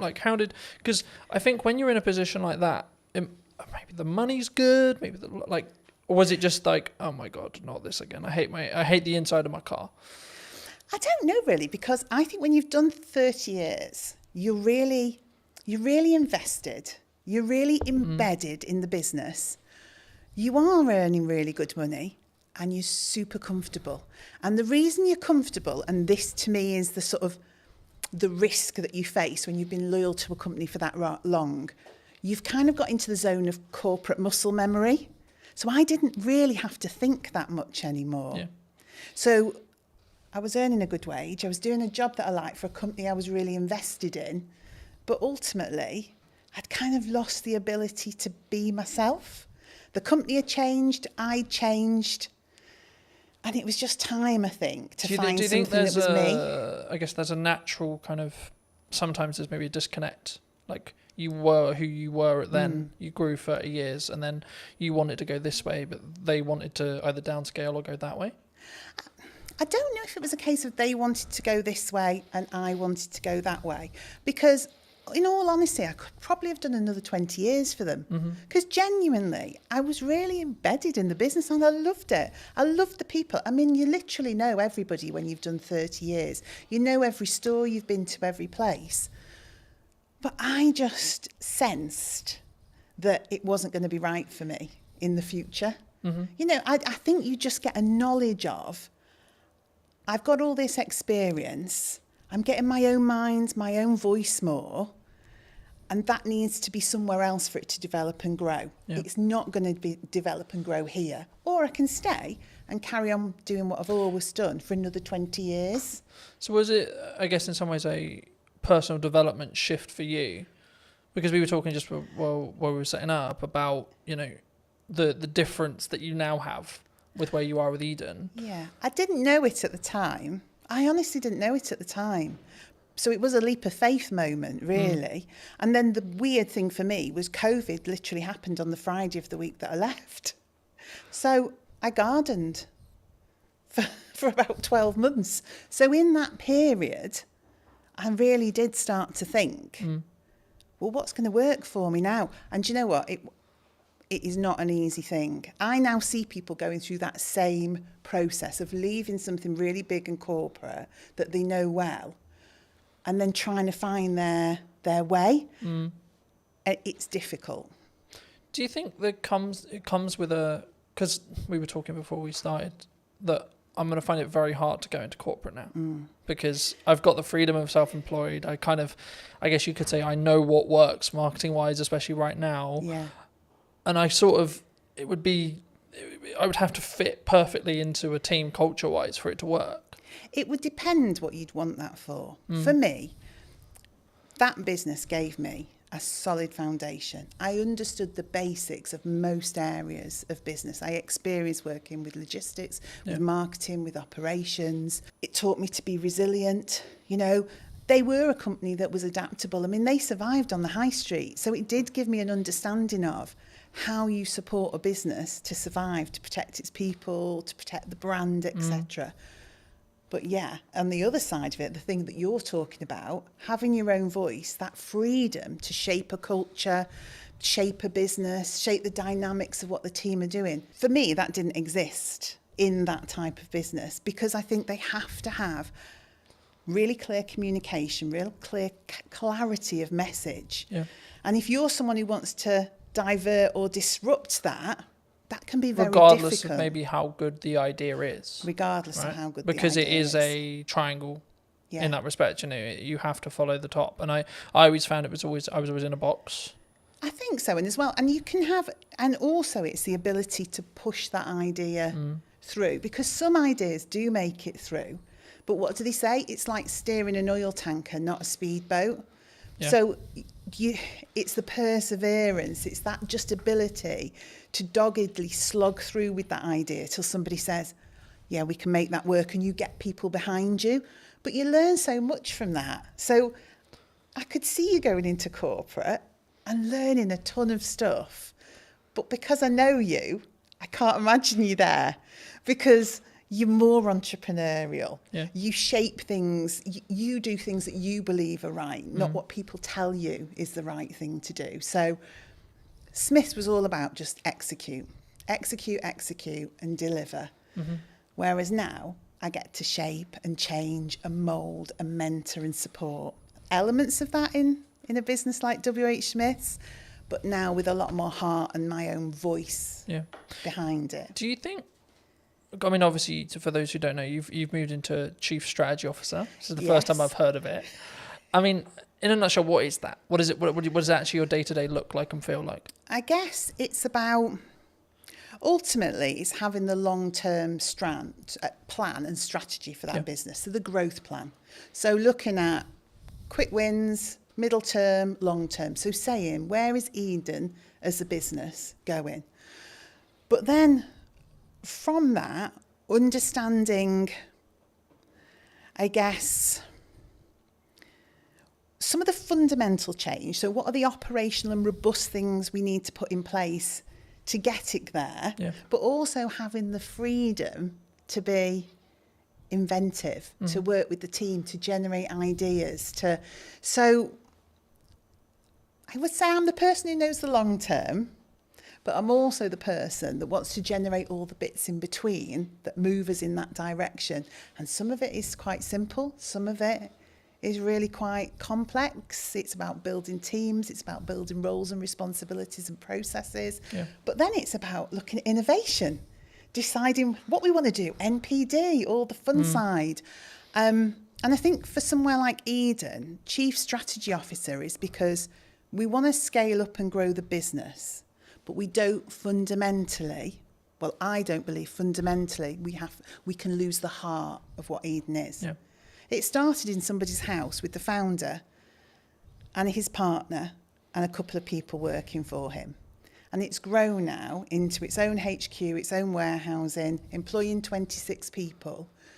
There are loyal customers who've been with that brand for that whole 12 years. So we've got to scale it up because we want more people to join the organisation and more customers to experience the brand. But we don't want to lose the heart of what Eden's all about. And I think it's my job to make the scale up happen, but make sure Eden remains Eden. Do you think it's difficult? Because by proxy of scale, you have to somehow, like I'm in this, as we were discussing before, I'm in this struggle at the moment where actually things have gone like a lot better than planned. Happy days. Which is brilliant. Right, great place to be, grateful place to be. But it's also like a legitimate issue in the respect to actually now I've got to like, how do I duplicate myself? Because that's potentially the position I'm in, especially when it comes to like continuing the next step now, which is actually continuing with what I feel is working. But sort of, I guess, because I'll never be able to replace me sat here in front of a camera. No. Right? I can outsource everything else, but the only bit I'll never be able to, especially if a client is very tied to, I want Colton on the production, I want Colton on the marketing, etc. It's going to be difficult. I mean, did the team at Eden find that as well? I think because obviously you sell a product, right? But the essence is still there. Yeah. I mean, ultimately our main product, it's dog food. I mean, that's what we produce and sell, premium quality dog food. I think when I came in to that business, it was difficult because it was change. It was somebody saying, what you've done till now has been brilliant because you have organically grown this business with people from the local area, not experts, just people with a passion for pets, a passion for the brand. And then I had to come in and say, that's absolutely brilliant, but we need some roles, some responsibilities, some routines, some best practices. We need to get back to basics. We need the foundations. And that was the change people found difficult. So that freedom to just almost do whatever you want, whenever you want, had to be pulled in for a while we established some core basics. But once we'd done that, once we'd got the right people in the right place doing the right things, once we operationally were robust, when we'd done our risk management piece that said what are those critical points of failure that sit within this business, then people could see, oh, actually, I can still operate the way I did before with freedom and creativity and innovation, but there's more support underneath. Things don't crash off a cliff. Actually, the structure's there now for us all to be able to do the things that we're really fundamentally good at, which is connection with the customer, the love of pets, the love of the brand, getting out, word of mouth, spreading the word of Eden, knowing that the business is fundamentally running well. Yeah. Whereas before, the business could have been struggling and we wouldn't necessarily have seen it. So we wouldn't have been able to make the changes we required to keep the business on in a good place and on track. Yeah. Do you think there's I mean, you, with your role, I think you'll look at maybe like the overarching strategic side of marketing. Yeah. But what are people missing right now in marketing, would you say? Because there's a I lot of think buzz some- around yeah. people saying like, oh, there's you can't get in, you can't have a podcast, you can't, you know? I think sometimes maybe it's not what are they missing, but it's have they sat and thought about the brand and their audience and what they want to achieve? Or are they just trying to follow trends and what people tell them they should be doing? So I think everything from your TikTok through to email marketing, etc., is all valuable and valid. But it is up to the business to understand, is that right for them? And maybe it's not right for me today, but it might be right for me in a month's time. Yeah. Or maybe something I've always done, I'm going to stop doing so much of that now because I want to change. So I think you have to consider everything in the marketing sphere, but it doesn't mean you should do everything. Because if you do it without authenticity, I've seen many TikToks where I just think I could literally crawl under a rock with embarrassment. Now, I'm sure some of that actually works sometimes. But if you're just doing it because you think you have to, I don't think it works. I think for me that's really true. And I mean, I guess the follow-on question was going to be around like the shiny thing syndrome. So to give you some context, I was out on a run yesterday. Yes. And I was like, hey, I should have like a teaching platform and it should be on a subscription base. I was like, no, Colton, that's a good idea, but no, because I'm focused on like two main things right now for the next, like probably to the end of the year, more likely, which is the podcast, right? And then the event, right? That I alluded to before we started.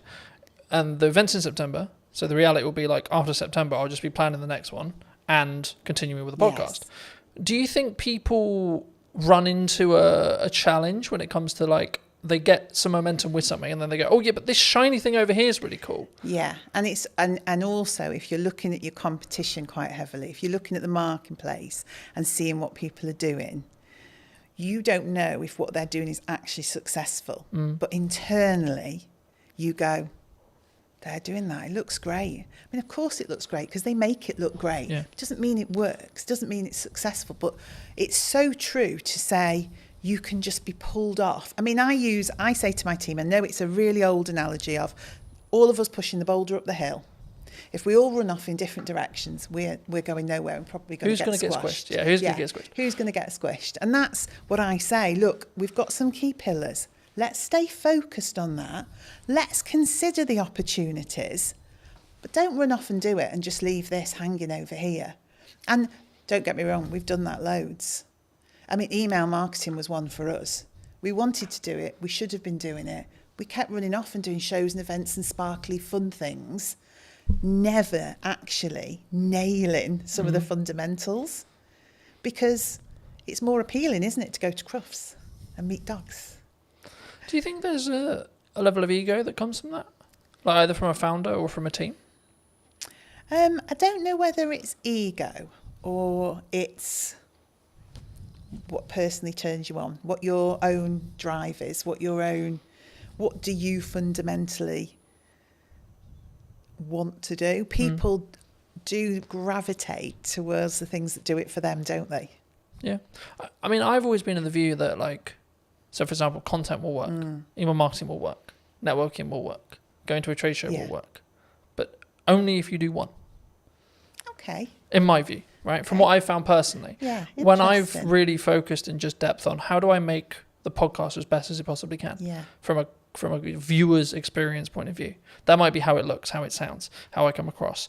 Can I outsource it? I've got a balance, so because it doesn't directly make me money, but actually the marketing collateral that I get from it will make me money. Okay, cool. So then it becomes a game of we're keeping those costs and balancing those costs, sure, but actually how can I focus on the viewer experience? Yes. And then when I look at maybe something like the event, it's like, okay, how can I make this client experience incredible for the people coming, even if there's only 5 people in the first event, right? Yeah. And I think sometimes we get, and that's why I mentioned ego, I think sometimes we go, but I'm only going to sell 5 tickets. It might be the possibility that I sell 20 tickets or 30 tickets, but like, what if I only sell 2? I get that. And it's interesting, isn't it? The business that yourself is in with you, and obviously you're looking to scale up and maybe employ, etc. Whereas now I'm sat with a team of 26, and so we've got the opportunity to do so much more. Yeah. But again, it is that decision on what's really valuable. I mean, and you just touched on something actually that I thought was really interesting.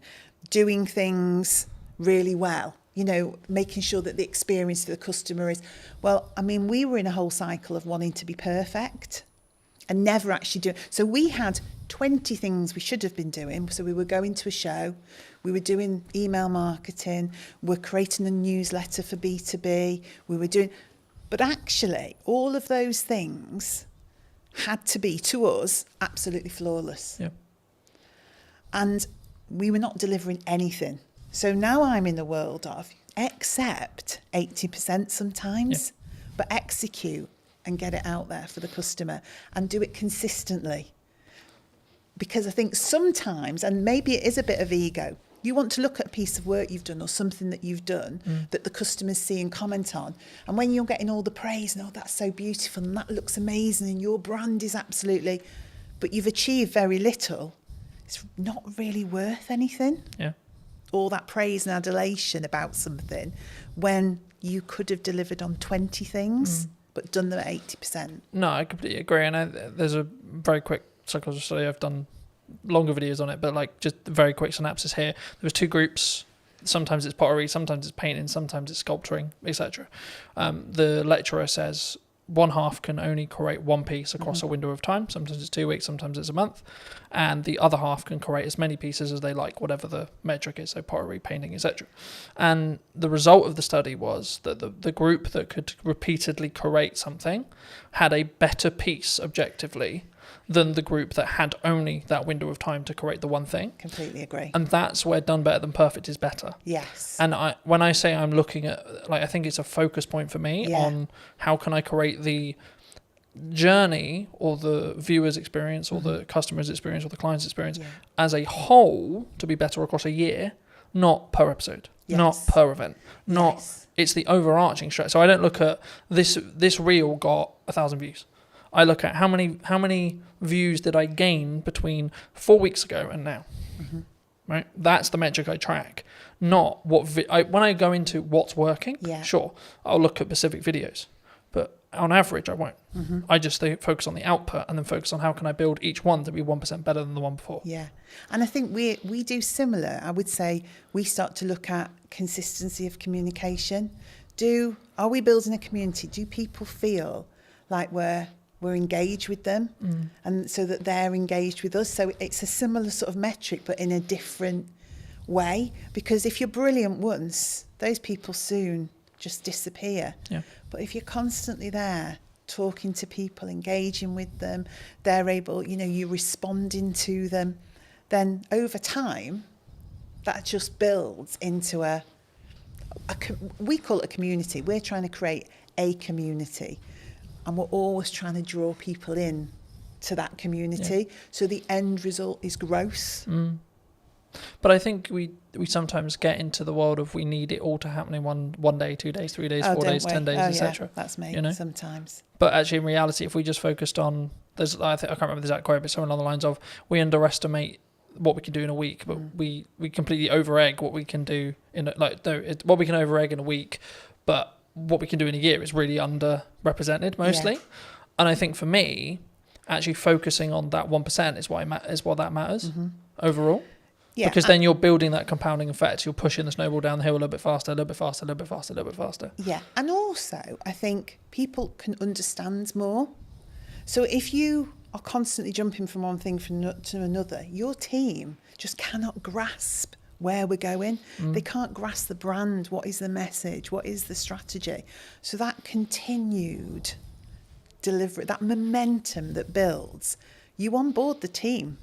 And by onboarding the team, you onboard the customer, and particularly in our business, because we've got customers and consumers. So the dog's the consumer. It's the dog we're trying to get to, but it's via that customer. And so it's almost like the baby food world, isn't it? Yeah. The baby's eating the food, but the parent's choosing which of the brands to buy. Same in our world. The dog's eating the food, the customer's choosing. A lot of that comes through trust. So that consistency, that slow momentum, is people don't trust people that flip from one thing to another, and they cannot understand what they're doing, and they can't see the message. So that repetitive, consistent approach. Oh, right, I know what Eden's about. I can see what the team's about. And because we're so accessible as well, a team of 26, we're all working in Stoke-on-Trent. You speak to one person, that understanding of the brand, you'll speak to the next person, you'll get that same message, you'll get that same education piece. So people start to think, this business knows what they're doing. And I think that's the same for yourself. When I see you online, when I see you doing what you're doing, I think that guy knows what he's doing. I also think it removes the pressure of being perfect every time, like building off the like done is better than perfect thing. Yeah. Because as long as I'm authentic to me, then it doesn't necessarily, you know what I mean? It doesn't matter in the same way, because I'm not like, oh no, that's not, as long as it's on brand and on piece and still me, then I'm like, actually, that's cool, you know? But talking about that to its extent, I mean, we're in a world where AI's like risen, right? Are we all going to lose our jobs? No, we're definitely not going to lose Is it all doomed? I think AI is the assistant and we're the leaders of that. And so you can use AI fundamentally to change your business. You can use it for insights, you can use it for planning, you can use it for content support, but ultimately it's the assistant to the business. It's not the business creative, it's not the founder. You know, the people are the heart of your business, but you can deliver fabulously elevated results if you work out how to use it in the right way. So no, it's not scary. And I did something funny at work the other day to show the team not to be fearful. It was just something really small. I took a picture we'd taken and I said to AI, you know, give this picture some movement. And it did this crazy thing. I mean, we're pirouetting around the stage on this picture. I think one of us had claws for hands or something ludicrous. But then I gave it real instruction, my voice and the heart of the brand, and explained what I wanted. What it created was amazing. But it needed that voice, that human voice, that human interaction, that brand understanding. So we shouldn't be afraid. I've used the analogy recently of you need to sharpen the knife before you use it. Very good, you know, in the same way with AI, you need to teach it what you want it to do and not just write me a social media prompt, enter, right? It's about actually understanding it as a tool and not just seeing it as a fix-all, right? It's the company assistant. It's like your PA. It's part of the business. It's part of your business. It's a tool of the business. But it hasn't become the business. And I would hope some of the more routine tasks that it will support people then to be able to drive more creativity and innovation because they've got the capacity and the space to do that. You know what business is like. Sometimes it's incredibly busy just getting tasks done, just executing things. And then you end up working in the business all the time doing. And you don't step away and think, right, okay, let me listen to the customers. Let me look at what's happening in the marketplace. Let me analyse some of the insights. And when you stop and do that, and I hope AI gives us that, so we can stand back and go, do you know what? This is what we need to do. Because I've had time to think about it because AI is my assistant.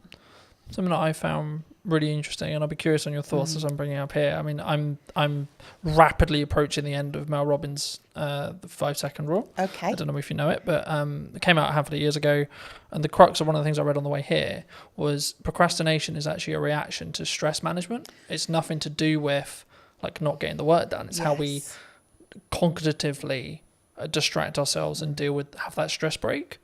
And it kind of links to the AI thing, because I think the performance, you could say that, especially when you're in C-suite or you're, a chief marketing officer or a chief exec officer or a chief strategic officer, etc., we can be so do. How do you personally balance it, but also allow yourself to have that time to, I guess, think up the more creative ideas, or like have that more synergized approach in respect to actually, no, I'm going to step back now and say, let's look at the problems I may be facing and how I can like strategically fix them, but not with the pressure on having to fix the answer today. And sometimes I'm really bad at it. So if I'm overly excited about stuff, then I'm just do, just as you describe, really. There'll be days that fly by and I'm not quite sure what that day was about. I think there's a point in business there where you have to do that, right? Probably, yeah. Well, you do it because it's necessary, in the moment. But then what I also find, I like to be planned and organised. We were talking about this. I like my notebook. I like to think ahead because I like to show up in the right way. Yeah. I am myself. I'm always the same, but I do give thought to how do I need to show up tomorrow? What are the things that I need to achieve? Am I planned and organised around that? And when I am, that gives me those periods of time to step away with do that for people in the business as well. Say, hang on a minute, let's just stop. Should we just go and grab a coffee, or should we go for a walk? Because we probably just need to think this through a little bit. Is that an environment thing, do you think, as well?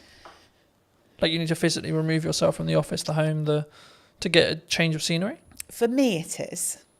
And I probably use that with other people. Now, whether that's everyone's reality, I don't know. But I am one of those, when I got home and walked the dogs at the end of the day, that's where things would come together. So all the strands from the day that all seemed very sort of disparate and all over the place would come together, and I'd think, right, that's what we need to do. But we talked about this in work the other day, actually, creating space, going for walks, having hours of the day where people put down their keyboards, they put down and we do something different. And whether you want to call that a team exercise or just chilling out and having a coffee, but forcing people in a way to have space. Because your natural reaction is you're being paid to do a job. You see yourself as, I must be productive. I need to be able to demonstrate the things that I've done. But that's not the case. What you need to be able to demonstrate is an understanding of what the most important and priority things that we should be doing. Not that you've done 100 things, that you picked the 10 most important things and did those. And do those well. And do them well, yeah. But don't do, like we said before, don't do them so well you don't actually deliver on anything. But, do them well. I think you need to personally ask yourself, I mean, I'm looking at it as I say, like, I can focus on 3 main things, right? And that's what I'm really leaning into across 3 months, 3 things. Yes. Right? And it's like, right, the podcast, client delivery, and the event. Yeah. That's it. You've got nothing else. You can't add anything else. And it's not that I don't have other ideas. I do. Yes. But it's actually, if I'm going to get what I want from this and I'm going to make this 1% improvements, I have to focus on those 3 things. So how do you, because to me it's capturing the ideas, isn't it? And that, I think, is the strategically important bit. I think you can, and I believe part of my role is to help people focus on the key things, because I think you are in control of your role and your business, and we've got 26 people there. One of my jobs is to help them prioritise what we need to be looking at and when. But capturing the creativity, not allowing ideas to disappear because we're busy, always making space to go back to things, to reconsider them. And even if in 6 months' time it still isn't right, to reconsider them again.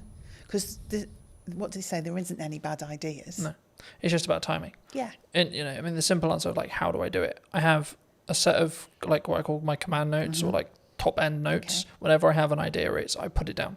Don't care how I'm going to use it, don't know where I'm going to use it, etc. I'm like, I don't have the time to focus on how to build that out yet, but I don't want to lose it. Yeah. The other way, building off the AI side, is utilize chats in ChatGPT, for example, especially if you have a conversation in that chat, it will be able to, as in physical conversation, as in you're typing, or actual conversation, you'll be able to then refer back to it. So if you say, hey, ChatGPT, for the next 3 months, I can't really focus on this thing, but actually it's a really good idea. I'm going to come back to you in the future. Can you kind of make a highlight list or make a reel or etc., or make a summary of like my thought process now? Yes. And so when I actually have the time to give the focus, I can then do that. And then what you do is you just brain dump. And I love that because I am a notebook. You see my notebook there? I am a notebook girl. If you ask anybody in the office, I mean, I have strategically coloured notebooks. I lost my orange notebook the other day. I thought the business was going to completely go off a cliff because I'd lost the orange notebook. But that's me. I love to capture those notes. I sit in meetings. I listen to people. I'm thinking, oh, good point, good message, good. But I have started using the ChatGPT to do just that. So I just sit and chat to it. I say, so-and-so thought of this today. Yeah. In terms of and it seems bizarre at the time. I mean, I did think I was losing my marbles a bit that I'd found this new best friend of ChatGPT. But I did. And I systematically would go through and think, right, idea. Don't lose it. So now I'm developing a combination of my old way of thinking, get it down on paper because that really works for me. But now capture it somewhere where it can't be lost. Yeah. And I think as well, like if you are capturing it either written wise, like some people are really into writing, there's a couple of things I would say, like get a tablet with a pen so you can just write it and it can digitally transcribe it for you, or just get into the habit of taking photos of those pages, because if you give those to ChatGPT, it's probably nearly smart enough from what I've found to actually be able to capture that information and then convert it into like a text format or whatever you want it to do, or even just capture it inside the chat's memory. I like that because I'm a paper and pen girl. I really am. It's meaningful to me to put words on. But that might be paper. actually that's how your brain's wired. Yes. And actually that might be your good idea. Yeah. And that's where your ideas flow. But then like in the result where you do lose your notebook, if you're also backing it up through ChatGPT's like chat memory, like you could just have one called idea dump, for example, right? And every single time you write a page in your notebook, take a picture of it. Yeah. And then tell ChatGPT, I'm going to refer back to whatever the note is. Can you bring this content forward whenever I ask for it? And it's how you then, and this is an example of like how to leverage AI rather than being scared of it. Yeah, and I think that is just it. And it's funny that naturally using ChatGPT in that way worked for me. And also that ability then for me to create patterns, trends and insights from it, because I will go back and say, are there any common themes? And I didn't know if it would work or not. You never know if these things are going to work. So can you see any patterns, any common themes, anything that's coming together as one cohesive idea? And it's so good at that in terms of analysing and pulling out insights. Because I would go back, I mean, and this was an arduous task, I'd go back notebook, highlighting things in different colours, pulling strands together, generating one idea from 20 thoughts. AI is really good for that. Yeah. But again, I think it's an assistant tool. I don't think it's going to necessarily replace us. I mean, the trend sort of changed and it became this, someone who's utilising AI is going to take your job rather than the AI itself.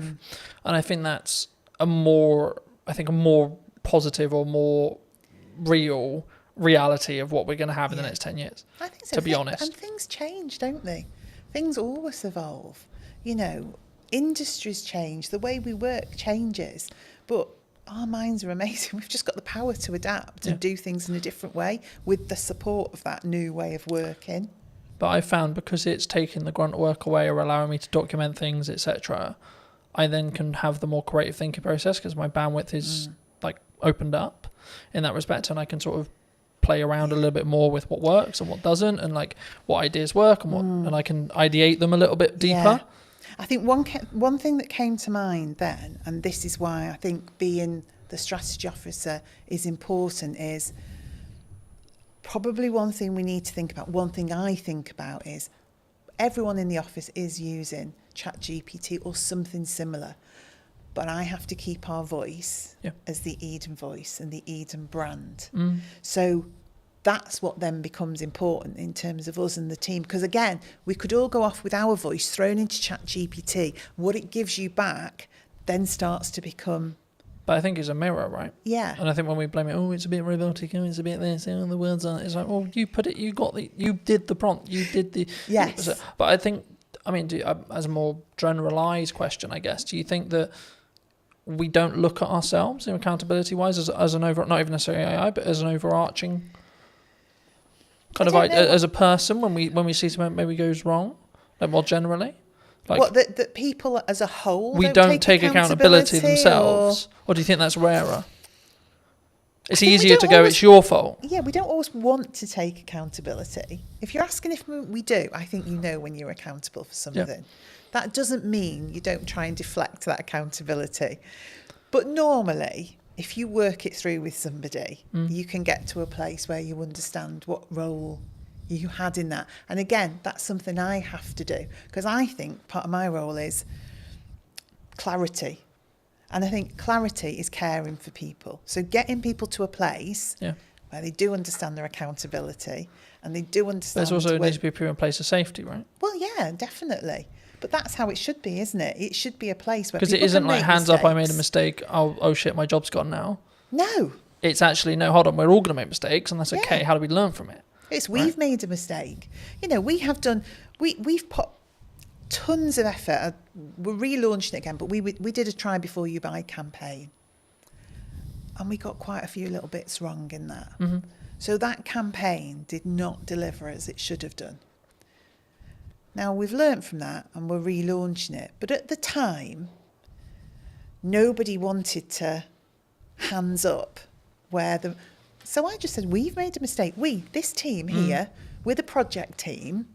We didn't do it well enough. We weren't aligned. We weren't working together in a way that we were picking some of these things up. So you may have had that ultimate last part responsibility to deliver on that or to create that but actually fundamentally it was a project. Yeah.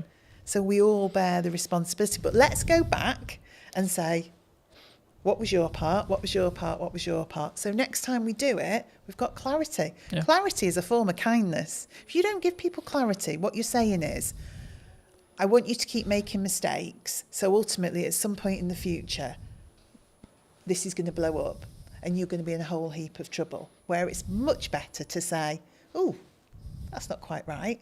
What can we do about that? Yeah. Or I just want to have a chat with you because I've just noticed. That's much better a way of having accountability than waiting for something to crash and then saying, you did that. Yeah. Do you look at it as in your role, because obviously you work with a larger team, Mm-hmm. so I'd be really curious, do you look at it and go like, do you come at it from a perspective of like, are you okay? Like when you work with someone one-to-one, like if they are making mistakes, because it's like you good? Like what's going on? If it's out of character. Yeah, I don't necessarily say I always would do the you good, because different people respond in different ways. But I like to be in touch with the team. I like to have sat with people before we get to that point, so I know a bit about them.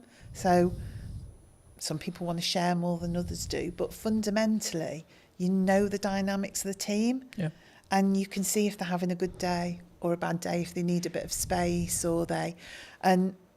but a business, and also SME, I have to say, one of the things I noticed about being in a small business, it is a lot more personal and emotional to me, because I know all those people. I know their dreams, their passion for their role, but equally, that's really positive as well, because just as you described, there are days when I can say, hang on, that's not like you. Or do we want to just take 5 minutes? Or actually, is there anything we can do today? You know, is there anything you just... So, because I feel differently about a small business. I definitely feel it. There's a lot more heart in a small business because that connection is so close. I'm so close to the team. I'm very close to the product. I'm much directly closer to the customers. Yeah. So those decisions you're making, those things you're doing are much more personal. So I would say it's made me more thoughtful. I use my own voice more. I use my own judgment more, and I deal with things in different ways at different times, rather than a blanket approach because I just need to get things done. Yeah. Do you think that do you need to, I guess, lead with empathy as a leader in some scenarios? Definitely. I mean, I would say for me, what has always been important to me in the roles I've had, outside of the things you need for life, like your money and all the rest of it, absolutely. is building a strong team and a strong set of people and individuals. So, yeah, you've got to have empathy for that. You've got to have some kindness for that. You've also got to you want to drive people. So motivationally, you do want to stretch and challenge people. So it's equal hands of empathy, kindness and support, but drive and challenge and creating a buzz in people where they can see a future and they can start to really push themselves forward. So I think it's in equal measure, really. Yeah. I think sometimes we don't necessarily look at the empathized way of looking at it. I mean, I think we'll wrap up soon, but do you think people are purely just, you're here to do a job? Like, could that be the approach? Like, it can be very, like, I'll use the term like maybe domineering or led or like very pushy in that respect. Like, you're here to do a job, get the job done. It definitely could be, couldn't it? And I think we all have to admit there are times where you just want somebody to get something done. 100%. And actually, is it more of an ebb and flow? Yeah, in some scenarios, you need to lead with candor and you need to lead with empathy. And in other scenarios, you're like, come on. Yeah, because you're also thinking sometimes the mentality of just get it done is because you know what the impact of that is going to be for other people and other things if that isn't done. Yeah. So it is empathetic, but in a different way, because you can see the end result of that not happening. So say we get something wrong. We've got someone who's relying on our food, getting to them on a certain day for their pet, who's always at their food, has a health condition, and logistically we get something wrong. My view is I have to help that person. So in that moment, you just need to get that done. Because we really need to care for that customer, that pet. We have to do the right thing for them. Then we'll stop and say, right, okay, could we have done that differently so we didn't have to get to that point where we had to drive somebody to get that done? Yeah. But there are moments where it's right, but most of the time that's a result of not having done the hard slog in the first place, that you got there. Yeah. For people who are maybe interested in connecting with you, seeing more of your work, seeing what you're doing at Eden, where's best for people to connect with you?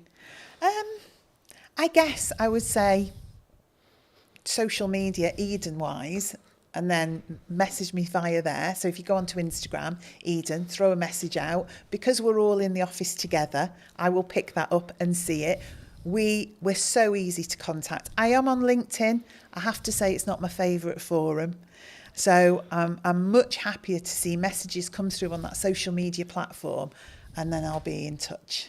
Fabulous. If you were going to talk to the person who was in corporate maybe 10 years ago, 15 years ago, and you give them this advice today, what would you say to them? Gosh. As a final thought. Allow people to have a voice. We all care about business at whatever level we work and are operating in that moment, and let that individual have a voice. That would be my message. Thank you so much for watching. If you did enjoy this episode and would like to see more like it, make sure to be subscribed. Let me know in the comment section down below if you enjoyed it and what your clear takeaway was, and I'll see you very, very soon. Hello my friends, I hope you're well. Welcome to the Old Mill, and today we're going to be doing a brand new podcast talking to Johnny from Taste World and just kind of the Old Mill. Hello Johnny, how are you? How are you? I'm very well, absolutely. I was going to think about where to start, but I mean, we're sat in the Old Mill restaurant, right? And I think a lot of people who are local to Salisbury will obviously know the Old Mill in Harnham. You've just acquired it maybe, what, 6 months ago? 3. 3 months ago? Okay. Yeah. Why here? Why did you choose here specifically? It was just a building that had come to our attention for a kind of friend when I think a poster went up in the window saying, due to change of ownership, we'll be closing. And I thought, we need to come and look at this site, when I was told how beautiful it was by the friend. And we came straight here, and within, I think, 15 seconds of pulling up in the car park, we decided it was something we needed to pursue. And we actually agreed the terms to take it kind of out of the grasp of the person that was meant to be taking it, without even stepping foot inside. We literally saw your video, strangely on YouTube, that I think you filmed a couple of years back, and the visual impact it had from the outside.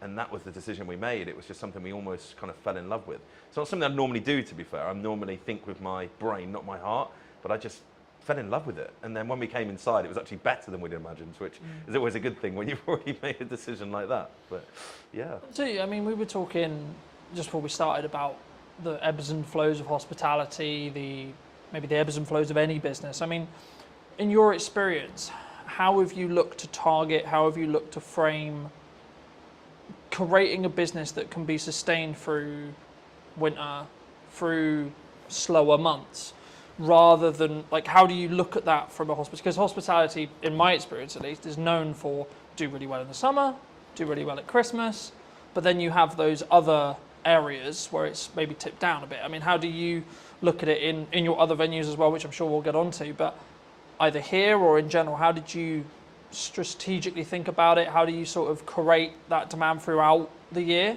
in respect to the sustained revenue? How do you see it? Because I think that's like, if you can do that with a business, then it will continue to, you know, you'll make more money overall because you're more consistently creating that consistent revenue. Absolutely. And I think the big thing, you just actually used the word there, we talk about a lot in our business, is consistency. Delivering product consistently to the customer, giving consistent service.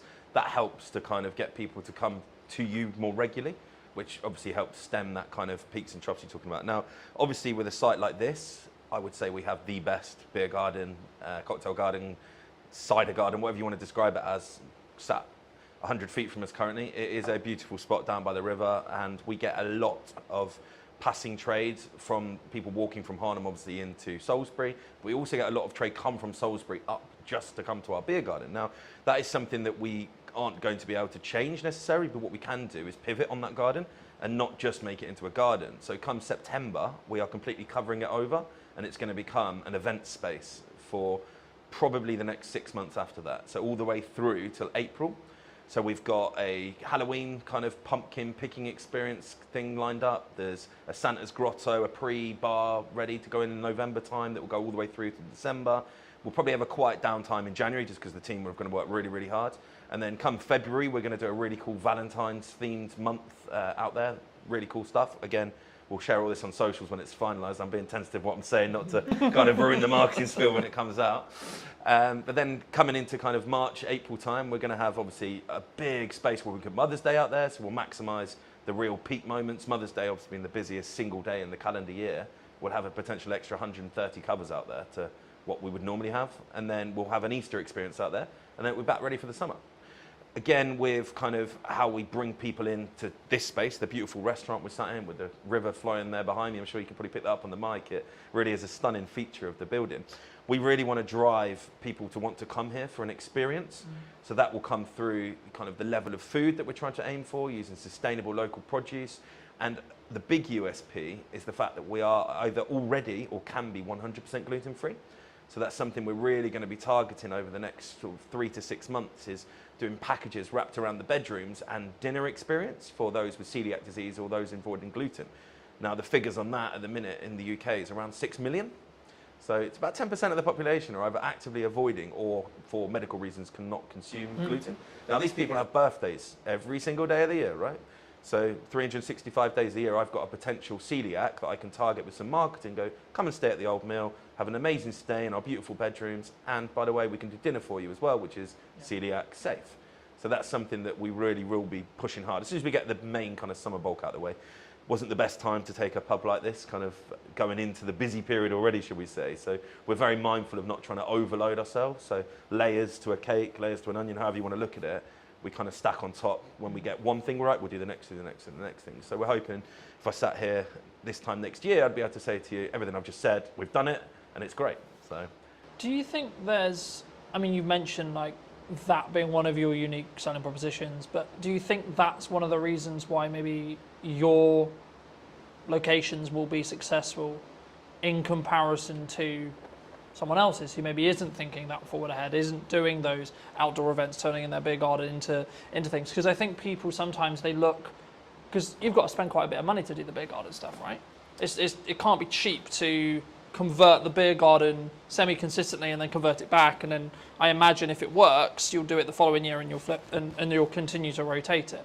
I mean, is that just the nature of the business, would you say? yeah, I think the age-old sayings, innovate or evaporate, speculate to accumulate. I'm very much on the leading edge of wanting to use tech, for instance. We're using more tech in our business, and we look forward, not backwards. We don't look at why things are bad, we look at how we can be better, and that's something across the whole group. Our senior team, that's all I'm talking about. I'm not cutting wages, I'm increasing sales. I'm not saying how do we get rid of people because times are hard. I'm saying how do we bring more people in for different reasons. What we're also really good at, and if anyone on here is listening is a hospitality owner or manager, we are very good at getting brand deals.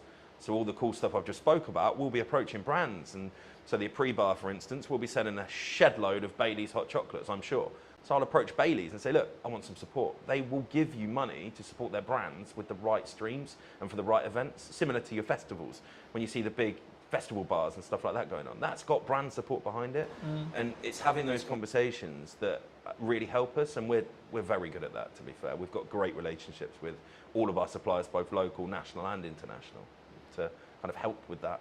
Not just the financial costs, but they've got years and years and years of expertise doing similar events, so why would you not lean upon them to kind of help?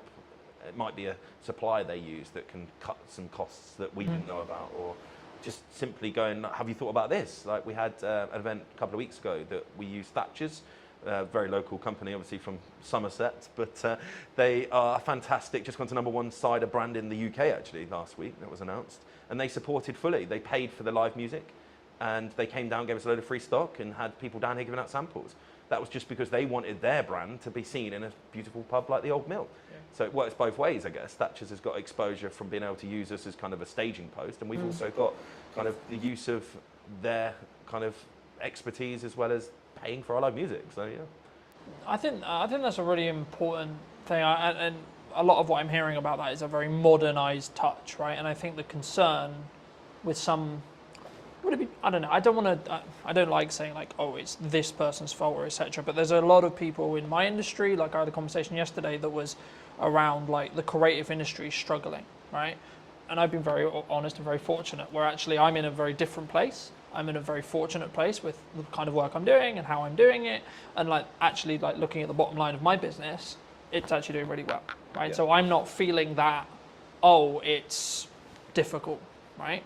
Do you think in your experience, has there been like always something going on? Because I always see it as like, there's always something happening in geopolitics. There's always something happening in the economy. There's always a concern related to the up and coming budget or the up and coming changes or etc., which of course changes things for businesses. Of course it does, right? But is there a perspective, I think, because obviously a lot of your group, a lot of how you work could be perceived as you're very successful, right? You're clearly very good at taking on some sites, making them make money, and then continuing to repeat that process.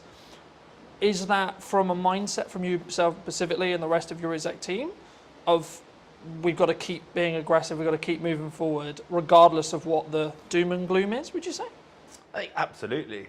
What we talk about a lot is that age is on our side. I mean, myself and my exec team are on the right side of 40, shall we say. Apologies to any older listeners. So we're there, we've got bags of energy. Now, a lot of the sites that we look at now have had kind of historic landlords, tenants for a long period of time. They're just tired. They don't know where to look. Social media, they don't get it. When I'm saying, why are you not on TikTok? They're like, oh, no, I don't want to do that. They just don't understand that TikTok isn't just for young people now, right? We have spent 0 pennies on paid for advertising, okay? Obviously, we brought you in, you made some amazing content for us, but we've paid absolutely nothing to do it with. We've done all organic. That's because we understand what we're doing. We've been pretty much fully booked here in our rooms and our restaurant and our garden for the last 6 weeks because we understand where to put our energy and our time. We don't put energy and time into something that's not going to give us back reward. So if a conversation starts happening, even at kind of management level within here, I'm like, is that going to actually affect my bottom line? No, stop talking about it then. Because you've got to be so fixated on the numbers that it's almost autistic.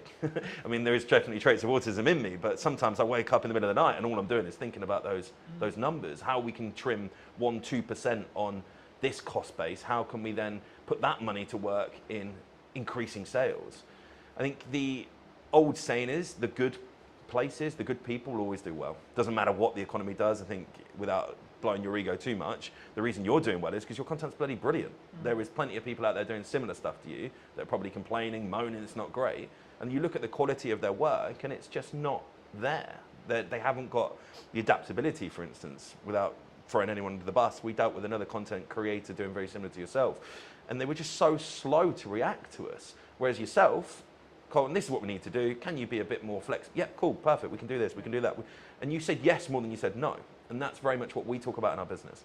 If we can, we will. And I think the customers react to that, right? Yeah. We're not perfect, never perfect. It's not a real word, right? Perfection, I think you can pursue it, but you'll never get there. I think, well, just building off that, I mean, I've always followed the motto of done is better than perfect, because your concept of perfection will always change, right? Yeah. Because if you're growing personally and as a business, your definition of that word will then change by proxy. So you actually you should never hit perfection, so to speak. And that's why I think execution is better to focus on. And that's, I think, why we synergize so well, because I do focus on execution, but also I focus on strong ROI.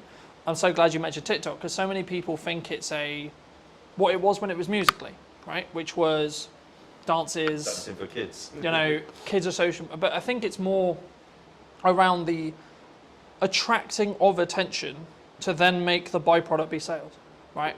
Instead of we're going to just look at the pure ROI when it comes to sales of we do this, then we pay it on ads, and then we get a higher return. Because when you do paid ads, you can track that cost a lot, because you can see the metrics behind it. When you do organic, it's slightly harder.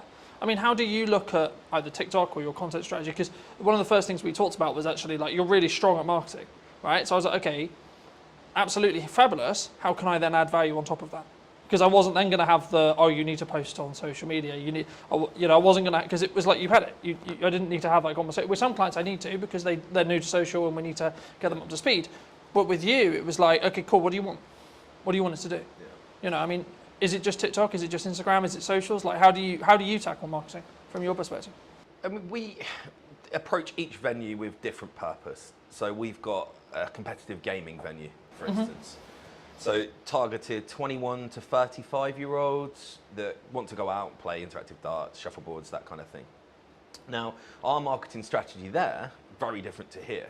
We actually use Snapchat still, believe it or not, because we get good, positive interaction on that. We use a lot of TikTok, we use a lot of Instagram, we use a lot of Facebook. Don't do any paid for stuff there, really. It's a lot of get influencers in, come and play some darts, film it, put it on your Instagram for us. That gets us great results. It really, really does. Somewhere like here, where our target base audience is 35 and upwards, we're actually using Nextdoor app. We're using Google. We're using TripAdvisor, because these are all social media platforms. They don't get spoke about, but that's what they are. So we'll have a really strong focus for, say, a month, where we work really, really hard to get lots of reviews focused on TripAdvisor. Not by any other means other than giving great service and just going, guys, really appreciate it. Just leave us a good review. Or a review, sorry. You never tell them what review to leave, of course. An honest review. And yeah, that works really, really well. So then people searching for places to go in Salisbury, we're up there, right? Yeah. The biggest thing we do, I think, is getting the team on board. So we're not a single person marketing company. I am head of marketing, if you want to call myself that, as well as obviously CEO. That's where I like to spend most of my time, because it's where you see the excitement. But I think here we've got 6 social media admins. So they're tasked, right, today's your day. This is the plan. Execute it, because as good as your stuff is, your captured pictures are only going to be live on the day you did it, right? The best stuff we see is what I call the instantaneous, the random stuff. We had a dog swimming in the river yesterday.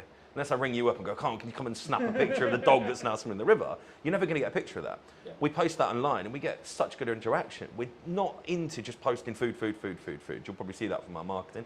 People get bored of that. I don't want to follow someone that's just showing me a great fish and chips. It's going to be the best fish and chips in the world. Once I've seen it 5 times, I'm cool, it's fish and chips. There's only so many ways you can angle it or change the lighting or the backdrop on it, right? So we'll post customers. We've got Doris is coming to celebrate her 70th birthday. Happy birthday to her. That kind of stuff can only come when your team is kind of in with the vision. So we'll do regular monthly catch-ups with all our social media admins. We'll do then probably every 3 months an in-person one. So we'll bring them all in, and it might be yourself I ask next time, right? Can you just come and do a piece on how you get great filming angles, great lighting angles? So they all understand they're never going to be as good as yours. They don't need to be when we're putting out as much content as we are. Yeah. And I think that is something that I really understood, and probably the biggest thing we change when we take properties. I mean, yes, this is beautiful. Yes, we've spent money on it. Yes, we've elevated it. But circumstantially, this building was beautiful before we took it, right? Why are we now busier than it ever has been? I think because our marketing's better. I think before, when we looked at it, their last post was 2 months previous on their Facebook, on their Instagram. I think we took it in February, end of February. The post that was last on Facebook was advertising Christmas carols. It shows you the difference on where we're at. If you go on our Instagram, our Facebook, our TikTok, our websites are kept up to date to the day, you'll know exactly what we're trying to be, who we are, and then hopefully, when you come in, our social media, our marketing reflects what you then see inside. So I don't want to become a fake presence. There's quite a few restaurants I can think of that look amazing on socials, and you get there, you're like, wow, you've just taken a picture of the corner of your restaurant that does look nice, and the rest of it's not real. So we'll do a lot of kind of walkthroughs. I think the other day I just live filmed, walk straight through the front door, down the alleyway, through the garden, no editing, no filtering, just here you go, guys. This is what you can come to if you want to. And that, I think, gives an honesty. Yeah. I think that's the best word to give it. You're not trying to sell anything. This is what we are. Do you want to come? If you do, great. We'll see you at the other side of the door. But if you don't, cool. It's also not for you. And we're very, very good at that, actually, to be fair. Identifying who our customers aren't, because not every customer's for us. If someone walked in here and they wanted to have a £10 meal on a Friday night, we're not for you. There's plenty of places offering a fantastic meal for £10 in the Salisbury area. But on the flip side, if you were looking for a fantastic Chateaubriand on a Friday night to enjoy with a fantastic bottle of Malbec, we're the place for you. And you should come here. You're not going to get that if you go to the £10 meal place around the corner. Yeah. So it's understanding where your market pitch is, not trying to be for everybody, because it's impossible, but the people you are for, really being strong at that and having that kind of full team cultural mindset that all of my team will know who we're for within probably a parameter of what age we're aiming for, what service we're aiming for. They'll all know that our USP is gluten-free. And I think that's really, really important, because I can't just sit here now spouting all of this and then not relay that to my team. And again, we're not perfect. We're definitely, particularly in this site, 3 months in, it's nothing. You're really still learning everything at the minute. We're learning our customer base. We're learning our team. Still a weekly training for all of our team. In 6 months, would I expect 99% of customer visits to be at the level I'm talking? Absolutely.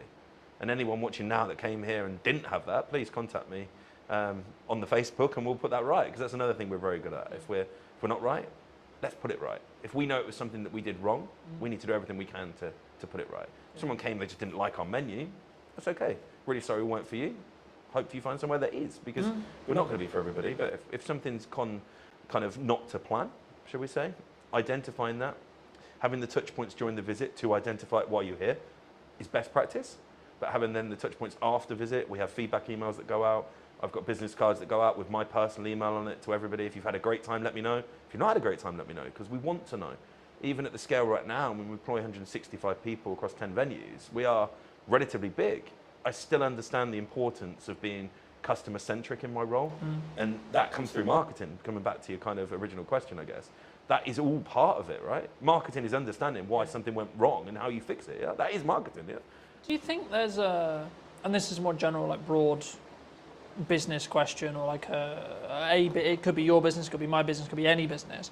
Do you think some people, because I've always followed the own up to if you made a mistake and it's your fault, or if God forbid something went wrong on a video, I'll be like, look, I made a mistake, hands up, right?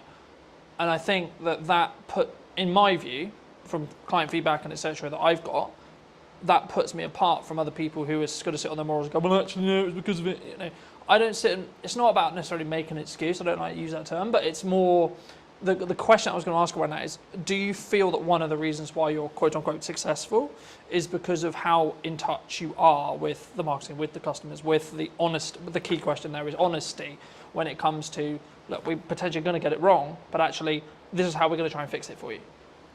100%. There is a lot of restaurant owners out there that I know of, both personally and I've seen online, and the first thing they do is blame the customer. When a customer comes out and says, oh, I didn't like that, what do you know? I'm a chef. And it's like, that's not the response. If you do genuinely believe you were right, as I say, really sorry, wasn't for you, hope you find somewhere that is. That's the response we give. I don't try and get into a debate with someone, whether they were right, wrong, or indifferent. It's fairly obvious when you're wrong. Someone comes in and could be an item missing from the menu. Chefs are humans, right? And there's not enough conversation around in hospitality. It's a human-centric business, right? If you went into an office and you had 20 workers, in a week period, how many office workers would make mistakes? The problem is no one ever knows about them because it's not generally a customer-focused basis, right? But you come to hospitality, a slight small error from, could be a 17, 18-year-old that's first job potentially, becomes a huge thing for the customer, rightfully so. We should be able to execute a meal, but we're not going to all the time. But the first thing you do, as you said, is accept it. Yeah, that is not the standard that we work to. Apologise. What can we do to make that right for you? Yeah. And if you follow those three things, then I don't think you can go far wrong. Now, out of all of the complaints that we get across the group in a year period, just call it 100. I would say 99 of them have returned and love what we are about. So that's 100 people potentially that would never step foot in the business again that we've managed to rectify, use their not so great experience to learn, made changes to SOPs or systems and processes, and then reflected on it and gone, okay, that happened. Let's not let it happen again. How can we improve as a group? Can we learn something that happened here and go, actually, we can stop that happening anywhere else, not just here? Because even now, I mean, I'm 20 years into the game now. There's still stuff happens. I'm like, wow, wasn't expecting that. How did that happen? What can we do to stop that happening again? So it's a learning day all the time. Even for someone at my level, my experience, you might think, oh, I know everything. I don't. I'm pretty good. I know most things, but the game's changing. Every single week, I'm like, okay, that's different.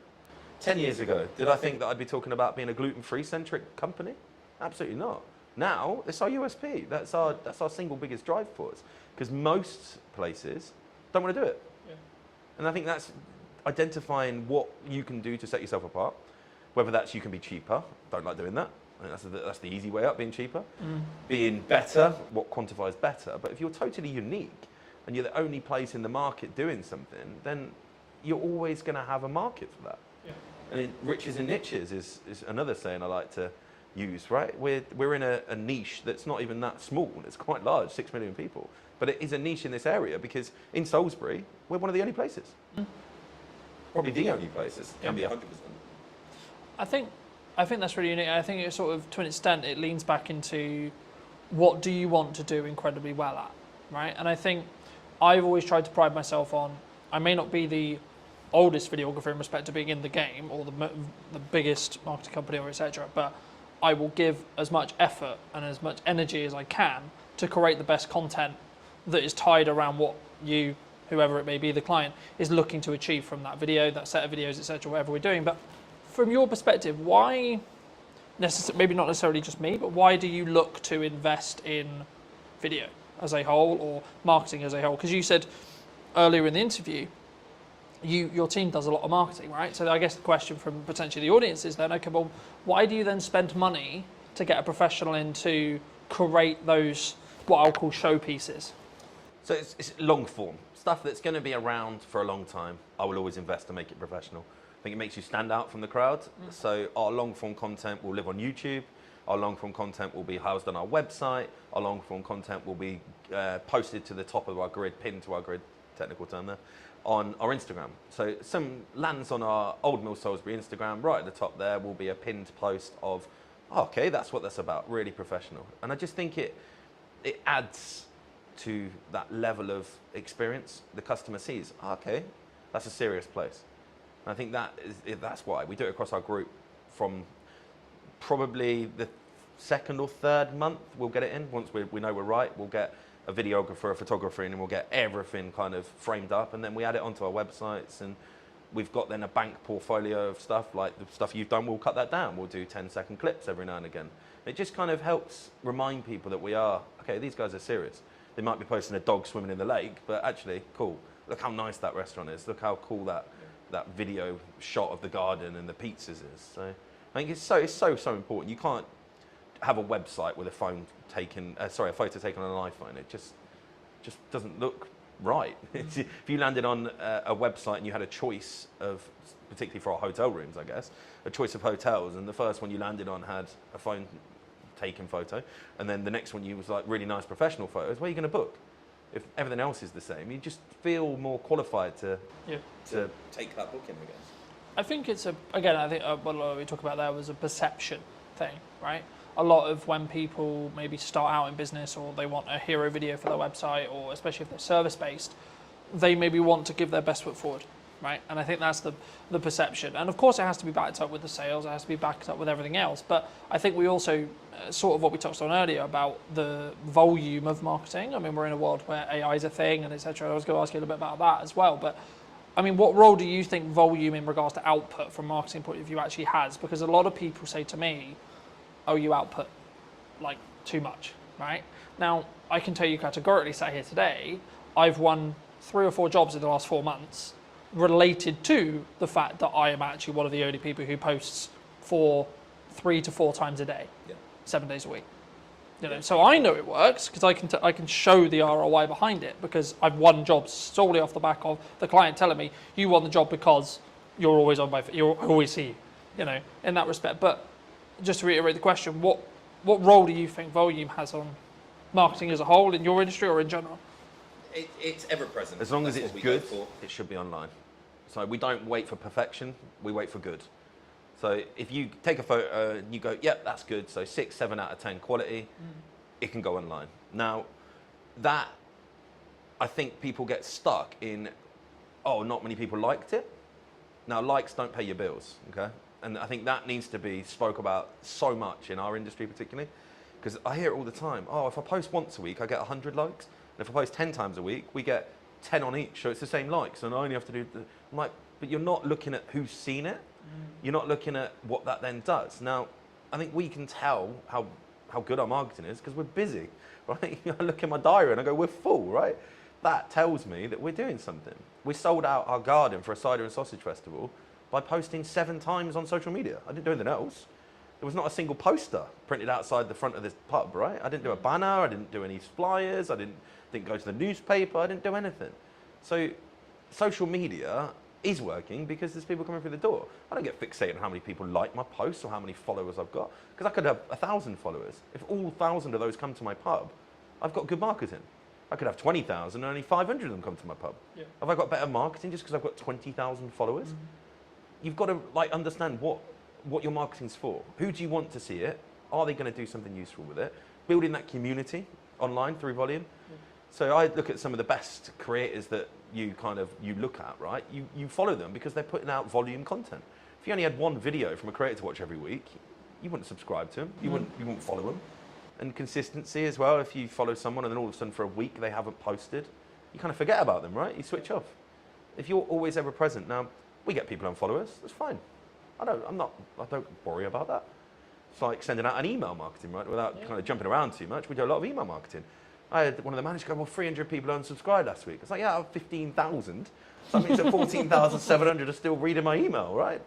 Am I bothered that 300 no longer want to interact? Or no, if it was 5,000, we might go, actually, was that email a bit missed? But it could have just landed at the wrong day. Could have been, it might have been they'd had 3 other restaurants email on the same day and they just had a mass free. You can't fixate on numbers when it comes to the social media aspect directly. You need to understand, are you busy? If you're doing an event on a Tuesday, Wednesday night, do people come to it? Because if they do, and that's your only marketing, and your marketing's working, right? Yeah. Obviously, when you start paying for it, we don't tend to do paid stuff if we don't need to. I'm not a fan for giving Meta and Zuckerberg money if I don't need to in full. Why am I going to start paying for marketing? But I'm also aware that you can't just dwell on that. So there will be a point where I know, and I'm like, okay, we need to start doing some paid ads now. For here, it'll probably be August. August, I'll probably start hammering home some paid ads, ready to start picking up the September. My events we've spoke about, they'll start coming online. But right now, our organic marketing, showing people, look, garden's sunny today, there's people out here, come and join us, is working really, really well. I mean, I don't know my exact numbers on here, I probably should have known them before here, but I reckon we put 30 pieces out on our socials last week, roughly. So 3-4 a day, plus 60 or 70 on the stories. There have been 5 or 6 TikToks. We actually did one at the weekend that worked really well, the Jet 2 meme one, where it comes up with the Jet 2, book your holiday now. There's a couple of the staff in the cellar lying on top of the beer barrels where it's obviously 14 degrees, having a cocktail. And it just flew. Like, we got hundreds of thousands of views on that. And that's something that took, I think, 30 seconds, maybe a minute for them to film. And it's not advertising anything, but people are going to see that and go, oh, they've got a sense of humour. They're real people, right? We do a lot behind the scenes stuff, particularly with our kind of restaurants. We want to show prep. We want to put that out. If we've just had a beautiful piece of fish delivered, why would we not show someone what that looked like when it arrived, what we did to it, and now what it looks like when you get to eat it? Because I think it gives that authenticity. Now, if you weren't doing volume, you couldn't do that. Because it looked really weird if I hadn't posted for 2 weeks and all of a sudden I got a tuna bit skinned. Like, what the hell? But people expect it from us because we're there all the time. But, oh yeah, old man posted, cool. What's that? Oh, they're prepping a fish. Yeah. it kind of it makes sense. Right? It's not sporadic. It's not random. It doesn't take people by surprise, because that's not a good thing, right? No one wants to be surprised on social media. I think so many people, they don't. Well, I would say if I was going to go down the nuts and bolts of it, they don't optimize for the lurkers, right? Because the lurkers, the people who don't actually interact, the people who actually don't comment, the people who don't, etc. Like, oh, I got no likes on that. Oh, I got 2 likes on that, etc. But like, how many views did it get? How many impressions did it get? Yeah. Actually, and then, as I say, like, what then is the knock-on effect to actually seeing your business, right? And you're seeing people come through the door talking about that post, talking about, oh, etc. It's about being human, especially in a world with like where AI is a thing, right? That people is concerned about. I mean, maybe it doesn't affect your industry as much, but do you feel that, like, are you using it? Like, firstly, are you using it if you're open to share? And then secondly, like, is it something which you were scared of, or was it actually, hold on, this is actually a supercharger for us? So I went to an event called EMC. Big shout out to Matt Wilson if he watches this. I'm sure he will. Incredible event. 500, 600 plus entrepreneurs. They're all there because they are the owners of their business or senior team in their business, but they are the marketeer. They want to generate sales through social media or Google, online, digital marketing, right? And this was 2022, and there was a spiel on AI. And everyone in the room looked at each other and went, holy crap, this is real, right? 2022, the average Joe had no idea what AI was really. Artificial intelligence, yeah, cool, that's something that that's does nerd, that, that's right? a nerd thing, Yeah, yeah. ChatGPT was mentioned. I got on it pretty much within 3 months of that conversation. So I've been using ChatGPT when it was a bit rubbish. Now, every single one of my social media admins, every single one of my senior team has it on their phones with the pro version. Okay? Now, we write our posts, we put them into ChatGPT, and we tell them to optimize for our audience. So it knows our audience, it knows what we want to write like, so you end up with a post. If you really knew the marketing like we do, you can kind of tell, but the average person has no idea that's what we're doing because it feels personable. What we don't do is go, ChatGPT, write me a post to advertise Cider and Sausage Festival. We don't do that. We'll write into it. What it does is proofread. So you don't end up with posts going out with spelling mistakes. Can't get my words out today. Spelling mistakes. You don't get posts going out that aren't in the right context for the right platform. What we also do is we'll get it to do one for Instagram, one for Facebook. Very different. I don't think people understand that. The wording that goes on Instagram has very different impact to what goes on Facebook. On Instagram, you need big chunky headlines because many people don't read the blurbs on Instagram. It's, okay, what's that picture? What does that mean? Whereas Facebook, people get drawn in and they want longer form reading content. So you have to give more wordy stuff to it, less big headlines, because Facebook looks a bit spammy when you put big chunky headlines. That's something we get ChatGPT to do for us, right? Yeah. Costs, it's about £9 a month. It's not a lot of money when it does what it does for you. And it saves so much time. Now, AI in our industry at the minute where it's gone the wrong way, I think, is AI food. Now, there is lots of restaurants, chefs that I know of, that they're posting amazing looking dishes and they're AI. Literally AI generated. And that's the scary part. I think we're going to get to a point where you turn up to a restaurant and you're going to think, oh wow, look at all this food.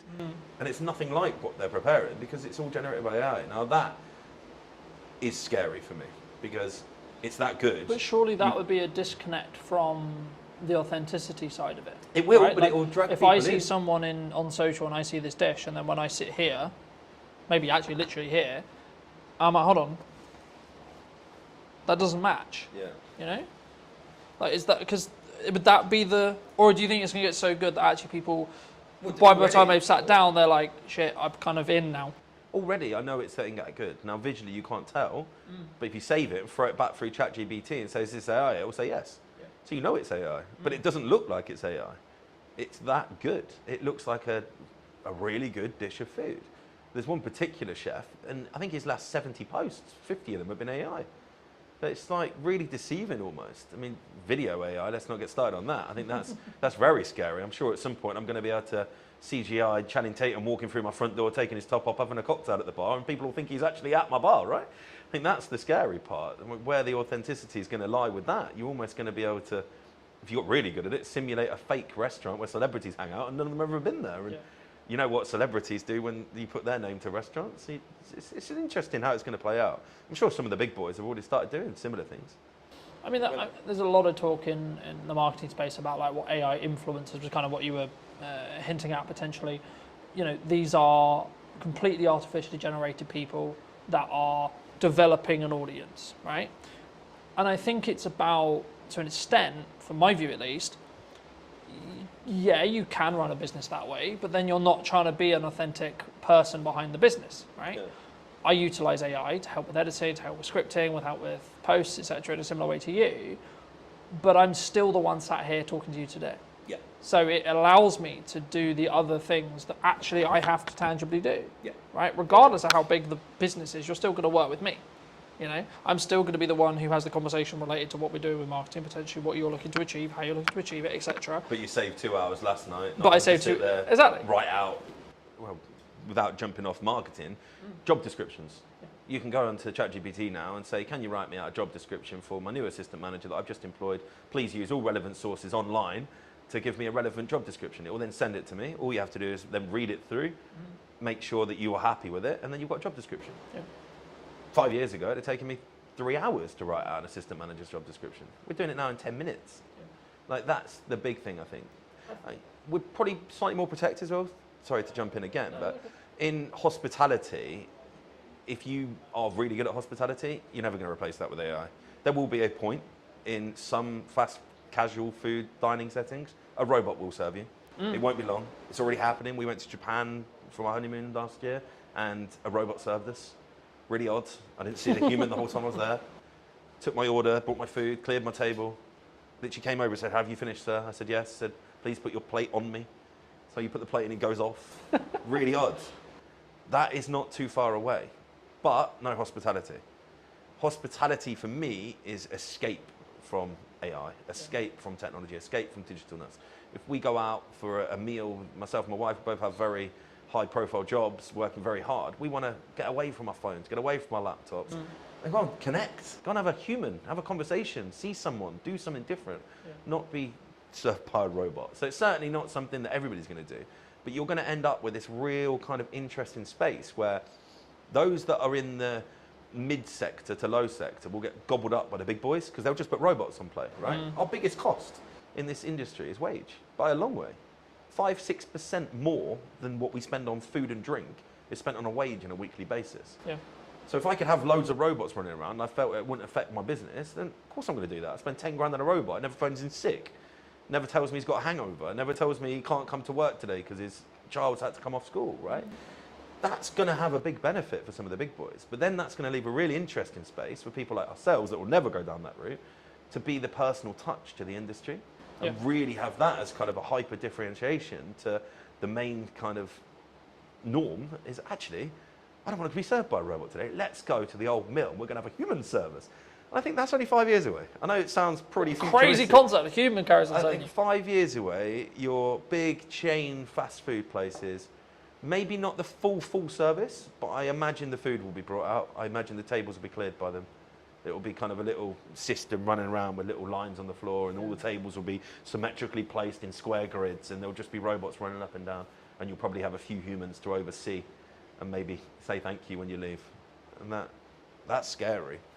But I don't think it's the same environment though, as you were mentioning. I think it's it's horses for courses, It's one is efficiency for efficiency's sake, and it's kind of the cheap and maybe the middle, potentially it blends in when it becomes really efficient, right? But if you're still the experience, the entertainment, a lot more reasons than just necessarily the dining. Of course the dining, but also then, the extra stuff that we've already discussed in this episode alone, then you're still going to be there. You're still going to be the reason why someone comes through the door for that, because they want to hear how X member of staff has got on, because when they were last in, they talked about the fact they were actually studying on the side to do whatever it ends up being, that those micro stories, those people connection stories. And I think AI is an accelerator if you choose how to use it, but it shouldn't be replacing you. I think you should use it in the same way you would sharpen a knife before you use it to cut, right? Yeah. In the same way you should train AI to do the jobs that would be grunt, would be, I can edit this podcast in a third of the time now because of AI. I press one button, it does most of the transitions for me. I need to check it, just double check it, I need to do that nuance, but the bulk of it can be done with one click. And I think that's the opportunity, right? A lot of people in my industry are pushing back against it. Go, oh, I'm not going to do that. But why? That's the question I'd ask. And why? What are you scared of? Because if you're not doing it, you're going to be left behind. And I think we've touched on the fact that we're kind of going to separate ourselves in the higher space where personal touch is going to be so important, but we can also charge the price that allows us to afford keeping the team on. Where the restaurants are going to struggle is where they step back from, oh, I don't want to use robots, but then everybody else that starts using them will be able to then reduce their price point or not have to put their prices up. You're going to have people stuck in the same sector as the robots, doing the same food with the same ambience, the same everything else, but they can't get the price up to the level because they look expensive comparative to the, sounds crazy saying it, the robot restaurants, right? I think that's something that I would be very worried about if we didn't think ahead. Like we were talking about this 5 years ago. I actually had the very conversation with our kind of POS software provider. I wanted it to be as intuitive as possible because I don't want my team to have to be taken away from serving customers. But also I think it gives you that focus, right? Like if you know you've got those processes that are being optimized by AI for your socials, etc., that you can then focus on, okay, all right, we're talking to Johnny today. I can focus on what I need to do for the prep. I can use ChatGPT to help me with the prep, but then I can just solely focus on this. So it gets the technology out of the way in some ways. So my job specifically, it gets the technology out of the way. In the same way with you, there'll be elements with your team where technology can help when it comes to taking orders, etc., etc., etc. I can see a world where a human still serves you, but they're wearing a microphone that can capture the order request, and then it can go to the kitchen instantly, right? Rather than, and then maybe I'm being pedantic, right? But it saves that 20-second walk, and then the person can focus on actually, oh, how are you? You know, that customer service element, and not worried about what would you like, sir? Yep, you know. And they can focus on the recommendation of the wine. They can so on, because they're not thinking, oh my god, I've got to remember this thing from the start of the conversation, back to when I go to the kitchen to tell the team what to actually create. You know. And it removes human errors. Yeah. Unfortunately, whether you want to admit it or not, AI makes less mistakes than humans, right? And again, without jumping around, there's a reason why they're looking at AI doctors, right? Because they're going to have information on the medical science in the world, and every doctor that's ever made a thesis on anything is going to be available like that to AI. The best doctor in the world can't do that. And I think that's, you've got to embrace it. Can't be scared of it, because you'll just get left behind, because it's happening. I mean, I don't want to go too deep, but when the www boom came in the early 90s, everyone, no, it'll never happen, it'll never happen, it'll never happen. That was a slow process because everyone had to go out and buy computers, you had to have internet, you had to have all of that, right? The only thing stopping AI going probably 10 times further than it is today is the human mind saying no. The technology's there. We've all got iPhones, Samsungs, Pixars, whatever you've got in your pocket, right? You can do it. It's just the embrace, right? Yeah. And the more we use it, the more it learns, the more it adapts, the quicker it's going to go. I mean, the improvement in ChatGPT in the last 12 months is scary, right? Yeah. And I think, especially in the leading kind of industries, you're going to see a big shift to AI being the only thing they do. And then that will feed down and down and down, right? And yeah, we understand it. We've been speaking about it since 2022, right? We've had it there in our back mind. What can we do to improve and, as you say, be more efficient? QR code ordering is something that we use a lot of because it brings back the time. Yeah. If someone's sat in the garden, gets their time back, they don't have to go and stand at the bar on queue. They just order on the QR code, comes onto the till, it's printed, it's paid for, we can take it out to you. Yeah. That saves so much time, right? But also in then, you're actually creating a better customer experience, which determines they're more likely to come back, which determines they're more likely to enjoy their time. Yeah, so of course, when it works, right? That's the key factor, is you've got to make it intuitive, you've got to make it seamless, you've got to make it easy to use, not friction. It should feel like you're doing them a favour, not the other way around. And I think that is how you frame it. Guys, we're using technology because your life's going to be more enjoyable, you're going to have a better experience, not we're lazy, we can't be bothered to serve you. Because it's not that. Like, it's just, I think using it to your advantage. I mean, you're editing software for your videos, I think it's the prime point there, right? Yeah. Is your video any better now because you use it? Probably not. You probably do it the same, right? But you've done it in a third of the time. So now you can do 3 times the work, right? Yeah. You can edit 3 videos in the same period. Yeah, exactly. You know, I'm not in a position where it's a choice of I can do this or this. I can now do this, this, and this because each section takes less time. Yeah. The product is identical, pretty much, because I'm still going to go through it. I'm still going to tweak that nuance, etc. It's not that I'm not editing it. It's just the grunt work of okay, camera 1, camera 2, camera 3, camera 4, camera 1, all the way through, is done in 20 seconds. You know, that used to take me 2 hours. So I'm cutting 2 hours to 20 seconds. So it allows me to then focus on, okay, actually, technically you're talking, but my reaction was really good there. Okay, so let's swap back to me, even though you're still talking, right? So I can then focus on that nuance, because also I'm not, in my head, I'm also not creatively kind of fatiguing, because I've been looking, oh my God, I've been looking at this interview 2 hours, right? And I think it's also like you can focus on the other elements, and then also you can just increase your volume, because it's an efficiency thing as well. But let's cover everything I wanted to cover. I mean, is there anything specifically you wanted to talk about or shout out, etc.? No, I don't think so. I think it's been a really great chat, to be fair. I think those that are in business will know that it is hard at the minute. But I don't know a single person that's talking like we've spoke today that's complaining. Because that's the kind of the key, I think. If you're complaining, you're not thinking, you're not changing, right? You're complaining. Stop bloody complaining and just look what you can change in your own business, in your own life to be better, because it's not going to change in the macro, right? Complaining is not going to stop the Labour changing any of the crazy wage bills they want to put on us. It's probably going to happen again in April, right? We all know that.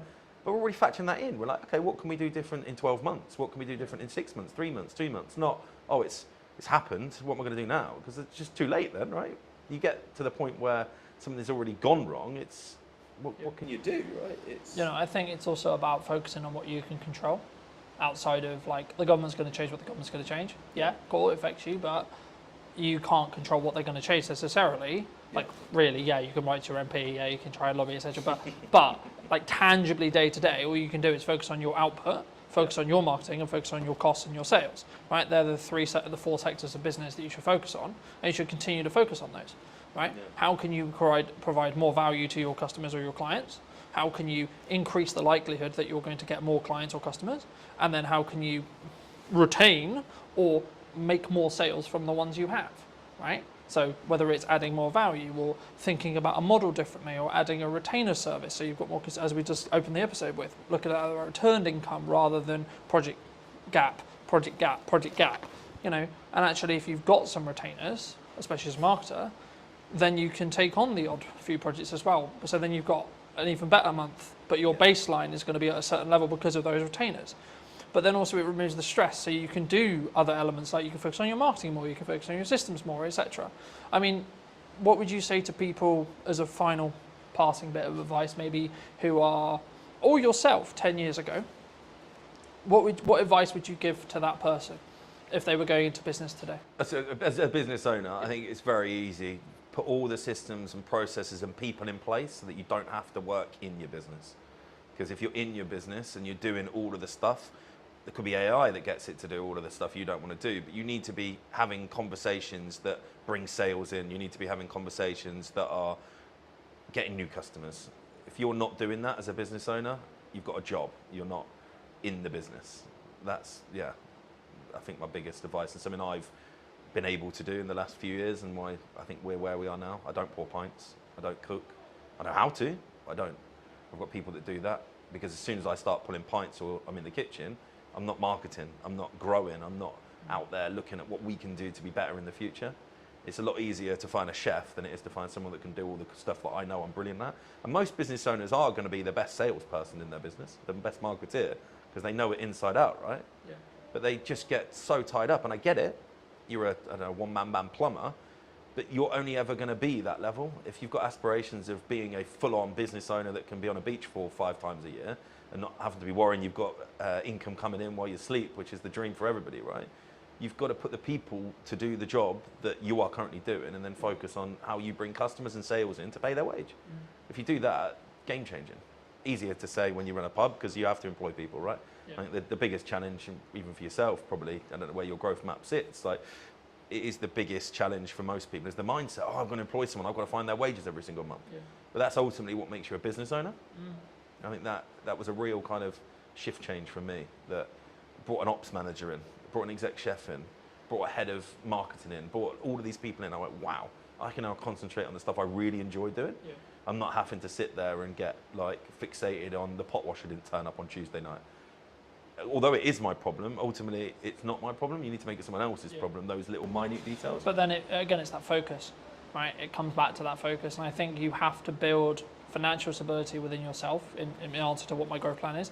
A, build financial stability for me, then scale it to the point where it has financial stability for someone else and 2 other people, and then look at, okay, how can I allocate those resources to potentially replace me in this role, and this role, so then I can then open up to do 4 podcasts a week, 6 podcasts a week, whatever it ends up being, because the only thing I will never be able to outsource is me sat here today. Correct. I can get 2 camera operators in today to run the cameras. That's not what's happening, but I could have done, right? Yeah. That would have cost me something. Cool.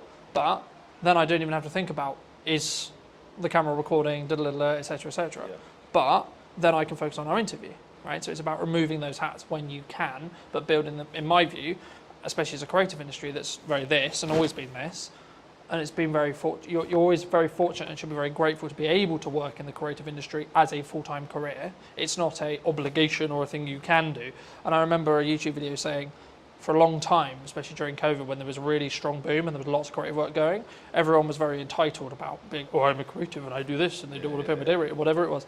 But followers on TikTok. yeah, but now it's actually, I'm grateful to be able to do this for a living, and it's a privilege to be able to do so, not necessarily a thing that is likely, in that respect. Or if you could only do it part-time, okay, cool, be great if you could do it part-time, or etc. And I think it's about your work ethic. It's about how do you control those levers regarding sales. Actually, when you make money, how much do you keep and then hold on to, so you have that financial safety net. So if you are project to project, do you have enough to cover 2 months, 3 months, 4 months, 6 months, 12 months, etc. And then once you've got that, then you can develop another financial pot equivalent to go, okay, cool, I can now outsource for 3 months, 4 months, 5 months, 6 months, 12 months, etc. And then you can then say, okay, well, how's best to spend that money to get strong ROI, strong marketing, and what's your timeline on that? That's just my view. But thank you so much for coming. I mean, if people who don't know, what do you want to shout out? What do you want to link to? I think if you haven't been to the go? mill and you're local to Salisbury, it'd be great to see you down here, see what we've done. And yeah, it's been a pleasure. Thank you so much. And if you did enjoy this episode and you would like to see more like it, then make sure to be subscribed. Obviously, if you're looking to potentially up what you're doing with content, I would love to hear from you. I'll leave my information somewhere around this video, and I'll see you very, very soon. The reason a podcast is valuable is the trust building element to it. I don't think any other format builds trust in the same way that a podcast does. Sometimes done is better than perfect if it's a barrier. Talking to people about their own personal relationship with money. How do you break that down? You will know this better than anyone. You need a hook to get people in. It's not glamorified. It's not you put out a video, it got 1 million hits, and then you get 20 phone calls. Right? Absolutely not. No one's calling me at this stage. Definitely not. The super niche stuff is a super niche audience. What content can you create on a consistent schedule? So now I'm like, how can I best spend today? And how can I be as efficient as I can? Hello, my friends. I hope you're well. I hope you had a good day, evening, or night. Today we're talking to John all about podcasting. Hi, John. Hello. Yeah, good. Thanks. Yourself? Yes, super well. We were fortunate enough to meet through James, whose space we're in today. Studio man. And I was debating about how to start this, because I think sometimes like podcasting can be a really challenging thing, right? And I think for me, firstly, I mean, I guess why should someone actually have a show like this as a whole? But then because I think there's a psychology kind of hurdle in the respect of creating content, but especially in a podcast environment. But also then, like, what is the ROI, I guess? Yeah. Would you say? I think it's the format dictates that more than anything else. Mm-hmm. So the reason a podcast is valuable is the trust building element to it. I don't think any other format builds trust in the same way that a podcast does. For a couple of reasons. First of all, you are sort of having a long form chat. So you can go into subjects way deeper than you can in other stuff. Sometimes even videos and documentaries and stuff. If you're watching a documentary, there's kind of like a point at which you need it to move on. With a podcast, you could sort of effectively ask questions forever. And if it's good content, it keeps going. Do you think it's the first or easiest step into content creation, would you say? I think audio only, yes. Mm-hmm. Simply because of the barrier that is video in terms of skills and everything, and you've got to think about camera setups and everything like that. Whereas if you do audio only, so easy to get a mic, so easy to talk to someone online, you know, virtual on a video call. Mm-hmm. That's so accessible that actually, yeah, it's quite an easy first step into it, I'd say. Do you think you're limiting like yourself though? Because I don't know whether, like, I question audio only, unless obviously you're on the platform, but when you're looking at maybe social posts like LinkedIn or Instagram or Facebook, is there is there an audience, would you say, for audio only still? Yeah, definitely. Because I think the thing with, in terms of marketing, like you say, and promoting the show, yeah, without video nowadays, it's hard to get it out there, definitely. But a lot of people, myself included, view the podcasting format as something you listen to while you're doing other stuff, while you're hoovering, while you're driving, that kind of thing. Yeah. So I think it's definitely still there, and I don't think that's going away.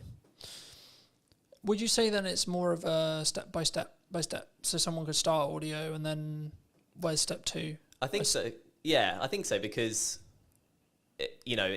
for depending on who you are, if you're a business, it's a bit different. If you're an individual, you kind of learn the time required to sort of get to each step. So once you start on the audio step and you're like, actually, it's taking me too much time, it's not worth it for whatever reason, you know it's not for you. If you then introduce video purely for clips, so you film the whole thing but only use clips, then you can see what time the promo takes, and then when you should go to a full video, you can see how long that takes. So I think that's why you'd do it potentially in that step if you're coming at it from a completely new perspective, if that makes sense.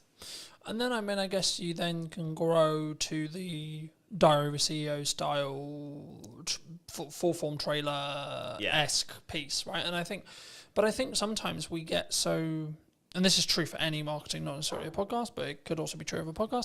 I think we get so hemmed in I need it to be Diary of a CEO quality instantly, right? Yeah. And I think that we struggle with the idea of, I'm going to take one step, make a 1% improvement, next step, 1% improvement, one step, so on, right? And I think for me, especially with what I've done with marketing, it's always been so this is the results I've got previously from this output. Okay, but what happens if I double the output, right? And it's constantly that testing period. I mean, in your experience with podcasting, how would you recommend people, or how would you look at like working with a client, because I know that's some of the work you do, to actually help them actually work out, should they have a podcast, but then secondly, like, what are the nuts and bolts of their podcast in regards to topics and like theme and etc. and or does that matter now? Yeah, so I think in terms of the sort of nuts and bolts, you kind of have to have the reason why you're doing it first, then you go into the nuts and bolts. So like I said at the start, the reason why is the building trust element. I think you need to, if that's what you want to achieve, and you have, say you're selling a particular service or a product that can be gone into in depth, then it's worth doing from the start. Then the nuts and bolts from there all depends on how you want to package that, I guess, to be unique or to kind of be the same, because everyone is kind of getting used to this kind of format. So there's options on the table for sure. I think there's obviously that psychology thing that we've talked about a little bit as well, but I think for me, I didn't overthink it. I was like, I enjoy talking about business, I enjoy talking about content creation, I enjoy talking about marketing. And yeah, I've evolved it, and yeah, it sort of changed, and depending on like the guest will kind of tailor the conversation slightly.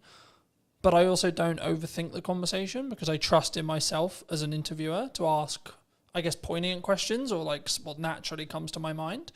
And I think sometimes when we look at content, it's not in this box, right? I watched a video this morning talking about the fact that like one of the reasons why the person in question wasn't on YouTube was because he was constantly concerned about, he sells video production, so it has to look good, has to sound good, and I followed the logic of yes, sure, but actually sometimes done is better than perfect if it's a barrier.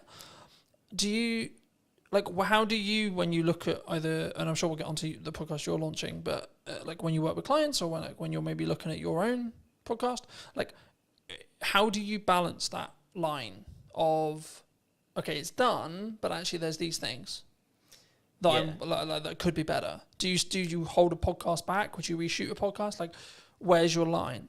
Yeah, I think you'd want to know that before even starting, frankly. If you want it to be polished, and the client's a big company, for example. You want it to be polished. You start from there. That's kind of the level is set effectively, and going on from there in terms of, if it looks scrappy, there's kind of growing evidence that a scrappier look still appeals on the right platform. I was reading recently about TikTok and how people or watchers or users of TikTok prefer the raw content, the raw sort of footage and stuff. So someone literally picking up their phone and talking, there's no kind of green screen, no one's putting any effects or whatever.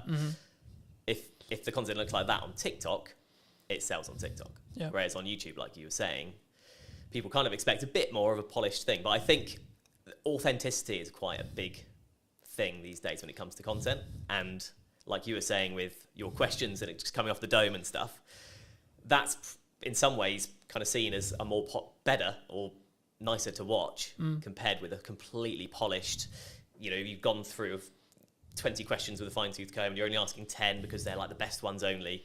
It doesn't, conversations don't work like that, and that's ultimately what podcasts are.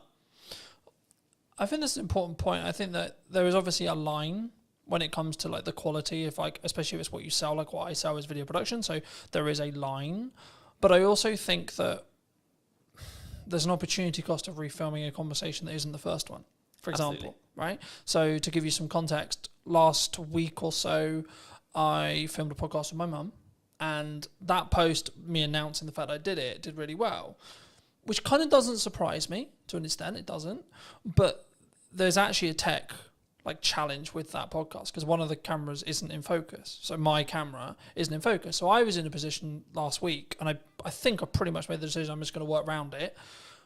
But I'm in a position where I'm like, the episode is really strong in regards to the content, but it's not perfect video production wise. Do I reshoot it with the potential opportunity that it will feel different and the conversation will maybe come across differently? Or do I work around the fact I've got multiple cameras and I fix it that way? Or do I just go with, okay, it's out of focus. It's not far out of focus. It's maybe an inch, a tiny amount. But is that an approach some people should take? Do you think they should get out of the way of the content sometimes? Because I could really sit here and lose my shit over the fact that one angle's out of focus, but it is what it is. Yeah. I think the content is what matters most. I think if you try to reshoot it, it's never getting anywhere near the same, especially if it was a good episode. Yeah. And it's your mum, right? So it's personal to you, and it's like an emotional element to it. Yeah. And I know what you mean. You're coming at it kind of from an editor's perspective, and it's just going to annoy you forever. But the average watcher probably won't bother them that much, I'd say. So actually, if the content's really good, I guess like you say, you could in theory refilm your bits of you could pretend you're there again. Yeah. But unless you're a particularly good actor, it's it's not gonna work. Yeah. So I would say no. I'd say take the hit on the because slightly blurry I image. also look at it from a perspective, from my point of view at least, by saying, okay, well, in the grand scheme of all the episodes I've got in production, that's one episode out of 20. Right? This week, I think I'm filming 9 or 10, right? Total. And I think for me, it's the action will always outweigh that. And maybe that one with my mum isn't perfect from a production point of view, but the conversation, the content's really powerful. Yeah. So I think that's the thing people need to focus on. I think that's when, especially when they start, I think they get in the way.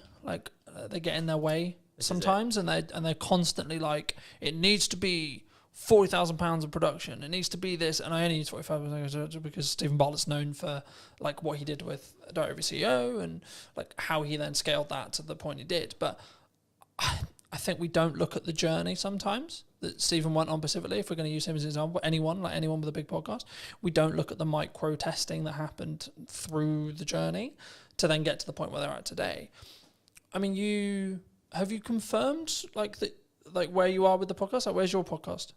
So yeah, yet to officially launch, but all the stuff's going on in the background basically at this point. I've got first bunch of guests booked, I've got the studio booked, and in terms of the background work, in terms of questions and what I'm thinking of asking and how I want it to look, that's all sort of down in my head. Yeah. So it's I've got to start it now. I've got the dates booked in, so it's just a case of starting when it starts. Happy days. That's super exciting. I mean, for people who may be interested, I mean, how did you come up with the idea? What is the idea? Like, what are you going to be talking about? Like, where's that? And I think it's really important to also highlight, and something I try to do is like collaborate with other people rather than, because some maybe will be watching this and go, but Colin, that could be like, technically you're a competitor in some ways, right? Yeah. But I'm like, no, actually, because I think we can both work together to actually create a better show as a whole, right? And lean into each other's skills where it makes sense. But I mean, just to reiterate the question, I mean, where, what, and how is your podcast going to be about?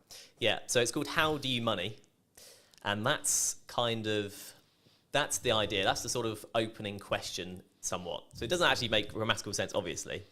But I think most people can get from that. It's talking to people about their own personal relationship with money. Strictly not an advice show, because I'm not an expert with money. And it's purely human interest. So I'm going to be talking to people about their money habits. Things like how often do they check their banking app? Mm-hmm. When you ask people these questions in day-to-day conversation, it's amazing how different the answers are. How people in relationships deal with money between them. Everyone does it differently. And so like the crux is that twofold. First of all, in the UK, we're just not taught what to do with money in school. College, university, whatever. Do you think we should? Yes, absolutely. That should be in school? Absolutely, yeah. Because it's a fundamental life skill. As you know, we had a short conversation about money at the start. Yeah, absolutely.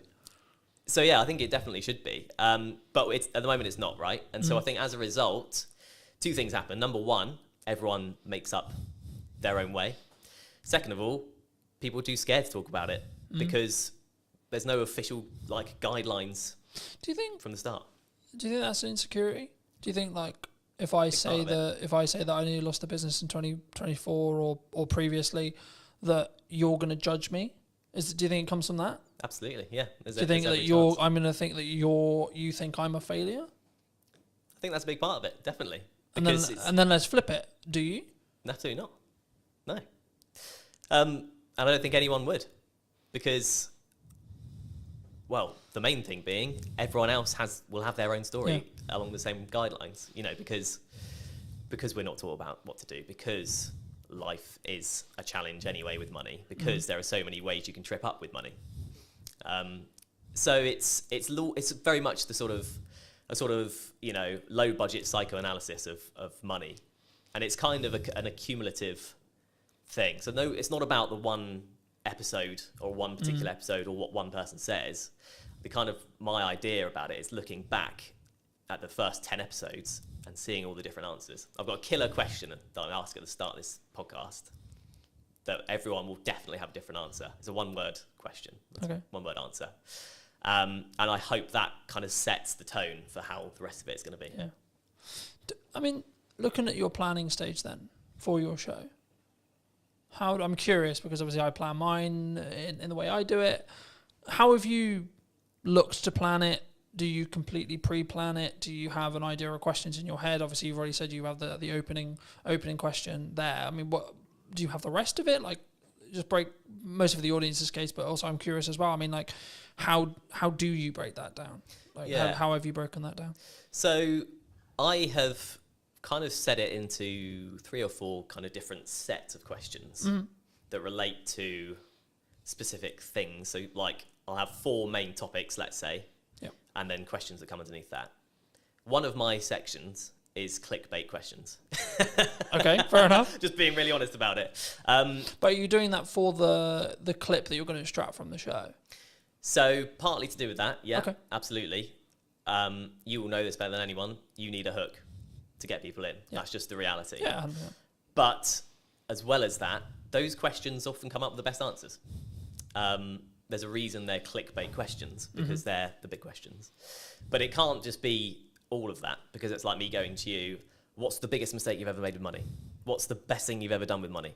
What's the worst problem you've ever got? Do you know what I mean? It doesn't, that's not a podcast. It doesn't work as a format in any interview or anything. So that's one section, for example. But in terms of the process, I just thought of the questions based on normal conversations with people. And then I've sort of categorized them, chopped a few out. Yeah. The clickbait thing was only a recent idea, really, so I've added some of those in. And yeah, in terms of a format, it's conversational, right? So I don't have to hit every question. If I ask the second question and that lasts a good chunk of the podcast, so be it. It's quite loose because I want the content to be real. I think that's important, right? Because I think sometimes, and we were talking a little bit while I was setting up, about why people don't post or why people don't like show up or why they don't talk about their money, or there's loads of the kind of from a psychology point of view or like a coming across point of view, it's the same.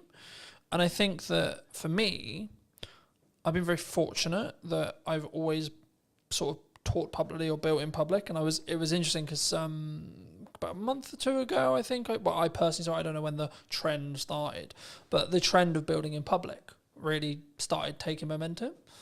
I mean, have you, because I know we in our one-to-one, we talked about the fact that you were 6 months-ish like into freelance. I mean, how was your journey from like, okay, I'm going to do this thing, I'm going to go freelance? I mean, was it forced on you? Was it 50%? Okay. Yeah. I took voluntary redundancy basically from my previous job. But to be honest, I'd come to a point where I felt like I wasn't going anywhere in that job, if that makes sense. And yeah, it was a bold decision because I was also 3 months away from my first child being born. So I've since had a conversation with a friend who was like, "You're mad, why have you gone and done this at this exact time?" But yeah, a lot of things felt right about it. I did seek advice about it from people about, rates and how much work is available, just a few people that I knew. And it just seemed like the way to go, and it has been the way to go up until this point. So it's a bit like that freelance, and you want to know, as a business owner, you're just sort of going, okay, I've got through this month, go to the next one. I was definitely like that at the start. Right, I've been very fortunate. I've talked quite openly about the fact that 2024 was quite rough, but I blame myself on why it was quite rough. Yeah, because I wasn't showing up as it's in the correct marketing to actually get the output I wanted, but also in volume, I don't think. Yeah. I think if now I look in hindsight about what I was doing and like what went wrong, quote unquote, and I could sit in the respect of maybe a victimized mentality of saying, well, the economy was hard and there was this issue and then etc. But like as we were discussing before, I think you're an example of this at 6 months in, but I'm maybe an example of this year. You have to have a strong business model. Something that I've tweaked in the business model now is a more recurring revenue model. So we'll work with people on a monthly returning like payment plan. Nice. Or like, and it's not like that's not the only thing I do, but I still do project work. But like for me, it was always a matter of, from looking at a business point of view, of how do I squish those troughs, right, and also squish those peaks in proxy to an extent. But it's basically having a flat line. I know categorically I'm going to have X amount coming in, and then how do I design a business that allows me to do that? But then also, what marketing does that business need to then show to other clients that I know I'm talking about? And I think when we look at actions, and this was going to be on to the next question, which was around like, is it just the reason why you're busy is because of your output? Because I think sometimes we sit here and go, oh, things are quiet, or like, we both kind of alluded to it already, but business owning, freelancing is difficult, right? And I've had times where it's really, really hard, where I know I've got to hit a certain amount every month, and I'm like, I don't fucking know where that money's coming from. But how do you look at it when you were looking at either going full time or like now, in respect to like keeping your pipeline full? If you don't, because I'm in quite a privileged position where I've got that residual revenue, so actually I don't need to worry too much at the moment as it sits right now, because I've got that residual revenue. Of course, I'm still pushing, I'm still looking for projects, etc. But I don't need to worry in the same way as if I didn't have that income. Yeah. So for people who are maybe in the position closer to that, where they're just project to project, and maybe they don't have a pot of money and they don't have like money management, how do you look at it? How do you create a strong pipeline, I guess is the question. There's a magic wand called LinkedIn these days. And it basically, I've just utilised that. So you can find companies that do what you do, or companies that you want to work for in a freelance capacity. Then there's a tab that says people, and you can directly speak to the people at these businesses that you want to work at. That's all I've done. And at the first 6 months, I'm thinking about 10 months in now, but the first 6 months for me, 100% of the work I got was through LinkedIn. Okay. So, and was that through what I would call in the trenches hand-to-hand DMing? Right. Yeah, absolutely. There's a strategy I call it, it's like cold DMing, cold outreach, cold warming. It's not glamorified. It's not you put out a video, it got 1 million hits, and then you get 20 phone calls. Right? Absolutely not. No one's calling me at this stage. Definitely not. But yeah, it kind of just through messaging people. Sometimes people I knew, and that led to work. Often most of the time, people I didn't know, and that led to work. And it's you often hear in sort of success stories, it's like a lucky break or a sort of lucky thing. And I kind of did have that with my first job. But it was because I made that approach, and I said, "Oh, hi, you do these kind of podcasts. I've done these for this number of years. I'd love to do more." At that time, they happened to need someone because they wanted to do something new. Yeah. And I got the work because of that. And it's one of those things, isn't it? I think the quote is, luck is where time and preparation. Preparation meets opportunity. That's it. Preparation meets opportunity is luck. That's all the luck is. Yeah. You're prepared for an opportunity to come, and then you continue to keep yourself prepared and keep yourself ready. Like we're recording this just before, about a week and a half before the kids break up for school, right? A lot of people in business look at that as, oh Christ, everything's going to go quiet. Everyone, which understandably, they're going to spend time with their children, they're going to go on holiday, etc. I read a post the other day, there was something on the lines of, things are quiet, right? Things like the creative industry is struggling, like these kind of terms. And I was like, okay, that might be true.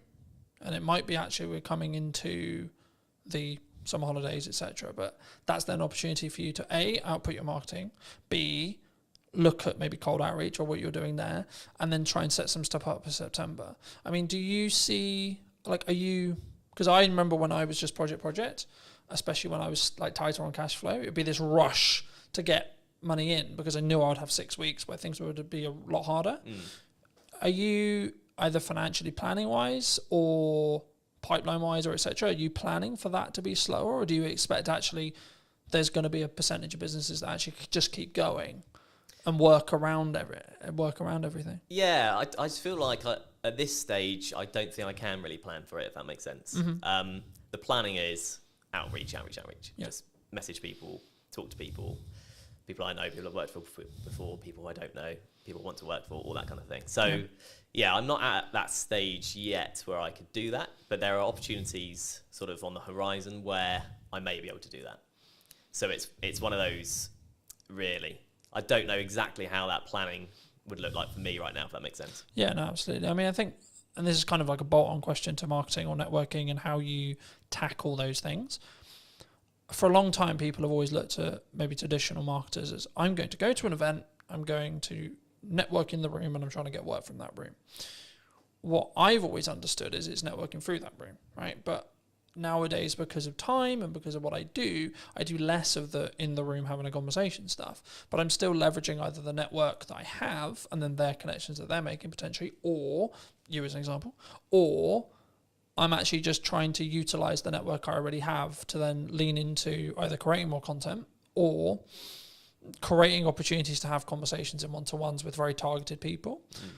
And I think sometimes, especially at the beginning, and I look at it as phases in business, right? So I'll use you as an example. The phase you're in freelancing as a whole is you've got to do a lot of hand-to-hand, you've got to do a lot of time investment, you've got to do a lot of network events, you've got to, like, I think the term would be like kiss a lot of frogs before you get your prince or princess, right?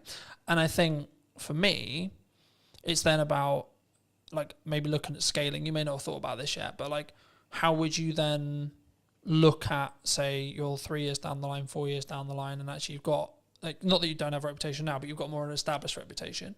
How would you then like say to a person or a client or a friend that maybe was looking to scale? Because the issue is when you're trading time like that, it's not as scalable, right? You can scale the unscalable by just working really hard and working smart, sure.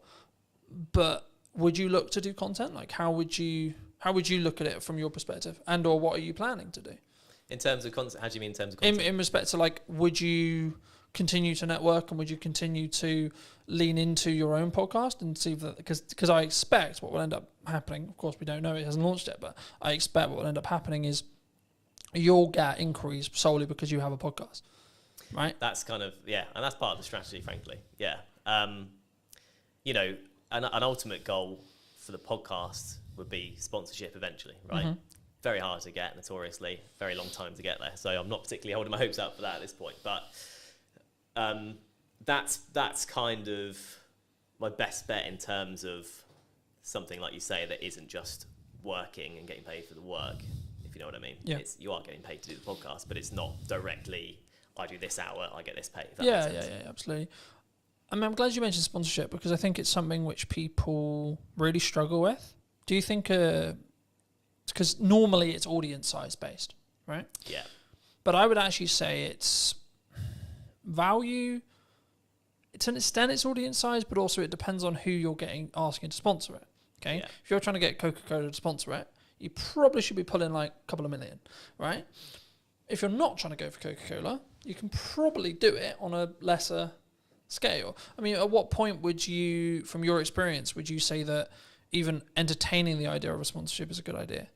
From a business's perspective. Yeah, from from the sponsor Yeah. coming into looking for shows, and or if you have a show, at what stage should you then be like, hey, we've got sponsorship opportunities? Oh, I see, okay.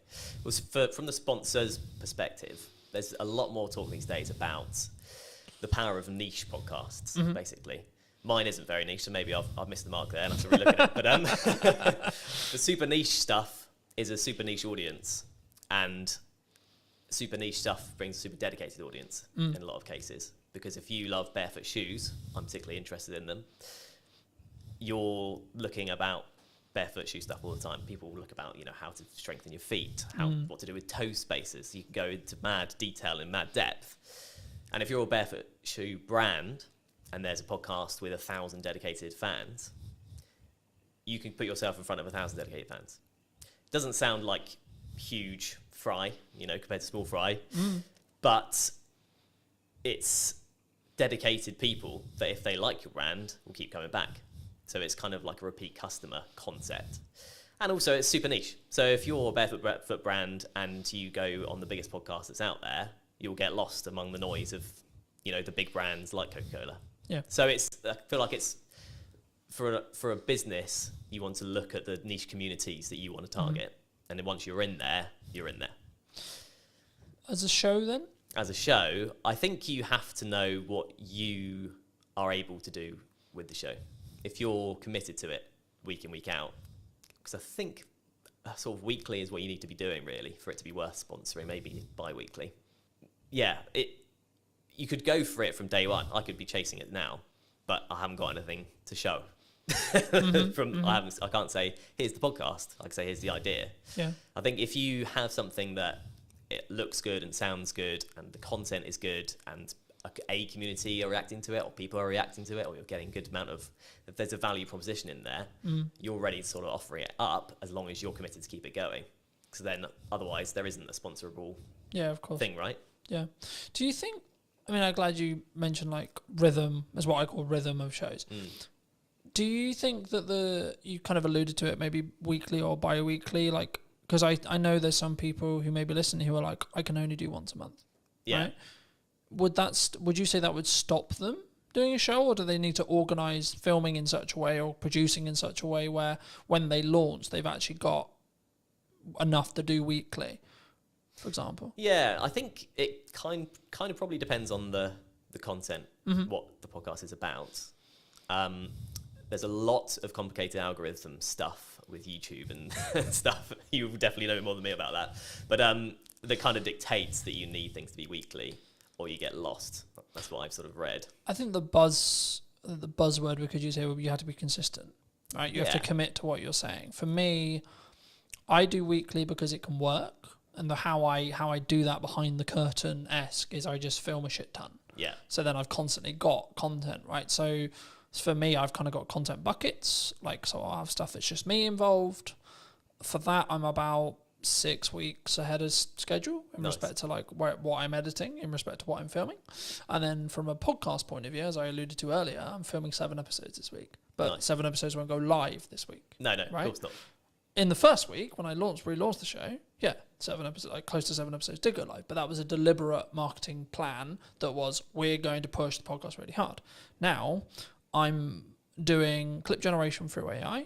I'm doing clip generation with me, and it's a yes and strategy rather than a yes or strategy. Because I think so many people, they look at, we could use ops clips, we could use an editor, we could use this, and they don't say, what if we do and, right? How do you look at it from a post-production point of view? Should someone, when they want to start doing a podcast, I mean, I guess it's audience-based, and it's the person, right? Whether they've got resources to throw at it, etc. But should someone who's starting a podcast, maybe a corporate or a medium-sized business, and they want to do a podcast, should they get into the trenches first and start? Or should they just pay someone like us to come in and help them with it from day one, would you say?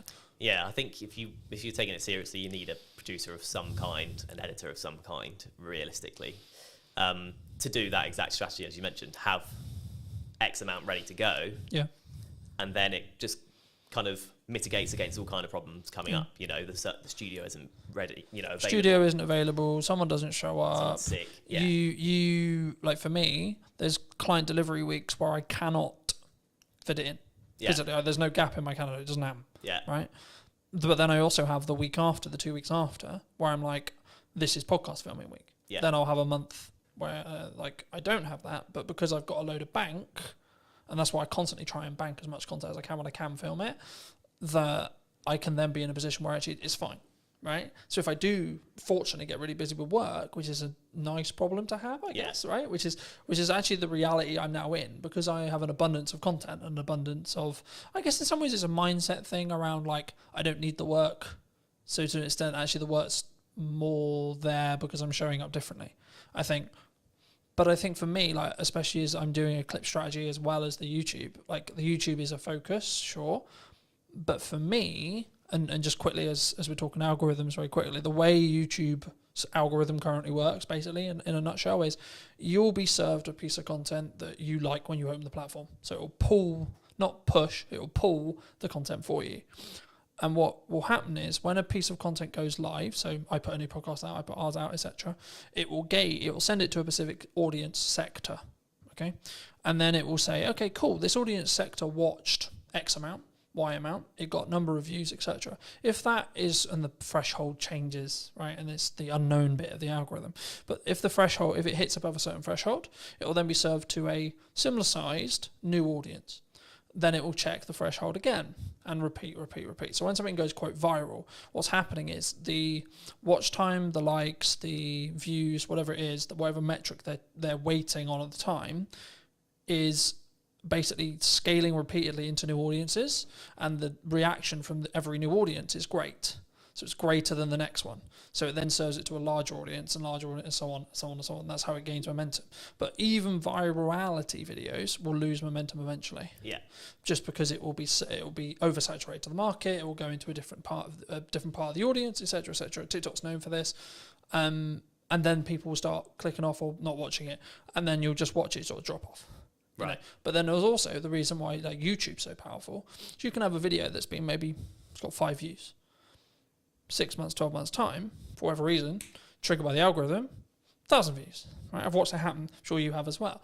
And I think for me, it's not necessarily about looking at what the algorithm is rewarding or isn't rewarding. It's more about what content can you create on a consistent schedule that you're passionate about, that you can speak from, that puts you in a position to put your best foot forward. When you look at working with people, are you quite picky and choosy? Or are you in a fortunate position where you can be picky and choosy when you work with people on their podcasts? In terms of clients? In terms of clients, in terms of people you collaborate with, in terms of people you work with. Because I'm always curious whether it's just the nature of the beast in some ways. Like, as I said, I sort of explained the makeup of my business this year. I'm now in a position where I'm very protective of my time. And that's not like I don't want to talk to you. It's just I only have a certain amount of time, and that's the only barrier, and that's my hurdle now. Because actually I'm okay on cash flow pretty much all the time because of my retainers. I'm okay because of project delivery. I've got a strong pipeline, and I'm good on content because I've got a large pile. So now I'm like, how can I best spend today? And how can I be as efficient as I can, in that respect? So is that, I guess the question, I'll re-ask it, but like, is it something you personally do? And if so, or if it isn't, is it something that you think you'll adapt to as your business scales and grows in that respect? Yeah, I think it's a stage thing. So at this stage, I'm picking up what I can, where I can, effectively. You know, if there's something I particularly don't want to do, I'm not going to do it. I was just saying, is there still a line? There's still a line, I think. Yeah. You know, there's a line in terms of the day rate, frankly. If that's not up to scratch, there's a line in terms of what the actual work is. Sometimes. Do you think people struggle with? So I've said no to certain clients just on like, not necessarily political ideology, but their approach, how they come across, whether they respect my time, things like that. And I think people, they sometimes worry, what if I say no? What if there's, like, do you think that's the it comes from a, I'm aware that I'm overusing the word insecurity, but I can't think of another way to describe it. Is it an insecurity of like, there isn't going to be more work down the road for me? Yeah, well, it's the biggest insecurity, isn't it? Because money is security these days, really. Yeah. Yeah, absolutely, it is. I think in terms of people saying yes to literally everything. So yeah, I think you're picky and choosy when you can be, probably. Frankly, you know, if you go, oh, well, the last couple of months are fine, I could do nothing for the next 2 months and be fine. Then you are very picky and choosy. Yeah. When you've had a barren 2 months, you're more likely to be like, I'll just take it. I also think it's a perspective of obviously synergize with the client. Can you add value? But also, like, even when you have an abundance of money or you're in a strong position with money, it might also be actually my goal is to hit this amount, right? And this project might not be ideal, but it pushes me closer to that goal so I can hit it sooner as well. And I think we sometimes, I'm in two minds about it. Part, like, because I'm a big advocate for you should say no, but also I'm a big advocate to get off your ego, get off your high horse. You still need to be in the trenches. Just because things are good right now, they're only good because you make them good for 6 months' time, etc. Right? And that's why I'm focusing on content. That's why I'm focusing on how I show up. That's why I'm focusing on constantly personally developing me so that actually in 6 months' time, things can be even better than they are, rather than, oh, I had a really good 25 for the first half, you know? Do you think people sometimes just want the instant, though? Oh, as a question, like, because we're very social media orientated in that respect. Do you think it's purely around short-term validation, short-term money, short-term deal, short-term this? I guess, yeah, to an extent. I mean, it's if you're in a situation where you'd like, I need money now, everything else will go out the window for some people, you know, depending on your circumstances. You know, this is the crux of it, is it depends on your circumstances. If you're comfortable for a while, then you'll be fine. Otherwise, probably you will just snap up the short-term things. But I think, yeah, in terms of what you're saying, I think, of course, it's nuanced, right? Because it's like, if my back's against the wall, then I need to go and do what I call hand-to-hand outreach, right? Which is I need to come up with an offer and I need to go to my network and I need to sell it and I need to sell it quick. Yeah. Right. But if I'm not in that position, I can then take my foot off that. You know, I can step back and I can say, okay, actually, let's play the mid to long game now. Yeah. And that's what I try to do in my content all the time. It's not direct sales. It's not this. It's actually, hey, have you thought about doing this? Hey, da, da, da. But as a society, as like starting creators, as freelancers, as video people, whatever you want to call it, have you noticed that people are more, they want short term? And they don't really have, I guess, the patience to look at where you're going to be in a year? Yeah. I think that's a reality. I mean, I would have been quite sort of downbeaten if I'd had a different first 6 months to it. You kind of have to go through the journey to understand what the journey is. Yeah. Right. So with clients, with people approaching you, you know, and you will have experienced this as well. You have 100 people you message. Yep. 30 reply. Yep. 10 say they'll have a call with you. 1 person gives you work. And if you think of it, if you go into it with that mindset, you'll live by that mindset, right? Yeah. So you'll keep doing it and you'll keep getting work because you've played the numbers game effectively. You know, you've hit as many people as you can. Eventually, something's going to come up. You've done the rep, so to speak. Yeah. I think. I mean, I was going to ask you, it was about speed of delivery, speed of output, speed of execution. Do you think that's maybe a nature of why someone's more successful than someone who's, oh, I'll do that tomorrow, from a mindset point of view? Do you think?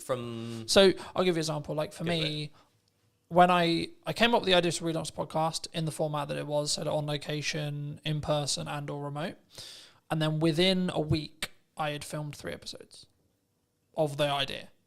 Within 4 or 5 days, the first one was out. because I didn't let myself get into the, oh yeah, that will be on the to-do list for next year. That will be on to-do list for next summer. That will be on the to-do list for 3 months' time. Because I knew I'm only going to get the results. I'm only going to start getting the data if I start outputting. Yeah. Right. And now it's becoming actually a core part of the marketing strategy for the next 6 months to a year. But that's because I've gained a load of momentum with it. And I know I'm really starting to get into a nice groove with it. And that's why I asked the speed thing, because one of the unique selling propositions I have personally as an editor is, so I'll give you an example. At the time of filming, I did a media day for a new client on Monday. And today we're filming on Monday. He's already got half the content already. And it's a week. Right? But also it wasn't like that was the only thing I was doing. I've also put out I think nearly 40 pieces of content for me, etc. I've done a load of other stuff related to the business.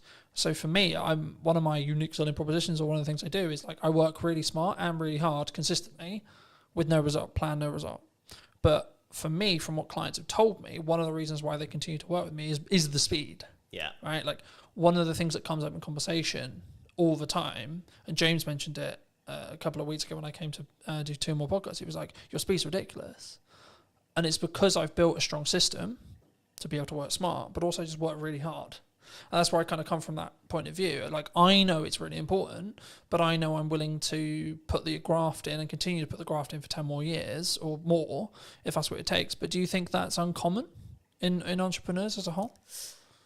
I guess potentially, yeah. I mean, you kind of touched on it. Because there's a level of complacency. There's the work smart, not hard mantra, isn't there? But like you say, if you do both, kind of double the results effectively. I'm going to outperform someone who's just working hard, sure, because I'm working smart and then doing the hours on the smart work as well. Yeah, right? That's it. Yeah. So I think it probably is in terms of that. I mean, the get up and go thing. If you follow Gary V on social media, then you'll get the get up and go thing, because that was very much me. This podcast idea I'm doing was, I think I first thought of it 2 years ago. Okay. I've been writing notes about it on my phone, month after month, something pop into my head. I'd be like, oh, that'd be cool. And then, but do you think we have a culture of we're going to write notes about it? Yeah, definitely. Rather than execute on it. Yeah, absolutely. You know, because you have to. I think you have to go through that journey. You know, I'll be better at fitness next year. My diet will be better next year. Yeah, absolutely. Yeah, you just need to go. Or next month, or tomorrow. Yeah. It's okay. We can. We've had a really long week. We can chill. Yeah. You know. Yeah, it's true. It is. It's and we've got that comfort, and it's the whole being in a comfortable position. You don't grow in comfort. You have to be in discomfort. But actually, saying yes to things, you've got your yes and kind of mantra. Yeah. So just saying yes to things opens up. You realise, oh yeah, I can do this. If you just go, I'm just going to do it, and actually plan it. Whether that's setting a reminder, put it in the calendar, write down, on your fridge, this is what you need to do today. However you do it. Something I just building off that briefly. Something I found really valuable the last couple of years was, if it takes me less than 2 minutes to do, I just do it. I don't set a reminder to do it. I don't I'm going to write a to-do list or this or this or this. I need to send an email. I'll send the email rather than write a reminder about sending the email, because the action will probably take less time. Yeah. 100%. And it's done. Then you don't need to think about it. Yeah. If it's a longer thing, I need to ask ChatGPT about that. I need to do some research on that. I need to plan the podcast, and it's like a longer goal thing. Start momentum by putting a reminder in your calendar and then stick to that. Yeah. But I think sometimes, especially with fitness, I use that as an example all the time. It's I need to start running. Okay, but when's the first run? Yeah. You know what I mean? I think, and I've just finished Atomic Habits from a book point of view, and it talks about specifically, my girlfriend's driving mad because I keep using the word compounding, but it's the only word that matters at the moment, right? Which is that everything I'm doing is how can I compound? How can I small win? On the way here, I was reading my second book. I've started reading physical books rather than listening to them. For a long time, I listened to them. As a dyslexic, I was like, right, this year I'm going to read a book cover to cover. No excuses, going to do it. So I was like, right, let's get a book that I actually really want to read that I haven't read, that I know is actually quite good because it's got good reviews, and has been talked about in this whole improvement space for ages. So I was like, okay, cool, let's start with Atomic Habits, see where I go. And then I went on to Mel's 5-second rule, which I knew about for a long time. Mel Robbins is a leading psychologist, for those who don't know, in Canada, and she's just launched a new book talking about they, them, and other people's opinions on us. It will be on my read list. But for me, the crux of the 5 second rule, for those who don't know, is you count down from 5 and then you move, right? So 5, 4, 3, 2, 1, move. And what it will do is it will trigger your mind to do the action step. So if you're like, oh, I need to start running, okay, 5, 4, 3, 2, 1, go get changed, go on a run, and go on a run. Because we don't sit in that uncomfortable window long enough on average, right? I'm really embarrassed because I'm not good enough at health and I can only last 2 minutes of running. Okay. But then the next day do 2 minutes and 10. Next day do 2 minutes and 30, etc. And I think once we start building the compounding, right, is when the snowball effect will continue to roll. I mean, do you think that, is that what you've used to get to this point, do you think? To a point, yeah. I mean, the Atomic Habits, my favourite quote from that is, every choice you make is a vote for the person you want to be. Yeah. And once you tie it to your identity in that way, there is a bit of a mental switch, and you start doing even the smallest things, right? You know, like the eating healthy or whatever. You make the healthier choice on a menu, all that kind of thing. You justify it to yourself in a way that's personal, and in a way that you can then live by effectively. So that's definitely helped. And you know, there's a lot of things in that book. That book's brilliant. You know. So yeah, I think definitely. Obviously I've read it as well, and it's probably helped me. I've signed up to the newsletter. I get that as well, and I do think there's something to be said for being in that world of like the positive quotes and shifting your mindset around certain things. If you look at it enough, you just will start to think like it. I think for me, I've been aware that like what I consume is how I'll show up, right? So like that's why I'm trying to build the habits from building off Atomic Habits, but in general, I'm trying to build the habits and build momentum. So like when I finished Atomic Habits, I was like, I've ordered another book, but it won't be here for 3 days. So I'm like, I need another one, because if I stop, then I won't do it. Then I broke the habit. And in the book, in Atomic Habits, they talk about streaking. And I'm the same with fitness, I'm the same with podcasts, I'm the same with everything. But for me, that's the key. So actually, I'm not like, my heart's not broken that my other book's not going to be here, because actually it's now planned in for when I finish Mel's, right? So actually I'm constantly like, and now to an extent, my travel plans, my thought process, etc., like how I use my downtime is actually trying to change. And like, actually I'm sleeping better because I'm reading before bed, like I'm reading on trains, etc. I'm like using my phone less, and I'm trying to, I guess sometimes I did an episode that I'm recording about a week ago talking about digital detox. And I for me, I've been notoriously known for like, because we work in media, so we're constantly on our phones and we're constantly, etc. And it's a tool, but I hadn't given myself that. And that's, I think, why I shifted into physical books as well, because I was aware that I was constantly on my phone. Do you think that's like from a psychology or your own well-being, or like as a freelancer, that can be your advantage? Like having those non-negotiables every day? Yeah, I think so. Yeah, definitely. I mean, it's an interesting dichotomy, like you say, because when you're in the industry and when you're in a position where you can't not rely, but you're chasing views, but then you recognise that it's tough. It's tough mentally, or it can be tough mentally. Yeah. It's hard, but I think that is where a podcast comes in, particularly an audio one, because you don't have to be on your screen, and if it's got enough value, it's not just doom scrolling. It's one thing with detailed information that you go into, kind of like you're sort of talking about audiobooks is how we used to consume things. That's kind of what a podcast is. Yeah. Non-fiction, obviously. So I think that's, I don't know, I think that's kind of the power of podcasts in a way. It can be, you can consume without being tied to a screen. Yeah. I think also it's how you show up and the micro learning that you get from each one. Like, so for me, I'm not focused on how many books can I read a year, for example. I'm focused on, okay, how many pages can I weave in today, right? Today's quite busy. I'm traveling a bit. I've got loads of client delivery stuff to do, et cetera, et cetera.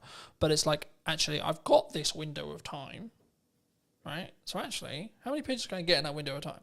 Okay, cool. Gamify it. And then I'm also, to an extent, I'm rewiring the habits that I had. So previously when I would travel, I'd be constantly on my phone or constantly like listening to music or watching YouTube videos, which is not a bad thing as long as it's educational, sure. But for me, I'm curious to see where I'll be in like 3 to 6 months when I'm deliberately scheduling in time, whether it's travel or etc., to physically kind of disconnect from digitized stuff, especially as I live and breathe digital. And that's why I thought I'd mention it, because like for me, that's something I don't think we think about when we look at the podcast as well. Because I think what you'll find, and I'll be curious to see if we do an interview in a year about whether your money management skills is like compounded really, really hard, because you're constantly talking about money, right? I found I'm becoming an infinitely better marketer because I'm constantly talking about marketing, right? So I noticed little things like, hold on, I said that thing in the podcast, but I'm not doing it with my own content, right? So you mentioned hooks earlier. I'm not doing strong enough hooks on the ones I'm editing. Okay, how do we do that? How do we fix that? So now I'm focused more on how do I create a really strong captivating hook? That will probably grow into how do I create a micro trailer?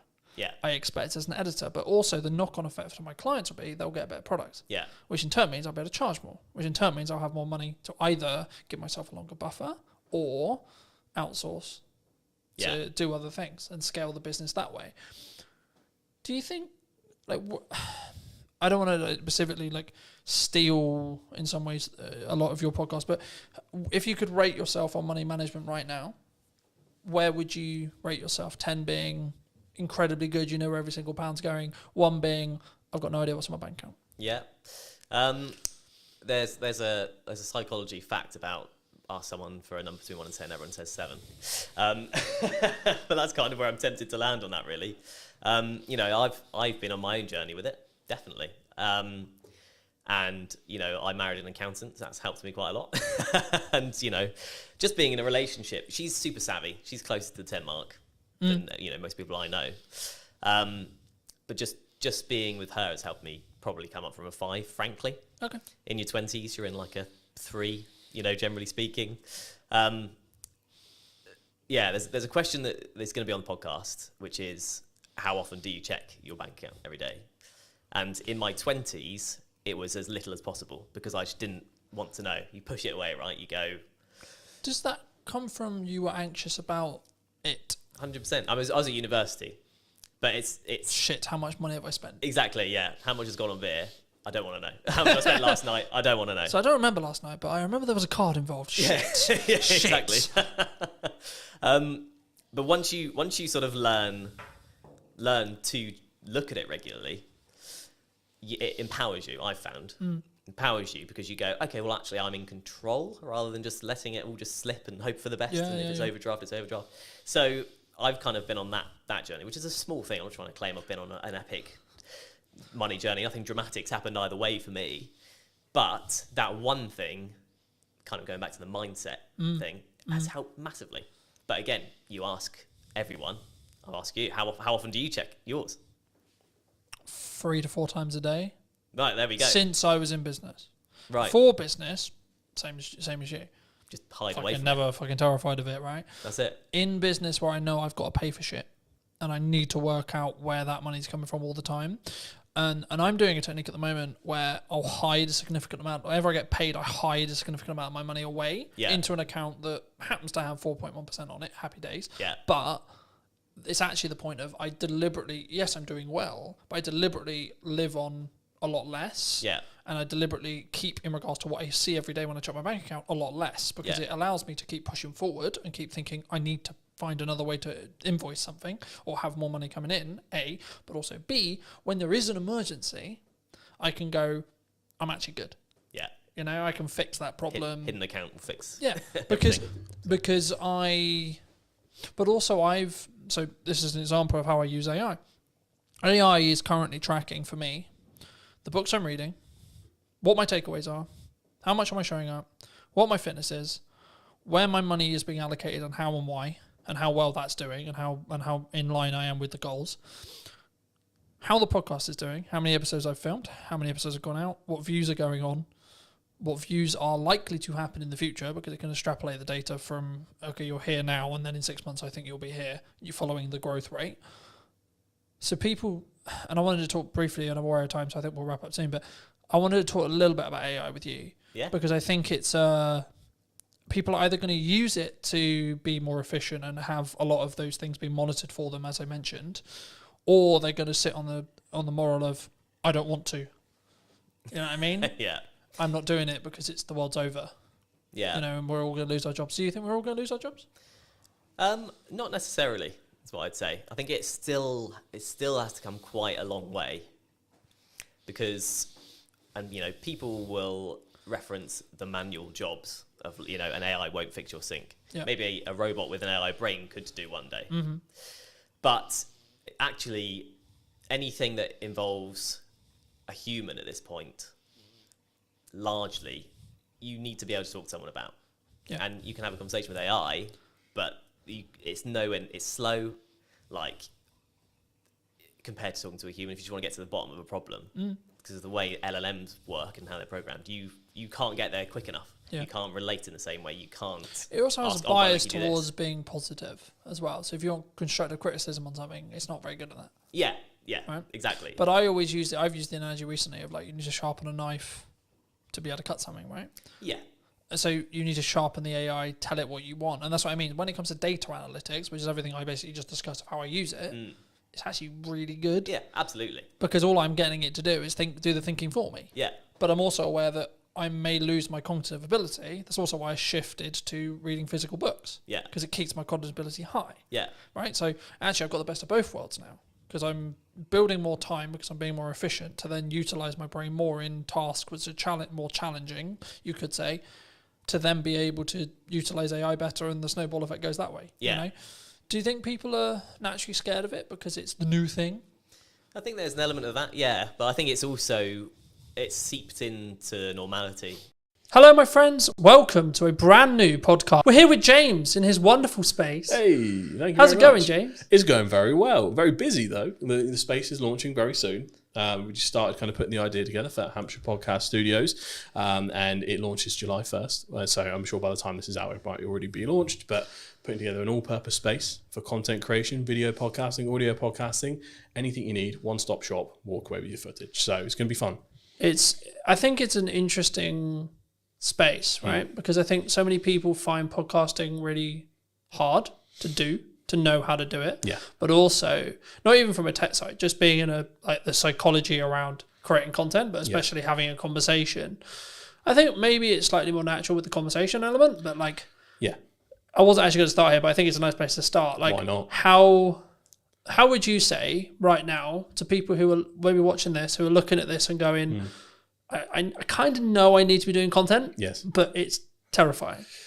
So I for a long time, so I've run a social media agency first. That's our main background for around almost 5 years now. And I think one of the biggest learnings I've taken from that is ultimately there's a lot of personal psychology tied up in even business social media if you have to be in it. And I really didn't realize that in the first few years of doing it, because for me, a lot of it, this is so common sense. As like a marketing practitioner, it's like, we need to get you in a content surplus. We need to get you everywhere. We need to transform your brand into a media asset, essentially, like a whole brand in itself. Churning out stuff all the time. I want to do YouTube channels, Twitch, TikTok. I want to go to town. And I took that attitude to everyone.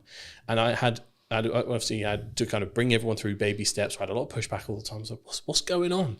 And I realized that, it is how you feel about each app individually. For a start, you've got different challenges in each thing, and also how you feel as an individual, because you've got to put yourself out there, whether you're the founder or you're a marketing manager. And I think in learning that is what attracted me more to the whole podcasting angle first, and video podcasting. When you try and drop someone straight in it to create 2-camera, YouTube videos and TikToks, you forget everything you've ever said in your whole life. Even if you're my mouth doesn't work, James. Yeah, literally you can be the most knowledgeable person in the world. You're like, what the fuck is going on? But if you can get in with a good co-host and you can just take some basic talking points and a theme of the show, and you're not too worried about the full show, again, you're just going for content volume, you can get so much value out and help so many people in a very relaxed setting, and it gets you used to it. So podcasting and video podcasting is my gateway drug into getting you into proper content creation and your brand into a new space. And also, we're seeing platforms right now like YouTube. We were discussing while we were setting up and such, that one of the reasons why I'm relaunching the show and how I'm relaunching it is because I'm seeing a demand in these platforms, firstly for short form, but secondly for a long form conversation piece that I don't want to say is fluff, but has value led, right? There's a lot of people who claim to be quote experts, right? And are they? You know, hard to prove these days. It's to an extent, I think it can be subjective, of course, right? Yeah, and how much expertise is actually valued. It actually does depend on the market a little bit, but you know, from the amount of misinformation we see online, I think it's more about the trust and the brand of the individual as opposed to their knowledge base sometimes, which has its good and bad points. I mean, we're both in, unfortunately, potentially soon a commoditized market due to AI, right? And I think having a podcast, having a conversation, having brand, having personal brand, buzzword, authenticity, buzzword, community, buzzword, right, is the reason why you'll be in business in 20 years. Yeah. Right? I mean, where do you see AI? Its point right now, because one of the USPs of Hampshire Podcast Studios is human-led AI enabled, right? We've kind of created a unique workflow where using like 3 or 4 different softwares, we can kick out a really good service much more quickly than it was ever possible before, depending on how fussy you are with shooting settings and all that kind of stuff. So it's right now it's beautiful for grunt work. It's beautiful for getting out of the way some of the things that were actually quite tedious. When it gets to the point where it can do the advanced stuff, then we're in a different space. So right now I'm not too afraid of AI, but also one of the reasons I wanted to start the studio itself is so we have, we kind of own the means of production a little bit. Yeah. I think it's going to take quite a while for people shooting it in person in totality to be replaced. And I think it will go in phases. So it'll be like, short form, easy or creative content. I mean, we're seeing a lot of incredible stuff at the moment. That will be the first to go. Then like the more in details, maybe YouTube video, talking heads when you're more static. I think that might also go. And then eventually it'll be pretty much everything. But we have no idea how long that might take. It could be one of those moves way more quickly than we think in like a 3 to 5 year span, or it could be 10 to 20. Not quite sure. It is interesting, right? Because we're also in a world where AI influencers are a thing now. They will continue to be a thing, right? And I think the commoditization of attention, the gathering of attention, is what marketers want, right? Yes. What we're talking about when we go into detail and we add value is the tactics and the nuance that comes with.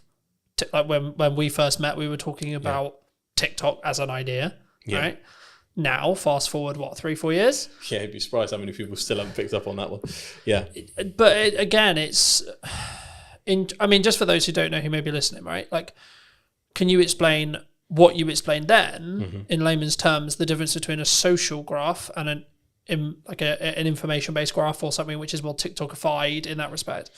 In terms of how the algorithm works? Yeah, the physical algorithm, how it works, and then how it also could have a knock-on effect to now what we're seeing in every single platform because of especially meta-based platforms right now. LinkedIn will do it. It hasn't still social-based really, but give it another 2 years, I expect it will go interest-based. YouTube Shorts is interest-based. TikTok is obviously, of course, interest-based, etc. What does that mean? So for the layman, the easiest way to describe it is the TikTokification of the internet. So that's the starting point. TikTok came along. Let's say pandemic is where it really kicked off. We're all at home. This new app pops up. Oh, let's check it out. A lot of people didn't jump on it at first. That was very kind of still early, at least from a UK market point of view, very early on. At some point, everyone clocked onto the fact that TikTok pretty much has the best algorithm going for interest-based suggestions. I'd say even more better than YouTube in terms of how that works. So it then became extremely addictive. Every other platform caught on to that, realized we're going to get left behind in the interest-based economy. We have to get on that. So now every single platform has an interest-based video feed, and now pretty much main feed, especially the Meta suite, that's gone full interest-based. I think X/Twitter, that has gone interest-based. Blue Sky has remained solid in the fact that they, for following, I think that's part of their USP. Even LinkedIn now is going interest-based feed they're testing it a little bit on the main feed, but mostly on that kind of scrolling video. So it is unavoidable. And that has essentially created a very interesting thing where it's the social part has been removed from social media. It's gone. It is just media. And if your brand or personal brand or as a freelancer, you're not part of that interest-based economy where you're churning out stuff that will eventually get to the right person, you will be left behind a little bit in that. Overthinking quality, overthinking substance sometimes can hinder your attempts and testing to get to where you need to be. I'm always a proponent of scale, test fast. Even if you need to post quite a lot, figure out what works, where are your golden veins that you need to mine, and then start improving little by little the same way a creator would. That's all I'm always looking at. I think it's interesting, right? Because when we first got here, we were talking about the difference in scale versus perceived quality or quality, right? And I think that so many people worry about what is the judgment of X partner, friends, colleagues, so on, dog is equivalent, right? What are the, I'm going to spam them, right? What I'm going to post too much is part of knowing what works. Volume, would you say? Yeah, well, you need a certain amount of volume to test, and at what point does it become spammy? This will differ per platform, and some platforms is pretty much impossible to spam. So you got to think about user behavior. So if we take TikTok, 70% of content, I think, still, or probably more now, is digested on the For You page instead of the following. So people have to make an intentional step to head over to get everything in the chronological order of the people that they follow. That is where maybe all of your videos appear quite a lot. And you're like, okay, weird. But if not, it's just going out into the ocean. I see every kind of short form video you post is pretty much just taking a bucket of water and pouring it into the ocean at this point. Like, there is very little risk of it being seen a bajillion times. But that's when you get to a TikTok, Meta, Facebook point of view. If you're looking at something like LinkedIn, the algorithm is still early and it's still developing. So a lot of people might see the same thing. You'll notice on your LinkedIn that you'll still have the regulars engage first and often see it. They might get notifications if you engage with them regularly. And from that point, other people might see it based on if someone likes, comments, shares, because LinkedIn is quite good in the fact that someone comments, that might as well be a share. That's quite handy in terms of how that works. So per platform, it does change slightly. However, even someone with an extremely engaged following like me and you, we could probably post 3 videos a day and it won't bother anyone, or they might see one, they might see none, but they might see all 3 on Tuesday next week.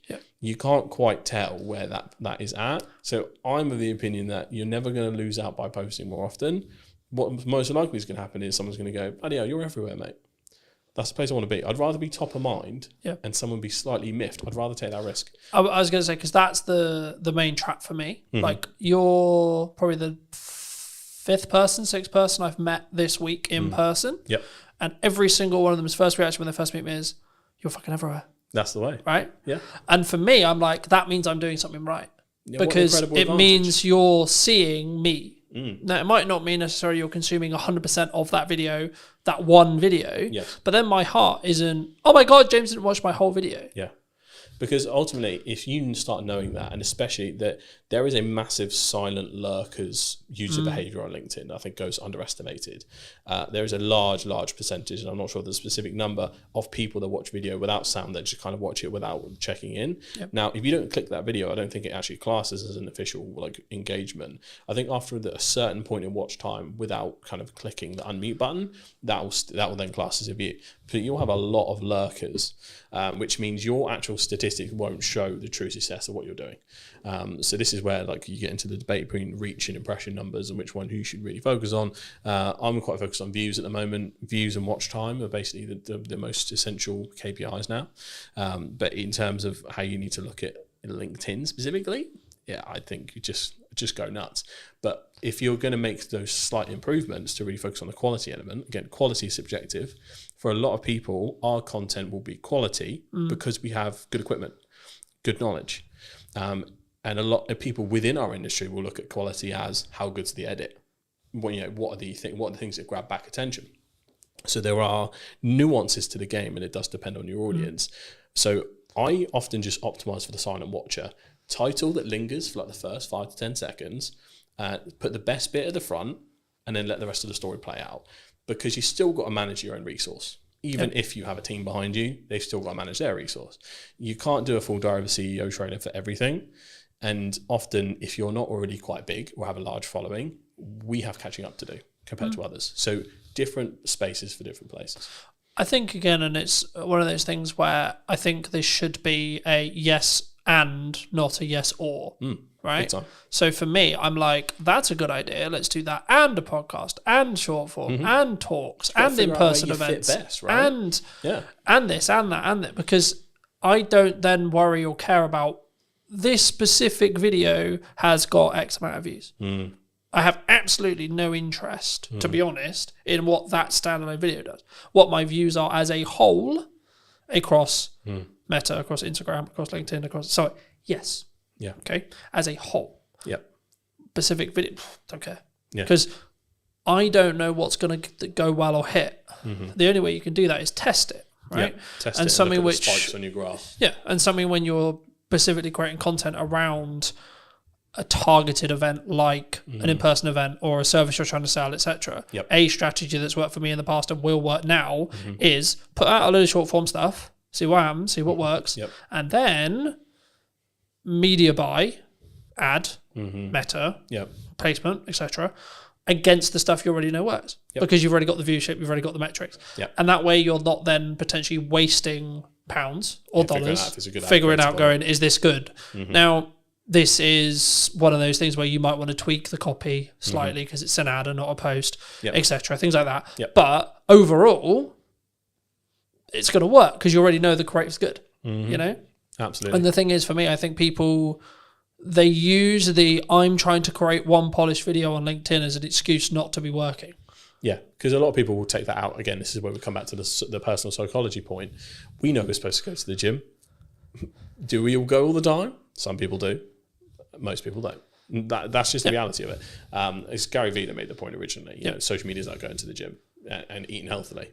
We're going to relapse. We're going to mess up. We're not going to stay consistent all the time. We're going to have sprints where we kill it and then times where life happens. Yeah. Don't punish yourself for that. Kind of go with the flow. Do what you can do best. And this is what the testing allows you to do. Find what medium is the easiest for you to create and find most comfortable.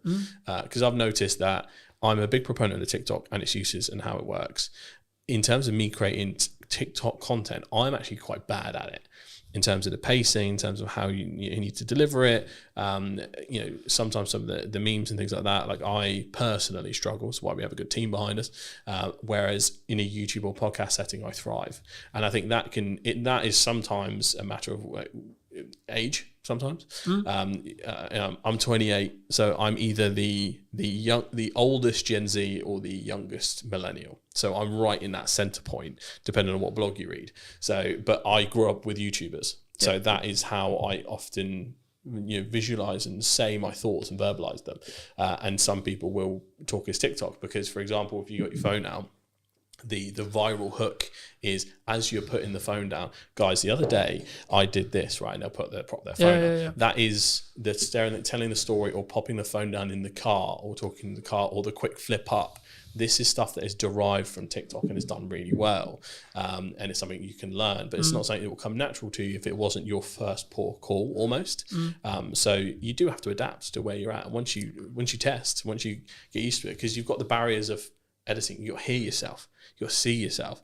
We are so used to it at this point, it doesn't matter. But there was a point in time where we were like, oh my God. Wait, I sound like that? Yeah, literally. What the fuck? Literally. And now, for some reason, it sounds exactly the same to me. But before it sounded so different. Yeah. But there is that hurdle. So I'm very acutely aware, even in a B2B corporate setting at some of the largest companies, if I've got the challenge of bringing a video podcast in or video content, that person has to start from ground zero. Yeah. It does not matter how big that brand is. If we have to use someone, But I deal with internally- £100 million deals, James. Yeah, and then and I go, all right, tell me now, and I put My math doesn't work. Who am I? What day is it?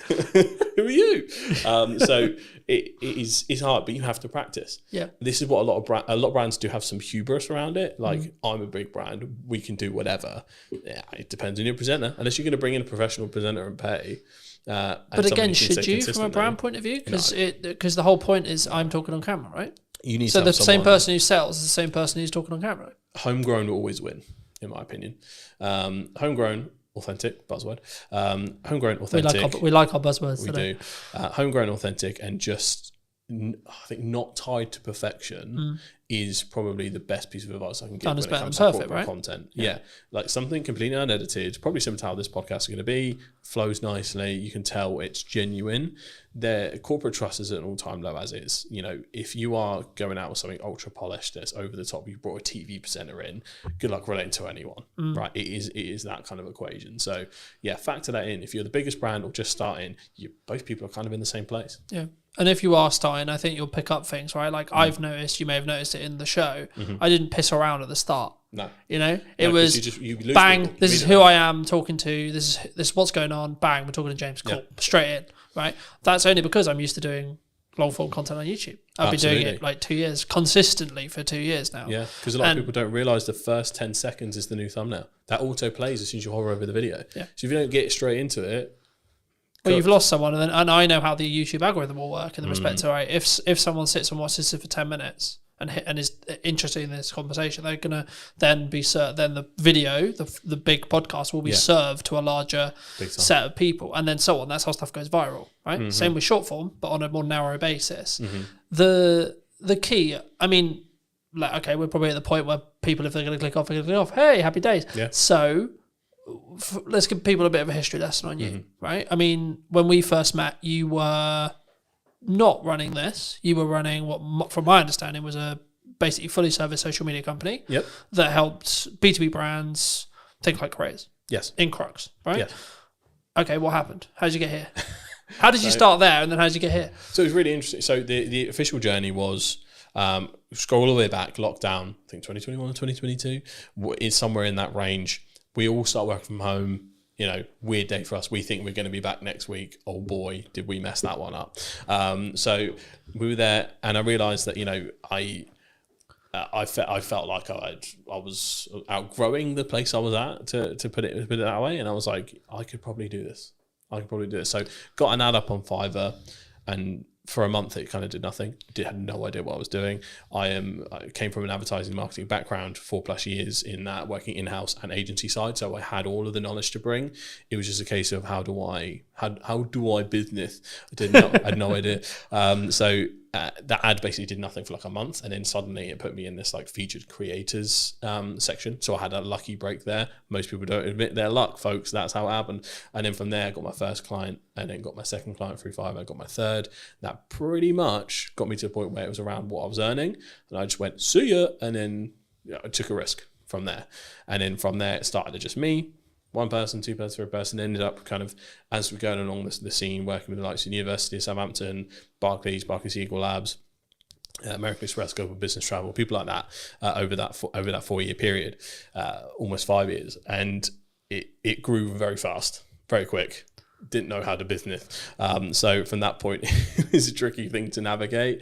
And eventually I was like, this is also isn't making me happy. We grew way too fast. Way too much pressure, navigating contracts, chasing people who hadn't paid. It was that essentially, and overspending too. We had office space at the time because I was in my head, and I think a lot of people's minds, we still had the path to return to normal. So I was spending a lot on hybrid office space to go, come in if you want, you don't have to, but we have a space where you can still be creative, we can collaborate. And then trying to figure out what that was, but that was lots of extra spending on, you know, mostly, you know, UK team. We had an overseas team as well, and helped facilitate both. So we had kind of a hybrid model, but in the end there was a few kind of financial things we ran into in terms of contracts, things like that with large clients, and it pretty much was it sunk the boat. But I then kind of took some time away because it also happened at the same time as some personal losses. So I was very anti-work for like at least a year or two, I'd say. I was in the mindset of like, why do we do this? You know, reading Buddhist scripture, you know how it gets. I'm going to go mountain, man. Yeah, literally. I was just like, bro, I should be I'm going to vibe out. Yeah, it's I should all be good. out in the field. I was, you know, when you get into watching like Outdoor Boys on YouTube, and you're just like, oh. Show me the jungle, man. Show me the jungle. Yeah, I was just like, dump me somewhere in the middle of nowhere. I know how to survive now. I watch your YouTube video. I can make fire because I watched it on YouTube. Man, make fire. So I was in that zone for ages. But then, you know, I rebranded, created a new agency with a different spin on it called Straw Hat Social.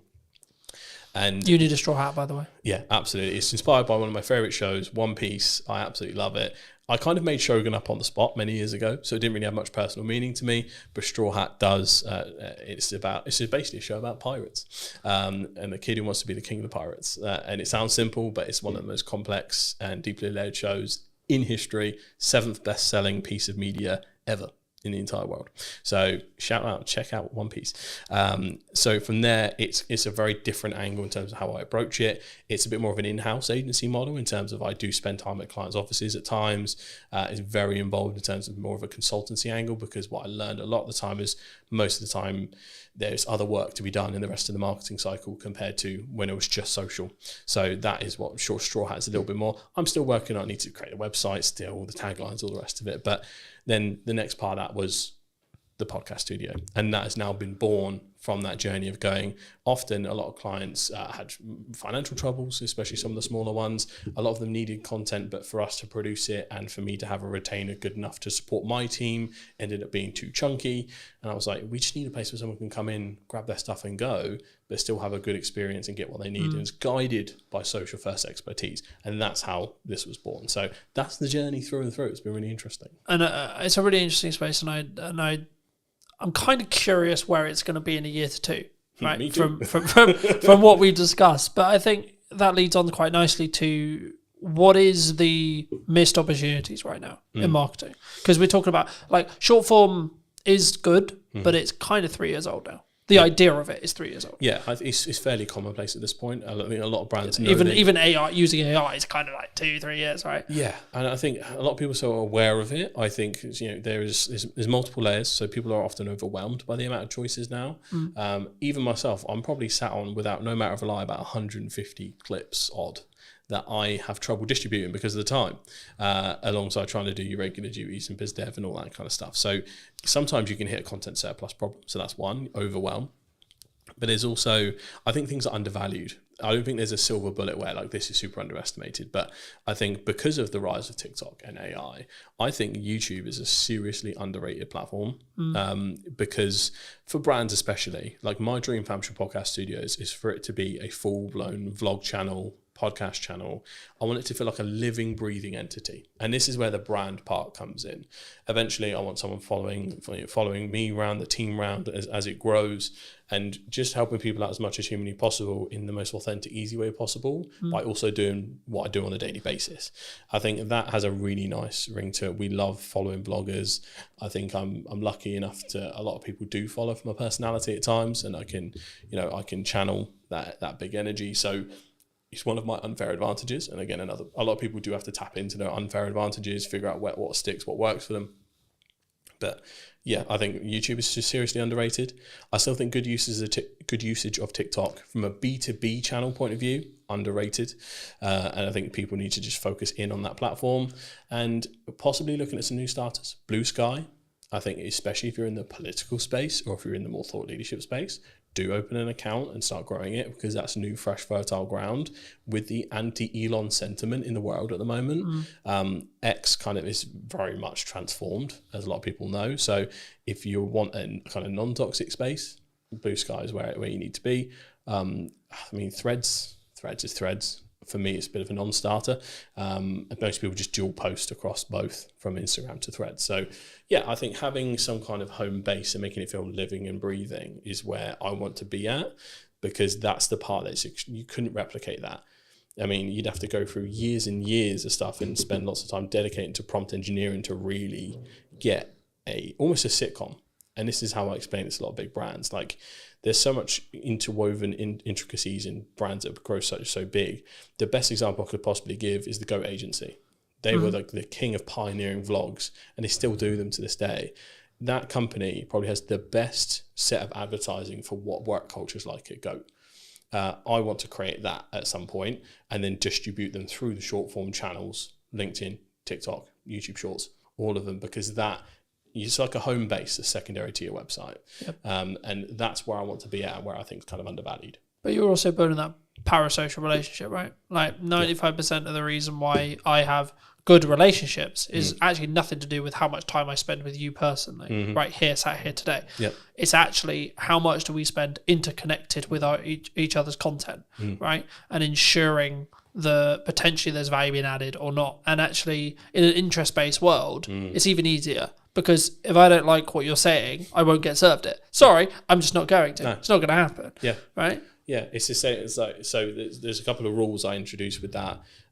Does it go through the Holy Trinity? Does it educate, inspire, or entertain? If it's not one of those three, don't bother. People's time, they'll be gone. And then the second one, act as the audience. But you gotta be so brutal about your stuff. Like, would I have been hooked? Would I have scrolled? You got around 2-3 seconds max. We're looking at organic. You have to be better ultimately, and just post. But you don't have to be better straight away. Oh God, no. Right, that's I think the key there, because I think when you say that, people will be like, "Oh fuck it, why do I even bother?" You can your quality can be shite and your content can be shite, but you can still get really good at hooks.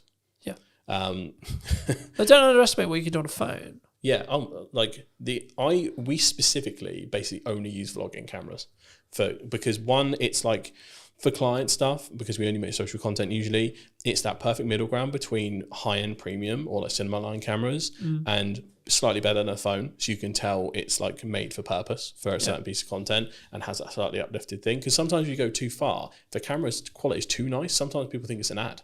Yeah. And I think that is a very subconscious, like you're trained to scroll really quickly. Yeah, the only time I would say that that's not true is if you're selling video production. Big time. Right. Well, if you're selling, if your product is this is how good it sounds. Right, you can have off days, you can have bad environments, etc. Whatever. The value of the content is what actually matters at the end of the day. Yeah. But on an average, if you're selling something that looks and sounds good, every video should look and fucking sound good. Yeah, definitely an exception for your business. You know, excluding that, absolutely doesn't matter. Yeah, I think one of my favorite success stories from when we were doing work is we worked with a company called Skill Scaffolding, shout out to Skill Scaffolding, who wanted help starting their TikTok up, and what we did was kind of mic up the boys and did it in a vlog style. They just explained what they were doing, out and about on jobs. We did a tour around the site. Mate, I think we got millions of views from that. It was in the first 3 months. Like there was a real appetite for industries that you wouldn't think so. Construction, massive. If there is a construction company out there listening right now, you need a TikTok account and you need a YouTube account and you need to go hard. I couldn't believe how much people were like, because it basically is all the boys that got in from work, like, oh, is he using a fucking 380D, or like, you can't be doing that, you got to wrap this up different way. So there was the positives and the negatives of like going, oh, I would have done it that way. But there was this, like, again, that parasocial relationship there, even from the actions they were taking, because they were like, I do that at work too. That representation of something they didn't see before, I think is massive. And I think a lot of companies, I think they're too boring to do stuff like that. Are probably I can't do the that. I'm an companies, accountant, James. I think the accountants could absolutely do it. Like, it would be so funny to have like a funny accountants podcast or like just a vlog at the accountant's office. And the whole hook is, I'm going to prove to you that accountants aren't boring. And then you just show the work day. I remember that I did a strategic session with a networking group that unfortunately doesn't exist anymore. But the point was, an accountant asked me, how do I do hooks? And I said, think about worst case scenario, someone gets their books wrong. What's going to happen? Yeah. And the hook ended up being like, if your books are shit, your business is going under. Yeah. And then they went into the whatever, right? But it's like you have to grab the attention straight away. It's like, fuck, shit. Yeah. Okay. And I think a lot of people, here's the personal psychology thing again, you resist that immediately because you don't want to come across as spammy or clickbait or think you're trying to over dramatize the situation. There is something in the this is why the Americans paved the way first in terms of content output, and then we adopt it later once we see it works, because one, we're just a skeptical nation, but two, we're all a bit too frightfully to make all that fuss. Yeah, but we also want to speak like this and be stubborn off lip and not swear on camera, don't you know? Can't do that. No. Whereas the people that do... Meanwhile, in America, Gary's screaming on the stage, for example. Yeah, exactly. And he's killed it that way for years. But I think there's an aversion to hooks sometimes because you're worried about perception, even on the brand level, which is really interesting. So there is a removal we need to do of that.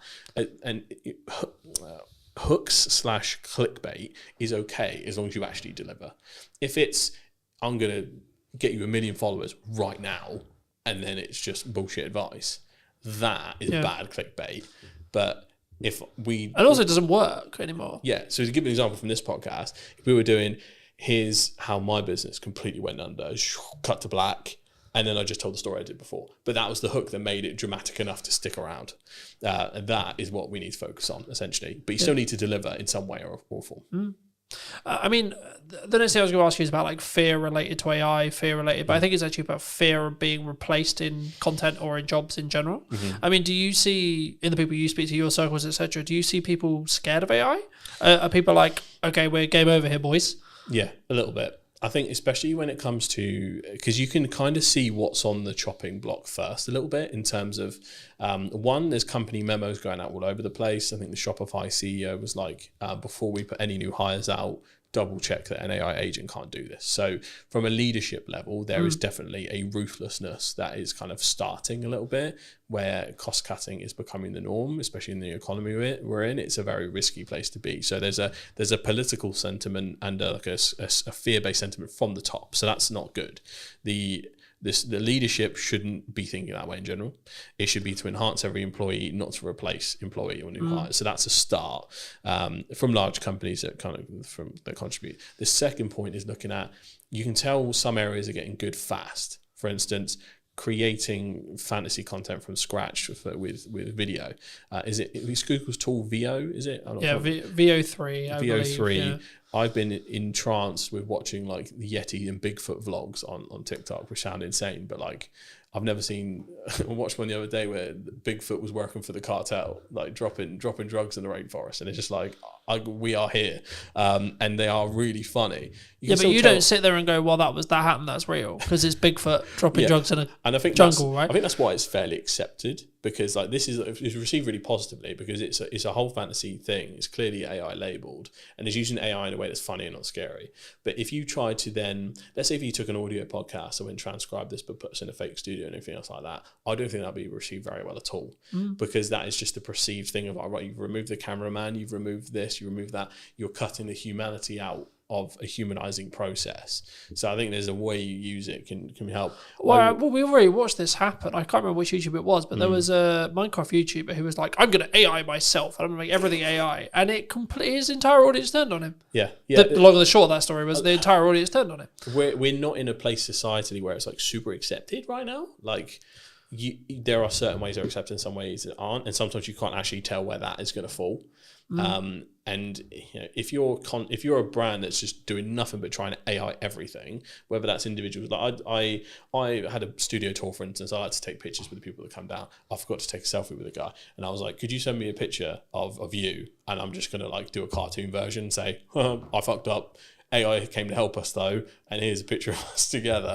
And that'll be my saving grace. And that's fine, because it's just a little helping hand, as opposed to, it's not like I could have sent that to a designer or a Photoshopper and they would have made that happen, because the pictures would have been clearly Photoshopped and weird.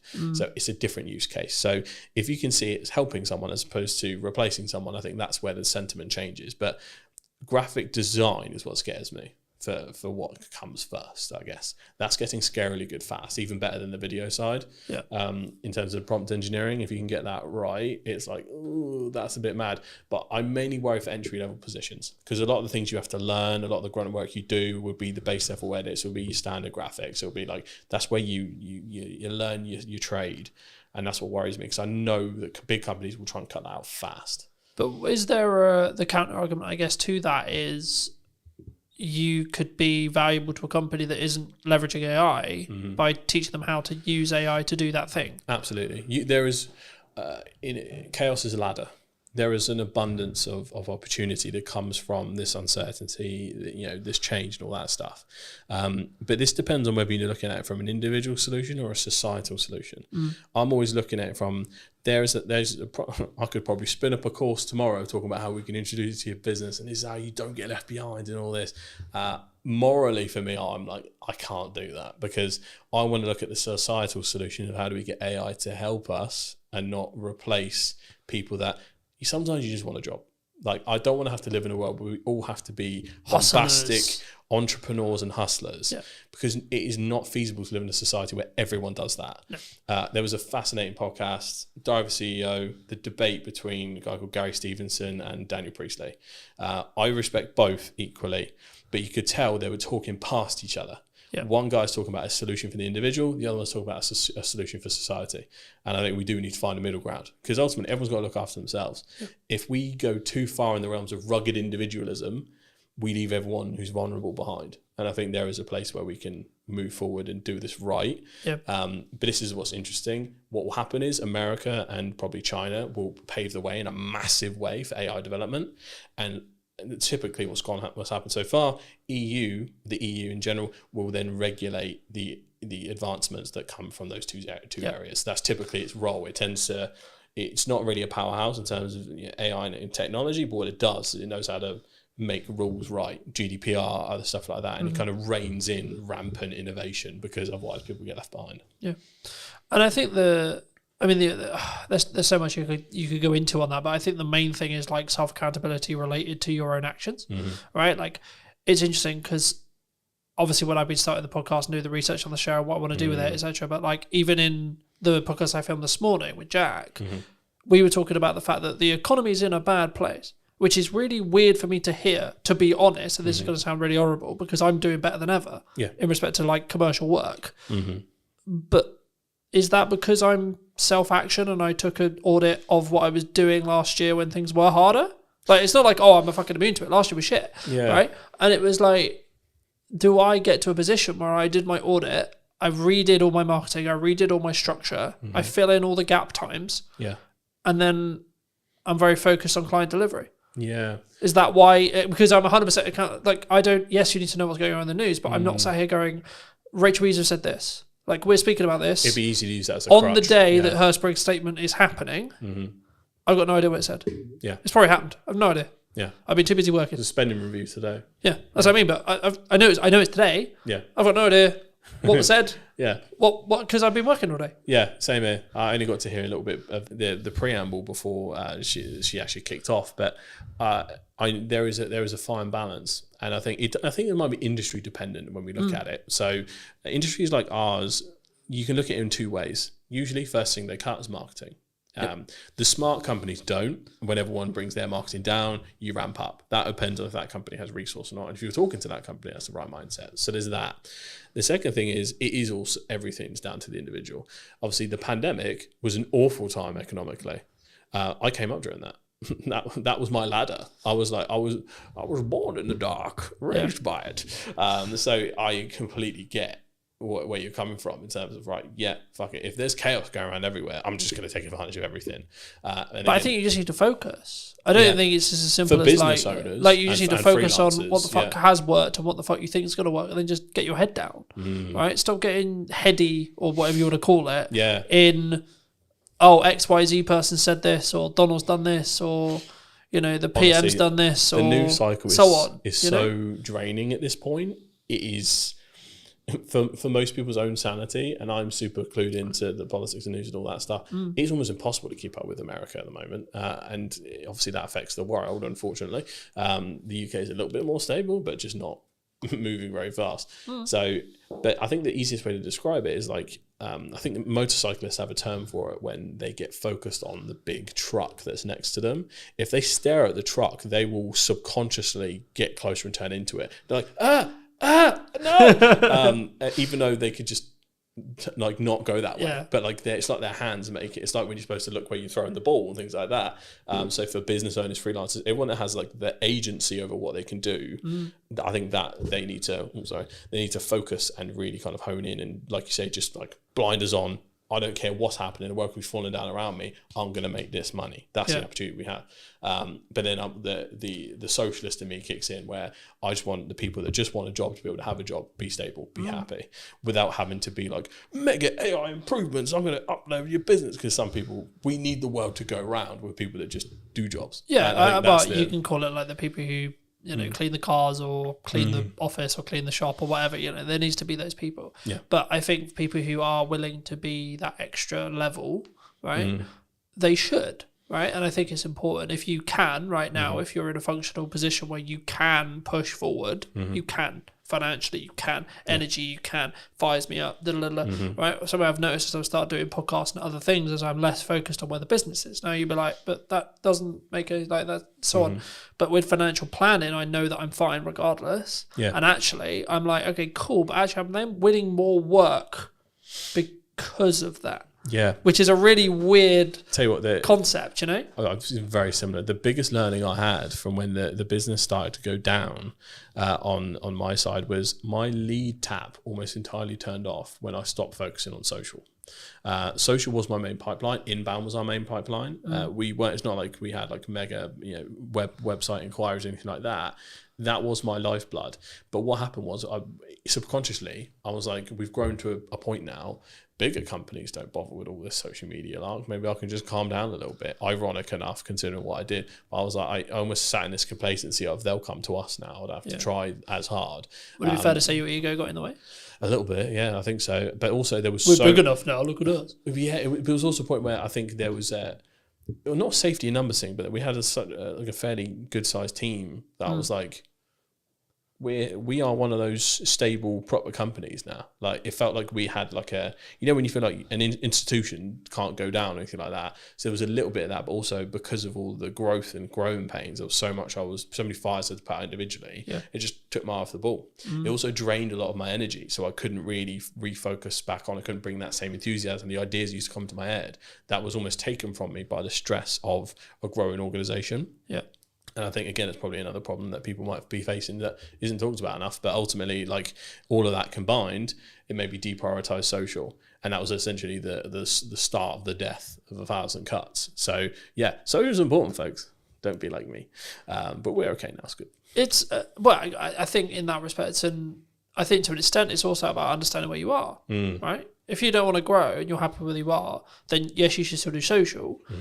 But it should be less of a priority if you're trying to scale. If you don't want to grow, you should focus on social even more, because you just that pipeline. You want it stuck there for whenever you need something. Just pluck something out of it, like a box of toys. And also, you don't know what projects are going to come from those connections, from those ideas, from those things. Nearly everything that I do now has come from a pipe idea that has happened while I'm asleep, while I'm there. The concept of the new format of the show. It will sometimes be remote, sometimes hybrid, sometimes on location, etc.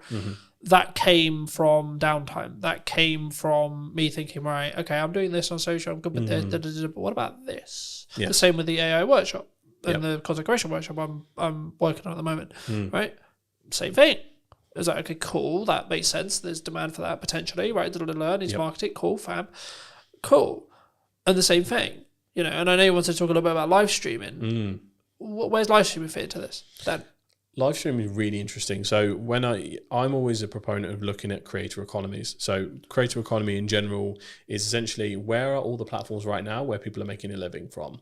Where's a lot of the content coming from? Where's a lot of the trends starting? All that stuff. So it's so important to find what's happening right now. YouTube and TikTok essentially had dominated for a long time. Twitch has basically come out of nowhere, and a lot of people do stream on different platforms, but Twitch is the most important one. Live streamers, I think in general, have replaced YouTubers as the main go-tos, because what's happening is, well, in Gen Z circles anyway, what's happened is, you've got Kai Cenat, iShowSpeed, Drewski, all these people that are like more often creating content via live stream. They have so much more content they're able to distribute. They started dominating the airwaves, very similar to how podcasters dominate the airwaves via clip distribution. They started winning the war of attribution in regards to kind of just like getting clips out there here and there, and in interest-based content. So, but they have that huge file of long form to be able to then... these people stream 8 hours a day. That's what I mean. If you look at political streamers like Hassan Piker, he literally streams 8 hours a day, Monday to Saturday. Like, it's an insane amount of content. He's giving takes constantly. Every piece of news that happens live, he's staring at the computer, essentially waiting for the next headline to come through so he can give a take. He has full thing. So, but then his editing team, which is important to mention, will then have that clip on YouTube within like 2 hours, whilst he's still streaming. Within a couple of, so he's really unique in the fact that obviously he's a left wing, almost socialist creator. He opens the door, so he has no copyright on his content. So he allows other people to use his content and monetize their YouTube channels without striking them. So he has a content economy where everyone makes stuff for him. He has his own channel where he monetizes and things like that, but his channel is often 1 or 2 days late. There are a multitude of clip channels that get stuff in while he's still live. It'll come out within the hour, and it will just take that 10-minute segment or that 40-minute segment. It's incredible the speed in which those people work, because they make a living off of Hassan making a living. So it was fascinating to see how this happened. But Twitch streamers have become like the front end of like the social cultural zeitgeist, to use a weird term. So ultimately, follow what they're doing. And I think the first few brands that get serious about live streaming, and I think brands like, we've seen Foot Asylum, for instance, lead the way in terms of YouTube channels. If they can find a way to do Twitch, even B2B brands, like, my dream would be to live stream entire studio days, to be able to stream other people's podcasts if they were comfortable with it, to show what they could do through my channels, to kind of always be sharing the love in that sense. You would be able to see such an awesome mix of different things. Each industry, some industries won't be able to do it, some can, but I think if they're the first to market, there is a rare opportunity there to be taken seriously in that space, because Twitch has only been for like gaming for a while. Let's Chat style stuff has become more and more popular. That is now the most popular thing. It's less gaming and more essentially completely universal. Do you think that TikTok live shopping experience is also going to be a game changer in the next 10 years? They are going hard on that. I keep getting ads for webinars to become like kind of a TikTok live agency because they're trying to bring other people into the fold. It's really interesting. It's something we're considering for the studio to have almost a live shopping zone or to figure out how to kind of do that properly. Obviously, we have sets for it, but there's a certain kind of aesthetic and way to do it. Live shopping is becoming crazy. TikTok shop, it sells insane amounts, without considering potential bans. At least in the UK, that's nowhere near anything. In the States, I don't think they'll ever ban it because Trump gets too many headlines from TikTok and too many views. So I think he'll leave it the way it is. So I think, again, it's a serious for e-com brands, serious business. Even just lives in general, even if you're not selling, TikTok lives and lives in general is so important. Like there's people that, again, make a living off TikTok live just by like, we've all seen have you seen the TikTok NPCs? Yeah, so people pretended to be different characters, or every time someone sends them a little emoji, they go, wow, emoji, thank you. And they act like robots for hours and hours, but they make ungodly amounts of money from it. But surely linking back to AI, that'll be commoditized by AI. Possibly. Or is it because it's actual person being aware? Is that the commoditized point? At least for the NPC non-playable characters. For the non-playable character streamers, the whole point of it is the novelty of you're making a human being dance like a monkey. Right. Okay. Essentially, because you make them here have a peanut. Here have a peanut. Okay. Yeah. People are sat there donating £1, £2, £3, £4, £5, £10 just to make them do stupid shit. Yeah. Which is a very dystopian place to be, but like that is. It reminds me of a Black Mirror event somewhere. There's got to be an episode like that somewhere. But yeah, no, absolutely. It will happen because currently there are certain creators who are pretending to be robot AIs. Before that's available, if that makes sense. So like they're in full cyberpunk like cosplay, and they're going donation, thank you, and but they're acting like they're not real. So once that happens, it's going to be easy. But I think when people look at this, they go, AI is going to just replace all of these creators. I think there will be a bigger pushback than you think in terms of people going, this ain't a person, I don't give a shit. And that will happen for a long time. Yeah. And there'll be, similar to how we get ads and spam, I think a big portion of AI content will be treated as such, as essentially slop. And then from that point, it will kind of develop from there. Yeah, I think it's a really important point. I mean, obviously we don't know, right? Like AI is changing every day, etc. Right? Like we'll see what the market chooses because that's who we will all ultimately choose will be the market, right? Yes. But as a final point to potentially wrap up on, if you could talk to yourself 10 years ago, right? So you're 18, roughly, like 17, 18. Yeah. What advice would you give? Oh, that's a very interesting one. Is it with what you know now? Am I back in that time? So apart from telling myself lottery numbers and what to invest in, is it more, or am I like, if I'm 18 today? Today, sure, why not? Okay, because that changes the advice, I think. Like if you were 18 today, so you could gain 10 years, what would you say to yourself? But you have none of the network that you have gained in the 10 years. You don't have the resources. You don't have the understanding. You have you have basically been reset, but it's today. Yes. So you get given 10 years, but you've also reset everything you gained in the last 10 years as well. I think it's really interesting because I know myself and I don't listen to advice. Whenever someone else tells me to do something, I kind of do the opposite. It's a very like ADHD thing to do. But I think the important thing to say is consistency. I bang on about social constantly. It's what I do for a living. If I'd have been more consistent with my own content, I think I'd be in a very different place. Specifically focusing on platforms that will make me money. Twitch, YouTube, TikTok, all that kind of stuff, and honing in and making sure that being a creator is part of a business model and a part of an overall personal brand. Like we talked about before, personal brand is going to become so important. Some people say LinkedIn profiles will end up replacing CVs altogether because if anyone's ever done recent job applications, it's awful. It's very much how you get around it and get knowledgeable and letting the people know who you are.